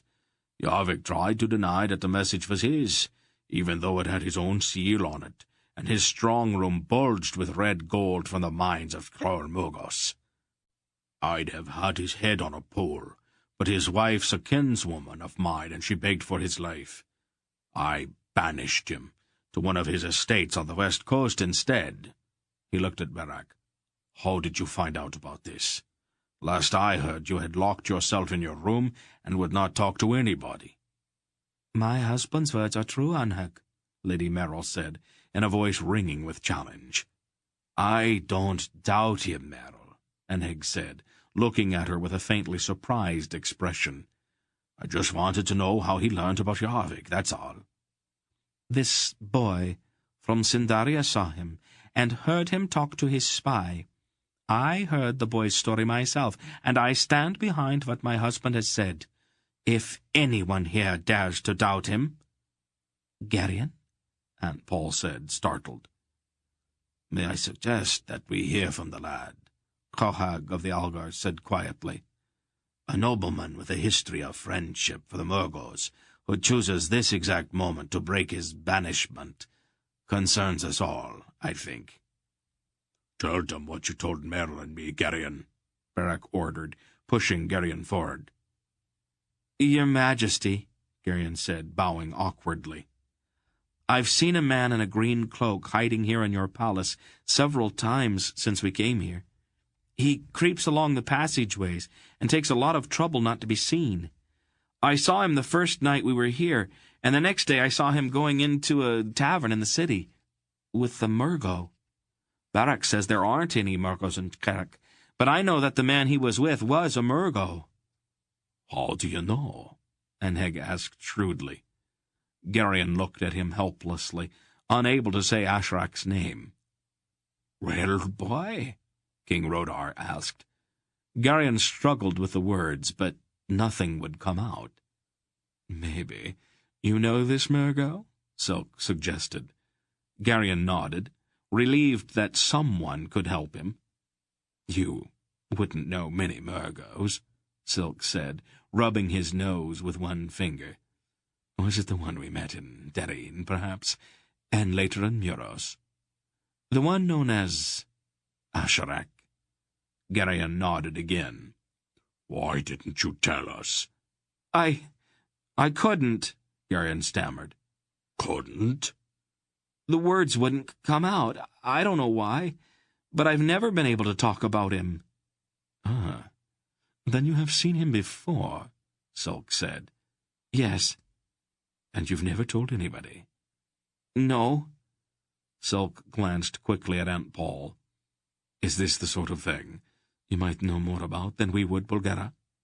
She nodded slowly. It's possible to do it. It's never been very reliable, so I don't bother with it myself. It is possible, however. Her expression grew grim. The Grolams think it's impressive, Mr. Wolf said. Grolams are easily impressed. Come with me, Garion, Aunt Paul said. Not yet, said Wolf.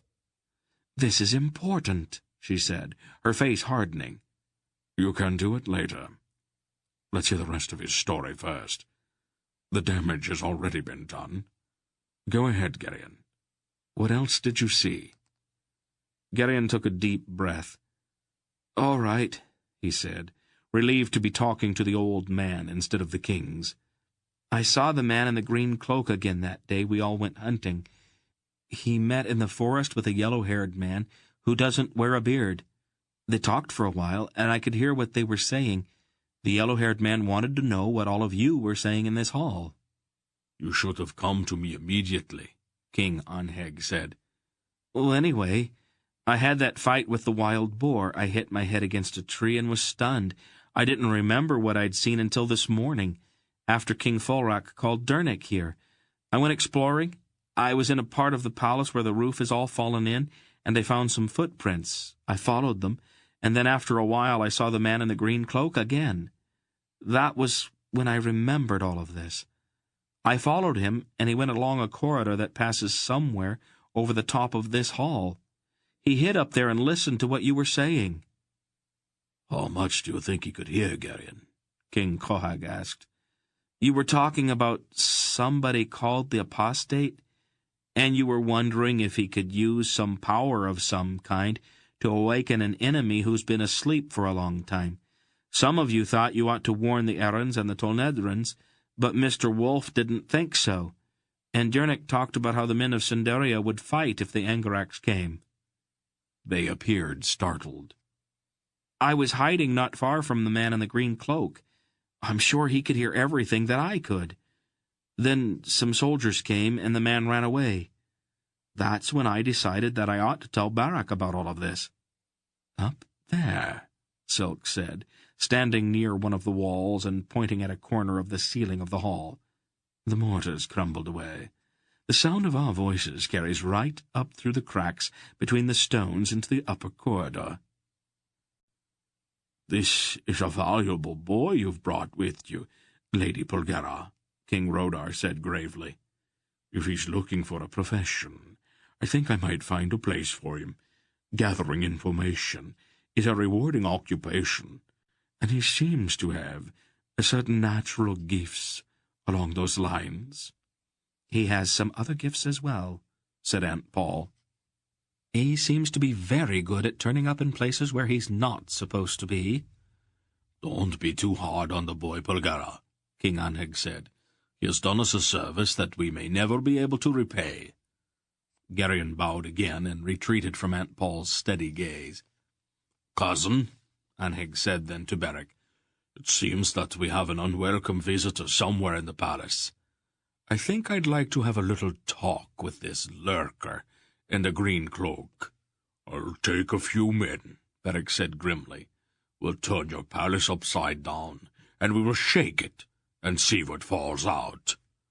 I'd like to have him more or less intact, Anheg cautioned. Of course. Not too intact, however. As long as he's still able to talk, he will serve our purposes. Beric grinned. I'll make sure that he's talkative when I bring him to you, cousin. A bleak, answering grin touched Anheg's face, and Beric started toward the door. Then Anheg turned to Beric's wife. I'd like to thank you also, Lady Merrill. I'm sure you had a significant part in bringing this to us. I don't need your thanks, Majesty. It was my duty. Anheg sighed. Must it always be duty, Merrill? What else is there? A very great deal, actually. But you are going to have to find that out for yourself. Garion, Aunt Paul said, come here. Yes, ma'am, Garion said, and went to her a little nervously. Don't be silly, dear. I'm not going to hurt you. She put her fingertips lightly to his forehead. Well, Mr. Wolf asked. It's there. It's very light, or I would have noticed it before. I'm sorry, Father. Let's see, Wolf said. He came over and also touched Garion's head with his hand. It's not serious. It could have been, and it was my responsibility to see that something like this did not happen. Don't flog yourself about it, Paul. It's very unbecoming. Just get rid of it. What's the matter? Garion asked, alarmed. It's nothing to worry about, dear, Aunt Paul said. She took his right hand and touched it for a moment to the white lock of her brow. Garion felt a surge, a welter of confused impressions, and then a tingling wrench behind his ears. A sudden dizziness swept over him, and he would have fallen if Aunt Paul had not caught him. Who is the Murgo? She asked, looking into his eyes. His name is Asherak, Garion said promptly. How long have you known him? All my life. He used to come to Faldor's farm and watch me when I was little. That's enough for now, Paul. Let him rest a little first. I'll fix him something to keep it from happening again. Is the boy ill? King Cohag asked. It's not exactly an illness, Cohag, Mr. Wolf replied. It's a little hard to explain. It's cleared up now, though. I want you to go to your room, Garion, Aunt Paul said, still holding him by the shoulders. Are you steady enough on your feet to get there by yourself? I'm all right, he said, still feeling a little light-headed. No side trips, no more exploring. No, ma'am. When you get there, lie down. I want you to think back and remember every single time you have seen this Murgo, what he did, what he said.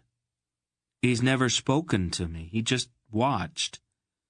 I'll be along in a little while, and I'll want you to tell me everything you know about him. It's important, Garion, so concentrate as hard as you can. All right, Aunt Paul. Then she kissed him lightly on the forehead. Run along now, dear. Feeling strangely light-headed, Garion went to the door and out into the corridor. He passed through the great hall where Anheg's warriors were belting on swords and picking up vicious-looking battle-axes in preparation for the search of the palace. Still bemused, he went through without stopping.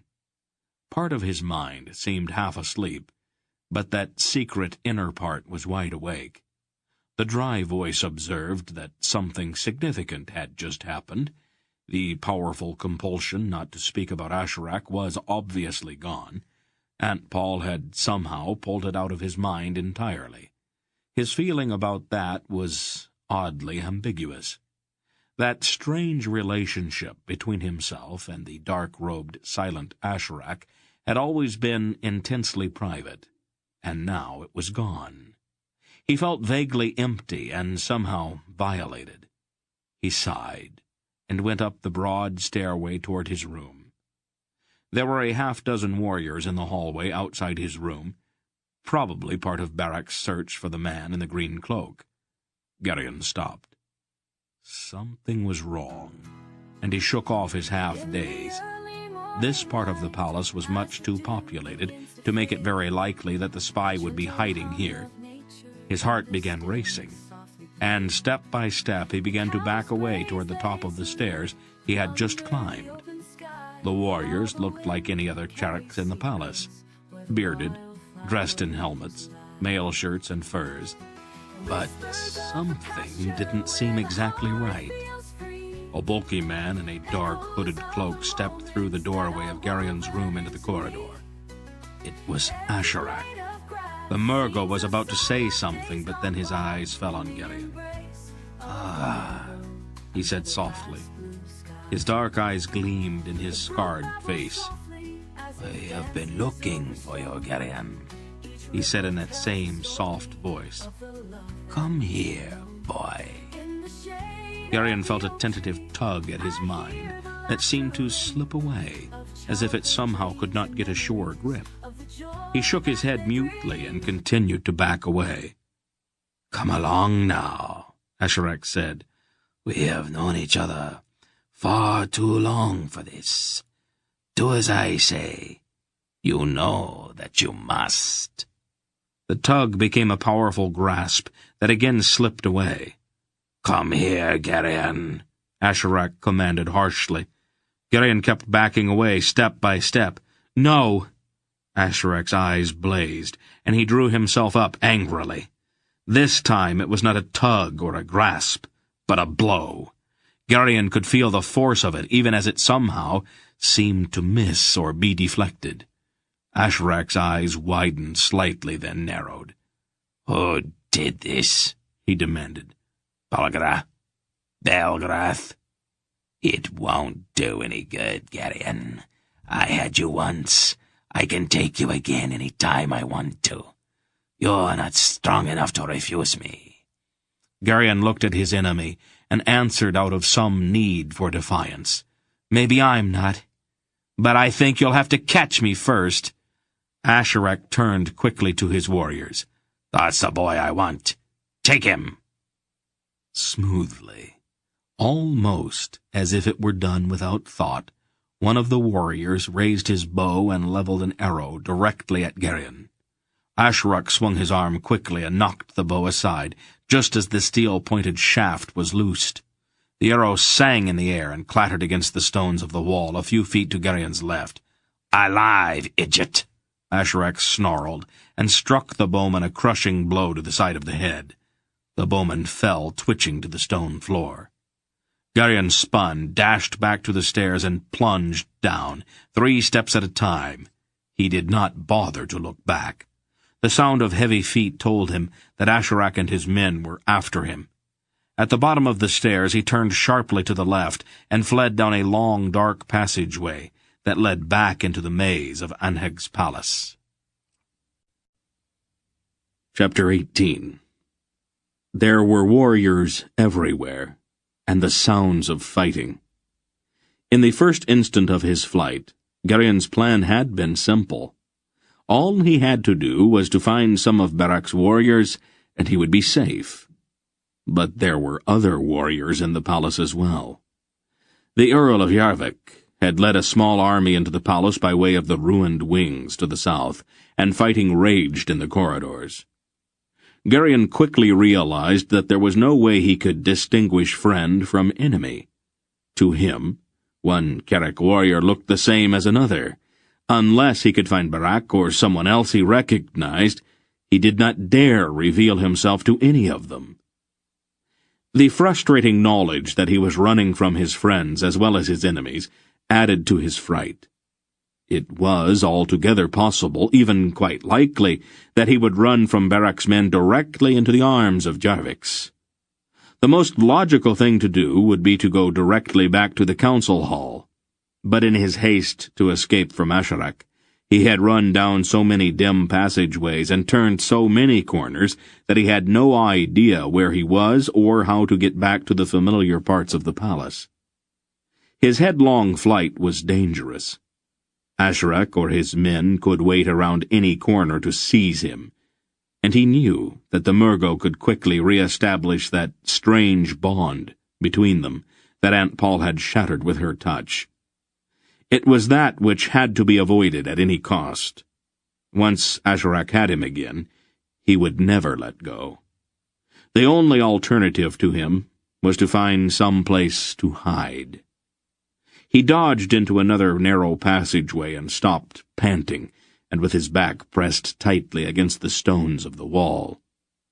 Dimly, at the far end of this hallway, he could see a narrow flight of worn stone steps twisting upward into the flickering light of a single torch. He quickly reasoned that the higher he went, the less likely he would be to encounter anyone.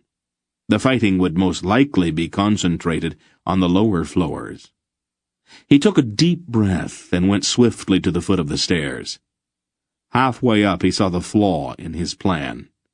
There were no side passages on the stairs, no way to escape, and no place to hide. He had to get to the top quickly, or chance discovery and capture. Or even worse. "Boy!" A shout came from below. Garion looked quickly over his shoulder. A grim-faced Garion, mail and helmet, was coming up the stairs behind him, his sword drawn. Garion started to run, stumbling up the stairs. There was another shout from above, and Garion froze. The warrior at the top was as grim as the one below, and wielded a cruel-looking axe. He was trapped between them. Garion shrank back against the stones, fumbling for his dagger, though he knew it would be of little use. Then the two warriors saw each other. With ringing shouts they both charged. The one with the sword rushed up past Garion, while the one with the axe lunged down. The axe swung wide, missed, and clashed a shower of sparks from the stones of the wall. The sword was more true. With his hair standing on end in horror, Garion saw it slide through the downward plunging body of the axeman. The axe fell clattering down the stairs, and the axeman, still falling on top of his opponent, pulled a broad dagger from its sheath at his hip and drove it into the chest of his enemy.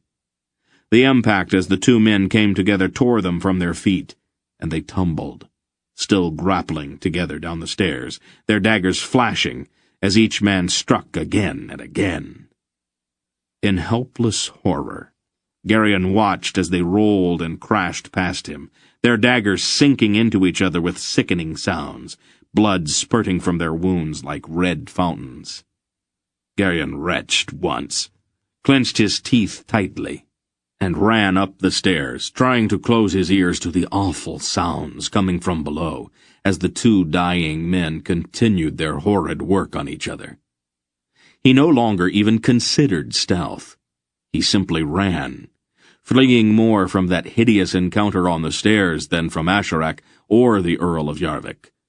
At last, after how long he could not have said, gasping and winded, he plunged through the partially open door of a dusty, unused chamber. He pushed the door shut and stood trembling with his back against it. There was a broad, sagging bed against one wall of the room, and a small window set high in the same wall. Two broken chairs leaned wearily in the corners, and an empty chest. Its lid open in a third, and that was all. The chamber was at least a place out of the corridors where savage men were killing each other, but Garion quickly realized that the seeming safety here was an illusion. If anyone opened this door, he would be trapped. Desperately he began to look around the dusty room. Hanging on the bare wall across from the bed were some drapes, and thinking that they might conceal some closet or adjoining chamber, Garion crossed the room and pulled them aside. There was an opening behind the drapes, though it did not lead into another room, but instead into a dark, narrow hall. He peered into the passageway, but the darkness was so total that he could only see a short distance into it. He shuddered at the thought of groping through that blackness, with armed men pounding along at his heels. He glanced up at the single window, and then dragged the heavy chest across the room to stand on it, so that he could see out. Perhaps he might be able to see something from the window that would give him some idea of his location. He climbed up on the chest, stood on his tiptoes, and looked out. Towers loomed here and there amid the long slate roofs of the endless galleries and halls of King Anheg's palace. It was hopeless. He saw nothing that he could recognize. He turned back toward the chamber, and was about to jump down from the chest when he stopped suddenly. There, clearly in the dust which lay heavily on the floor, were his footprints. He hopped quickly down and grabbed up the bolster from the long, unused bed. He spread it out on the floor and dragged it around the room, erasing the footprints. He knew that he could not completely conceal the fact that someone had been in the room, but he could obliterate the footprints which, because of their size, would immediately make it obvious to Asherak or any of his men that whoever had been hiding here was not yet full grown. When he finished, he tossed the bolster back onto the bed. The job was not perfect, but at least it was better than it had been. Then there was a shout in the corridor outside, and the ring of steel on steel. Garion took a deep breath and plunged into the dark passageway behind the drapes. He had gone no more than a few feet when the darkness in the narrow passage became absolute. His skin crawled at the touch of the cobwebs on his face, and the dust of years rose chokingly from the uneven floor. At first he moved quite rapidly, wanting more than anything to put as much distance between himself and the fighting in the corridor as possible. But then he stumbled, and for one heart-stopping instant it seemed that he would fall. The picture of a steep stairway dropping down into the blackness flashed through his mind, and he realized that at his present pace there would be no possible way to catch himself.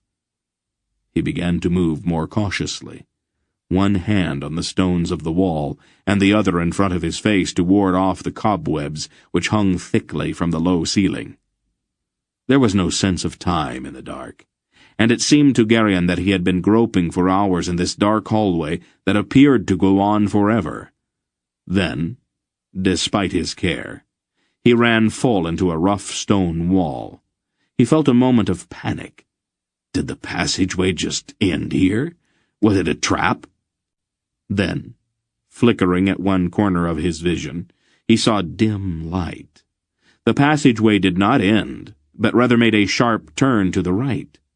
There seemed to be a light at the far end, and Garion gratefully followed it. As the light grew stronger, he moved more rapidly, and soon he reached the spot that was the source of the light. It was a narrow slot low in the wall. Garion knelt on the dusty stones and peered out. The hall below was enormous, and a great fire burned in a pit in the center, with the smoke rising to the openings in the vaulted roof which lofted even above the place where Garion was. Though it looked much different from up here, he immediately recognized King Anheg's throne room. As he looked down, he saw the gross shape of King Rodar and the smaller form of King Kohag, with the ever-present Hetar, standing behind him. Some distance from the thrones, King Thulrak stood in conversation with Mr. Wolf, and nearby was Aunt Paul. Barak's wife was talking with Queen Ailina, and the Queen Porin and Queen Silar stood not far from them.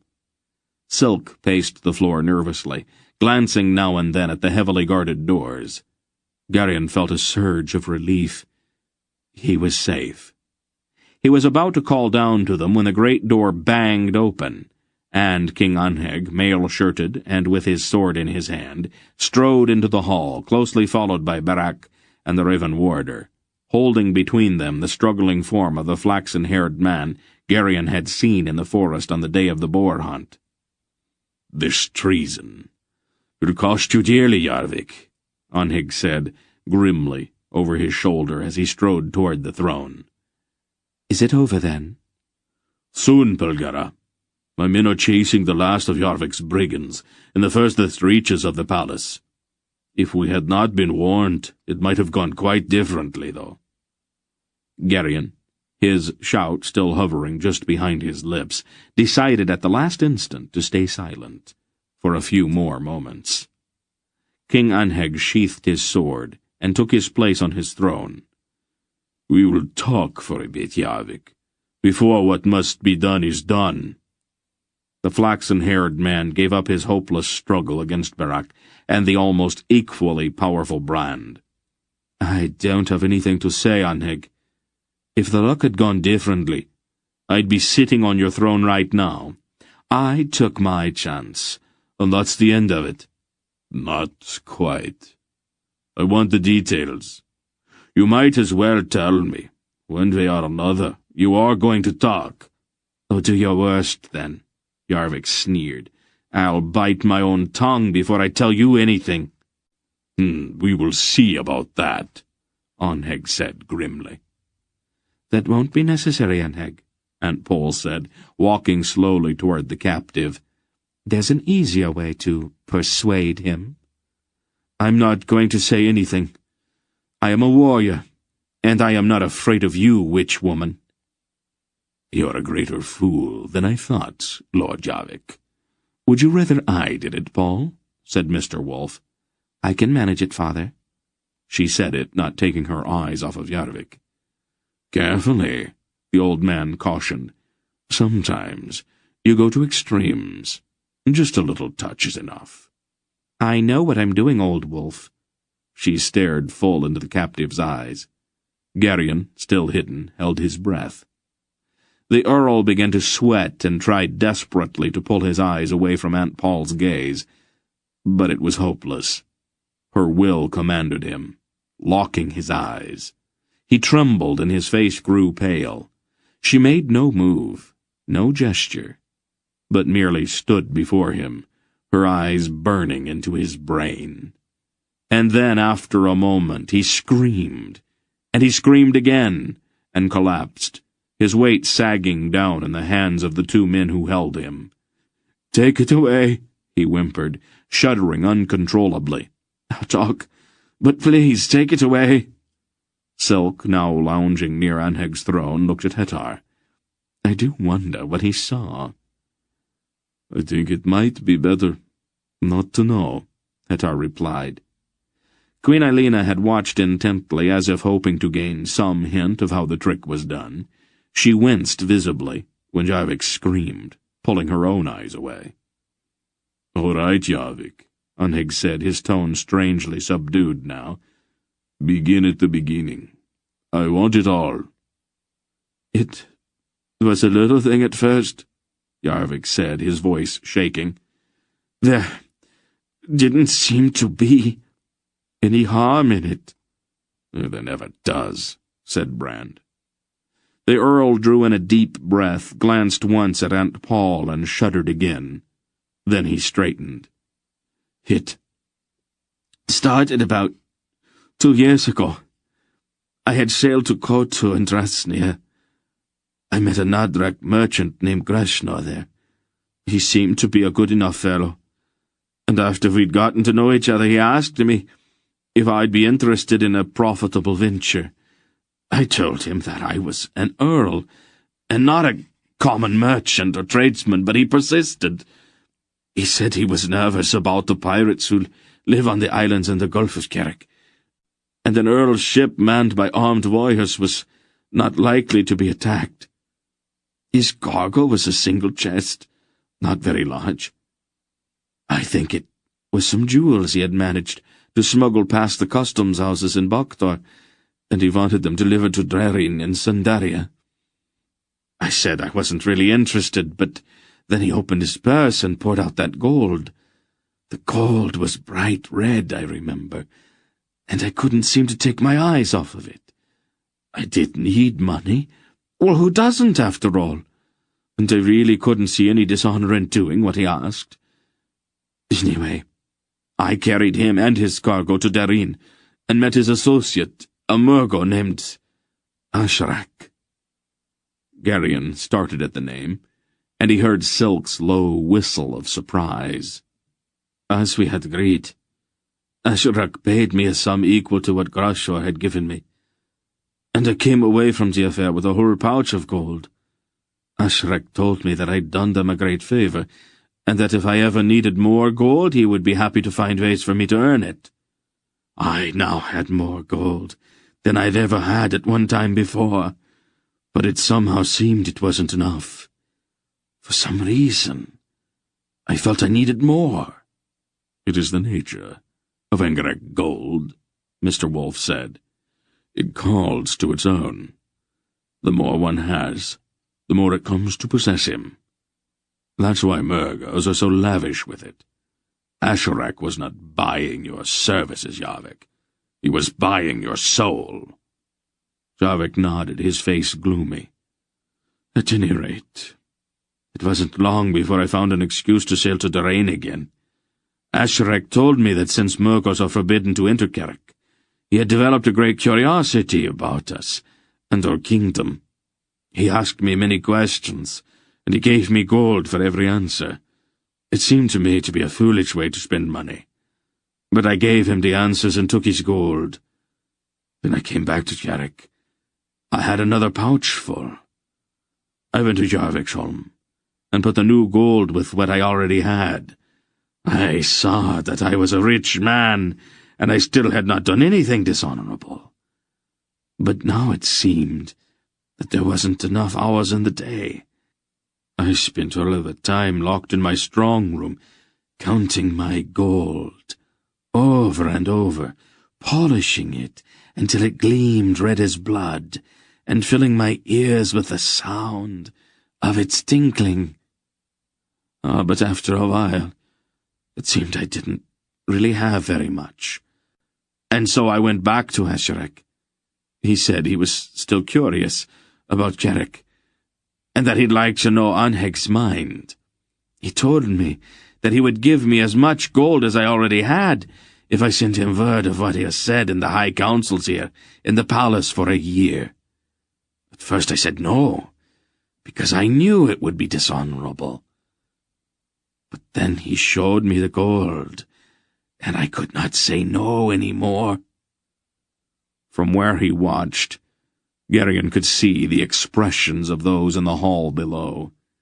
Their faces had a curious mingling of pity and contempt, as Jarvik's story continued. It was then, Anheg, that your men captured one of my messengers, and I was banished to Jarviksholm. At first I did not mind. I could still play with my gold. But again it wasn't long before it seemed I didn't have enough. I sent a fast ship through the Boar to Darin with a message to Asherek, begging him to find something else for me to do to earn more gold. When the ship came back, Asherek was aboard her, and we sat down and talked about what I could do to increase my hoard. "You are doubly a traitor than Jarvik," Anheg said in a voice that was almost sad. "You have betrayed me, and you have broken the oldest law in Kerich. No Engarak has set foot on this soil since the days of Bare Shoulders himself."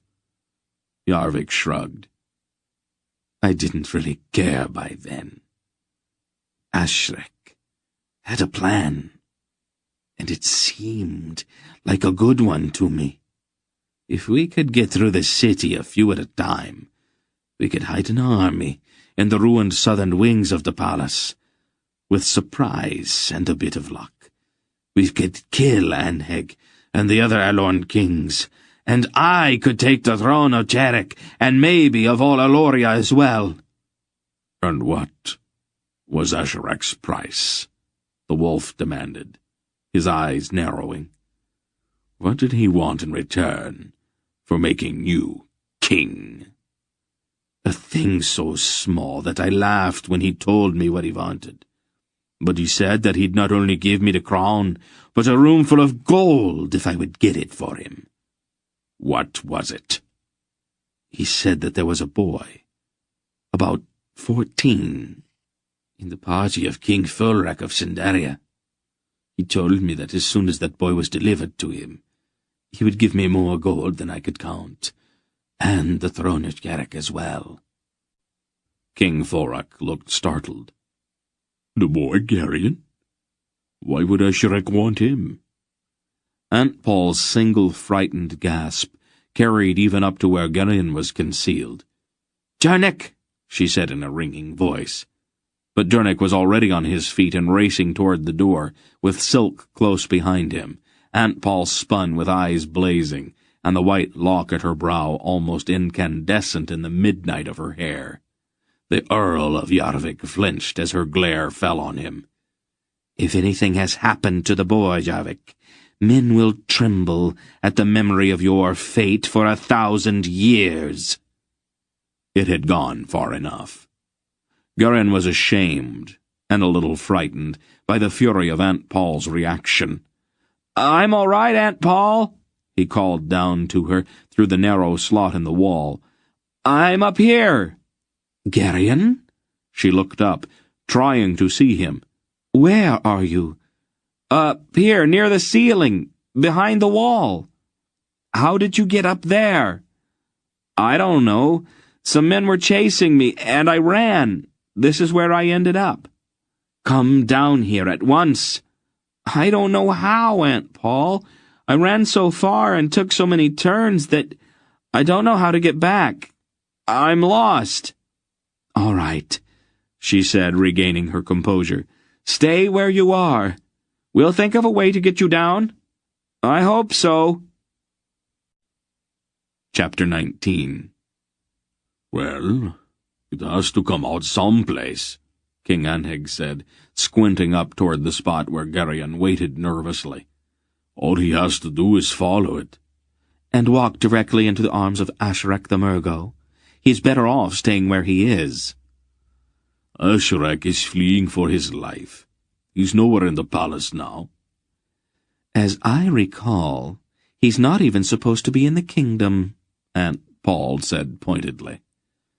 "All right, Paul," Mr. Wolf said. He called up, "Garion, which way does the passage run?" "It seems to go on toward the back of the hall where the thrones are.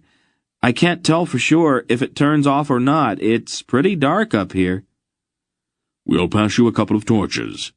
Set one at the spot where you are now, and then go on down the passage with the other. As long as you can see the first one, you will be going in a straight line." "That's very clever," said Silk. "I wish I were 7,000 years old, so I could solve problems so easily." Wolf let that pass. "I still think the safest way would be to get some ladders and break a hole in the wall," Beric said. King Anheg looked pained. "Couldn't we try Belgariad's suggestion first?" Beric shrugged. "You're the king." "Thank you," Anheg said dryly. A warrior fetched a long pole, and 2 torches were passed up to Garion. "If the line of the passageway holds straight, he should come out somewhere in the royal apartments," said Anheg. "Interesting," King Rodar said with one raised eyebrow. "It would be most enlightening to know if the passage led to the royal chambers, or from them." "It is entirely possible that the passageway is just some long-forgotten escape route," Anheg said in an injured tone. "Our history, after all, has not been all that peaceful. There's no need to suspect the worst, is there?" "Oh, of course not," King Rodar said blandly. "No need at all." Garion set one of the torches beside the slot in the wall, and followed the dusty passageway, looking back often to be sure that the torch was still in plain sight. Eventually he came to a narrow door which opened into the back of an empty closet. The closet was attached to a splendid-looking bedchamber, and outside there was a broad, well-lighted corridor. Several warriors were coming down the corridor, and Garion recognized Torvik, the huntsman, among them. "Here I am," he said, stepping out with a surge of relief. "You've been busy, haven't you?" Torvik said with a grin. "Well, it wasn't my idea." "Well, let's get you back to King Anheg. The lady, your aunt, seems concerned about you." "Well, she's angry with me, I suppose," Garion said, falling into step beside the broad-shouldered man. "More than likely. Women are almost always angry with us for one reason or another. It's one of the things you'll have to get used to as you get older." Aunt Paul was waiting at the door to the throne room. There were no reproaches, not as yet, at any rate. For one brief moment she clasped him fiercely to her, and then looked at him gravely. "We've been waiting for you, dear," she said almost calmly. Then she led him to where the others waited. "In my grandmother's quarters, you say?" Anheg was talking to Torvik. "What an astonishing thing. I remember her as a crotchety old lady who walked with a cane." "Oh, no one's born old, Anheg," King Rodar said with a sly look. "I'm sure there are many explanations, Anheg," Queen Porin said. "My husband is just teasing you." "One of the men looked into the passage, Your Majesty," Torvik said tactfully. "The dust is very thick. It's possible it hasn't been used for centuries." "What an astonishing thing," Anheg said again. The matter was then delicately allowed to drop, though King Rodar's sly expression spoke volumes. The Earl of Selene coughed politely.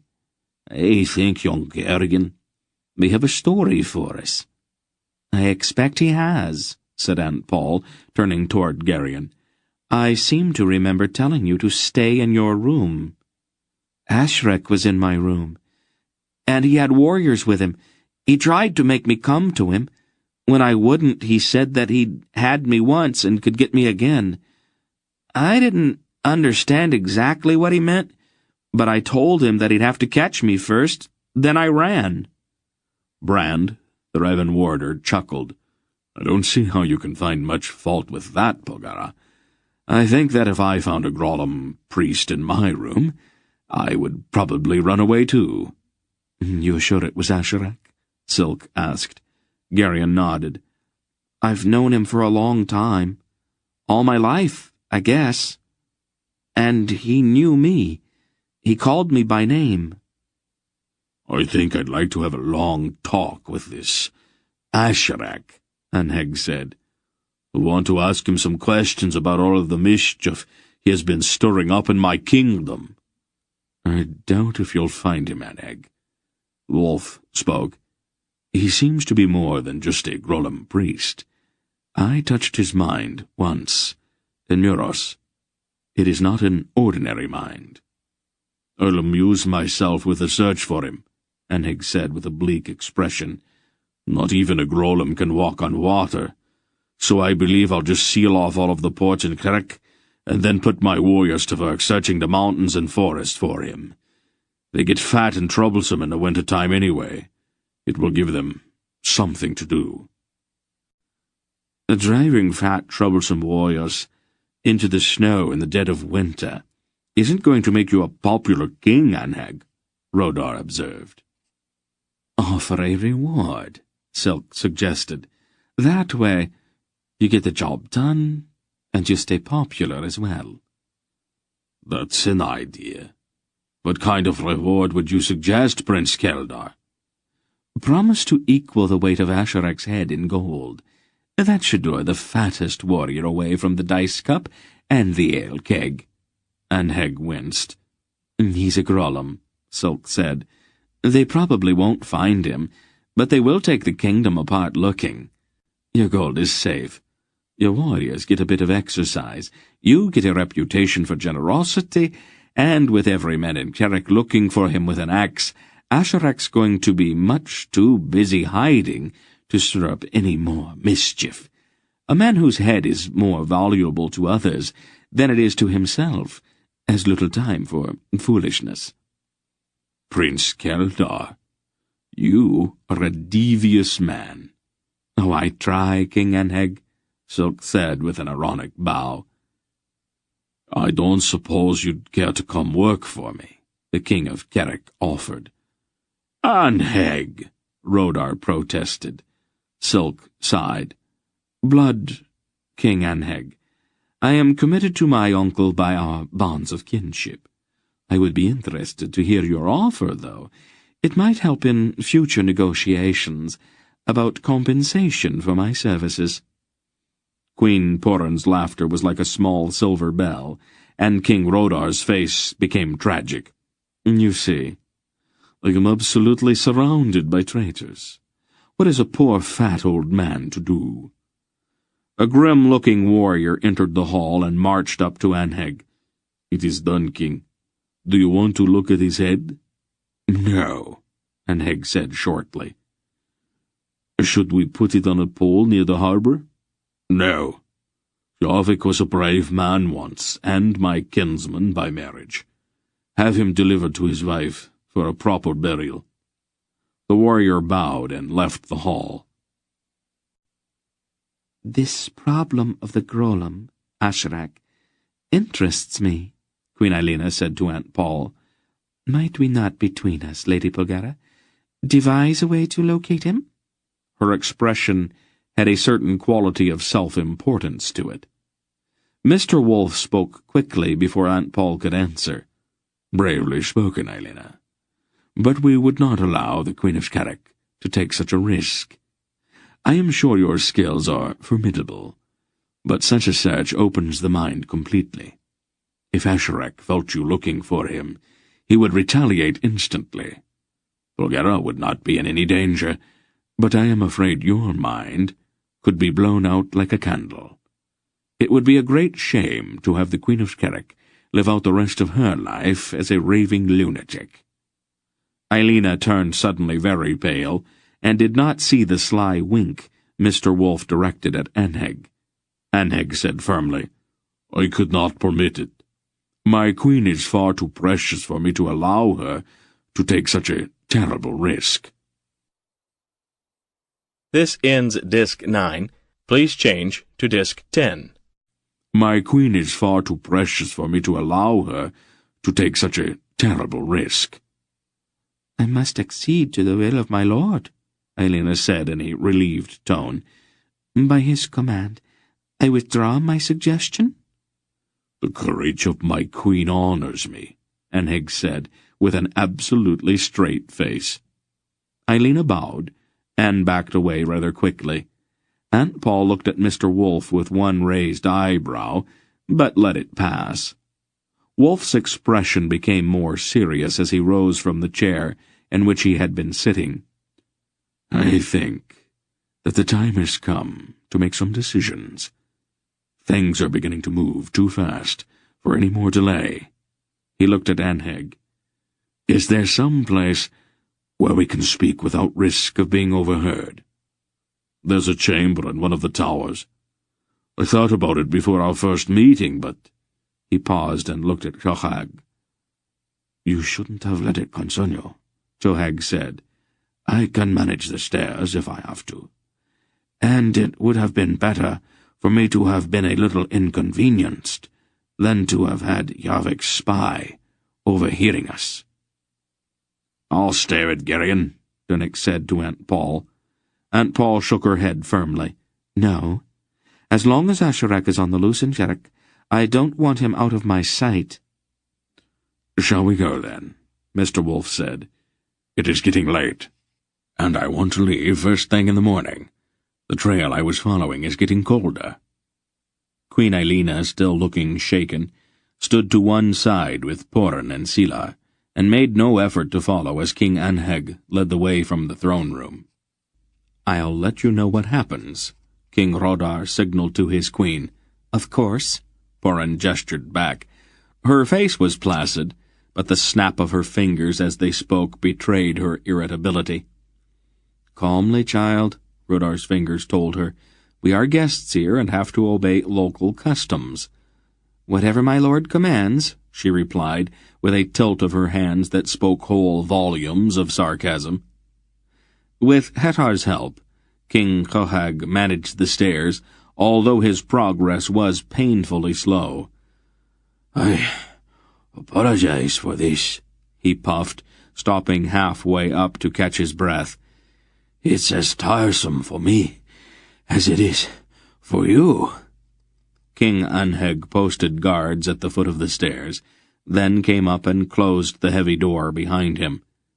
"Light the fire, cousin," he said to Beric. "We might as well be comfortable." Beric nodded and put a torch to the wood in the fireplace. The chamber was round and not too spacious, but there was adequate room for them all, and chairs and benches to sit on. Mr. Wolfe stood at one of the windows, looking down at the twinkling lights of Val Alorn below. "I have always been fond of towers," he said, almost to himself. "My master lived in one like this, and I enjoyed the time I spent there." "I'd have given my life to have known Aldor," Chohag said, softly. "Was he really surrounded by light, as some say?" "He seemed quite ordinary to me," Mr. Wolfe said. "I lived with him for 5 years, before I even knew who he was." Was he really as wise as we are told? King Anheg asked. Probably wiser. I was a wild and errant boy when he found me dying in a snowstorm outside his tower. He managed to tame me, though it took him several 100 years to do it. He turned from the window with a deep sigh. To work, then. Where will you go to take up the search? King Thorek asked. Kamar. I found the trail there. I think it led down into Arindia. We'll send warriors with you, Anheg said. After what's happened here, it looks like the Grolams may try to stop you. No, Wolf said firmly. Warriors are useless in dealing with the Grolams. I cannot move with an army underfoot, and I won't have time to explain to the king of Arindia why I'm invading his kingdom with a horde of troops at my back.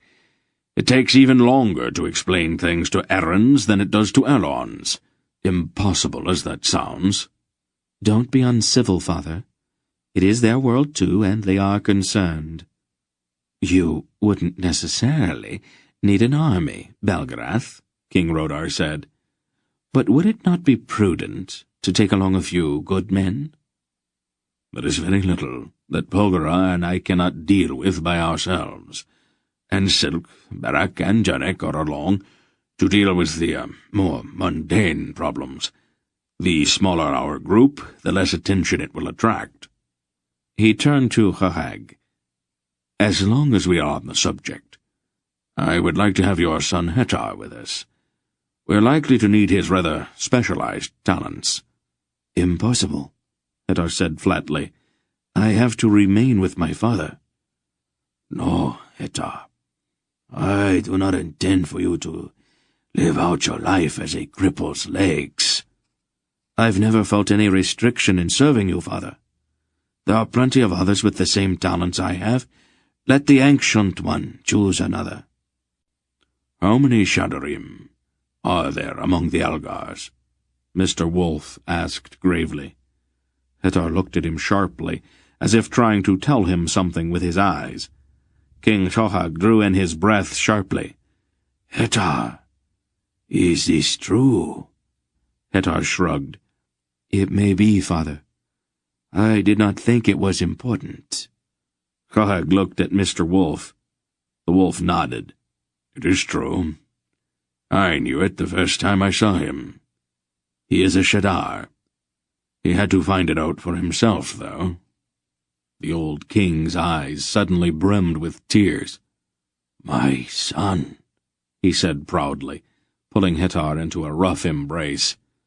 It is no great thing, Father, Hetar said quietly, as if suddenly embarrassed. What are they talking about?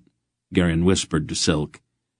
It's something the Algars take very seriously, Silk said softly. They think that there are some people who can talk to horses with their thoughts alone. They call these people Shadarim, clan chiefs of the horses.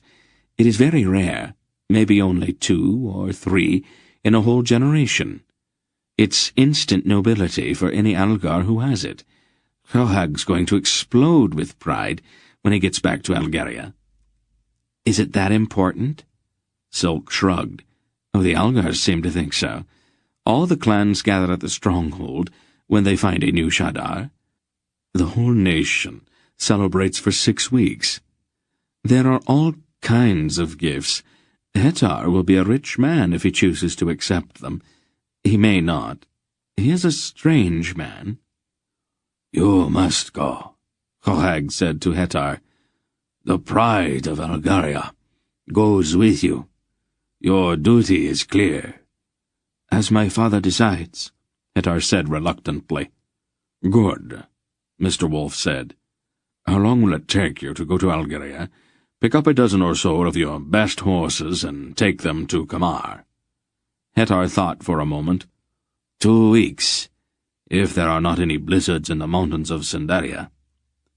We'll all leave here in the morning, then. Anheg can give you a ship. Take the horses along the Great North Road to the place a few leagues east of Kamar, where another road strikes off to the south. It fords the Greater Kamar River, and runs down to join the Great West Road at the ruins of Vauxhall in northern Arindia. We'll meet you there in 2 weeks." Hettar nodded. "We'll also be joined at Vauxhall by an Asturian errand, and somewhat later by a Membrete. They might be useful to us in the south," Anheg said cryptically. "And we'll also fulfill the prophecies." Wolf shrugged, his bright blue eyes twinkling suddenly. "I don't object to fulfilling prophecies, as long as it does not inconvenience me too much." "Is there anything we can do to help in the search?" Brand wanted to know. "You will have enough to do. No matter how our search turns out, it is obvious that the Angarax are getting ready for some kind of major action. If we are successful, they might hesitate. But Angarax don't think the way we do. Even after what happened at Vomimbre, they may decide to risk an all-out attack on the west. It could be that they're responding to prophecies of their own that we don't know anything about. In any event, I think you should be ready for something fairly major from them. You will need to make preparations." Anheg grinned wolfishly. "We have been preparing for them for 5,000 years. This time we will purge the whole world of this Angarak infection. When Torak One-Eye awakes, he will find himself as alone as Mara, and just as powerless." Maybe. But don't plan the victory celebration until the war's over. Make your preparations quietly, and don't stir up the people in your kingdoms any more than you have to. The West is crawling with Grolems, and they are watching everything we do.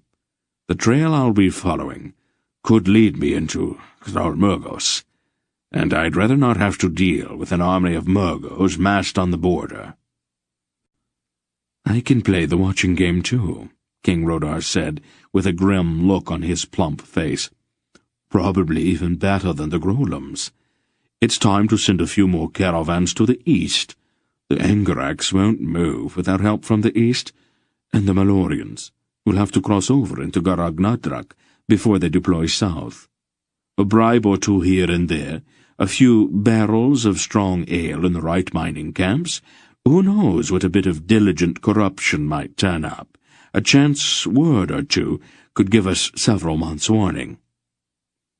"If they are planning anything major, the Thulls will be building supply dumps along the eastern escarpment.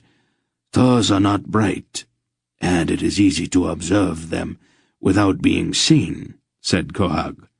"I will increase my patrols along the mountains. With a little luck, we might be able to anticipate their invasion. Is there anything else we can do to help you, Belgarath?" Mr. Wolf thought for a moment. Suddenly he grinned.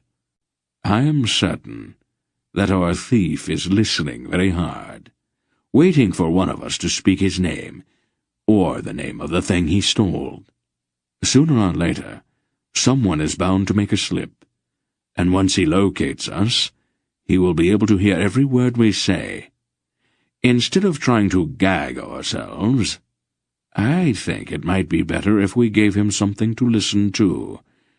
If you can arrange it, I'd like to have every minstrel and storyteller in the north start retelling certain old stories. You know the ones. When the names start sounding in every village marketplace north of the Kamar River, it will set up a roaring in his ears like a thunderstorm. If nothing else, it will give us freedom to speak. In time, he will get tired of it and stop listening." "It's getting late, Father," Aunt Paul reminded him. Wolf nodded. "We are playing a deadly game," he told them all. "But our enemies are playing one just as deadly. Their danger is as great as ours, and right now no one can predict what will finally happen. Make your preparations and send out men you can trust to keep watch. Be patient. Don't do anything rash. That could be more dangerous than anything else right now. At the moment, Bulgar and I are the only ones who can act. You are going to have to trust us." I know that sometimes some of the things we have done have seemed a bit strange, but there are reasons for what we do. Please, do not interfere again. I will get word to you now and then about our progress. If I need you to do anything else, I'll let you know. All right?" The kings nodded gravely, and everyone rose to their feet. Anheg stepped over to Mr. Wolf. "Could you come to my study in an hour or so, Belgariad? I'd like to have a few words with you and Belgara before your departure. If you wish, Anheg." "Come along, Garion. We have packing to take care of." Garion, a little awed by the solemnity of the discussions, rose quietly and followed her to the door. Chapter 20. King Anheg's study was a large cluttered room high in a square tower. Books bound in heavy leather lay everywhere, and strange devices with gears and pulleys and tiny brass chains sat on tables and stands. Intricately drawn maps with beautiful illuminations were pinned up on the walls, and the floor was littered with scraps of parchment covered with tiny writing. King Anheg, his coarse black hair hanging in his eyes, sat at a slanted table in the soft glow of a pair of candles, studying a large book written on thin sheets of crackling parchment. The guard at the door let them enter without a word, and Mr. Wolf stepped briskly into the center of the room. "You wanted to see us, Anheg?" The king of Carrick straightened from his book and lay it aside. "Belgariad," he said with a short nod of greeting. "Belgara." He glanced at Garion, who stood uncertainly near the door. "I meant what I said earlier.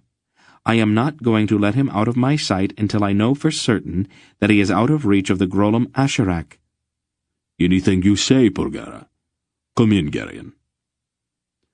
"I see that you're continuing your studies," the wolf said approvingly, glancing at the littered room. "There's so much to learn," Anheg said with a helpless gesture that included all of the welter of books and papers and strange machines.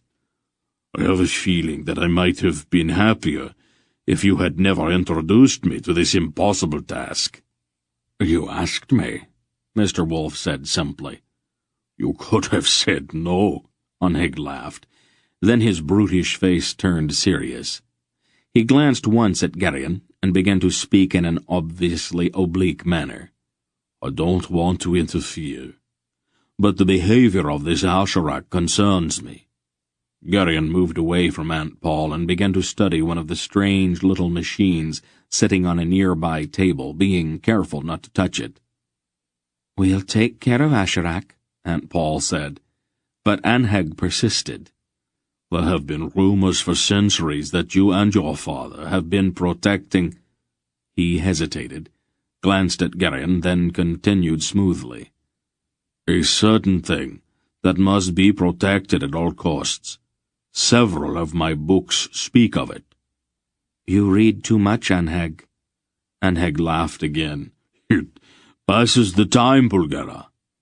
The alternative is drinking with my earls, and my stomach's getting a little delicate for that. And my ears as well. Have you any idea of how much noise a hall full of drunk Carricks can make? My books don't shout or boast, and they don't fall down or slide under the tables and snore. They are much better company, really." "Foolishness." "We are all foolish at one time or another," Anheg said philosophically. "But let's go back to this other matter. If those rumors I mentioned are true, aren't you taking some serious risks? Your search is likely to be very dangerous." "No place is really safe," Mr. Wolf said. "Why take chances you don't have to? Asherak isn't the only Grolem in the world, you know that." "I can see why they call you Anheg the Sly," Wolf said with a smile. "Wouldn't it be safer to leave this certain thing in my care until you return?" "We have already found that not even Val Alorn is safe from the Grolems, Anheg. The mines of Thalmurgos and Garagnadrak are endless, and the Grolems have more gold at their disposal than you could even imagine. How many others like Arvik have they bought? The old wolf and I are very experienced at protecting this certain thing you mentioned. It will be safe with us." "Thank you for your concern, however," Mr. Wolf added.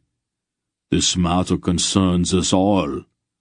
Garion, despite his youth and occasional recklessness, was not stupid.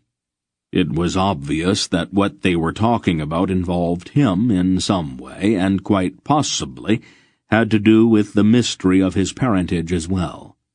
To conceal the fact that he was listening as hard as he could, he picked up a small book bound in a strangely textured black leather. He opened it, but there were neither pictures nor illuminations, merely a spidery-looking script that seemed strangely repulsive. Aunt Paul, who always seemed to know what he was doing, looked over at him. "What are you doing with that?" she said sharply. "Just looking. I can't read it." "Put it down immediately," she told him. King Anheg smiled. "You wouldn't be able to read it anyway, Garion. It's written in Old Angarak." "What are you doing with that filthy thing anyway? You, of all people, should know that it's forbidden," Aunt Paul asked Anheg. "It's only a book, Paul," Mr. Wolf said. "It does not have any power, unless it is permitted to." "Besides," Anheg said, rubbing thoughtfully at the side of his face, "the book gives us clues to the mind of our enemy. That is always a good thing to know." "You can't know Torek's mind, and it's dangerous to open yourself to him. He can poison you without your even knowing what's happening." "I don't think there's any danger of that, Paul. Anheg's mind is well trained enough to avoid the traps in Torek's book," Wolf said. "They are pretty obvious, after all." Anheg looked across the room at Garion and beckoned to him. Garion crossed and stood in front of the king of Skerek. "You're an observant young man, Garion," Anheg said gravely. "You have done me a service today, and you can call on me at any time for service in return. Know that Anheg of Skerek is your friend."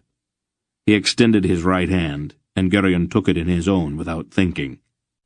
King Anheg's eyes grew wide suddenly, and his face paled slightly. He turned Garion's hand over and looked down at the silvery mark on the boy's palm. Then Aunt Paul's hands were also there, firmly closing Garion's fingers, and removing him from Anheg's grip. "It is true, then," Anheg said softly. "Enough. Don't confuse the boy," Aunt Paul said. Her hands were still firmly holding Garion's. "Come along, dear. It's time to finish packing." And she turned and led him from the room. Garion's mind was racing. What was there about the mark on his hand that had so startled Anheg? The birthmark, he knew, was hereditary. Aunt Paul had once told him that his father's hand had had the same mark, but why would that be of interest to Anheg? It had gone too far. His need to know became almost unbearable. He had to know about his parents, about Aunt Paul, about all of it. If the answers hurt, then they would just have to hurt. At least, he would know. The next morning was clear, and they left the palace for the harbor quite early. They all gathered in the courtyard where the sleighs waited. "There's no need for you to come out in the cold like this, Merrill," Barak told his fur-robed wife as she mounted the sleigh beside him.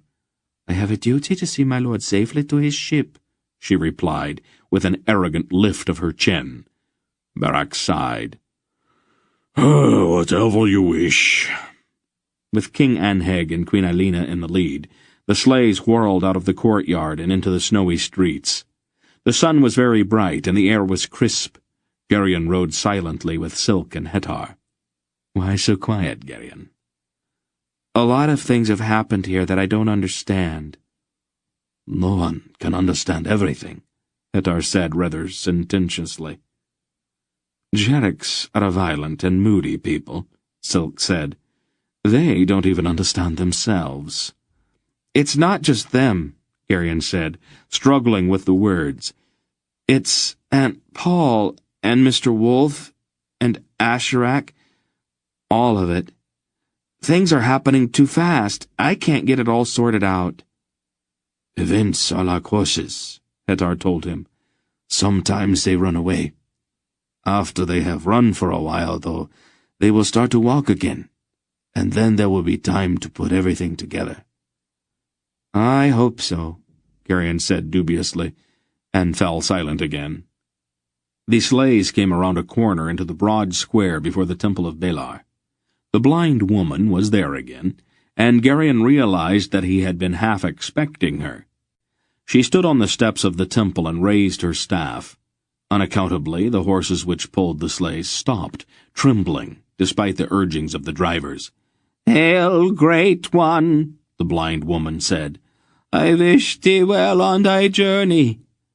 The sleigh in which Garion was riding had stopped closest to the temple steps, and it seemed that the old woman was speaking to him. Almost without thinking, he answered, "Thank you, but why do you call me that?" She ignored the question. "Remember me," she commanded, bowing deeply. "Remember, Martia, when thou comest into thine inheritance." It was the second time she had said that, and Garion felt a sharp pang of curiosity. What inheritance? But Barak was roaring with fury and struggling to throw off the fur robe and draw his sword at the same time. King Anheg was also climbing down from his sleigh, his coarse face livid with rage. "No," Aunt Paul said sharply from nearby. "I'll tend to this." She stood up. "Hear me, witch woman," she said in a clear voice, casting back the hood of her cloak. "I think you see too much with those blind eyes of yours. I'm going to do you a favor, so that you will no longer be troubled by the darkness and these disturbing visions which grow out of it." "Strike me down, if it please thee, Belgariad," the old woman said. "I see what I see." "I won't strike you, Martia," Aunt Paul said. "I'm going to give you a gift instead." She raised her hand in a brief and curious gesture. Garion saw it happen quite plainly, so there was no way that he could later persuade himself that it had all been some trick of the eye. He was looking directly at Martia's face, and saw the white film drain down off of her eyes, like milk draining down the inside of a glass. The old woman stood frozen to the spot as the bright blue of her eyes emerged from the film which had covered them. And then she screamed. She held up her hands, looked at them, and screamed again. There was in her a scream, a wrenching note of indescribable loss. "What did you do?" Queen Alina demanded. "I gave her back her eyes," Aunt Paul said, sitting down again and rearranging the fur robe about her. "You can do that?" Alina asked, her face blanching and her voice weak. "Can't you? It is a simple thing, really." "But," Queen Porin objected, "with her eyes restored, she will lose that other vision, won't she?" "I imagine so," Aunt Paul said. "But that is a small price to pay, isn't it?" "She'll no longer be a witch, then?" Porin pressed. "She wasn't really a very good witch anyway," Aunt Paul said. "Her vision was clouded and uncertain. It is better this way. She won't be disturbing herself and others with shadows any more." She looked at King Anheg, who sat frozen with awe beside his half-fainting queen. "Shall we continue?" she asked calmly. "Our ship is waiting." The horses, as if released by her words, leaped forward, and the sleighs sped away from the temple, spraying snow from their runners. Garion glanced back once. Old Martia stood on the steps of the temple, looking at her two outstretched hands and sobbing uncontrollably. "We have been privileged to witness a miracle, my friends," Hetar said. "I gather, however, that the beneficiary was not very pleased with it," Silk said dryly. "Remind me not to offend Belgara. Her miracles seem to have two edges to them." Chapter 21. The low slanting rays of the morning sun glittered on the icy waters of the harbor as their sleighs halted near the stone quays. Greldick's ship rocked and strained at her hawsers, and a smaller ship nearby also waited with seeming impatience. Hedar stepped down and went over to speak with Cohag and Queen Silar. The three of them talked together quietly and seriously, drawing a kind of shell of privacy about them. Queen Eilina had partially regained her composure and sat in her sleigh straight-backed and with a fixed smile on her face. After Anheg had gone to speak with Mr. Wolfe, Aunt Paul crossed the icy wharf and stopped near the sleigh of the Queen of Carrick. "If I were you, Eilina," she said firmly, "I'd find another hobby. Your gifts in the arts of sorcery are limited, and it is a dangerous area for dabbling.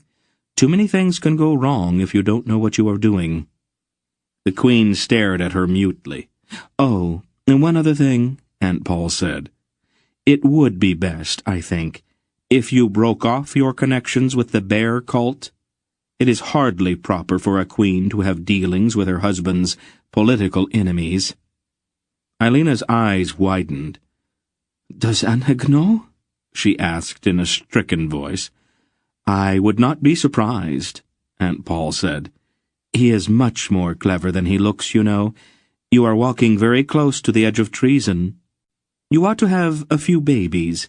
They would give you something useful to do with your time, and keep you out of trouble. That's only a suggestion, of course, but you might think it over. I've enjoyed our visit, dear. Thank you for your hospitality." And with that she turned and walked away. Silk whistled softly. "That explains a few things." "Explains what?" Garion asked. "The high priest of Balar's been dabbling in Carrick politics lately. He has obviously gone a bit further than I'd thought in penetrating the palace." "The Queen?" Garion asked, startled. "Eileen is obsessed with the idea of magic. The bear cultists dabble in certain kinds of rituals that might look sort of mystical to someone as gullible as she is." He looked quickly toward where King Rodar was speaking with other kings and Mr. Wolfe. Then he drew in a deep breath. "Let's go talk to Porin," he said, and led the way across the wharf to where the tiny blonde queen of Drasnia stood looking out at the icy sea. "Highness," Silk said deferentially. "Dear Keldar," she said, smiling at him. "Could you give some information to my uncle for me?" "Of course." "It seems that the Queen Eilina's been a bit, indiscreet," Silk said. "She has been involved with the bear cult here in Carrick." "Oh, dear. Does Anheg know?" "Hard to say. I doubt if he'd admit it if he did. Garion and I happened to hear Belgariad tell her to stop it." "Oh, I do hope that puts an end to it," Porin said. "If it went too far, Anheg would have to take steps. That could be tragic." Belgariad was quite firm. "I think Eilina will do as she was told, but do advise my uncle. He likes to be kept aware of this kind of thing." "I'll tell him about it."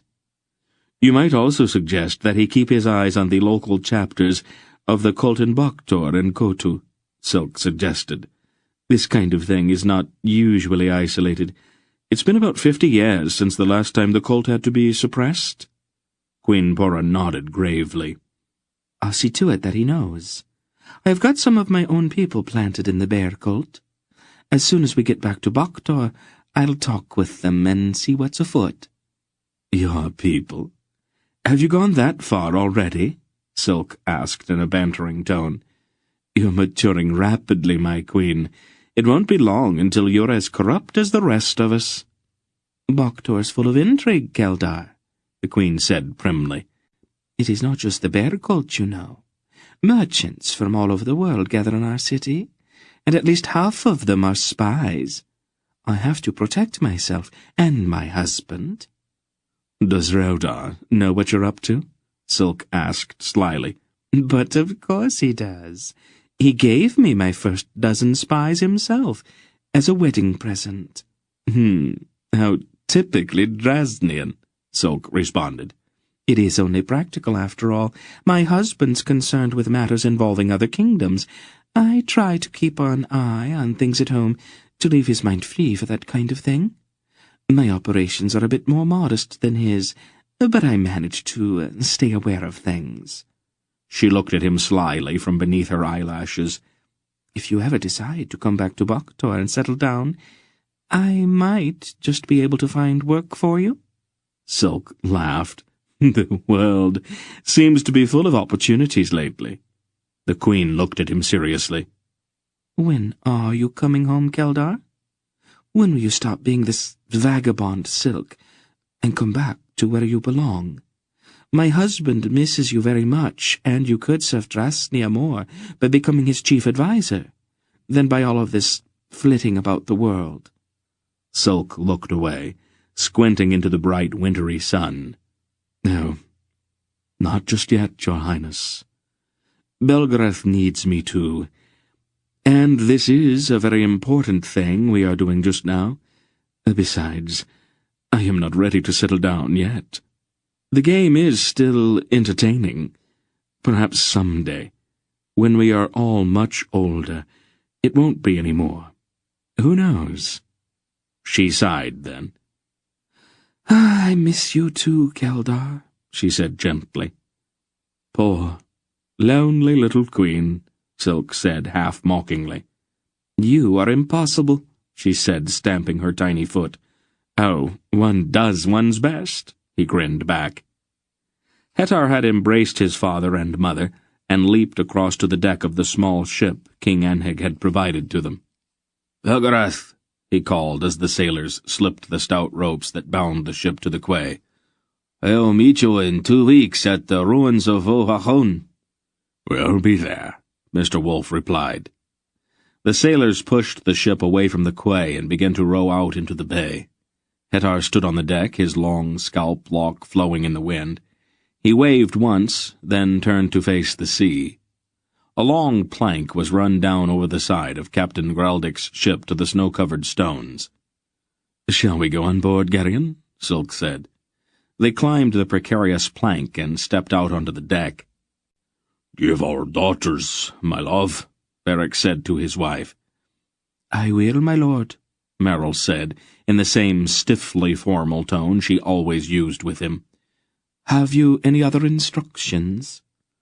"I won't be back for quite some time," Beric said. "Plant the south fields to oats this year, and let the west fields lie fallow.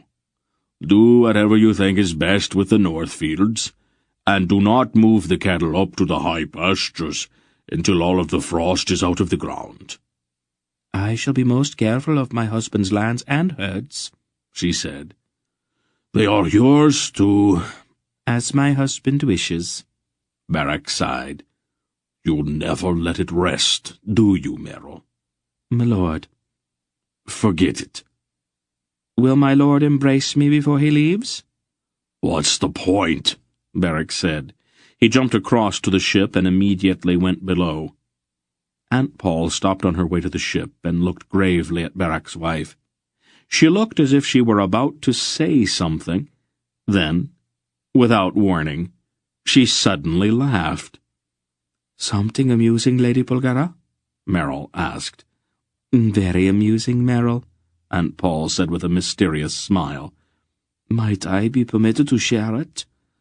"Oh, you'll share it, Merrill, but I wouldn't want to spoil it for you by telling you too soon." She laughed again, and stepped onto the plank that led to the ship. Jornik offered his hand to steady her, and the two of them crossed to the deck. Mr. Wolf clasped hands with each of the kings in turn, then nimbly crossed to the ship. He stood for a moment on the deck looking at the ancient snow-shrouded city of Valalon, and the towering mountains of Sherek rising behind. "Farewell, Belgariad," King Anheg called. Mr. Wolf nodded. "Don't forget about the minstrels," he said. "We won't," Anheg promised. "Good luck." Mr. Wolf grinned and then walked forward toward the prow of Graldic's ship. Garion, on impulse, followed him. There were questions which needed answers, and the old man would know if anyone would. "Mr. Wolf," he said when they both reached the high prow. "Yes, Garion." He was not sure where to start, so Garion approached the problem obliquely. "How did Aunt Paul do that to old Marcia's eyes?" "The will and the word," Wolf said, his long cloak whipping about him in the stiff breeze. "It isn't difficult." "I don't understand." "You simply will something to happen," the old man said, "and then speak the word. If your will is strong enough, it happens." "That's all there is to it?" Garion asked, a little disappointed. That's all." "Is the word a magic word?" Wolf laughed, looking out at the sun glittering sharply on the winter sea. "No, there aren't any magic words. Some people think so, but they are wrong. Grolums use strange words, but that's not really necessary. Any word will do the job.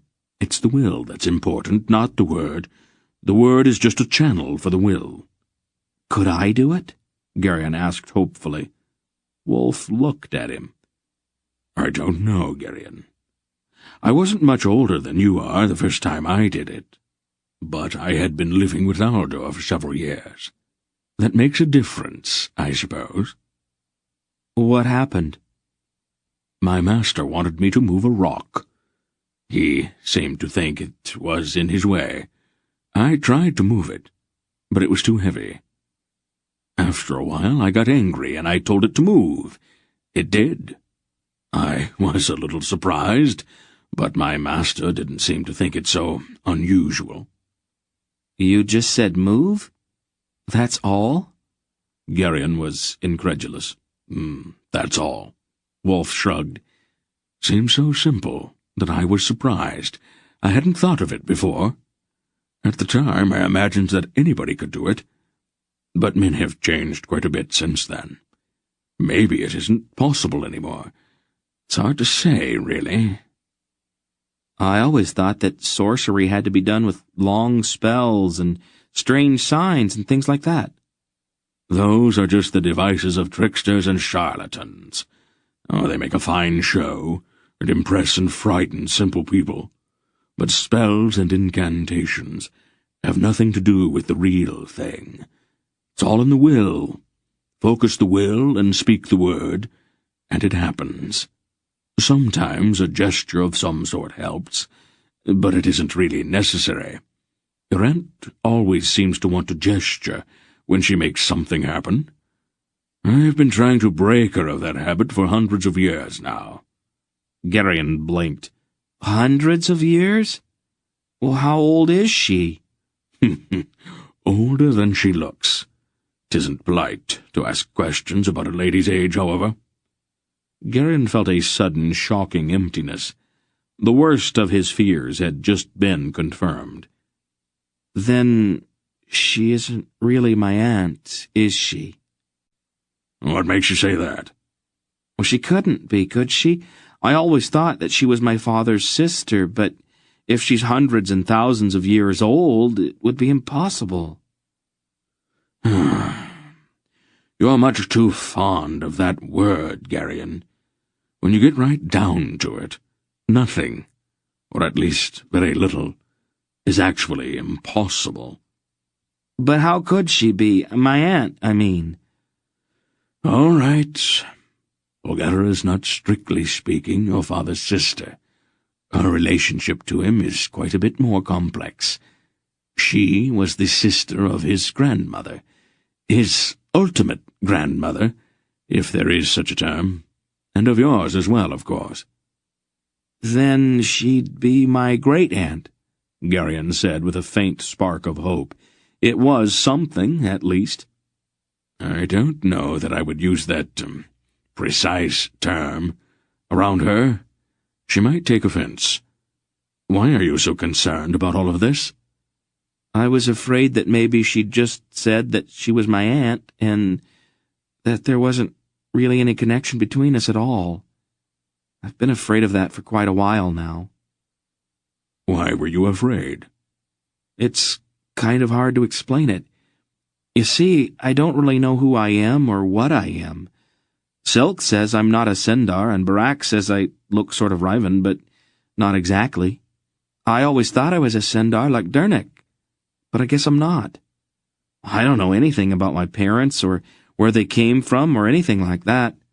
If Aunt Paul isn't related to me, then I don't have anybody in the world at all. I'm all alone. And that's a very bad thing. But now it's all right, isn't it? Your aunt is really your aunt. At least your blood and hers are the same. I'm glad you told me. I have been worried about it. Greldick's sailors untied the hawsers and began to push the ship away from the quay. Mr. Wolfe? Garion said as a strange thought occurred to him. Yes, Garion. Aunt Paul really is my aunt. Or my great-aunt? Yes. And she's your daughter? I have to admit that she is, Wolfe said wryly. I try to forget that sometimes, but I can't really deny it. Garion took a deep breath and plunged directly into it. If she's my aunt, and you're her father, wouldn't that sort of make you my grandfather? Wolfe looked at him with a startled expression. Why, yes. He laughed suddenly. I suppose that in a way it does. I had never thought of it exactly like that before. Garion's eyes suddenly filled with tears, and he impulsively embraced the old man. Grandfather, he said, trying the word out. Well, well, Wolfe said, his own voice strangely thick. What a remarkable discovery. Awkwardly he patted Garion's shoulder. They were both a little embarrassed by Garion's sudden display of affection, and they stood silently watching as Greldick's sailors rowed the ship out into the harbor. Grandfather, Garion said after a while. Yes? What really happened to my mother and father? I mean, how did they die? Wolfe's face became very bleak. There was a fire, he said shortly. A fire? Garion said weakly, his imagination lurching back from that awful thought of the unspeakable pain. How did it happen? It's not very pleasant, Wolfe said grimly. Are you really sure you want to know? I have to, Grandfather. I have to know everything I can about them. I don't know why, but it's very important. Mr. Wolfe sighed. Yes, Garion. I guess it would be at that. All right, then. If you are old enough to ask the questions, you are old enough to hear the answers. He sat down on a sheltered bench out of the chilly wind. Come over here and sit down. He patted the bench beside him. Garion sat down and pulled his cloak tightly around him. Let's see. Wolfe scratched thoughtfully at his beard.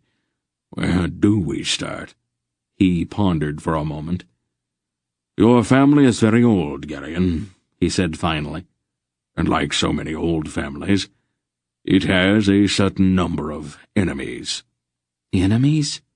Garion was startled. That particular idea had not occurred to him before. It's not uncommon. When we do something someone else does not like, they tend to hate us. The hatred builds up over the years until it turns into something almost like a religion. They hate not only us, but everything connected with us. Anyway, a long time ago, your family's enemies became so dangerous that your aunt and I decided the only way we could protect the family was to hide it. You're not telling me everything. No, I'm not. I am telling you as much as it is safe for you to know right now.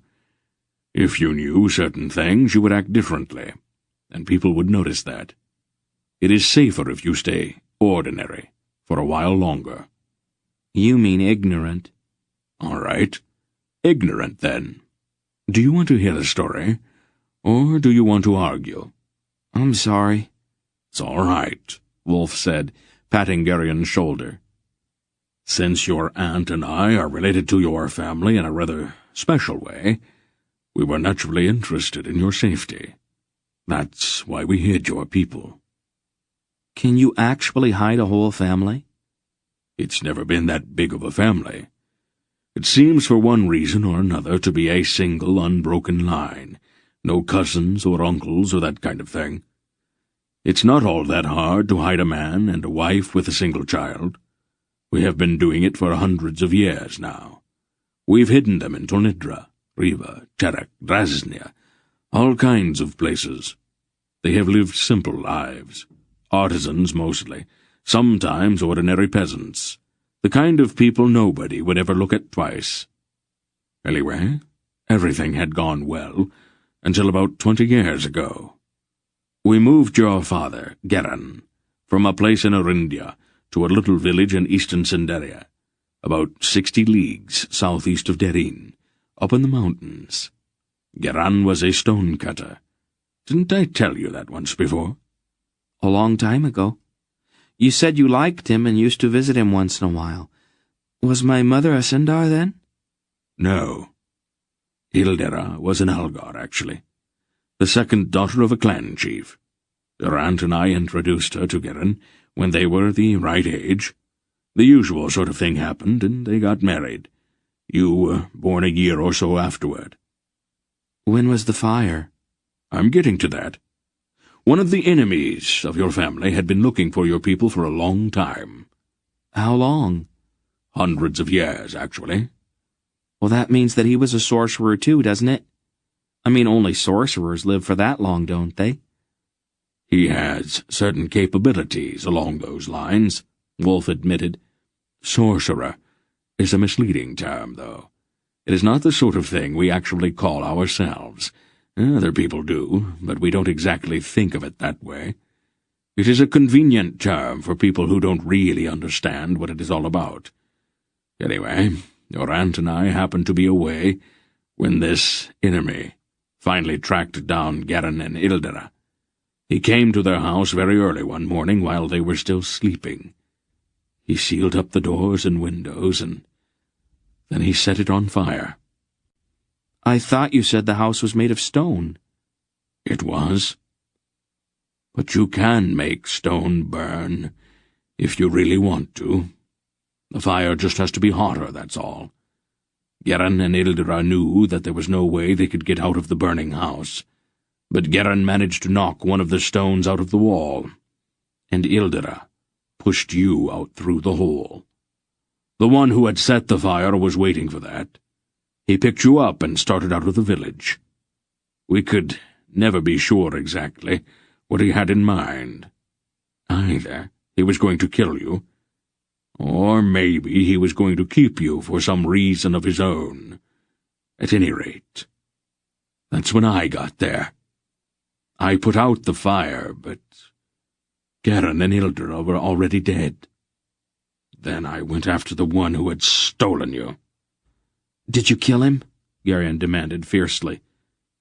I try not to do that any more than I have to. It disrupts the natural course of events too much. I had some other ideas at the time, much more unpleasant than killing. His eyes were icy now. As it turned out, though, I never got the chance. He threw you at me. You were only a baby, and I had to try to catch you. It gave him time to get away. I left you with Polgara, and then I went looking for your enemy. I have not been able to find him yet, though. I'm glad you haven't. Wolf looked a little surprised at that. When I get older, I'm going to find him. I think I ought to be the one who pays him back for what he did, don't you? Wolf looked at him gravely. It could be dangerous. I don't care. What's his name? I think that maybe I had better wait a while, before I tell you that. I don't want you jumping into something before you are ready. But you will tell me? When the time comes. It's very important, Grandfather. Yes. I can see that. Do you promise? If you insist. And if I don't, I am sure your aunt will. She feels the same way you do. Don't you? I am much older. I see things a little differently. I'm not that old yet. I won't be able to do the kind of things you'd do, so I'll have to settle for just killing him. He stood up and began to pace back and forth, a rage boiling in him. I don't suppose I'll be able to talk you out of this, but I really think you are going to feel differently about it after it's over. Not very likely, Garion said, still pacing. We'll see. Thank you for telling me, Grandfather. You'd have found out sooner or later anyway.